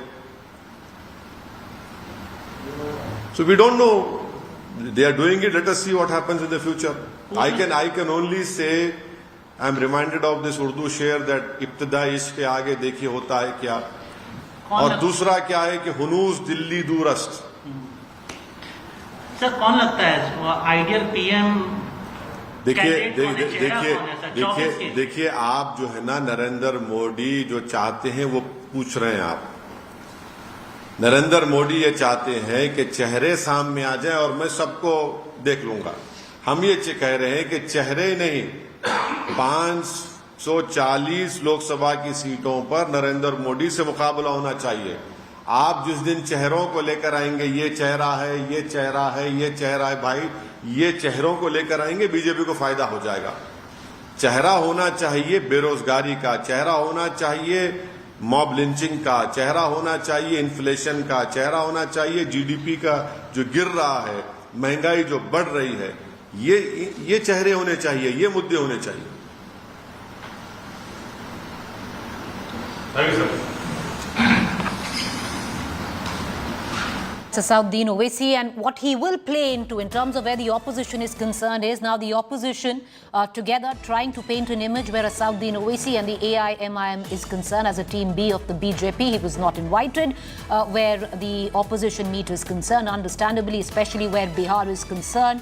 Well, the RJD till date believes that it was AIMIM and Asauddin Owaisi that caused the loss of the RJD to come to power where Bihar is concerned. But okay, let's cut across to the other news break. There's so much news break coming in, but that's a big inside scoop that we're breaking right now. And that concerns Rahul Gandhi, who was in the meeting. He has said, and how much flexibility is the question, where he says, ready to be flexible in seat distribution. Rahul Gandhi says, we'll sacrifice for the country. We will be flexible in seat distribution. We are ready to be flexible to save the country. This is what Rahul Gandhi said, because the ultimate aim, viewers, where the opposition Mahagathbandhan is concerned, of course, to come together on what are the contours of this opposition unity. How will the opposition come together, keeping their fault lines and differences aside? Also, with what the likes of Sharad Pawar have said, that it seems Sharad Pawar has identified 400 seats which could field one party, one candidate. The opposition could field a consensus candidate on 400 seats, which many political analysts, including the likes of Rahul Srivastava, would be smiling at, and I want to bring him in to this conversation because Rahul, the Congress would have a more conservative estimate, 275, 300 seats, but even that is a fair ask. So when Rahul Gandhi says ready to be flexible where seat sharing is concerned, how flexible would that be? See, I think one will have to find a point of elasticity. That political point of electoral elasticity will determine how far they can go. The problem here, the problem will remain. I think eventually this will call, if I see the map, or if one sees the map of India, it will call on the Congress to make huge sacrifices. And I think, say, starting from a state like Uttar Pradesh and several others, while Congress can actually benefit political parties in their respective states by standing aside, say, for example, in Bengal and in Bihar and several other states, these political parties can't bring dividends to them, even if they present a united picture in a state like Madhya Pradesh, Rajasthan, and several others where the BJP is the main rival. Because eventually when the Congress goes in alone fighting with the BJP, then in a Lok Sabha elections where Narendra Modi is on the ticket, then the Congress's face is Rahul Gandhi. And in the Rahul Gandhi versus Narendra Modi, BJP versus Congress, the BJP has had in recent past, or say we call 9 years recent past, the BJP always had the heavier hand. Now that is where the trouble lies.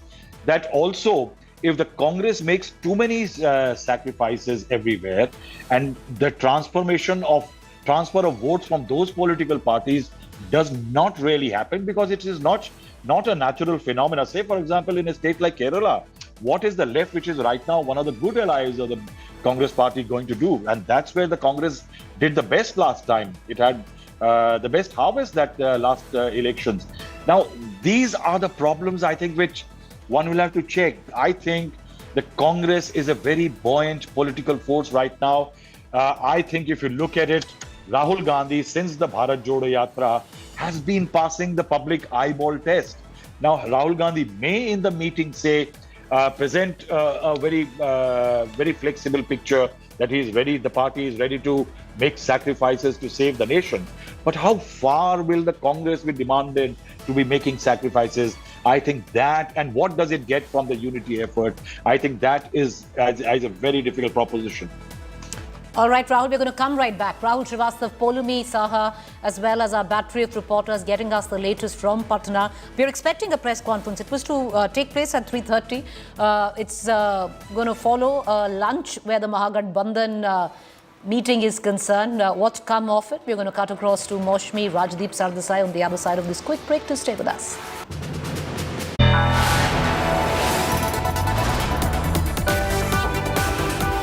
You are watching India Today.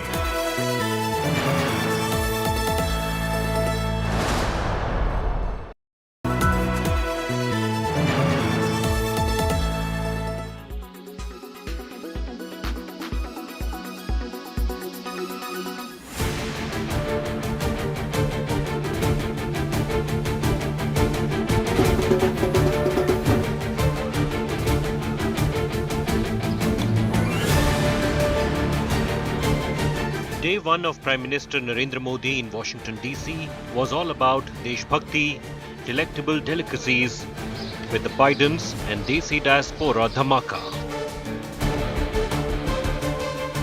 Modi arrived at the Joint Base Andrews in Washington, D.C., where he was given a ceremonial guard of honor in heavy rains. The Prime Minister, who was wearing a raincoat, stood throughout in rapt attention for the national anthems of the two countries, unmindful of the torrential rains. From the airport, Modi travelled to the hotel where large and boisterous Indian diaspora members were waiting for him.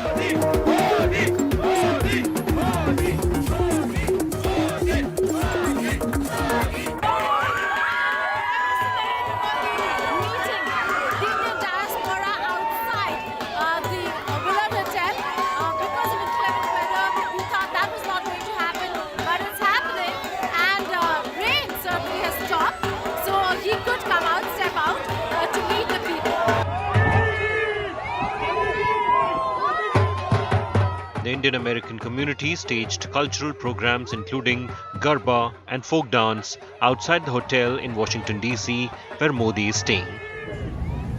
In his first public interaction in the US Capitol, Modi and US First Lady Jill Biden then visited the National Science Federation and interacted with students. हमारी वर्तमान और आने वाली पीढ़ियों को एक बेहतर भविष्य सुनिश्चित करने के लिए ये हम सभी का दायित्व है। इस उज्जवल भविष्य के लिए आवश्यक है एजुकेशन, स्किल, इनोवेशन और भारत में हमने इस दिशा में कई प्रयास किए हैं। If we want our economies to be strong, we need to invest in young people who are our future. We need to ensure that they have the opportunities that they deserve. Education is the cornerstone of the bond between India and the United States. Seeing the interaction between the Prime Minister and First Lady today, there was a tremendous energy in the room, and it really made me aware of the depth of the intellectual and scientific collaboration between India and the United States. To hear their thoughts about the various opportunities available and their passion for education. And I'm really looking forward to how I can combine all this inspiration to achieve something worthwhile. President Biden and First Lady Jill then hosted Modi for an intimate dinner at the White House. Jill Biden was seen personally supervising the dinner table.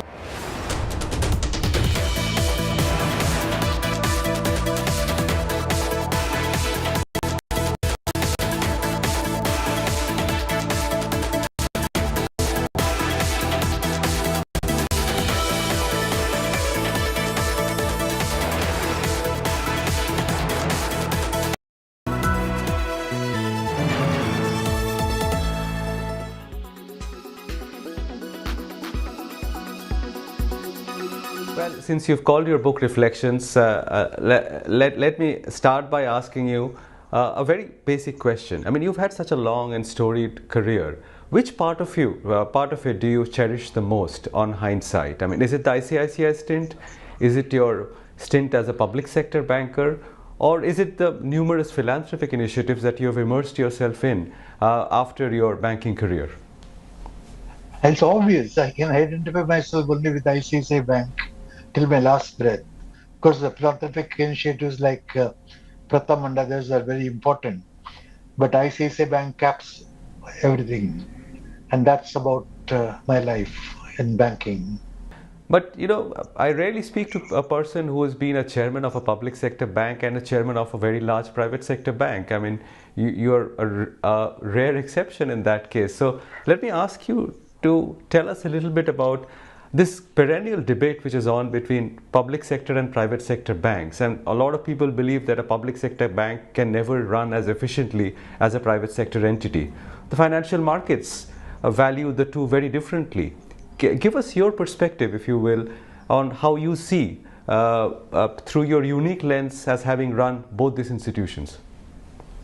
My book speaks for itself. In fact, my book is full of anecdotes about what hazards are there in the public sector banking. Way back in 1969, when banks were nationalized, I felt very happy that banks would have closed open branches in the interior of India. But the way in which the state controlled the banks, the state managed the banks, I suppose made me feel depressed.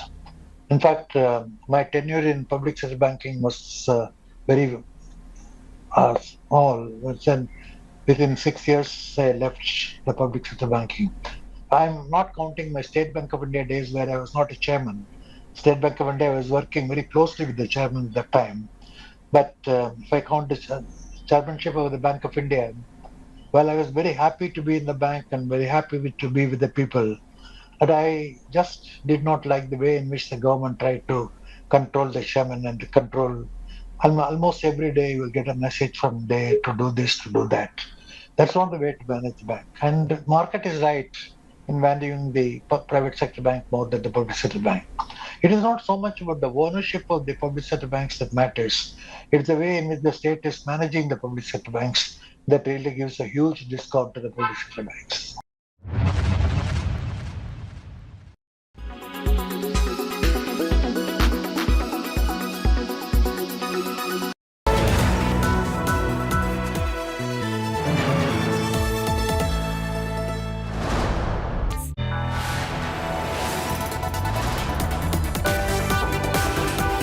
You are watching India Today.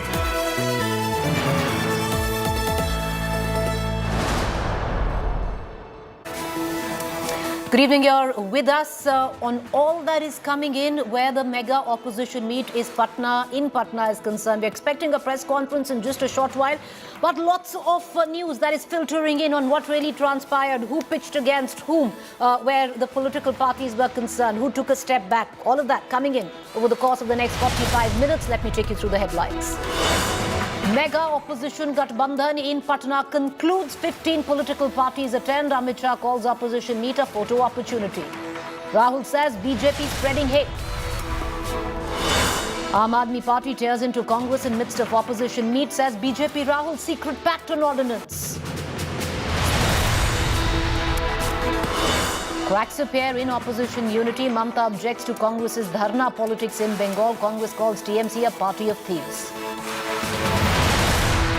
AIMIM Owaisi's big attack on Nitish, asks where was Nitish in 2002 Gujarat genocide, says opposition will end up helping Modi in 2024.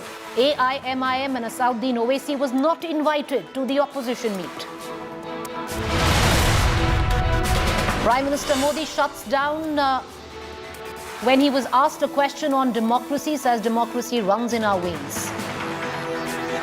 ने सिद्ध किया है democracy can deliver, और जब मैं deliver कहता हूं तब कास्ट, क्रीड, रिलीजन, जेंडर, किसी भी भेदभाव को वहां जगह नहीं होती है. And Prime Minister Modi receives applause and standing ovations during his joint address at the US Congress.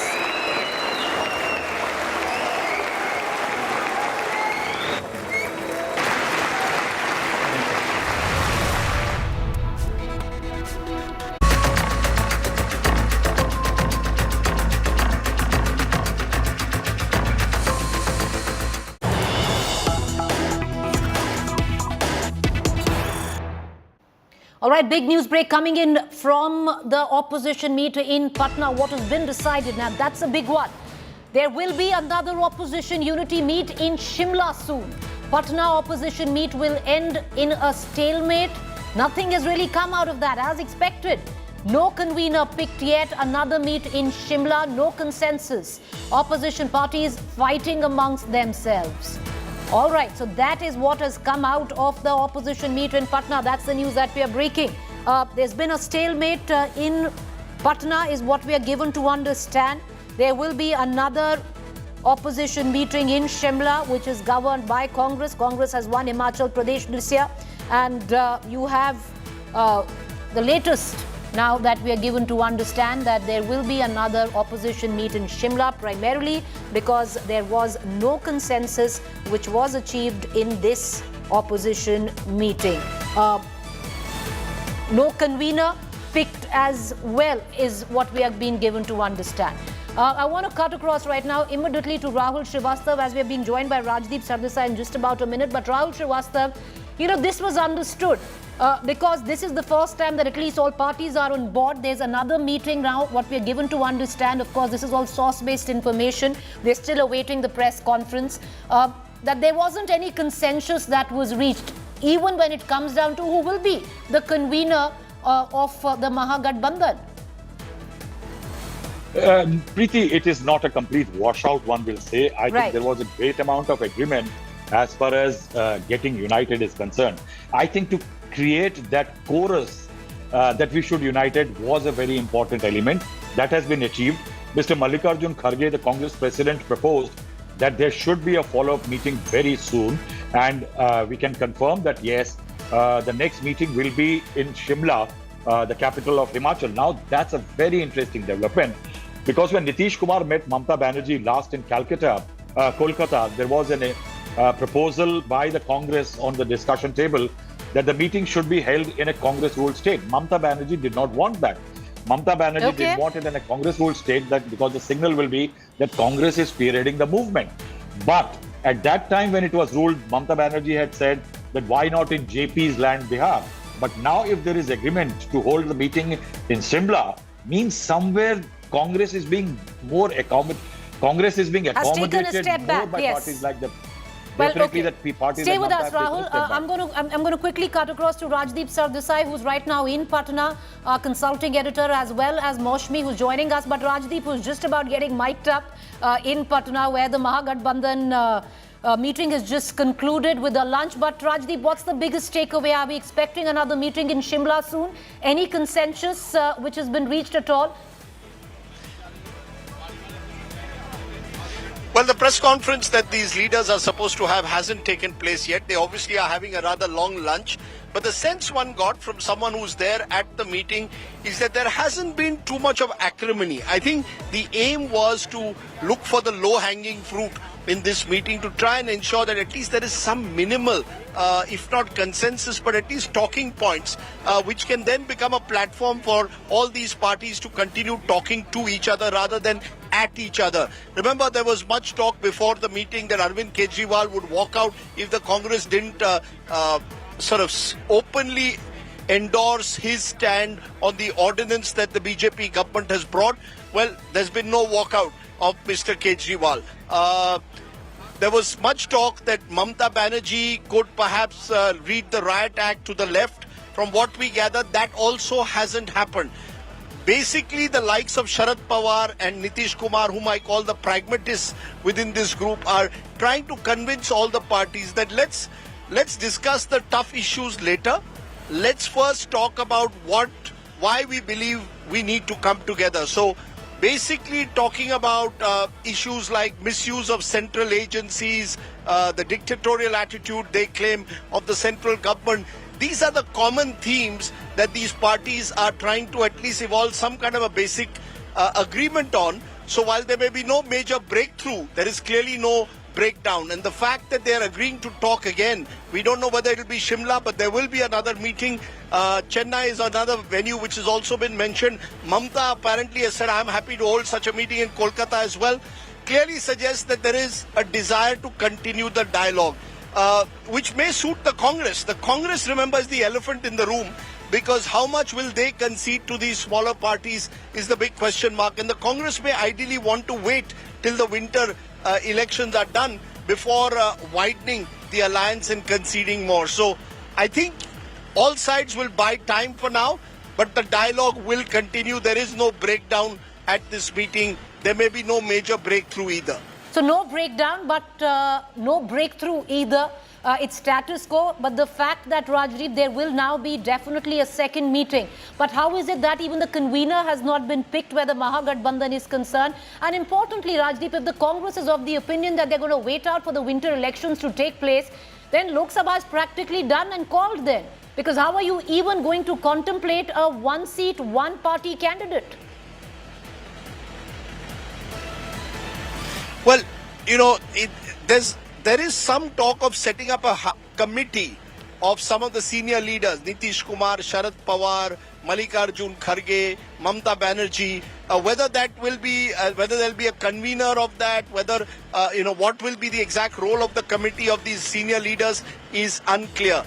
You're right that, how do you in January this year sit across a table and agree to 300, 400 seats? But that, we are told, is the final destination. So what you're seeing today in Patna is expected over the next 6 months to build into a situation where they will agree to contest, 300 seats with a single candidate. the two crucial players there are Mamata Banerjee and Arvind Kejriwal. How will Mr. Kejriwal and the Congress work this out in Punjab, in Delhi, in Haryana, in Chandigarh? And how will Mamata Banerjee work it out with the left and the Congress in Bengal? Because between these two, between Bengal and the northern states where AAP has influence, you're talking about 75 seats. In the Hindi heartland, there's a sense in central India, the Congress will get priority in Madhya Pradesh, Rajasthan. Uttar Pradesh is a tricky state. Remember, Mayawati is not here, not invited.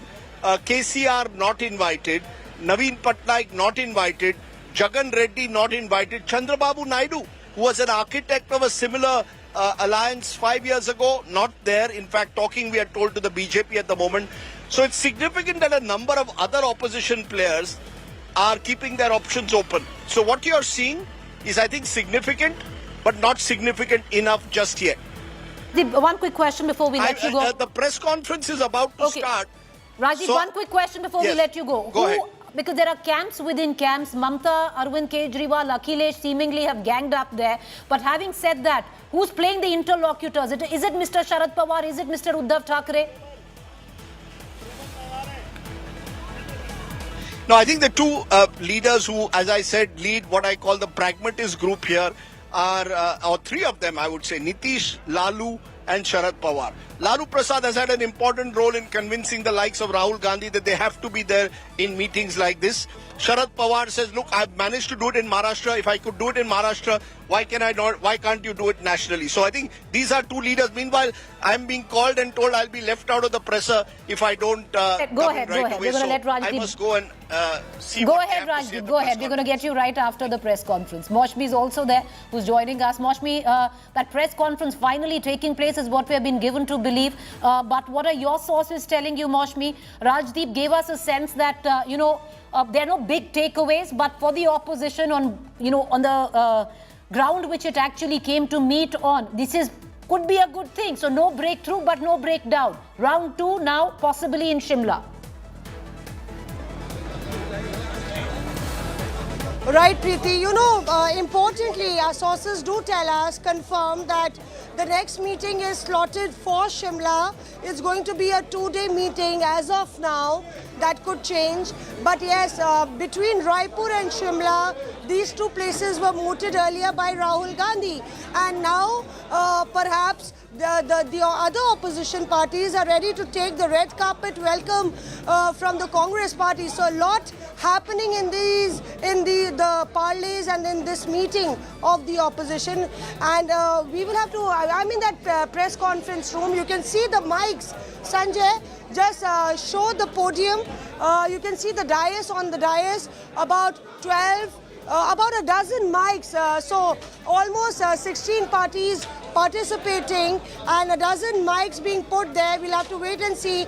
Interestingly, each and every sir आगे जाना है थोड़ा सा name plates दिखानी है संजय आइए तो यहाँ पे so you can see Preeti that each and every chair has a plate. So often the seating arrangements are of course decoded and meanings made out of leaders sitting next to each other. So very interesting. There you can see even the chairs which are behind. Perhaps those will be the non-speakers. There are names on those chairs as well. So this is the mega optics that is rolling out from Patna. Nitish Kumar playing the host, perhaps pitching for the convener's post in this mega alliance of sorts before the 2024 elections. There's a lot of buzz in the air. We'll have to see what are the big takeaways. But once and for all, the much-awaited opposition meeting happened, and now the press conference is also happening. So many netas in the opposition will be heaving a sigh of relief. It's after a lot of ego massages, a lot of misunderstandings and understandings that they have come to this. and now perhaps it's time to cross the bridge.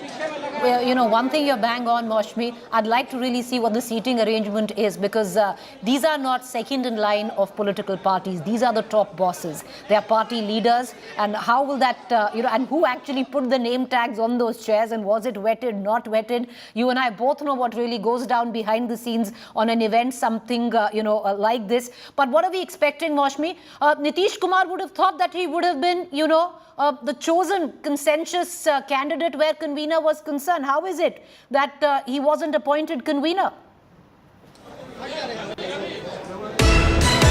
So there must be, Preeti, because there was a very short time and all the many leaders arrived in the morning. It's already post noon and many netas have to head back. Perhaps these are all party chiefs, as you rightly said. So the contours of what's going to follow, what's going to happen in future could possibly be worked out. That will give them reason enough to meet soon, is what one can understand. And perhaps that's one takeaway that one was expecting, that a convener would be announced, so coordination would be easy.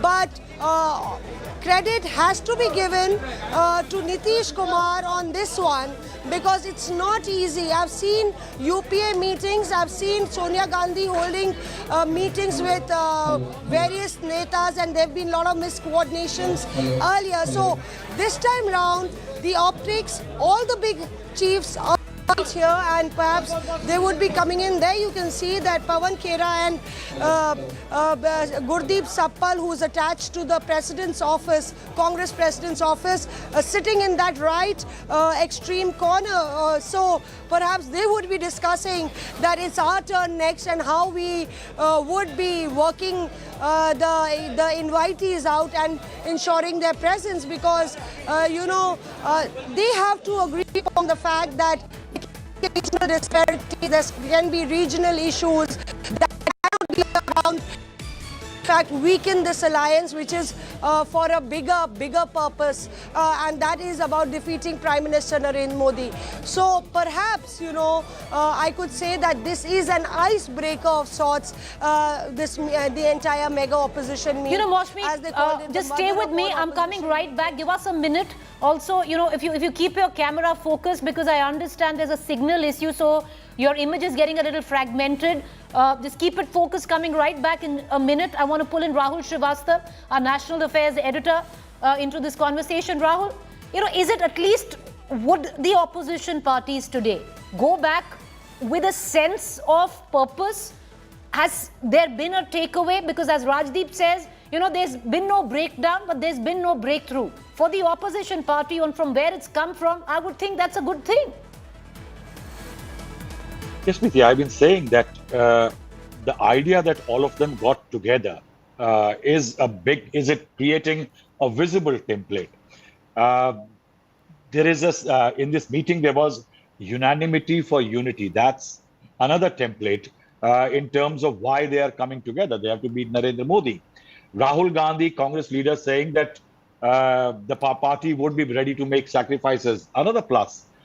But beyond that, I think if I be the devil's advocate, how is what we have today different from day before yesterday? There was a broad consensus, say among 20 odd parties, that Narendra Modi needs to be defeated and we all need to come together. So where has this meeting moved? We may say that there was no breakdown, but this meeting was not called for breakdown. This was called for technically what opposition supporters will be looking for, a breakthrough. And that is why I say that this meeting is a step forward. But is it a very significant step forward? I think one will have to wait for Shimla. The only good sign which I see is the agreement for meeting in Shimla, because at least those who are opposed to the Congress are not opposing the Congress on sheer nitty-gritties of the logistics and local location of a meeting. They are not saying that the Congress cannot hold a meeting in its own state and try to portray that it is the leader of the pack. I think that's the only one big positive from this meeting. Let's cut across back right now where that press conference hall is concerned. Moshmi is with us. Joining us with Moshmi will be Rajdeep Sardesai. But Moshmi, You know, it's interesting because has there been a climb down where the Congress is concerned? Because earlier on, it was very important to political parties like the TMC, like the Aam Aadmi Party, even the Samajwadi Party, that the venue of meet be neutral. Therefore, Bihar, Patna was picked. The sheer fact that there's a confirmation coming in that the next venue is Simla and possibly not Patna, or maybe even what Mamata Banerjee suggested at one point of time, Kolkata. Is there a climb down? Is there a consensus reached by political parties averse to the Congress like TMC and Aam Aadmi Party, which will say, okay, we'll come to Shimla? Has there been some understanding on that ground? Preeti, I remember the saying that there are no free lunches. So it's very important the political parties get on the table, and this time round Rajdeep is joining us, and we can check, we can ask Rajdeep also that question. Rajdeep, is there a as far as the Congress party is concerned? There's going to be a next meeting is slotted in Shimla. That's what Preeti is asking. That's right. I think it's significant. I've just checked that the retreat, they're calling it a retreat, will be held in Shimla sometime in the month of August, when summer is at its sort of peak in a way, straight after the parliament session. What they're planning is after the retreat that the party will organize. There's also talk of a committee being set up. Who those members will be is not clear, but a committee of senior members who will be tasked with specifically talking to different parties, like who talks to a Naveen Patnaik, who talks to a Jagan Reddy. A senior leader was at the meeting, said we are not ruling out the possibility that even others who didn't attend today's meeting, the likes of JDS, who apparently is in conversation with BJP, we can reach out to them as well. So I think at the moment the effort is to keep the conversation going. It's not as if there's been a major breakthrough, but you're absolutely right, Maushmi. The very fact that the next meeting will be held in a Congress-ruled state is a sign that the Congress at least is also investing in the idea of building up this grand alliance. So, Maushmi, that's my question. If you can also take it to Rajdeep. It's interesting because there seems to be a climb down where the Congress is concerned, Maushmi. So, will the likes of the Aam Aadmi Party, which threatened a walkout, the likes of Mamata Banerjee, which have made it very clear that doesn't want the Congress coming into West Bengal where Lok Sabha is concerned, and of course the ties with the left where the Congress is concerned, she's constantly questioned it. Will these two parties, have they agreed to come to Shimla as well? Right, so Preeti is asking whether the TMC and the left have agreed to come to Shimla. The fact not is left, that the Aam Aadmi Party. That's a tie which is, they're both pitched opposite each other. Absolutely. And also the Aam Aadmi. Absolutely, and the thing significantly, Maushmi, is that in the next few weeks we've got a Panchayat poll where you've got, the TMC, left, Congress fighting each other. So I think there are practical difficulties, but together this grand alliance just yet, I think it's premature. A lot of challenges still lie ahead. As you can see, Lalu Prasad is the first with Sharad Pawar, and these are the two I call the pragmatists. Lalu and Mr. Pawar are seen as the pragmatists who want this alliance at all costs. In fact, Lalu had an important role, Maushmi, I'm told, in also convincing Rahul Gandhi that he must be here at this meeting. So it's interesting, Lalu, who's not kept very well, is here.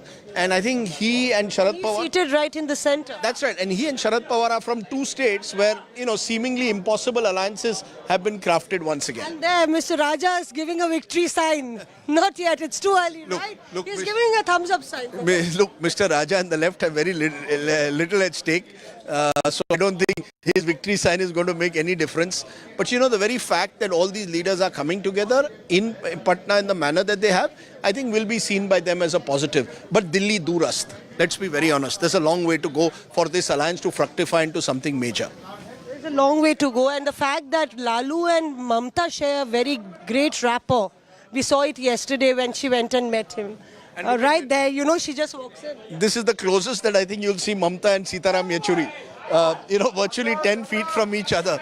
And, the very fact that you have them across a table suggests how much politics has changed. And who's going to sit next to Akhilesh Yadav? Is it going to be Rahul Gandhi, Rajdeep? As you can see, you've got, it's interesting that... It's interesting that you've got Mr. Lalu Prasad in the center. Right, so Lalu Prasad is in the center. and Lalu Prasad Yadav is in the center, while his son Tejasvi, Deputy Chief Minister, is with Akhilesh at one side, and Mallikarjun Kharge is next to Nitish Kumar, and then Rahul Gandhi next to him. I don't think we can read too much into that, but the very fact that all the leaders, they made it a point to say the press conference will be addressed by leaders, not by spokespersons.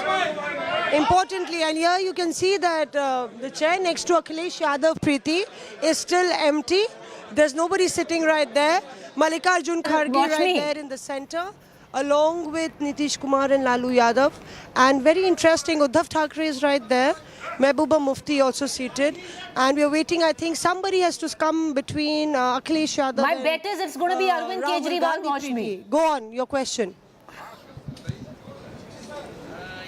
You're absolutely right, because that's the only chair vacant, and you know Kejriwal takes the longest time when it's usually the chief guest who comes in the latest, but too much, not to read too much into the lines, but I think everybody is waiting for Mr. Kejriwal to come in.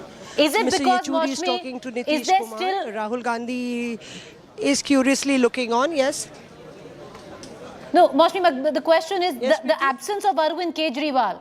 Is the Aam Aadmi Party still hedging? Because going to Shimla would mean, because they've already postured that they will walk out of this meeting if there is no consensus by the Congress on support of the ordinance in Rajya Sabha. Because no members of the Aam Aadmi Party is there. I don't see Sanjay Singh, I don't see... They are still... Yes, go ahead. Of course they would, when Arvind comes, they will come in, but I don't know yet that he is coming in or not coming in. His chair is vacant, and Yechuri is trying to talk to Rahul Gandhi. Nitish comes closer to the mic. So here you are.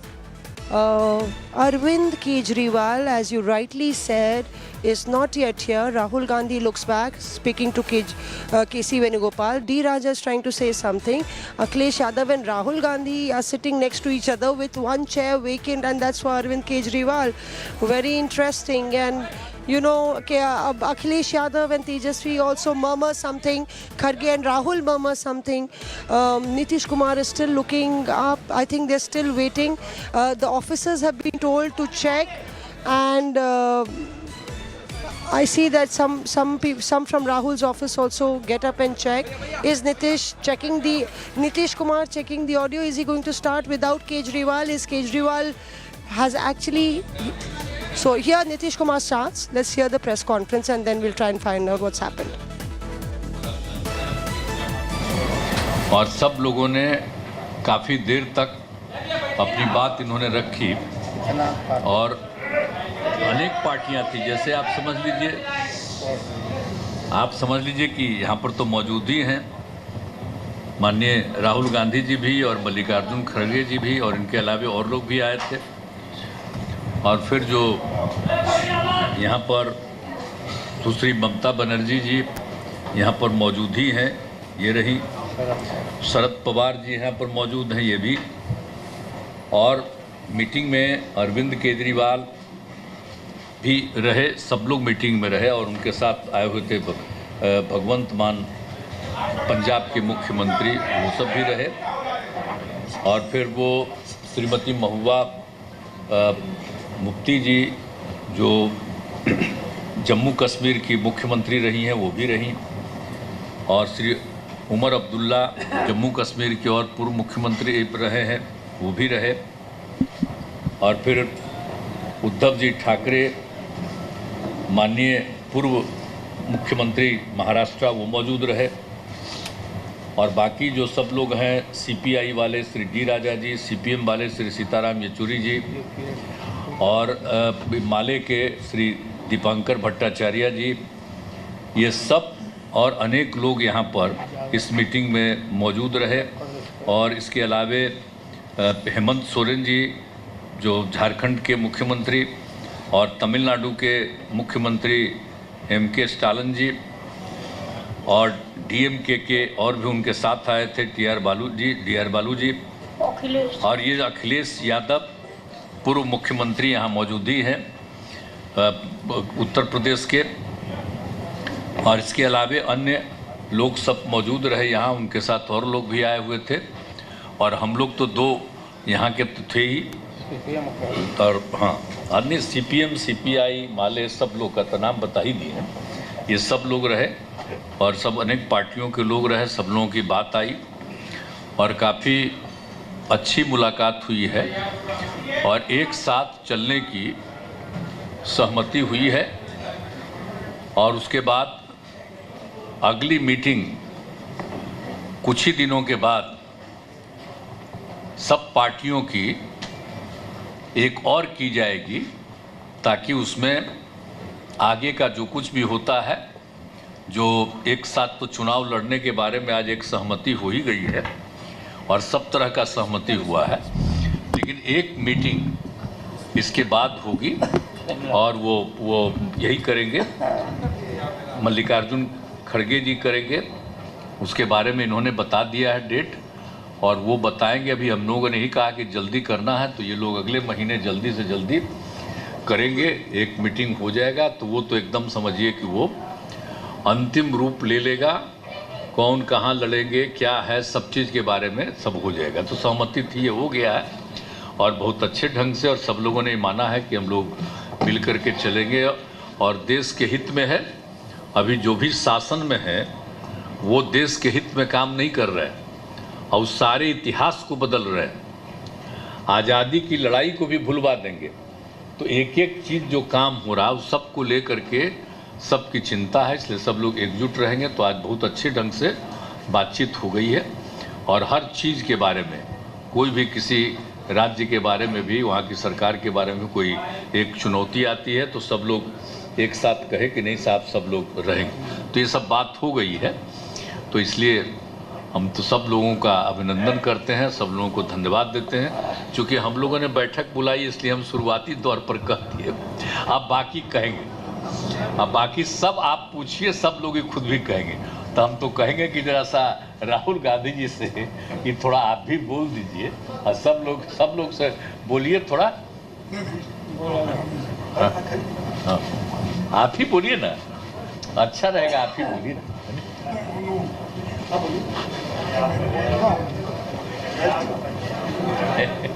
अच्छा ठीक है। नीतीश जी, लालू जी, शरद पवार जी, ममता जी, राहुल गांधी जी और हेमंत सोरेन जी और हमारे अखिलेश भाई और तेजस्वी जी और सारे, क्षमा करना येचूरी जी, आप जरा कॉर्नर में बैठे इधर इधर आए तो अच्छा रहता। तो सभी नेतागण मिले और जो नाम उन्होंने बताया कि स्टालिन साहब से लेकर यानी कन्याकुमारी से लेकर कश्मीर तक पूरे नाम बताए गए। उद्धव ठाकरे साहब भी यहाँ है। तो सभी नेता एक होकर हम आगे चुनाव लड़ने की एक कॉमन एजेंडा तैयार कर रहे हैं और हम 10 या 12 तारीख को फिर हमारे इसमें हिमाचल में, हाँ शिमला में हम वहाँ फिर मिल रहे हैं। तो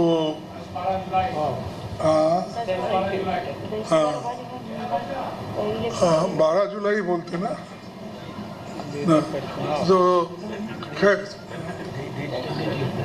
हाँ ये तो टेंटेटिव है, लेकिन 12 एक 2 दिन में आगे पीछे हो जाएगा, क्योंकि सभी नेताओं को कंसेंट करके फिर उसके बाद में चुनाव भी है बहुत से जगह पंचायत के और दूसरे। इसीलिए हम ये तय किया है कि वहाँ पर बैठकर एक एजेंडा बनाएं और उसमें किन किन चीज़ों के ऊपर हम निर्णय ले सकते हैं और आगे किस ढंग से बढ़ना चाहिए। और हर राज्य में तो अलग अलग ढंग से हमको काम करना पड़ेगा, एक ही बात हर जगह नहीं चलती। तो उसके लिए भी हम ये करेंगे कि तय करेंगे कि तमिलनाडु में स्ट्रेटजी क्या होना चाहिए, यूपी में क्या होना, बिहार में क्या होना, कश्मीर में क्या होना, ऐसा हर जगह, महाराष्ट्र में क्या, ये ऐसा सभी स्ट्रेटजी करके एक निर्णय लेंगे और आगे भी फिर इस यूनिटी को बढ़ाने के लिए हम लोग पूरे काम करेंगे। एक होकर, एकजुट होकर 2024 की लड़ाई हमको लड़ना है और बीजेपी को सत्ता से बाहर करने का हम एक तय किए हैं, तो उसमें हम ज़रूर कामयाब होंगे। और उसके लिए मैं नीतीश जी का, क्योंकि उन्होंने होस्ट किया आज, उनका धन्यवाद करता हूं। और सारे और बहुत से हमारे नेता, मैं अभी जैसा बोला कि स्टालिन वहाँ से आते तमिलनाडु से, तो उमर अब्दुल्ला साहब और महबूबा मुफ्ती साहब उन्होंने कश्मीर से आते, तो सारा देश इसमें जुड़ा है। जहाँ जहाँ राहुल गांधी भारत जोड़ो यात्रा किए हैं वो पूरे लोग आए हैं नेता वहाँ से। तो ये तो ये पूरा हम आगे करने का इरादा है। मैं ज़्यादा कुछ और नहीं कहता, जो कुछ कहना है उन्होंने कहा है और आगे राहुल गांधी जी कुछ बात करेंगे।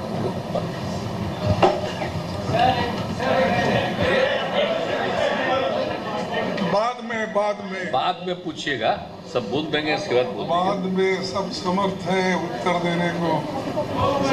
सब पार्टी के वरिष्ठ नेता यहाँ जो आए हैं,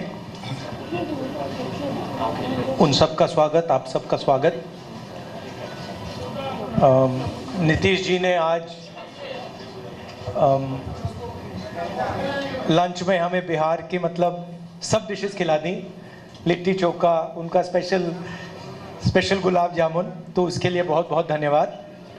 देखिए, जैसे आप जानते हैं, हिंदुस्तान की नींव पर आक्रमण हो रहा है, फाउंडेशन पर, इंस्टीट्यूशंस पर, आवाज़ पर बीजेपी और आरएसएस आक्रमण कर रही है। मैंने मीटिंग में भी कहा, ये विचारधारा की लड़ाई है और इसमें हम सब एक साथ खड़े हैं। ये बोलेंगे आप, हम में ज़रूर थोड़ी डिफरेंसेस होंगी, मगर हमने ये निर्णय लिया है कि हम एक साथ काम करेंगे, फ्लेक्सिबिलिटी के साथ काम करेंगे और जो हमारी विचारधारा है, जिसको हम शेयर करते हैं, उसकी हम रक्षा करेंगे। जैसे खारगे जी ने कहा, नीतीश जी ने कहा, कुछ ही समय में अगली मीटिंग होगी और ये जो आज हमने बातचीत की उसको हम थोड़ा और गहराई में ले जाएंगे। मगर ये एक प्रोसेस है, ऑपोजिशन यूनिटी की एक प्रोसेस है और ये बहुत गहरी तरीके से आगे बढ़ने जा रही है। आप सबका धन्यवाद। ठीक है, बोलिए ममता बात तुरंत एक ही। अरे कुछ लोगों को प्लेन उनका तुरंत जाने वाला था, तक कुछ लोग चले गए करके, लेकिन जितने लोग बचे हुए जिनको अभी तुरंत जाना है, नहीं पहले सब लोग बोल दें जो भी हैं और उसके बाद तो समय ज्यादा न लगा इसके चलते। आज पटना में जो हमारा 17 पार्टी का मीटिंग हुआ है, बहुत सारे चीफ मिनिस्टर भी ये मीटिंग में आई हुई है, एक चीफ मिनिस्टर भी आई हुई है। बहुत अच्छा तरीका से मीटिंग ऑर्गेनाइज किया है। सारोद जी का माफिक सीनियर लीडर भी आए, लालू जी बहुत दिन बाद पॉलिटिकल मीटिंग में उतरे, नीतीश जी मीटिंग कन्वीन किया है हम लोगों को रिक्वेस्ट करने का बाद, उसको बाद पहले मिला, राहुल जी आया, खड़गे जी आया, अखिलेश भाई आया, तेजस्वी है, हमारा हेमंत सोरेन जी है, दीपंकर भट्टाचार्य है, उमर है, महबूबा जी है, राजा है, सीताराम जी है, उद्धव ठाकरे है, शरद पवार जी है और सारे बहुत सारे लीडर है। एक चीज हुआ, पटना में मीटिंग मैंने बोला था इसी के लिए नीतीश जी को कि पटना से जो शुरू होता है उसका एक जन आंदोलन रूप होता है और बहुत सारे आंदोलन पटना से शुरू हुआ, पहले आप लोगों को मालूम है, हम कहने नहीं चाहती हूँ।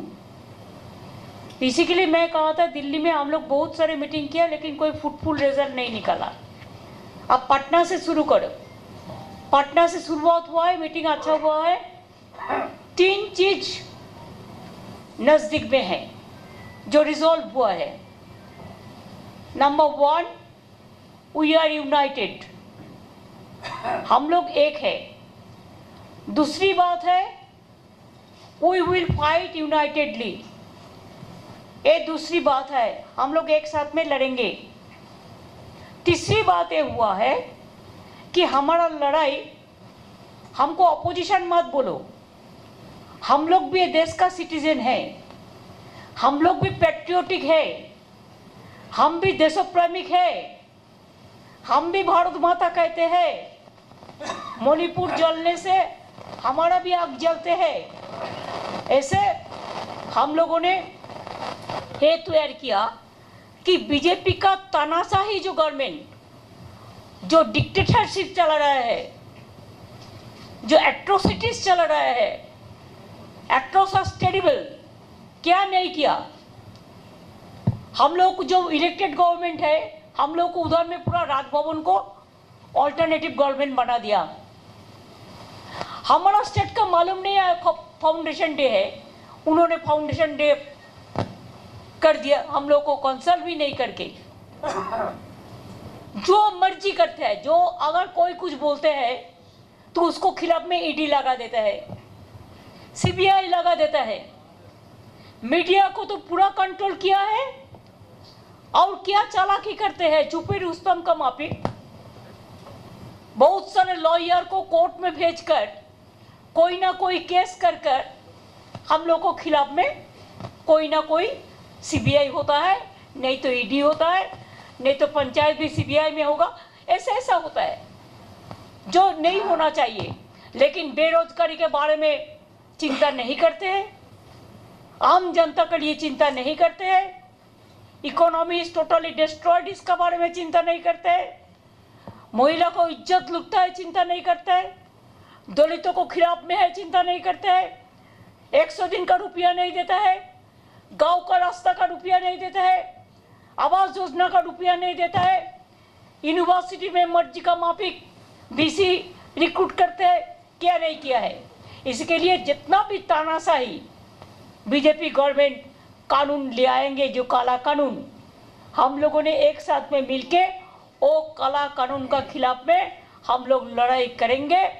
हमको खून बहेगा, बहने दो, लेकिन हम देश को, जनता को रक्षा करेगा, नहीं तो इंडिया नहीं रहेगा। अगर ये चुनाव में फिर वो लोग आ जाए तानाशाही गवर्नमेंट, तो नेक्स्ट देश में चुनाव ही नहीं होगा, ऐसा लोगों को कहना है। इसी के लिए हम लोगों ने 3 चीज पे जोर दिया है। 1, we are united, 2, we will fight together, 3, next meeting Shimla में होगा, 4, जो भी पॉलिटिकल वेंडेटा बीजेपी ले आएगा, हम लोग एक साथ में एक कट्टर लड़ाई करेंगे। बस, thank you so much, you are so nice.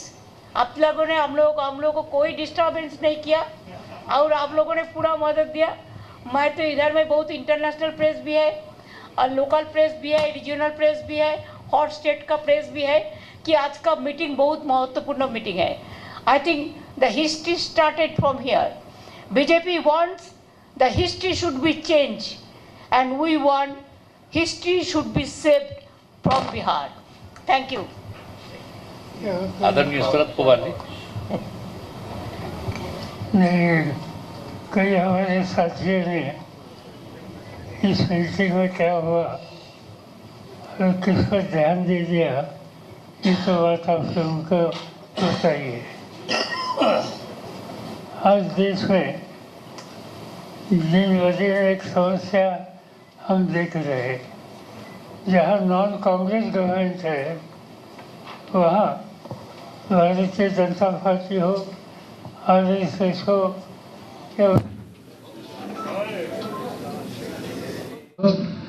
RSS हो, स्थिति एक सांप्रदायिक स्थिति पैदा करने की साजिश जगह जगह पर हो रही है और जिससे समाज की एकता हो चोट ये कार्यक्रम आज भारतीय जनता पार्टी और उनके साथियों का और इससे सामना करना हो तो मिलकर सामना करना चाहिए। बाकी कुछ न कुछ मतभेद ये हो सकते हैं मगर लार्जर नेशनल इंटरेस्ट के लिए बाकी कोई भी आपस की समस्या हो वो नज़रअंदाज छोड़कर हमने आगे जाने का तय किया है। अब मुझे विश्वास है कि पटना की जो शुरुआत है वो देश में बदलाव लाने की शुरुआत होती थी। मुझे याद है जयप्रकाश जी के नेतृत्व पर एक संदेशा यहाँ से दिया था और पूरे देश में एक अलग माहौल पैदा हो गया। कई आंदोलन यहाँ से देश में शुरू हो गई और देश के इतिहास में इसका स्वीकार किया गया और आज की स्थिति में जो नीतीश जी ने मीटिंग बुलाई और सब साथी यहाँ आ गए, इनमें से जो बातें हो गई जो तय करने का इस पर हमने बहस किया इसका आखिरी शेर शिमला की मीटिंग में हो जाएगा और यहाँ जो मिलकर काम करने का तय किया है इससे हमारा एक नया रास्ता दिखाने का काम शुरू हुआ है और मुझे पूरा विश्वास है देश की जनता उसका समर्थन करेगी।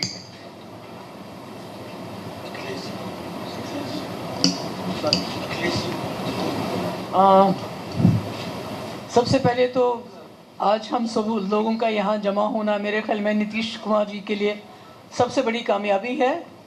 हम तो जम्मू कश्मीर से आए हैं, मैं और उमर साहब, और जो मुल्क के अंदर हो रहा है जिस तरह से हमारी डेमोक्रेसी, हमारे कॉन्स्टिट्यूशन, हमारे सेकुलरिज्म पे अटैक हो रहा है उसकी लेबॉर्ट्री हमारा जम्मू कश्मीर बन चुका है।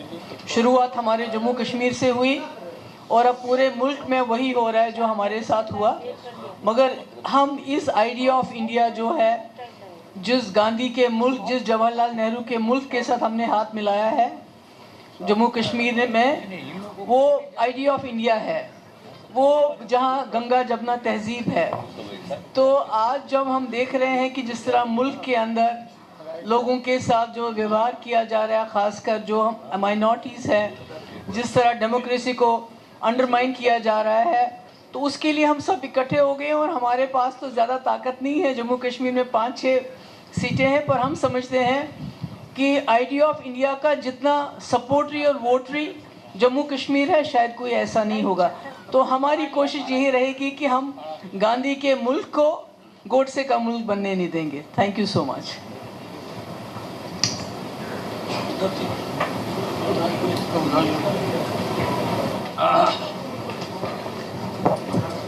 पहले तो मैं नीतीश जी को धन्यवाद देना चाहता हूं।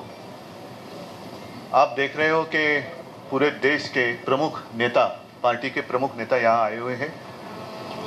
कश्मीर से लेके कन्याकुमारी तक सारे इकट्ठा हुए हैं और सब ये भी जानते हैं कि हम अलग अलग पार्टी के नेता हैं। स्वाभाविक है, हमारी विचारधारा अलग है, कुछ मतलब भिन्नता हो भी सकती है, लेकिन देश एक है और इस देश को बचाने के लिए, देश की एकता अखंडता कायम रखने के लिए हम एक साथ आए हैं।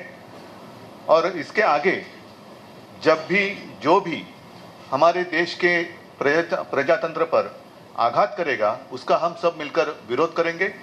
और जैसे ममता दीदी ने कहा, हमेशा ये कहा जाता है कि विपक्ष की एकता होगी कि नहीं होगी। मैं तो हमें अपने आप को विपक्ष तो मानता ही नहीं हूँ। हाँ, विपक्ष जरूर जो भी देशद्रोही है और जो भी देश में तानाशाही लाना चाहते हैं उसके विरोध में हम रहेंगे, जरूर रहेंगे। और आज से शुरुआत हुई है, मुझे पक्का भरोसा है जब शुरुआत अच्छी होती है तो आगे सब कुछ अच्छा होता है। बाकी बातें तो बहुत दिन है, बीच में हम तो मिलते रहेंगे और आपके साथ बात भी करते रहेंगे। Thank you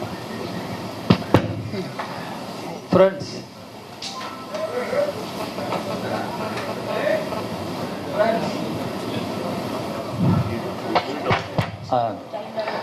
Friends, leaders of 17 political parties across the country have met today. We discussed the current political situation in the country. We are of the view that the BJP rule for the past 9 years has become disastrous and detrimental to our constitution, democracy, and secular fabric of our society. When people of our country are passing through great ordeals and sufferings, what is emerging is communal corporate nexus. The government headed by Ms. Modi has been shamelessly taking the side of big business houses, corporate houses, and people suffer. And in the process, they dismantle all the basic values of our constitution, and they snatch away the powers of state governments, and the federal system of governance is under attack. In such a situation, the republic has to be reclaimed before it is lost.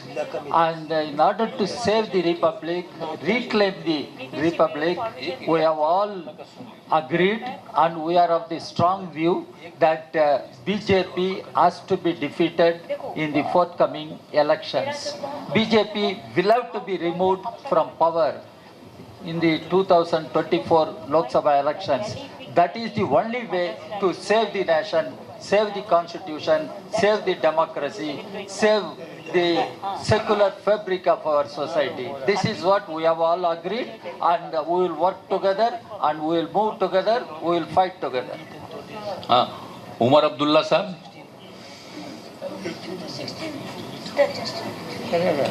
Umar Abdullah नहीं बोलिए. Former chief minister Jammu Kashmir. की कामयाबी जनाब नीतीश कुमार को उसका श्रेय जाता है. इतने लोगों को इस तरह इकट्ठे करना कोई मामूली बात नहीं है,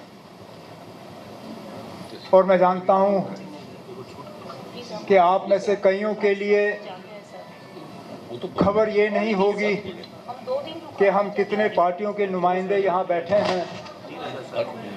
शायद आप में से कुछ खबर इस चीज़ की बनाना पसंद करेंगे कि यहाँ पे कौन नहीं है. मुझे नहीं लगता है कि कौन नहीं है वो ज़्यादा महत्व रखती है, बजाय ये कि कौन कौन यहाँ पे हैं. और बिल्कुल सही कहा, जम्मू कश्मीर से लेकर कन्याकुमारी तक मुख्तलिफ सियासी पार्टियों ने इस मीटिंग में हिस्सा लिया. मकसद हमारा ताकत हासिल करना नहीं है, इक़्तिदार हमारी मंजिल नहीं है. सत्ता की ये लड़ाई जो है ये नहीं लड़ी जा रही है. ये असूलों की लड़ाई है, ये विचारधारा की लड़ाई है, ये सोच की लड़ाई है, ये इरादों की लड़ाई है, ये मुल्क के आईन को बचाने की लड़ाई है.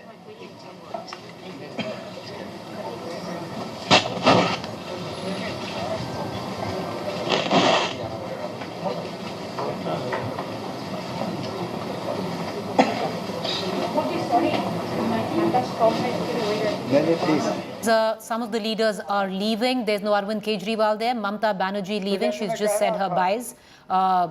While Omar Abdullah is speaking, who's gone ahead and listen it. इक़्तिदार की लड़ाई मत समझिए. हम मिल चुके हैं इस देश को बर्बादी से बचाने के लिए, इस देश को इस मुसीबत से निकालने के लिए, और सही माने में इस देश में जमहूरियत को दोबारा जिंदा करने के लिए, डेमोक्रेसी को जिंदा करने के लिए. मैं और महबूबा मुफ्ती साहिबा इस मुल्क के एक ऐसे बदनसीब इलाके से ताल्लुक़ रखते हैं जहां जमहूरियत का दिन दहाड़े कत्ल किया जा रहा है। बड़ा अच्छा लगा कल अमेरिका में वज़ीर आज़म साहब को जमहूरियत की बात करते हुए वाइट हाउस में, लेकिन उसके साथ साथ फिर अफसोस होता है कि ये जमहूरियत जम्मू कश्मीर तक क्यों नहीं पहुंचती।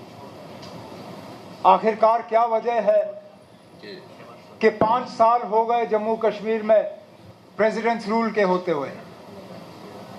इससे पहले इतना लंबा अरसा सेंट्रल रूल का 1990s में रहा, जबकि हालात बहुत ही ज़्यादा ख़राब थे। मैं तहे दिल शुक्रगुजार हूँ अपने तमाम यहाँ पे जो सियासी साथियाँ हैं, इनका एक आवाज़ में इन्होंने जम्मू कश्मीर के साथ अपनी आवाज़ मिलाई। एक आवाज़ में इन्होंने कहा कि हमें अपना जमहूरी हक जो है वो मिलना चाहिए, जम्मू कश्मीर को दोबारा एक रियासत का दर्जा मिलना चाहिए और जम्मू कश्मीर में जल्द से जल्द फ्री एंड फेयर इलेक्शन हो जाने चाहिए ताकि लोग अपने मुस्तकबिल का खुद मालिक बने। इस तरह की मीटिंगें चलती रहें ताकि आने वाला जो सबसे पहले जो मैंने कहा सेमीफाइनल जो 4 अहम रियासतों में इलेक्शन होने जा रहे हैं, तेलंगाना, मध्य प्रदेश, छत्तीसगढ़, राजस्थान, उसके साथ साथ शायद मिज़ोरम में भी इलेक्शन है, तो उसकी तैयारी करते हुए ये पहला कदम है। अगली मीटिंग में भी हम इसी तरह और महत्वपूर्ण निर्णय लेने का जो है हम उम्मीद रखते हैं। मैं एक बार फिर नीतीश कुमार जी आपका तहे दिल शुक्रिया करता हूँ। बहुत बहुत धन्यवाद। चलिए सीताराम येचुरी जी। बहुत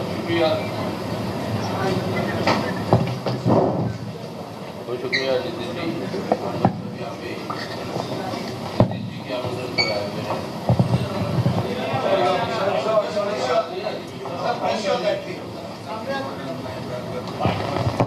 अब जी आपने सुना सभी को, तो मैं दोहराना नहीं चाहता हूँ, लेकिन सबसे बड़ी मुख्य बात जिस वजह से 15 पार्टी आज इकट्ठा हुए हैं यहाँ पे, वो ये है कि हिफाजत करनी है आज हमारी देश का और अपने मुल्क का चरित्र। हमारा चरित्र है एक धर्मनिरपेक्ष जनतंत्र का गणराज, ए सेक्युलर डेमोक्रेटिक रिपब्लिक।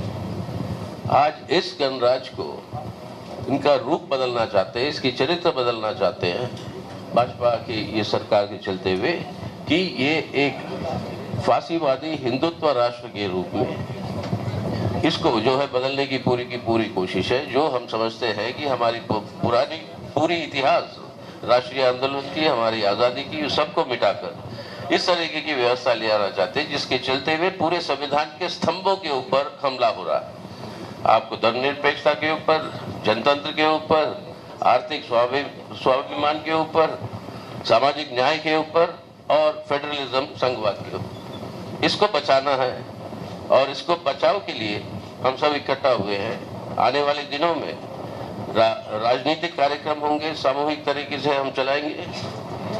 अब कई सारे जन आंदोलन भी होंगे जो जनता की समस्याओं के ऊपर, जैसे बेरोजगारी, महंगाई और ये बढ़ती हुई बिगड़ती हुई जो व्यवस्था है हमारे देश के नौजवानों की, ऐसे सवालों पर। और राज्यों में ठोस रूप से बातचीत होगी कि किस तरीके से चुनावी तालमेल हो ताकि हम सबसे ज्यादा से ज्यादा वोटों का बंटवारा का फायदा भाजपा को और सांप्रदायिक ताकतों को ना मिले। ये है मुख्य मकसद जिसके लिए हम सब इकट्ठा है और आगे को मिलते रहेंगे। Thank you. बोलिए माले। मैंने उनको बोले, इसका दोनों बोल रहे हैं तुरंत। एक मिनट उनको खाली संक्षेप ही में बोलिए, बहुत लोगों को जाना है। बिल्कुल बिल्कुल बिल्कुल। एक तो चली गई, बिल्कुल जाना है। तो जल्दी। तो सबसे पहले तो नीतीश जी को इस मीटिंग के लिए मुबारकबाद, धन्यवाद। नीतीश जी की मेज़बानी तो ऐसी थी कि मुझे भी उन्होंने मेहमान बना दिया इस बार, और पहली बार ऑफिशियली हमको एयरपोर्ट में रिसीव किया गया पटना में। मेरे लिए बड़ा सुखद आश्चर्य की बात थी। तो जो मीटिंग थी, इस मीटिंग में हमें लगता है कि एक अच्छी शुरुआत हुई है और हम सब ने ये तय किया, एक तरह से आप कह सकते हैं कि हमारा साझा संकल्प है कि आज हम जिस मोड़ पर है, भारतीय जनता पार्टी, उसका नया नाम मिलना चाहिए भारतीय सत्ता पार्टी। सत्ता छोड़ करके और कुछ नहीं समझती है। मणिपुर जल रहा है 50 दिन से, उसका कुछ नहीं आता जाता है, उसकी अपनी सरकार है, डबल इंजन की वहाँ सरकार है। तो जब सत्ता के अहंकार से, अत्याचार से पूरा मुल्क परेशान है, वैसे में देश, जनता, संविधान और लोकतंत्र को बचाने के लिए तो हमें लगता है कि साझा संकल्प हमारा है। और शायद जब ममता जी कह रही थी कि पटना से हो शुरुआत हो तो सफलता तक पहुंचे, तो शायद कहने का मतलब ये था कि बिहार सबसे ज्यादा आंदोलनों का प्रदेश है। तो आने वाला चुनाव बिल्कुल अपने आप एक आंदोलन बन जाए, देश में जन आंदोलन बन जाए। देश को बचाने के लिए हम लोग पूरी तरह इसकी कोशिश करेंगे और ये प्रक्रिया आगे बढ़ेगी और जरूर सफलता की मंजिल तक पहुंचेगी। शुक्रिया। चलिए, हेमंत सोरेन जी, झारखंड के मुख्यमंत्री, कुछ बोल दीजिए, बोलना दीजिए भाई सब। पत्रकार मित्रों, आज पूरे देश भर से यहाँ पर जिन नेताओं को आप देख रहे हैं, वो नेता कोई परिचय के मोहताज नहीं है। कुल मिला के कहा जाए कि वर्तमान देश के हालात को लेकर आप इस लोकतंत्र के चौथे स्तंभ के रूप में तो हैं, आप भी चर्चा करते हैं, तो वैसे चर्चा हम भी करते हैं। तो कहीं ना कहीं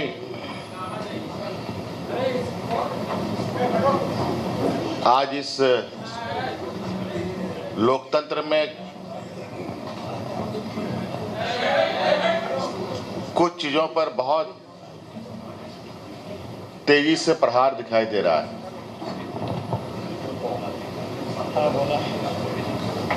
आप सब लोग और आज कई संस्था व्यवस्था होने के बावजूद भी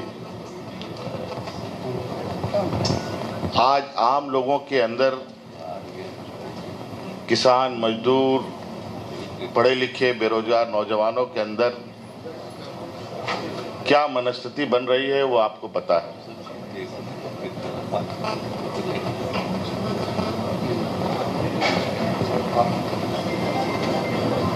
इस देश की जो दुनिया में एक छवि रही है, अनेकता में एकता, जिसका लोहा आज से नहीं सदियों से दुनिया ने माना, वो अनेकता में एकता में भी दरारें पड़ने लगी। तो कहीं ना कहीं कुछ ना कुछ उसको दुरुस्त करने का, उसको रिपेयर करने का काम तो करेगा ही करेगा। आज अलग अलग विचारधारा के भी लोग यहाँ हैं। कई चीजों को ध्यान में रखते हुए आज वर्तमान परिस्थिति को यहाँ आम लोगों के सहूलियत के हिसाब से कैसे स्थापित हो। बाबा भीमराव अंबेडकर जी, यहाँ के आदिवासी, दलित, पिछड़ा, अल्पसंख्यक, जो सदियों से जिनके साथ शोषण होता रहा है, उनको कैसे संरक्षण मिले, इस विषय को लेकर के एक पहली बैठक आदरणीय नीतीश जी ने आज बड़ी मशक्कत के बाद सब लोगों को एक सूत्र में बांधने का प्रयास किया है। मैं इसके लिए इनको बहुत बहुत कोटि कोटि धन्यवाद देता हूं। ये एक कहा जाए कि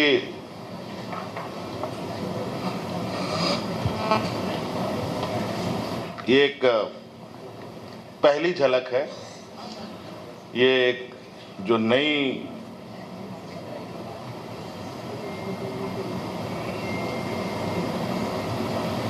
जो एक समूह को आप देख रहे हैं, इसमें हो सकता है भविष्य में जैसे दीपांकर जी ने, उमर भाई ने भी कहा, कुछ लोग आपको लगे कि आपकी खबर में कौन नहीं आए वो आपकी प्रमुखता होगी, तो मैं समझता हूँ हो सकता है कि उससे कहीं आपको ज़्यादा आश्चर्य हो कि ऐसे भी लोग यहाँ पर हैं, ये भी प्रयास होगा। ये शुरुआत तो कहीं ना कहीं करना पड़ेगा, लेकिन आज जो शुरुआत हुई है निश्चित रूप से ये एक देश के लिए एक मील का पत्थर साबित होगा, मेरा ये मानना है। और एक ईमानदार और एक संकल्पित सोच के साथ आगे बढ़ा जाए तो हर मंजिल पाया जा सकता है, हर लड़ाई जीती जा सकती है। तो आज जो हमारा देश का एक चेहरा था, उस चेहरे को फिर से स्थापित करने का और मजबूती प्रदान करने का एक संकल्प लेकर आगे बढ़ने का एक प्लेटफॉर्म तैयार करने का ये पहला कदम है। अगले कार्यक्रम के बारे में हमारे सीनियर्स आदरणीय खड़गे जी ने और भी लोगों ने बातें कही हैं, और समय समय पर इन सब चीज़ों की आपके साथ हम बातों को शेयर करेंगे। धन्यवाद। चलिए अखिलेश यादव। मैं सबसे पहले आदरणीय नीतीश कुमार जी का, आदरणीय लालू प्रसाद जी का बहुत बहुत धन्यवाद और आभार प्रकट करूंगा। आज पटना और बिहार नए राजनीतिक नव जागरण का गाभा बन रहा है। आज केवल दल यहाँ नहीं बल्कि देश के लोग, देश के नेता मिल रहे हैं। पटना का संदेश यही है आज के कार्यक्रम का कि हम सब लोग मिलकर के काम करेंगे, मिलकर के, और देश को बचाने का, देश की जनता को, और देश कैसे आगे बढ़े उस दिशा में लगातार हम लोग मिलकर के काम करेंगे। यही संदेश है। मैं सभी लीडर्स का बहुत बहुत धन्यवाद और आभार प्रकट करता हूँ। ठीक है, लालू प्रसाद जी बोलेंगे।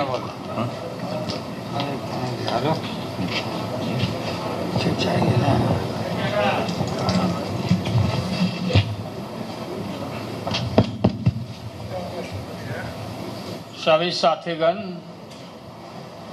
बहुत दिन के बाद आप लोगों से इलाज के बाद बात हो रही है, प्रेस को संबोधित कर रहे हैं। अब पूरी तरह से फिट हो गए हैं, अब बढ़िया से फिट कर देना है नरेंद्र मोदी को, भाजपा को। और आज जो बैठक हुई देश भर के नेताओं का, बहुत खोल करके सभी लोगों ने अपने इरादा को रखा है, और ये तय हुआ है कि शिमला में अगली बैठक होगी, उसमें हम लोग आगे के और कार्यक्रम किस तरह से क्या हो वो हम लोग तय करेंगे, चर्चा करेंगे। एक होकर के लड़ना है। देश की जनता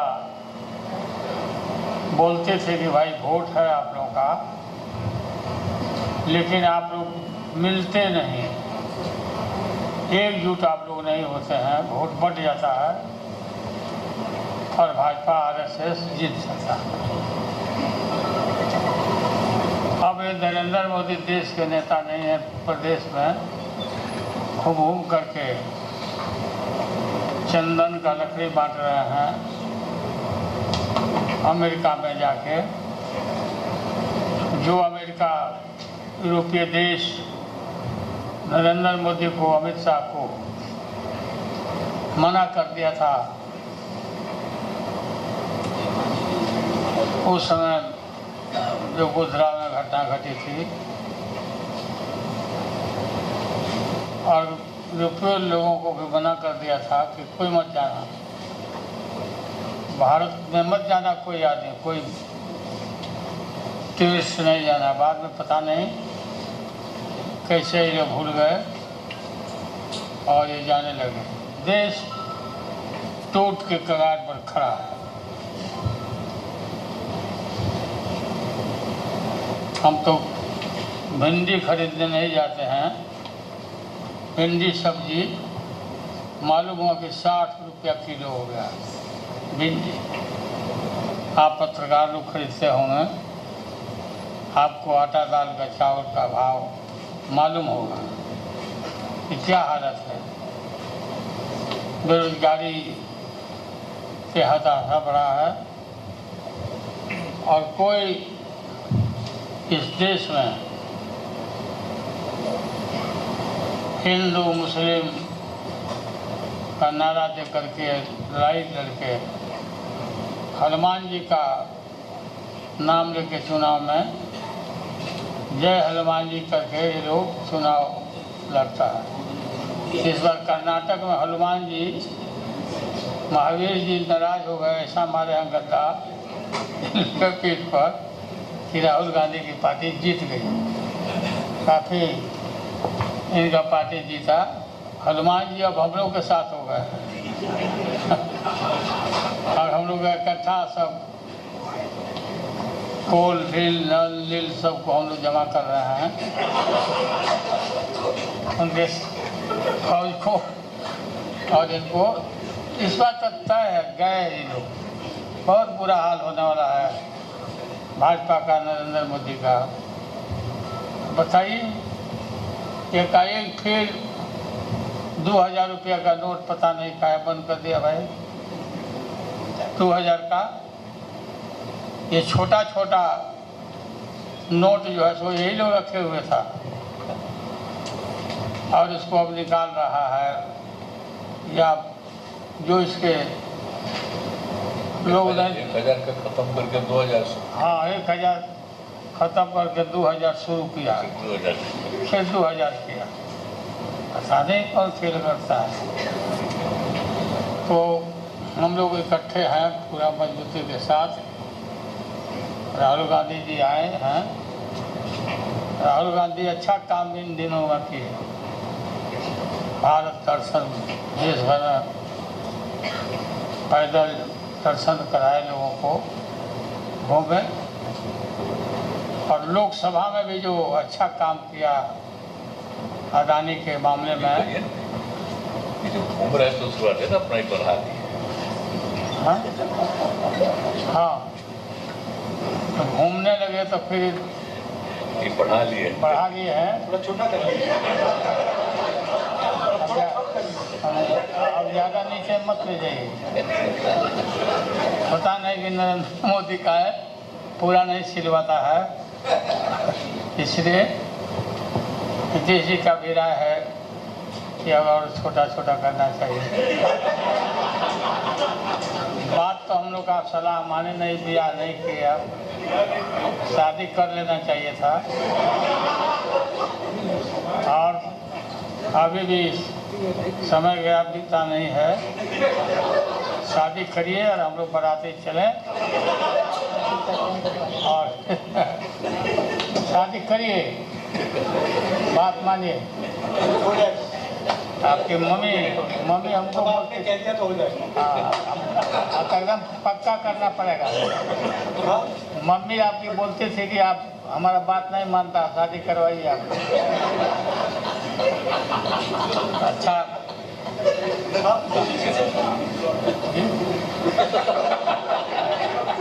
ठीक है, बहुत बहुत धन्यवाद। हो गया बस। आपको बहुत बहुत धन्यवाद।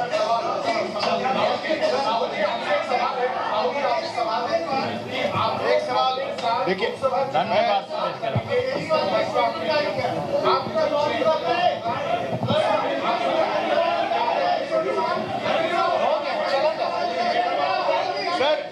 सर प्रशांत जाओ जी न्यूज से। राहुल जी अब हो गया।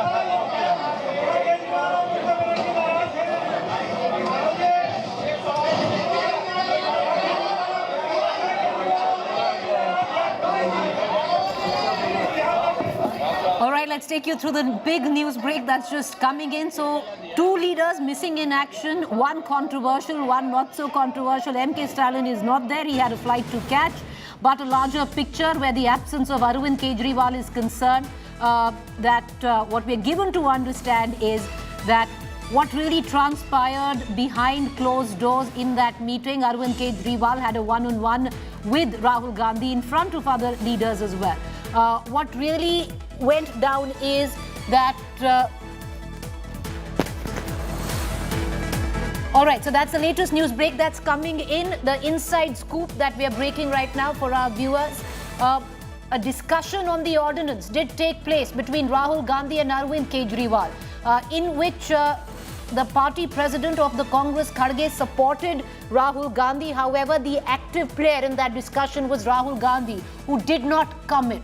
These are all sources from the Aam Aadmi Party, and they suggest that all other political parties, 16 of them, were in support of, or 15 of them were in support of the Aam Aadmi Party, and only the Congress was an outlier. Omar Abdullah of the NC did also make a point that no support came from AAP when Article 370 was repealed in the Valley. However, for the larger good, it would be best that opposition supports AAP, and let this be a lesson for the Aam Aadmi Party. Mehbooba Mufti of the PDP urged Rahul Gandhi to consider the ordinance. Importantly, what the Aam Aadmi Party sources are telling us is that Mamata Banerjee wanted the ordinance issue to be addressed in the joint statement given by opposition to the press. Rahul Gandhi said no, as they have a party process of consultation and they cannot commit on it yet. Pawar, Uddhav, Sharad Pawar, Uddhav Thackeray, Akhilesh all spoke in favor of ordinance support. However, what the Aam Aadmi Party sources are confirming, zero commitment came from Rahul Gandhi on the issue of ordinance. Now, the Aam Aadmi Party has made it very clear that they will only now share stage with the Congress or be on the same platform with the Congress if the Congress says that all of its MPs in Rajya Sabha will support the Aam Aadmi Party on the issue of ordinance. And they will only then come to Shimla. Otherwise, the Aam Aadmi Party will bow out of the Mahagathbandhan. But the larger picture in viewers is also that the Aam Aadmi Party right now, with all that is going on behind the scenes, is seemingly isolated, because the likes of Akhilesh, the likes of Mamata all stood on the same platform today. Akhilesh a little reticent, didn't say much, 2 lines, let it go. Mamata Banerjee made it very clear, where she gave 3 clear points, saying that the opposition will fight together. They need to come together in terms of the larger good of the nation. We are going to play those reactions out. How does one view the developments in Patna? There have been no major breakthrough, but for the opposition, they'll still be happy, because they've moved one step forward on what had happened earlier. However, Arvind Kejriwal, the Aam Aadmi Party, not a part of the Mahagathbandhan just yet, but the onus lies now on the Congress. If the Congress supports the Aam Aadmi Party on the issue of ordinance, then the Aam Aadmi Party will join the meeting, which is tentatively right now on the 11th or the 12th of July, in the coming month of July, where the second meeting, round 2 of the opposition meeting, will take place in Shimla. In all of this, of course, understandably, there was Lalu Prasad there, who added a bit of colour, urging Rahul Gandhi to get married, and how his mother, Sonia Gandhi, also complains to the likes of Lalu that they must convince Rahul to get married. But that's all in the sidelines. The biggest takeaway is what you see on your television screen, the picture of the united opposition, however, not so united in terms of one political party, which you see on your television screen, the Aam Aadmi Party missing. Let's listen in to all the reactions that have come in for Patna. The opposition, all in all, would be happy today, because a lot of differences have been ironed out, especially where even West Bengal, Mamata Banerjee is concerned. Akhilesh Yadav, though he didn't look very happy, but what's going to go on behind the scenes, we don't know yet. But at least he was there on the stage today. Listen in to political reactions, and we cut across to our guests on the other side.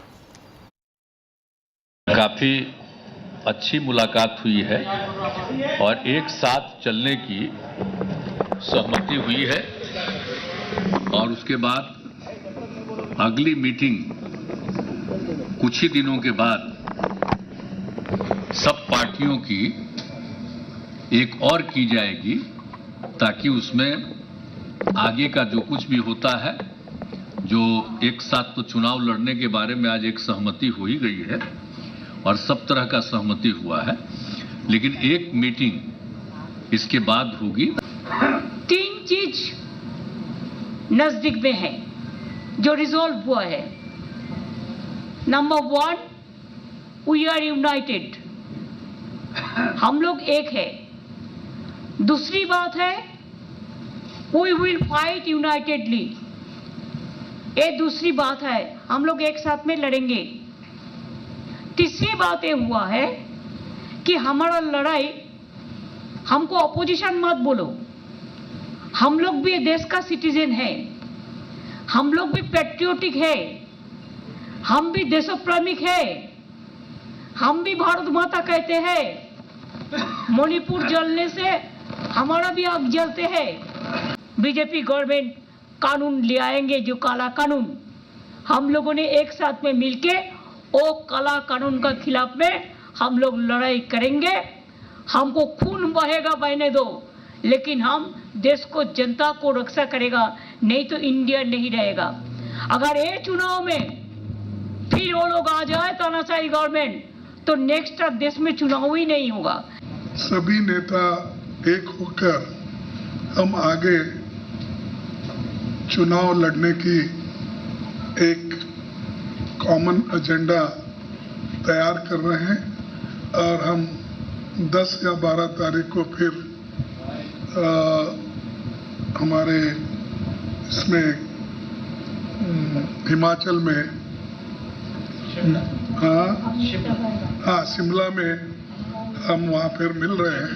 एक होकर, एकजुट होकर 2024 की लड़ाई हमको लड़ना है और बीजेपी को सत्ता से बाहर करने का हम एक तय किए हैं। हिंदुस्तान की नींव पर आक्रमण हो रहा है, फाउंडेशन पर, इंस्टीट्यूशंस पर,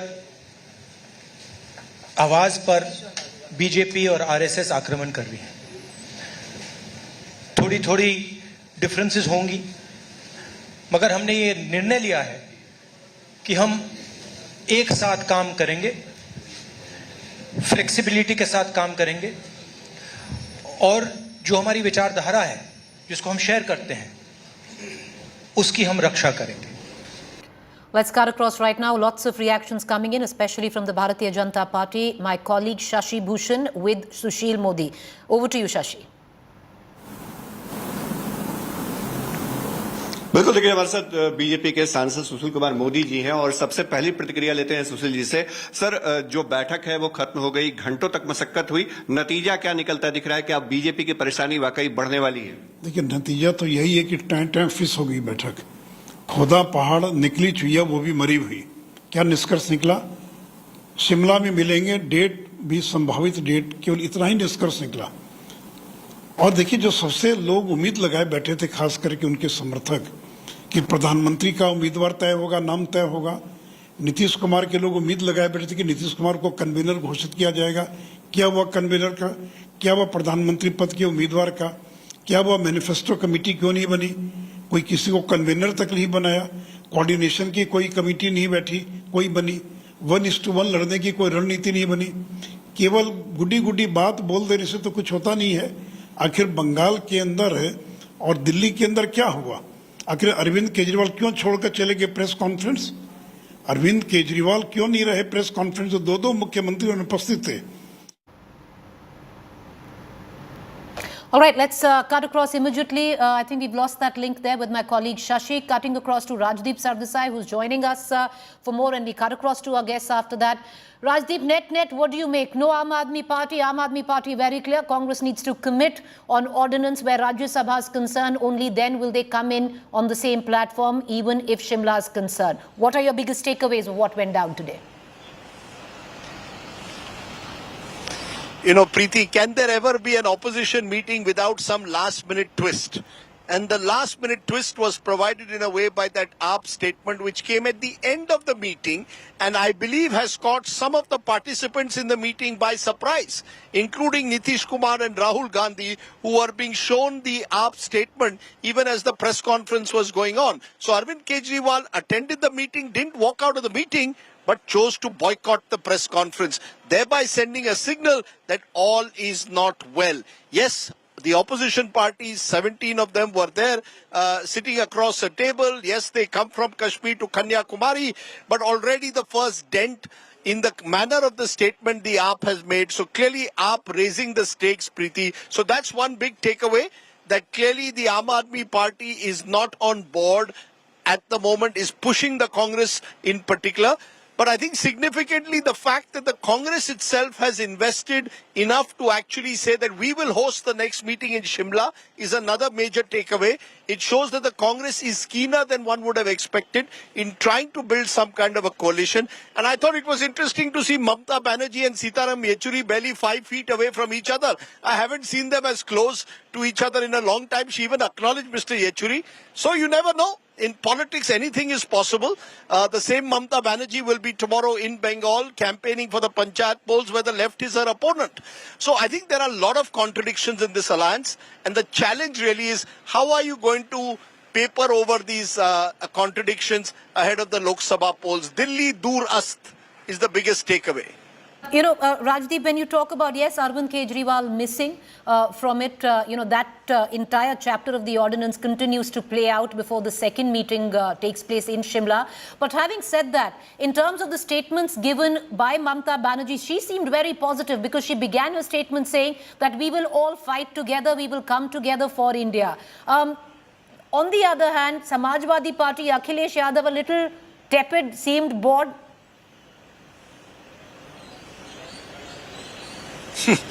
Well, he was the last to speak, and when you have 16 speakers and you're the last to speak, Preeti, you might get a little bored. But I think the interesting aspect was, look, we were looking at 3 or 4 key figures: Rahul Gandhi, Arvind Kejriwal, Mamata Banerjee, Sitaram Yechuri. And I think the one who's turned out to perhaps be the joker in the pack today, or turned out to be the X factor, is Mr. Kejriwal. He attends the meeting, comes with Bhagwant Mann, gives the impression that he's on board in terms of the desire for a wider alliance. But clearly he and Mr. Kharge, he and Mr. Rahul Gandhi still have a lot of work to do before they can build bridges. So I think significantly to my mind, despite what we saw with Mamata, with Sitaram Yechuri, with Rahul Gandhi, Kejriwal is still not completely on board. And that, in a sense, reflects that from time to time, because they have such local contradictions, can the Delhi Congress get along with AAP? Can the Punjab Congress get along with AAP? The local contradictions, how will you paper over them to carve out this national alliance? It's a huge challenge, and it will really test the likes of Nitish Kumar and Sharad Pawar to keep this going. Yes, they have agreed to another date, but that's not enough. You know, Rajiv, I'm going to let you go. We're going to join you at 7 o'clock. But one quick question before we let you go. One could only trust somebody like a Lalu Prasad Yadav to come out and make a statement in terms of chiding Rahul Gandhi on his marriage prospects or the lack of it right now. Even saying that Sonia Gandhi complains that he needs to get married. You know, the best part of that press conference was to listen to Lalu Prasad. He has been, you can like him or not, the fact is he's been one of the most enduring figures in Indian politics. And I recall being in this very road, 1990s, when Lalu was a dominant figure in Bihar. You saw glimpses of that. You know, Lalu's ability to say, पत्रकार जानते हैं कि दाल का भाव क्या हो गया है या सब्जी का दाम क्या हो गया है. He has the ability to somehow or the other bring it down to certain basics. Yes, there was the odd humor at Rahul Gandhi, but that's, that's Lalu for you. The question is, has India moved beyond that? And I think that's what this opposition has to recognize. They're facing Narendra Modi. Mr. Modi is there in America talking technology transfers, talking about taking India into the next century. And you've got the opposition saying, we will defeat Mr. Modi at all costs. They're going to have to find an agenda beyond anti-Modism, Preeti. All right, Rajdeep, appreciate you joining us. It's a hot, hot day where Patna is concerned. Well, the politics also hotting up as of now. Status quo or a bit of a setback? Well, the opposition, I would reckon, would be largely happy with what has gone down today. There's another date, and that will be in Simla. However, a tentative date on that. We're going to cut across to our guests, but before we do that, with what Rajdeep was also speaking of, that light-hearted moment where Lalu was concerned, witnessed right at the end of the opposition briefing, where Lalu Yadav asked Rahul Gandhi to trim his beard and get married. बात तो हम लोग का सलाह माने नहीं, बियाह नहीं किया, शादी कर लेना चाहिए था। और अभी भी समय गया बीता नहीं है, शादी करिए और हम लोग बाराती चलें और शादी करिए, बात मानिए। आपकी मम्मी हमको बोलते कैसे हो जाए, हाँ एकदम पक्का करना पड़ेगा। मम्मी आपकी बोलते थे कि आप हमारा बात नहीं मानता, शादी करवाइए आप। All right, so that was a light-hearted comment by Lalu. We're going to, but a lot of big takeaways as well. And I would reckon the biggest takeaway is right now that Arvind Kejriwal really not on board. Everything seemed to be going according to plan, where there was a chair as well for Arvind Kejriwal, but he decided to leave. He attended the entire meeting, but boycotted the press conference right at the end. And a statement now which has come in from the Aam Aadmi Party, making it clear that the Aam Aadmi Party will only be on the same dais as the Congress if the Congress concedes to supporting the party when it comes down to the issue of the ordinance in Rajya Sabha in this monsoon session. However, the other big takeaways as well, the likes of Mamata Banerjee coming in, stating very clearly that they've decided that they will fight together. So there's a sense of isolation as well, where the Aam Aadmi Party and Arvind Kejriwal is concerned. But the other leaders, the other leaders were largely with what we are given to understand by our Aam Aadmi Party sources, with the Aam Aadmi Party trying to urge the Congress to climb down on its stand on the ordinance. Once again, let's connect to Rajdeep Sardesai, who's joining us from the venue of where this press conference took place. Rajdeep, interesting, what are you picking up on what really went down, the fine print of this meeting inside closed doors?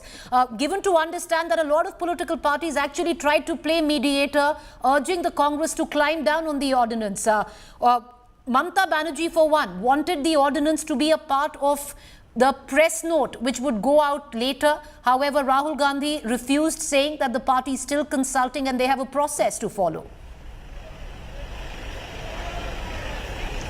Absolutely, and that's Preeti, the problem. There were 11 out of at least 11 parties that openly backed Mr. Kejriwal. So a majority of the parties did back him on the ordinance issue.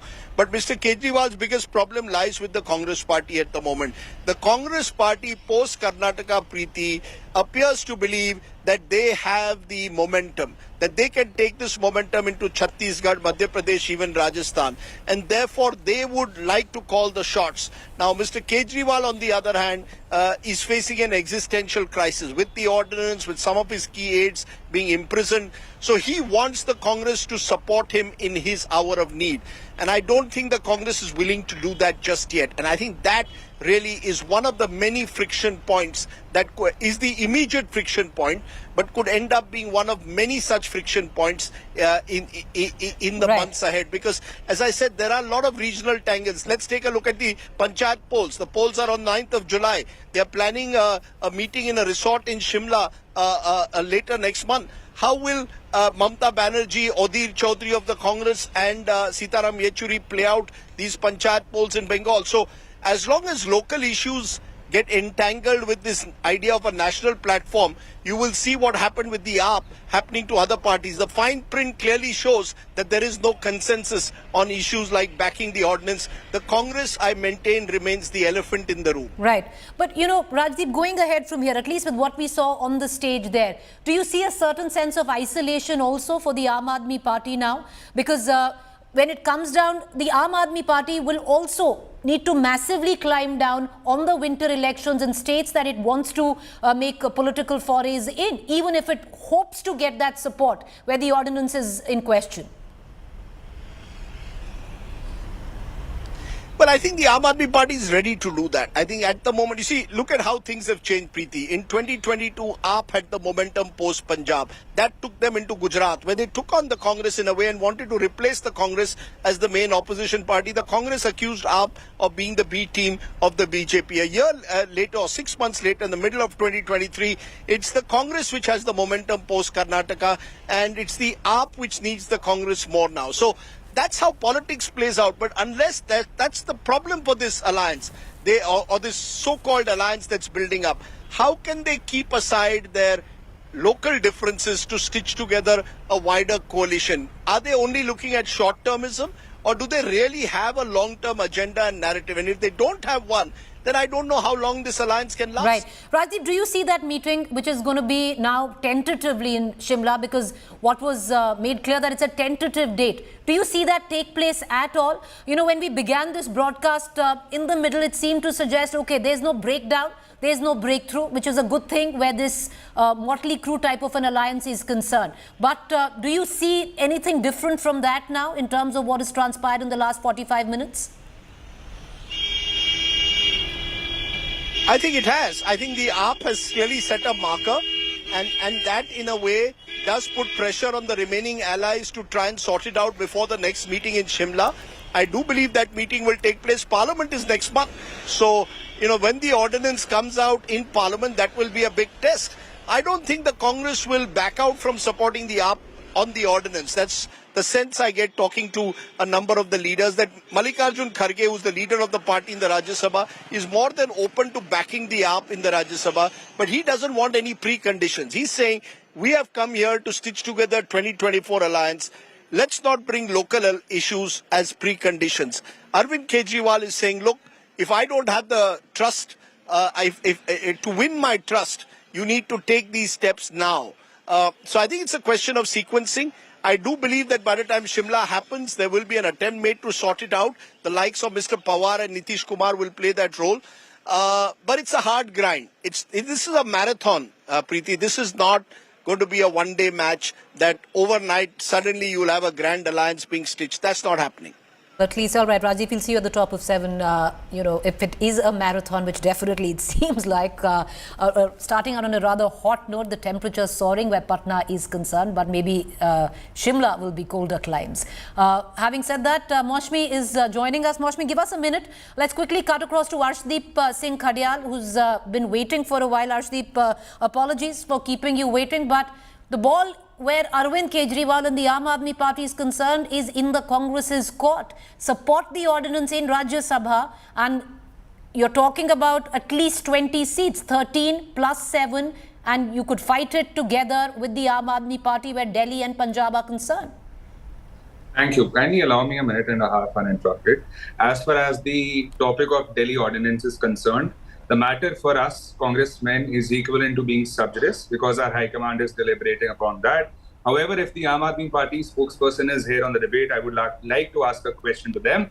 Why did the Aam Aadmi Party not go to court in June? Because the vacation bench nevertheless sits, and the matters of triple talaq, the matter of NJAC was decided in summer vacations. Number 2, coming to the topic. See, the ideology of the opposition parties is very simple. It is Bharat Jodo. It is against the Bharatiya Janata Party's ideology of Bharat Todo. Now we need to understand one thing, that the Bharatiya Janata Party is, against national interest. It has been realized by everybody.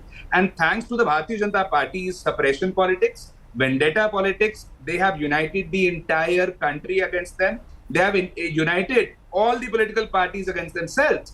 And, I think the House of Cards of the Bharatiya Janata Party had created based upon lies, based upon betrayal, based upon false But promises. Arshdeep Khadial, you might have united the opposition parties. One party is still missing, and that's the Aam Aadmi Party, and the onus lies on the Congress right now, and that at least is what transpired in that meeting. And I want to bring in Maushmi back into this conversation. Maushmi, it seems, and correct me if I'm wrong, out of the 17 political parties, which include the Congress and the Aam Aadmi Party, of the 15, 12 openly supported the Aam Aadmi Party on the issue of ordinance, where the likes of Mamata Banerjee even wanted it part of the press note which goes out to the media where this meeting was concerned. So now the ball clearly in the Congress's court. What's going on there?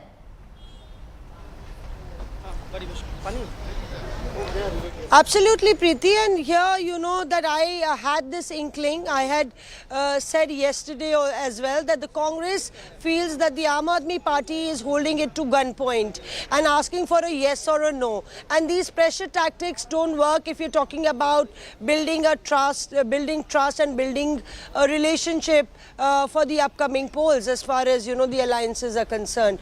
And that's what happened. The Congress refused to say a yes or a no and said we will sort it out on a later date.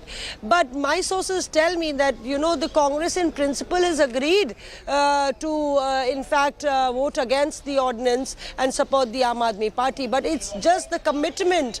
There is a lot of blood loss between both of them, and perhaps the Congress was not ready to give it so easy to the Aam Aadmi Party. That's why many leaders refer to the fact that there are many parties who are not here but will join the bandwagon. Nitish Kumar indicated smilingly that there are some leaders who had to leave early because there was a flight. I have a mini scoop for you, Preeti. When I went inside and Arvind Kejriwal's nameplate was hurriedly taken away when he didn't turn up. Remember, we were talking about who's going to sit between Akhilesh Yadav and Rahul Gandhi. But behind in the back, amidst the backbenchers or the second row benchers where Supriya Sule was seated, I saw that Raghav Chadha and Sanjay Singh's nameplate was right there. So Arvind Kejriwal pulled out of the press conference last moment. It's not like MK Stalin, who might have indicated that he has to fly far south and he would like to leave before the presser.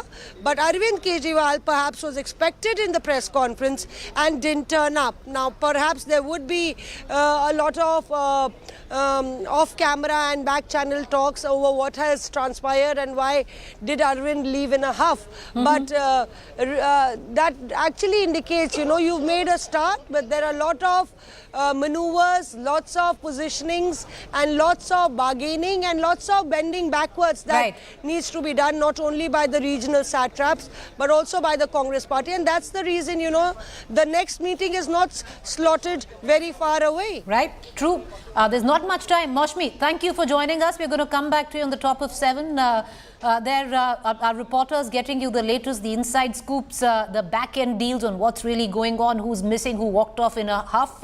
Where Arvind Kejriwal is concerned, one thing is very clear. The reason he left is attended the meeting but boycotted the press conferences because the Congress refused to commit on the issue of ordinance. The Aam Aadmi Party sources say that we're willing to talk about everything. We're willing to talk about seat sharing where Delhi is concerned, willing to talk about seat sharing where Punjab is concerned, willing to also talk about whether or not the Aam Aadmi Party will make forays into states like Rajasthan, Madhya Pradesh, Chhattisgarh, but at least support us when it comes down to the ordinance in Rajya Sabha. Will that happen where the Congress is concerned? We'll see. Not much time. If the meeting in Simla, the second round, is slated to be on the 2nd or the 13th. We'll keep an eye on it. A quick break. Coming up on the other side is a fascinating story, yet tragic.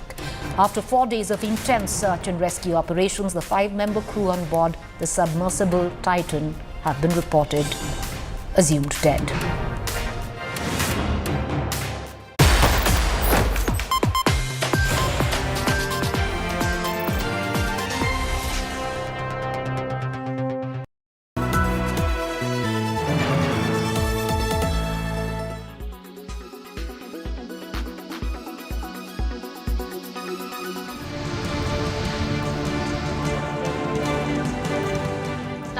Trappings of American friendship on full display.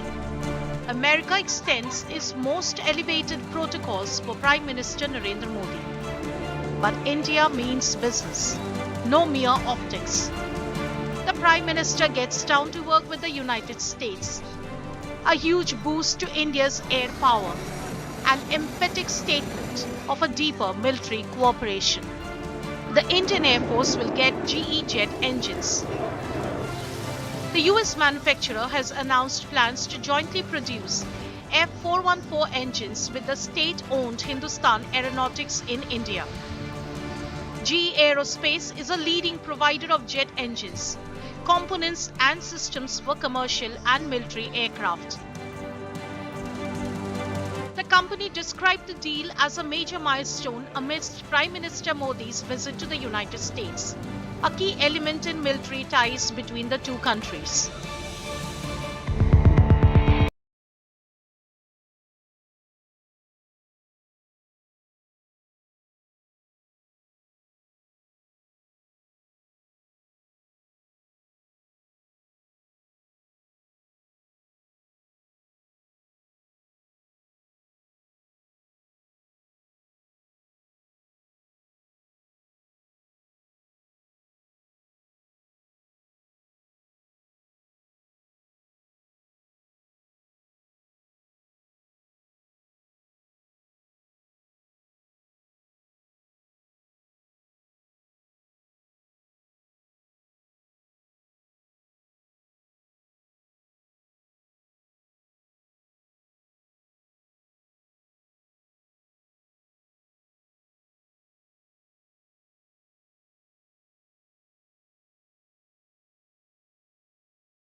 Air quality today. In Delhi, 132. In Mumbai, 56. In Kolkata, 25. In Bangalore, 55. In Chennai, 63. In Hyderabad, 6.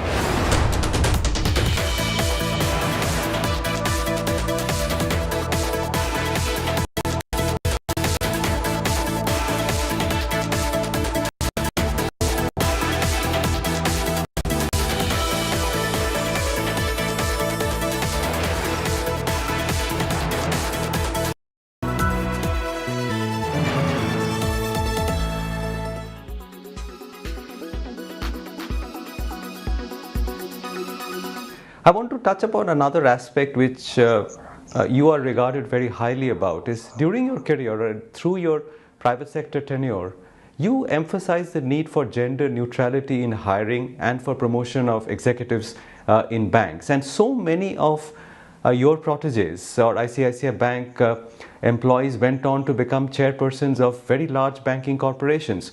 Did that fill you with a lot of happiness and pride that you set it along the way and so many of them actually were, India had so many women bank chairmen over the last 10 or 15 years? I am very proud and happy about it. But where I quarrel is I did not do anything on that. I just said that, as I was mentioning, I did not differentiate between man and woman in banking. For me, what mattered is talent. What mattered is merit. And if the gender did not come in the way, I removed the firewall between the genders, and that the rest took care of itself. Because the women were really as strong as men, insofar as professional management is concerned. In some respects, they were better than men also. At one stage in ICICI Bank, it was told that I was sitting and Kamath was sitting next to me in the board. The rest were all women who were sitting there. But it was a very pleasant sight. And that's the way in which the general neutrality will come. I read recently something about some criticism about India that only 27% of women have employment and the rest are not employed. So when we talk in terms of the demographic dividend, we are not utilizing 73% of our demographic population. So that is not a very good thing to happen. And so we need to remove a lot of barriers which are preventing women to come up in the any organization. It's not only banking, in any organization for that matter. I think the gender neutrality is a must for success of an organization. No, it's remarkable to hear that you and Mr. Kamath were sitting in the board with surrounded only by women. It's such a remarkable story. But I also want to ask you on the same strain, and I hope you'll humor me. Now, did it strike a bitter note when this whole Chanda Kochar episode happened? Because she was a woman who rose to the top, and then that very unfortunate episode happened. What was your reaction when you read about it and heard about it? I would rather not comment on that because I think still there is what's known as sub judice. And this is a matter I don't want to discuss in public. I mean, successions take place on the basis of the judgment which we consider to be proper at that particular point of time. And what happens later on is something which we all make mistakes. We could, if it turns out it's a mistake, we have to acknowledge it is a mistake. But we could never have known. In any case, this cannot be a matter of public debate.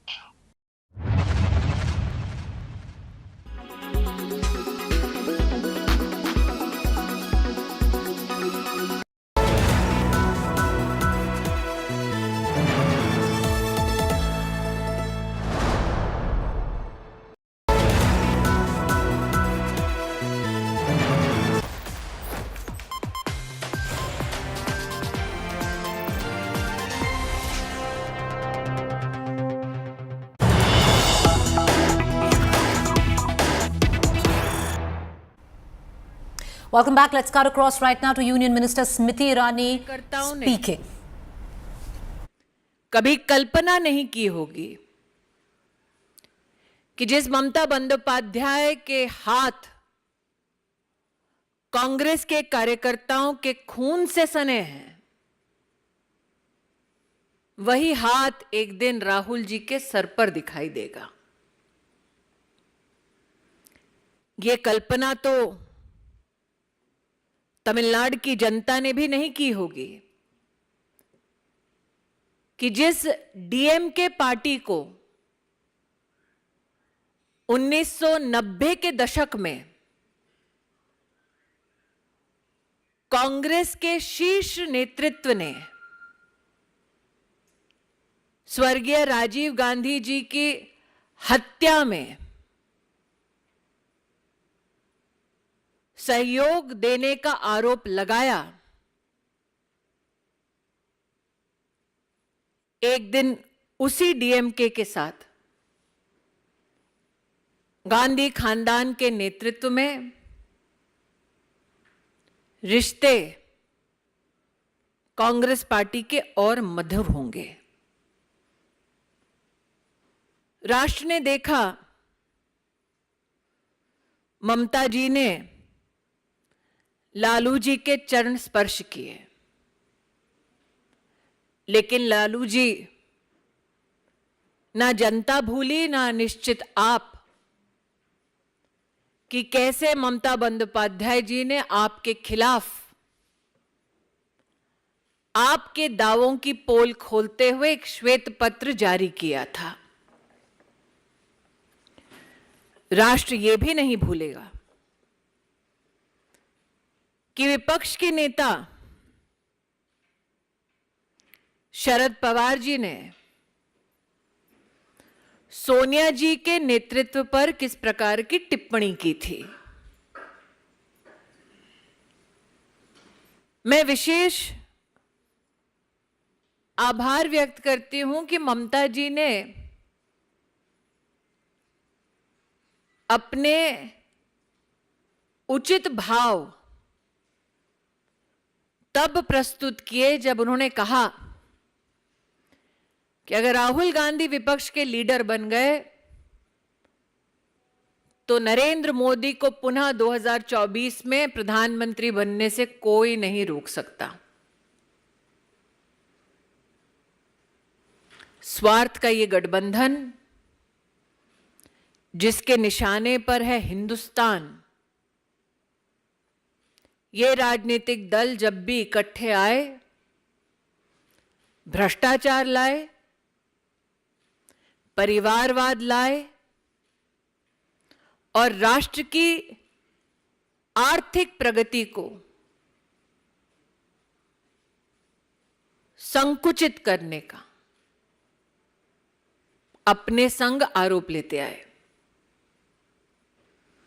Ladies and gentlemen, it is said that wolves hunt in packs.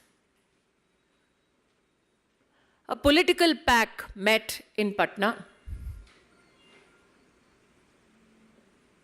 Their prey is the future of India.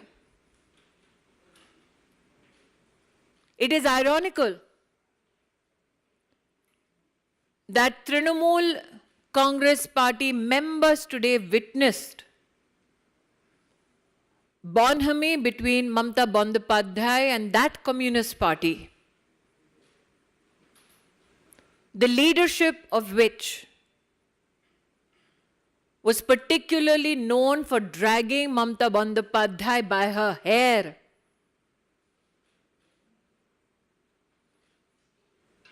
especially when she tried to speak for the people of Bengal. It is ironical that the Congress leadership at the center shakes hands with Mamata Bandyopadhyay,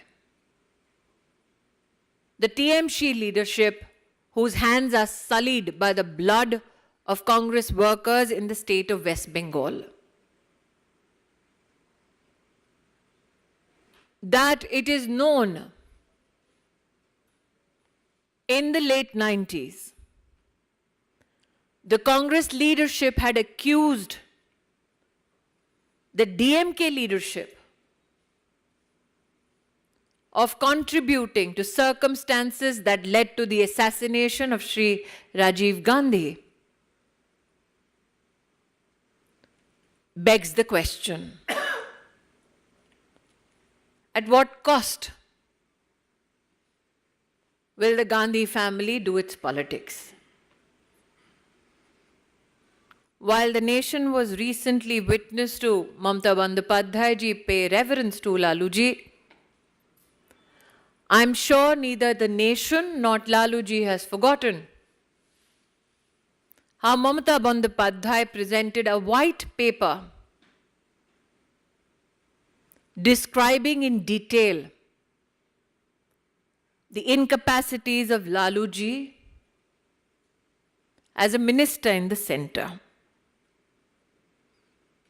It is interesting that Mamata Bandyopadhyay has been extremely prophetic when she said that if Rahul Gandhi is the leader of the opposition, then it is certain that Narendra Modi will yet again be elected as Prime Minister. Like I said, wolves hunt in pack. The prey today that they have decided will be the future of India.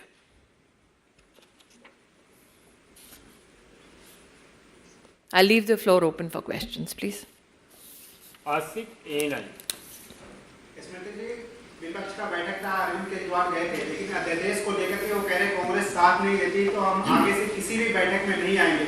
उसी के साथ एक जुड़ता हुआ प्रश्न है कि महबूबा मुफ्ती कह रही कि जो देश 370 जम्मू एंड कश्मीर से हटाओ, आगे देश में भी इसी तरह से कुछ हो सकता है। आपके दो प्रश्न हैं, दोनों का अलग अलग जवाब है। आम आदमी पार्टी का गठबंधन की शुरुआत में ही गठबंधन को पॉलिटिकली ब्लैकमेल करना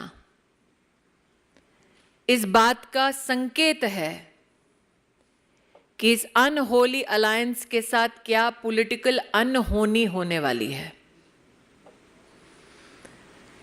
जहां तक महबूबा मुफ्ती जी का सवाल है, श्रीमती सोनिया गांधी को स्पष्ट करना होगा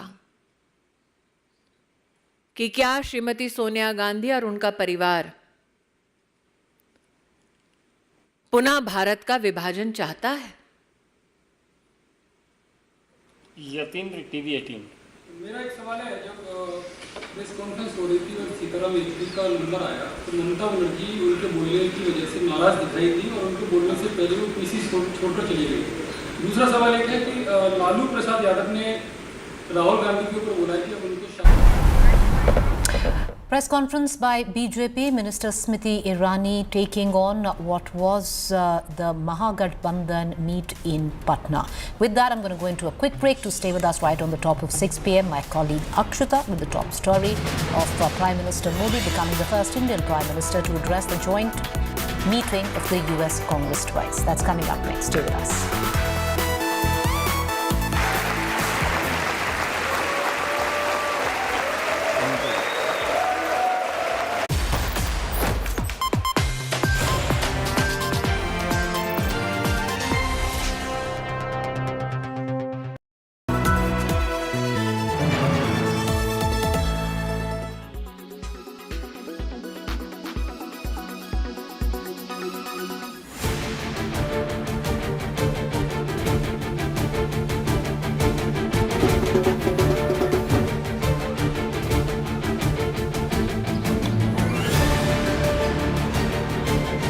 Day one of Prime Minister Narendra Modi in Washington DC was all about Desh Bhakti, delectable delicacies, with the Bidens and Desi diaspora dhamaka. Modi arrived at the Joint Base Andrews in Washington DC, where he was given a ceremonial guard of honor in heavy rains. The Prime Minister, who was wearing a raincoat, stood throughout in rapt attention for the national anthems of the two countries, unmindful of the torrential rains. From the airport, Modi travelled to the hotel where large and boisterous Indian diaspora members were waiting for him.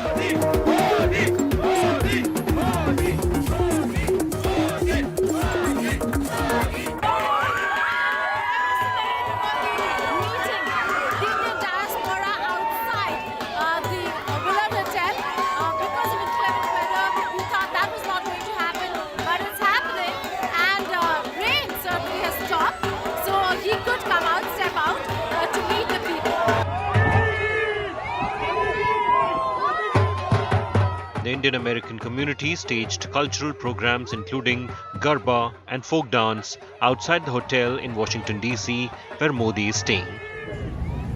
In his first public interaction in the US Capitol, Modi and US First Lady Jill Biden then visited the National Science Federation and interacted with students. Powered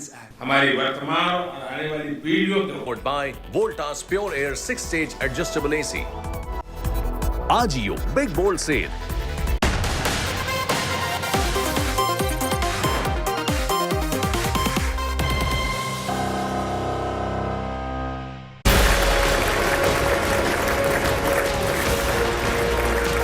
Prime Minister Modi shuts down dying democracy rant.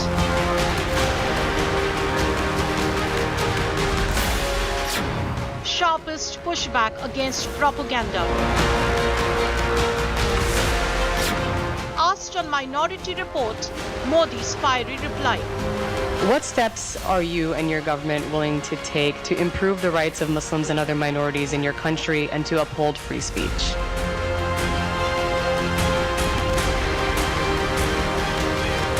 Bharat और America दोनों के DNA में लोकतंत्र है। Modi rose, रग रग में democracy.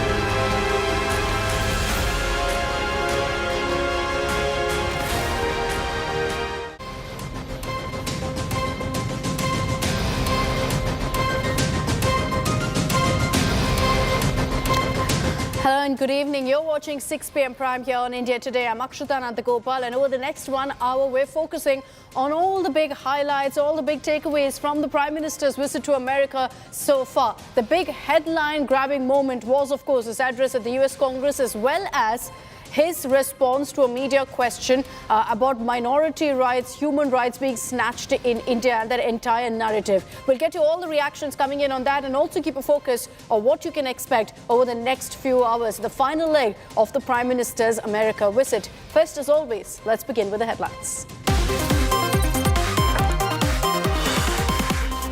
Mega opposition meet concludes in Patna. 15 political parties decide to fight against Modi together, but no consensus or post of convener. Round two of discussions in Shimla next in August.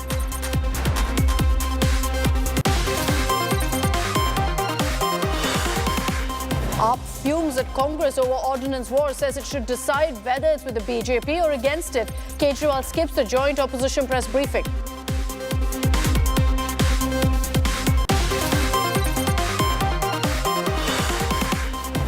AIMIM chief Owaisi's big attack on Nitish asks where was Nitish in 2002 Gujarat genocide, says opposition will end up helping Modi in 2024.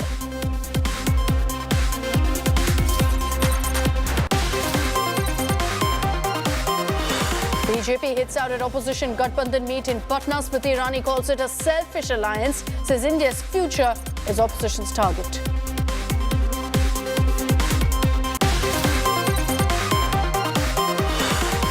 Prime Minister Modi attends the all-important state dinner with President Biden, and First Lady Jill Biden raises a toast to India-US friendship.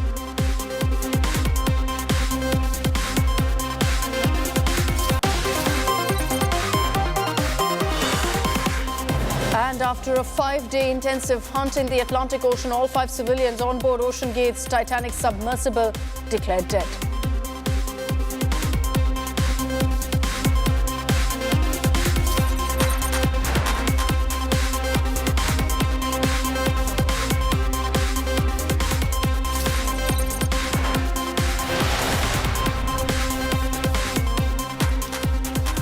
So as we focus on the Prime Minister's visit to America, and day 2 particularly was a full-on power-packed agenda, let's tell you what to expect in the hours to come. Again, through the night, the Prime Minister is going to be busy, at least Indian Standard Time. Let's tell you what's on the itinerary going forward.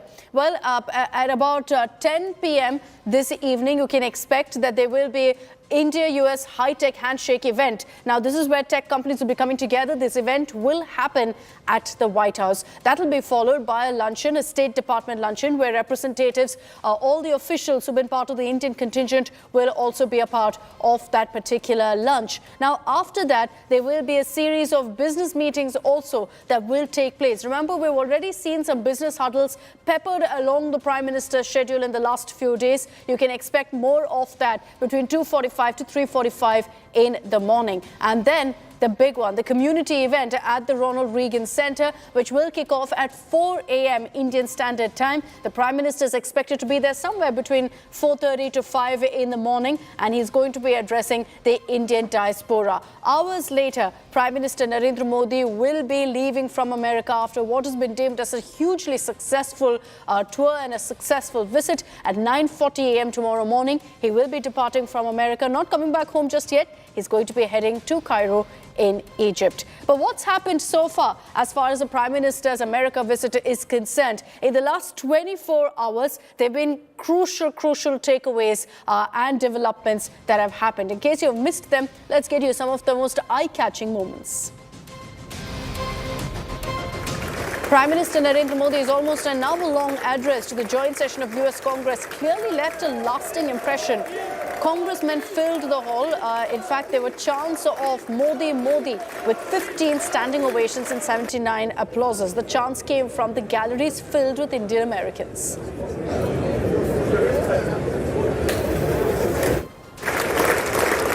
The Prime Minister's address was also attended by the Indian diaspora, and they were seen chanting slogans throughout the Prime Minister's speech, as you can hear them.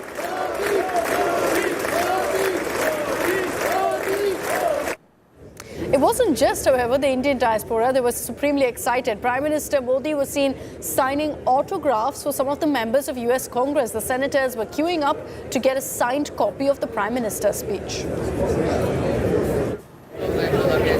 Members of the US Congress also flanked Prime Minister Modi to click a selfie with him. And the Prime Minister was seen graciously heeding to every selfie request, spending almost 15 minutes after his speech heeding to every request.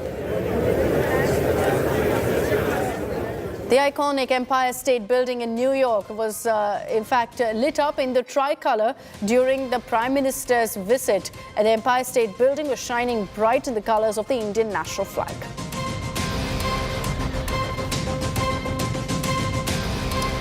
Let's first get you details of what played out in the US Congress address. Prime Minister Narendra Modi is now the first Indian Prime Minister to have addressed the joint meeting of the US Congress twice. In his hour-long address to the US Congress, Prime Minister Modi touched upon various topics. He spoke about climate change, he spoke about Indian economy, the growth, the boom we've been seeing, women empowerment, terrorism. He spoke about the Indo-Pacific, the Quad's power, and amid all of that, also threw in a number of jokes that had the House in laughs. Let's get you all the details in our next report.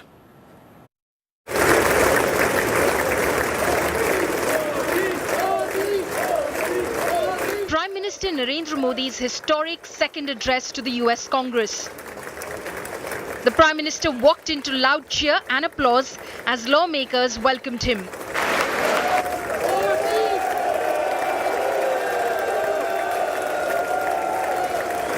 Flanked by US Vice President Kamala Harris, the Prime Minister received a rock star welcome.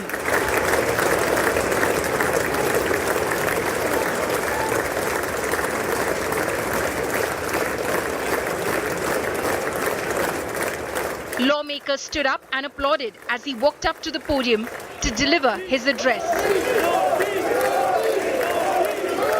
Chants of Modi Modi from members of the Indian American lawmakers and members of the Indian diaspora reverberated the Grand House chamber at the US Capitol. Members of Congress, I have the high privilege and distinct honor of presenting to you His Excellency Narendra Modi, the Prime Minister of the Republic of India.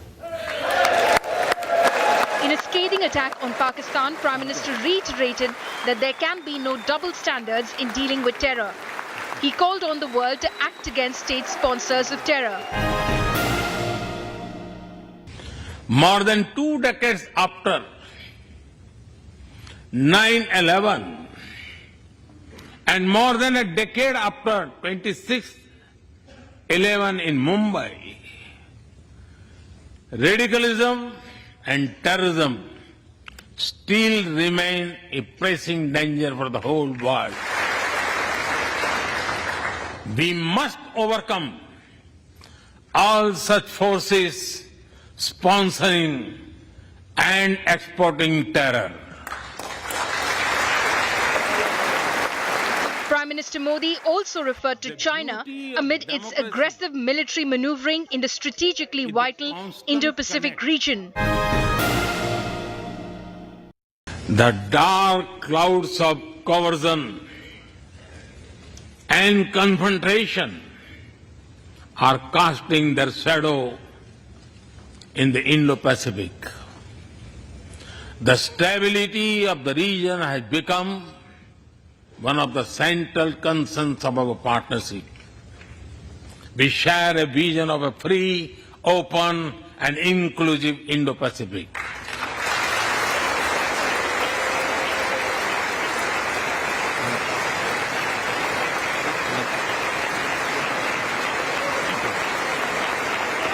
We also remember, noting that the Ukraine conflict is causing great pain in the region, Modi said that this is not an era of war, once again appealing for dialogue and diplomacy. This is not an era of war.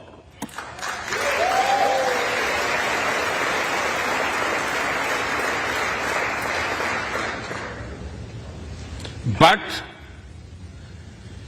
it is one of dialogue and diplomacy. And we all must do what we can to stop the bloodshed and human suffering.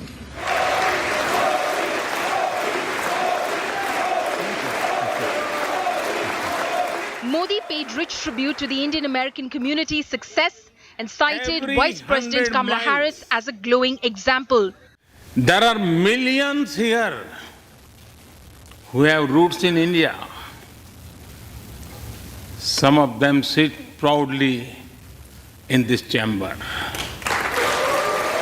And there is one behind me who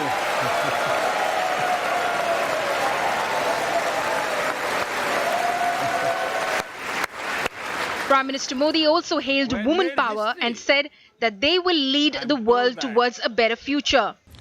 women's sages compose many verses in these Vedas.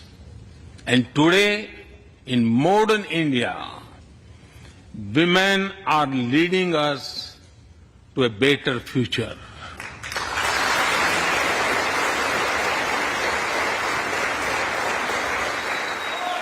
Modi sang a couplet written by him to stress India's steely resolve in the global arena. आसमान में सिर उठाकर घने बादलों को चीरकर रोशनी का संकल्प ले, अभी तो सूरज उगा है.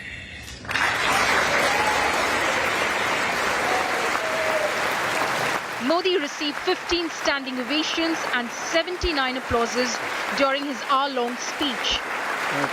I think more than anything, you talk about the future and the future alliance between the United States and India, how great that's going to be. And it was a very moving speech. The message from the Prime Minister is very positive and very exciting to see the relationship between the United States and India. God bless America. Jai Hind. Long live India-US friendship. Thank you. Amid Modi and Bharat Mata Ki Jai chants,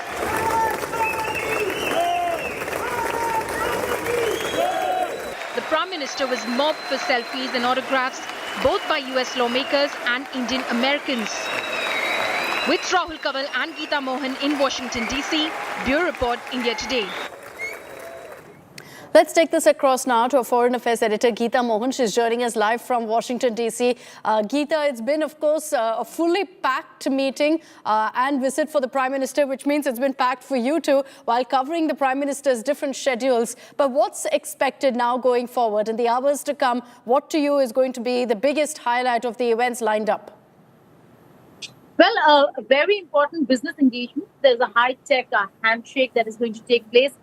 No access there. There's going to be a pool spray, which means official media will go in, take photo ops and come out. Then he has some very important meetings with the top CEOs of the country, followed by his address to an event organized by USISTF. That's going to be a very interesting one at the Kennedy Center, where there are about 900 to 1,000 delegates who would be there to listen to Prime Minister Narendra Modi and the vision of an economic future for India and the United States of America. And finally, before he leaves for Cairo, Egypt, he is going to do what he does in every visit of his, which is engage the Indian diaspora. That's going to happen at a place called the Ronald Reagan Center, right across his own hotel, Hotel Buller. And there, like in the past, when we've had a huge...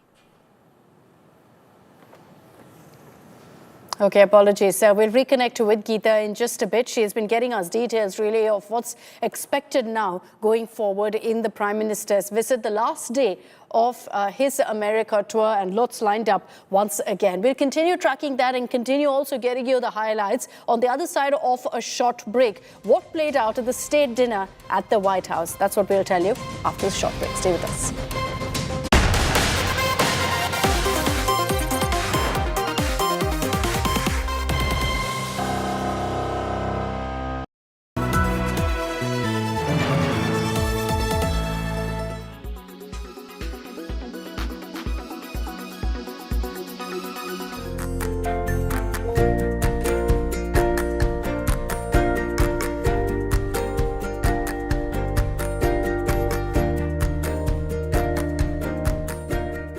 Indian Prime Minister Narendra Modi chose traditional Hindu culture of Das Danam for an octogenarian who has witnessed 1,000 full moons as his gift concept for the US President Joe Biden. In In a sandalwood box handcrafted by a master craftsman from Jaipur, 10 different objects of Das Danam were aesthetically placed. The sandalwood for the box was sourced from Mysore and had intricately carved flora and fauna patterns. For the Das Danam, Bhu Danam or land donation is an important gift.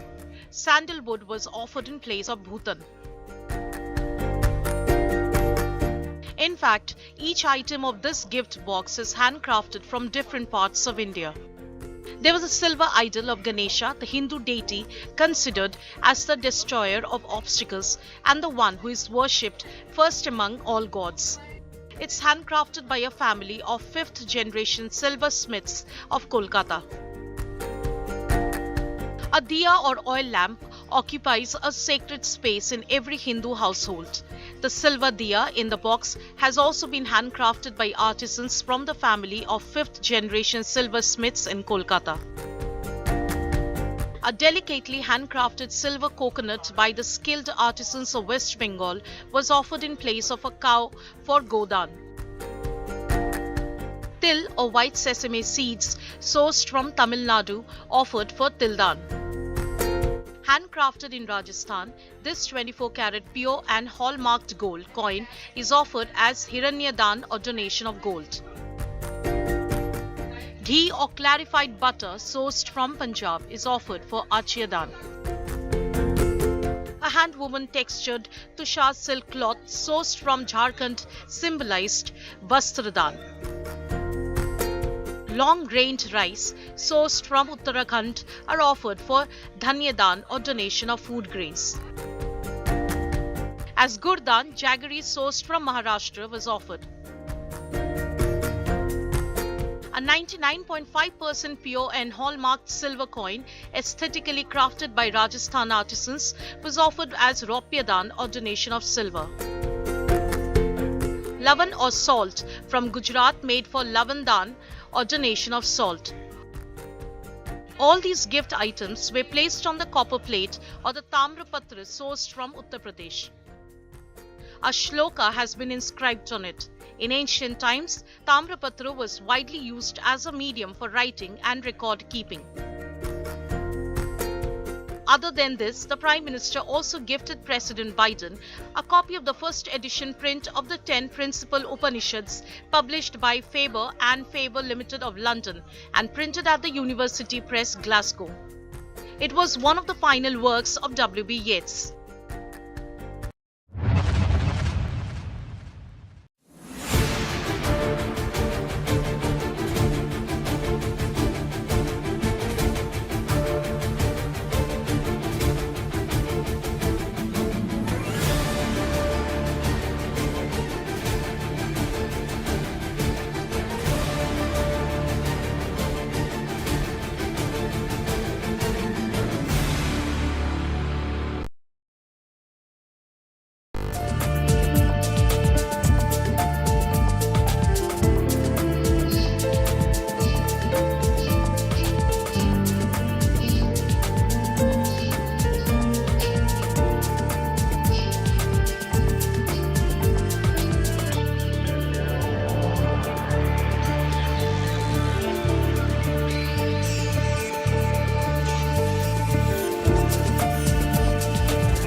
Make your media plan smarter with India Today Live TV on your connected devices.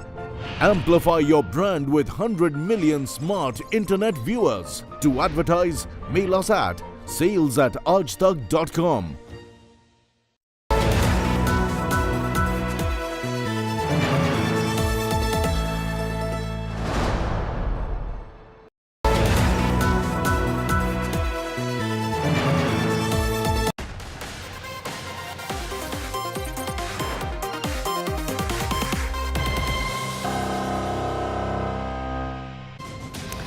Welcome back. You're watching 6 p.m. Prime, and we're getting you all the highlights of the Prime Minister's visit to America so far. In Washington, D.C., after he addressed a joint sitting of the U.S. Congress, the first couple of America, the Bidens, held an extravagant, historic state dinner for Prime Minister Narendra Modi. This was at the White House. 400 dignified guests from all walks of life were invited. Interestingly, Prime Minister Modi and Biden also raised a toast with ginger ale to the successful meeting that happened between them. They toasted to future India-US ties, and very interestingly, President Biden also cracked a joke or two about raising a toast with a non-alcoholic drink. Let's take a look at that.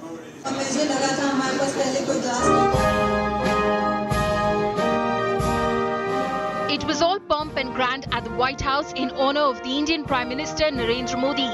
The USA reserves this special treatment for its closest allies.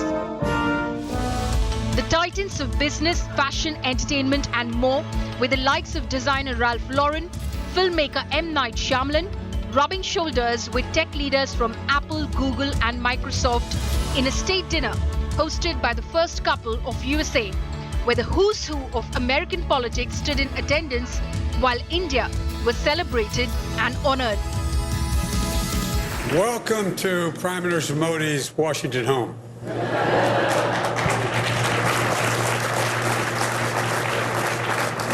I've been doing it. Please have a seat. I've been doing this a long time, but I don't ever remember anybody getting a warmer welcome than this man right here. Good evening, everyone. 20 years ago, as chairman of the Senate Foreign Relations Committee, I made clear that the United States and India grew to be the closest friends and partners in the world would be a safer place. I believe that even more today, now that I'm president. कल शाम आपने अपने घर के दरवाजे मेरे लिए खोले।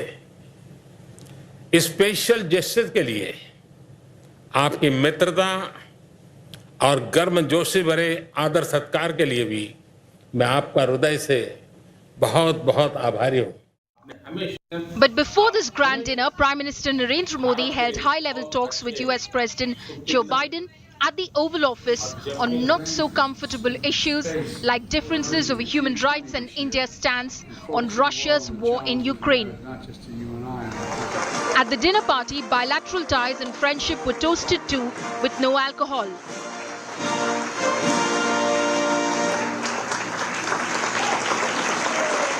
Mr. Prime Minister, thank you for your partnership and your friendship.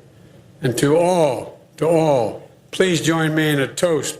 Mr. Prime Minister, I had an Irish grandfather named Ambrose Finnegan, and he used to say that when you give a toast and you don't have any alcohol in your glass, you must do it with your left hand. You think I'm kidding? I'm not. Prime Minister Modi quipped with his own rejoinder. मैंने देखा है कि आपकी मेहमान नवाजी से प्रभावित होकर कई बार आपके मेहमान गाना भी गाने लगते हैं। काश मुझ में भी गाने की कला होती तो मैं भी आपको कुछ सुनाता। Not particularly known for his humor, but the Indian Prime Minister's comment hit home. He was referring to South Korean President Yoon Suk-yeol, who surprised guests when he got up on stage during a White House state dinner, honoring him in April, and belted out a rendition of American Pie, one of his favorite songs, to raucous applause. Something touched me deep inside the day. Wow. The music died. On Thursday, the honorable state guest on his second state dinner at the White House praised India and USA's deepening bond as the Bidens held an extravaganza, a historic state dinner. And may we always remember that it's our people that give our partnership strength. From all the backgrounds and beliefs, they inspire us, challenge us, tell us the truth, and push us forward. They're the reason our democracies endure, evolve, reflect, and renew generation after generation. जैसे जैसे समय गुजर रहा है हमारे लोगों में और एक दूसरे के प्रति समझ और बढ़ रही है, एक दूसरे के नामों का सही उच्चारण कर पाते हैं, एक दूसरे के एक्सेंट को समझ पाते हैं। भारत में बच्चे हैलोवीन पर स्पाइडरमैन बनते हैं और अमेरिका के युवा नाटू नाटू पर डांस करते हैं। The 400 distinguished guests dined on a plant-based menu of millet and corn salad, portobello mushrooms and strawberry shortcake, catering to the Indian Prime Minister's vegetarian tastes. Toast to our partnership, to our people, to the possibilities that lie ahead, to two great friends, two great nations, and two great powers. Cheers. A toast to our wonderful hosts, President Biden and Dr. Jill Biden. A toast to good health, prosperity, and the pursuit of happiness, to liberty, equality, and fraternity, and to the everlasting bonds of friendship between India and the United States. Cheers. Cheers. Indian national flower, the lotus, was visible throughout the pavilion, along with saffron-hued floral arrangements that differed from table to table at the south lawn of the White House, as the most powerful head of state of the world admired and showed respect to the growing, most powerful head of state from Asia. It was an evening of dazzling brilliance of India on Uncle Sam's soil. And that report gives you a sense of the kind of warmth that Prime Minister Modi has received from the Bidens, with President Biden even starting off his toast by saying welcome to Prime Minister Modi's Washington home. On the other side of a short break on 6 p.m. Prime, we're going to put the spotlight on a comment made by the Prime Minister that's triggered a political showdown here in India. There was a question asked to Prime Minister Modi about whether democracy is dead in India. We'll tell you what his response was. हमने सिद्ध किया है democracy can deliver, और जब मैं deliver कहता हूं तब कास्ट, क्रीड, रिलीजन, जेंडर, किसी भी भेदभाव को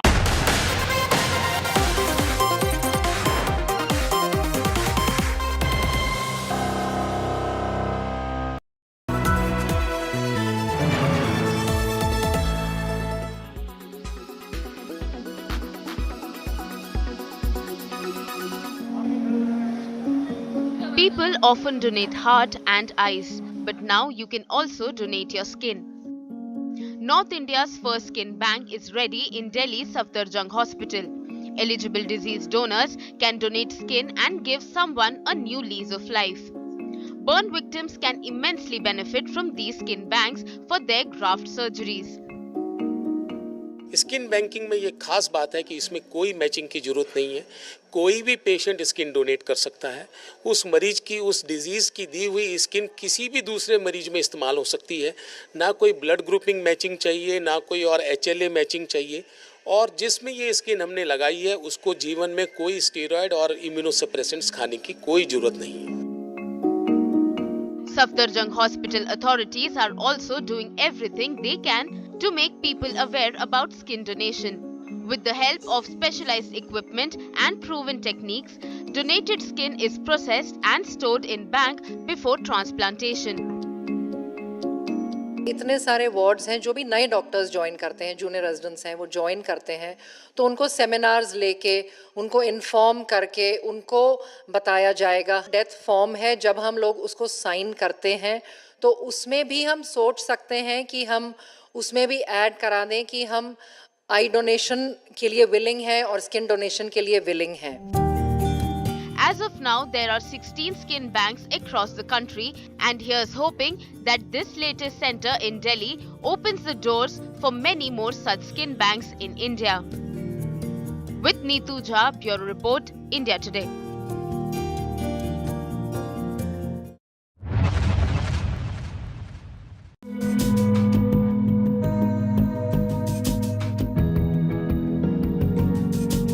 Staying healthy in the summer involves knowing how to avoid sun poisoning and sunburn.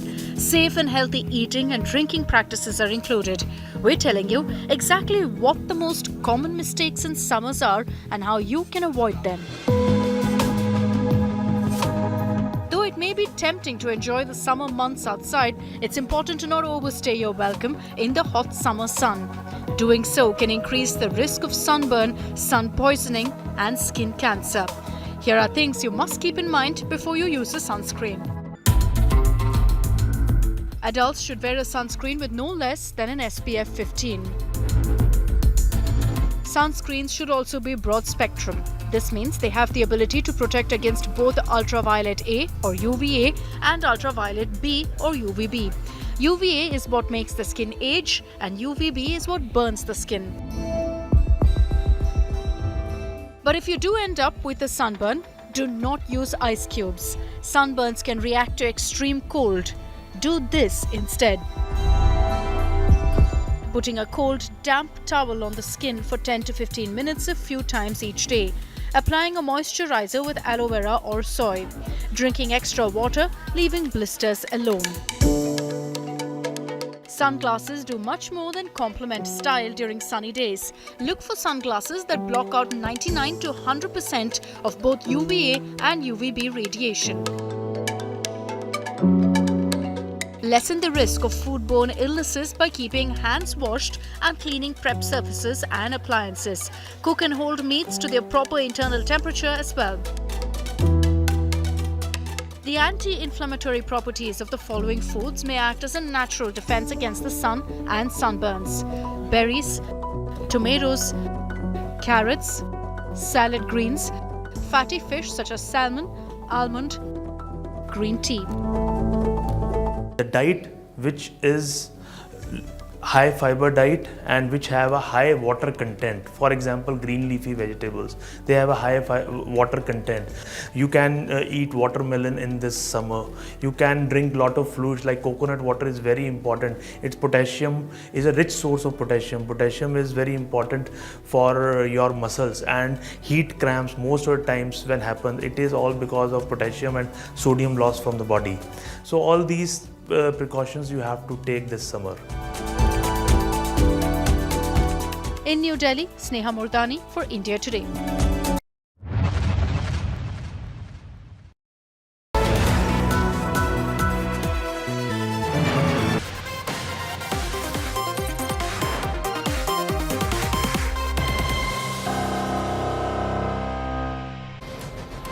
Welcome back. You're watching 6 p.m. Prime and we're recapping for you some of the big moments of the Prime Minister's visit to America so far. One that's made headlines is the Prime Minister answering questions from reporters soon after the bilateral yesterday. He was asked particularly by a Wall Street Journal reporter about reported human rights concerns in India. The Prime Minister's message was clear. He said democracy runs in our DNA, democracy runs in our veins, and that there's absolutely no space for discrimination. As you stand here in the east room of the White House, where so many world leaders have made commitments to protecting democracy, what steps are you and your government willing to take to improve the rights of Muslims and other minorities in your country and to uphold free speech? मुझे आश्चर्य हो रहा है कि आप कह रहे हैं कि लोग कहते हैं नहीं, भारत डेमोक्रेसी है. Asked on India's democratic credentials and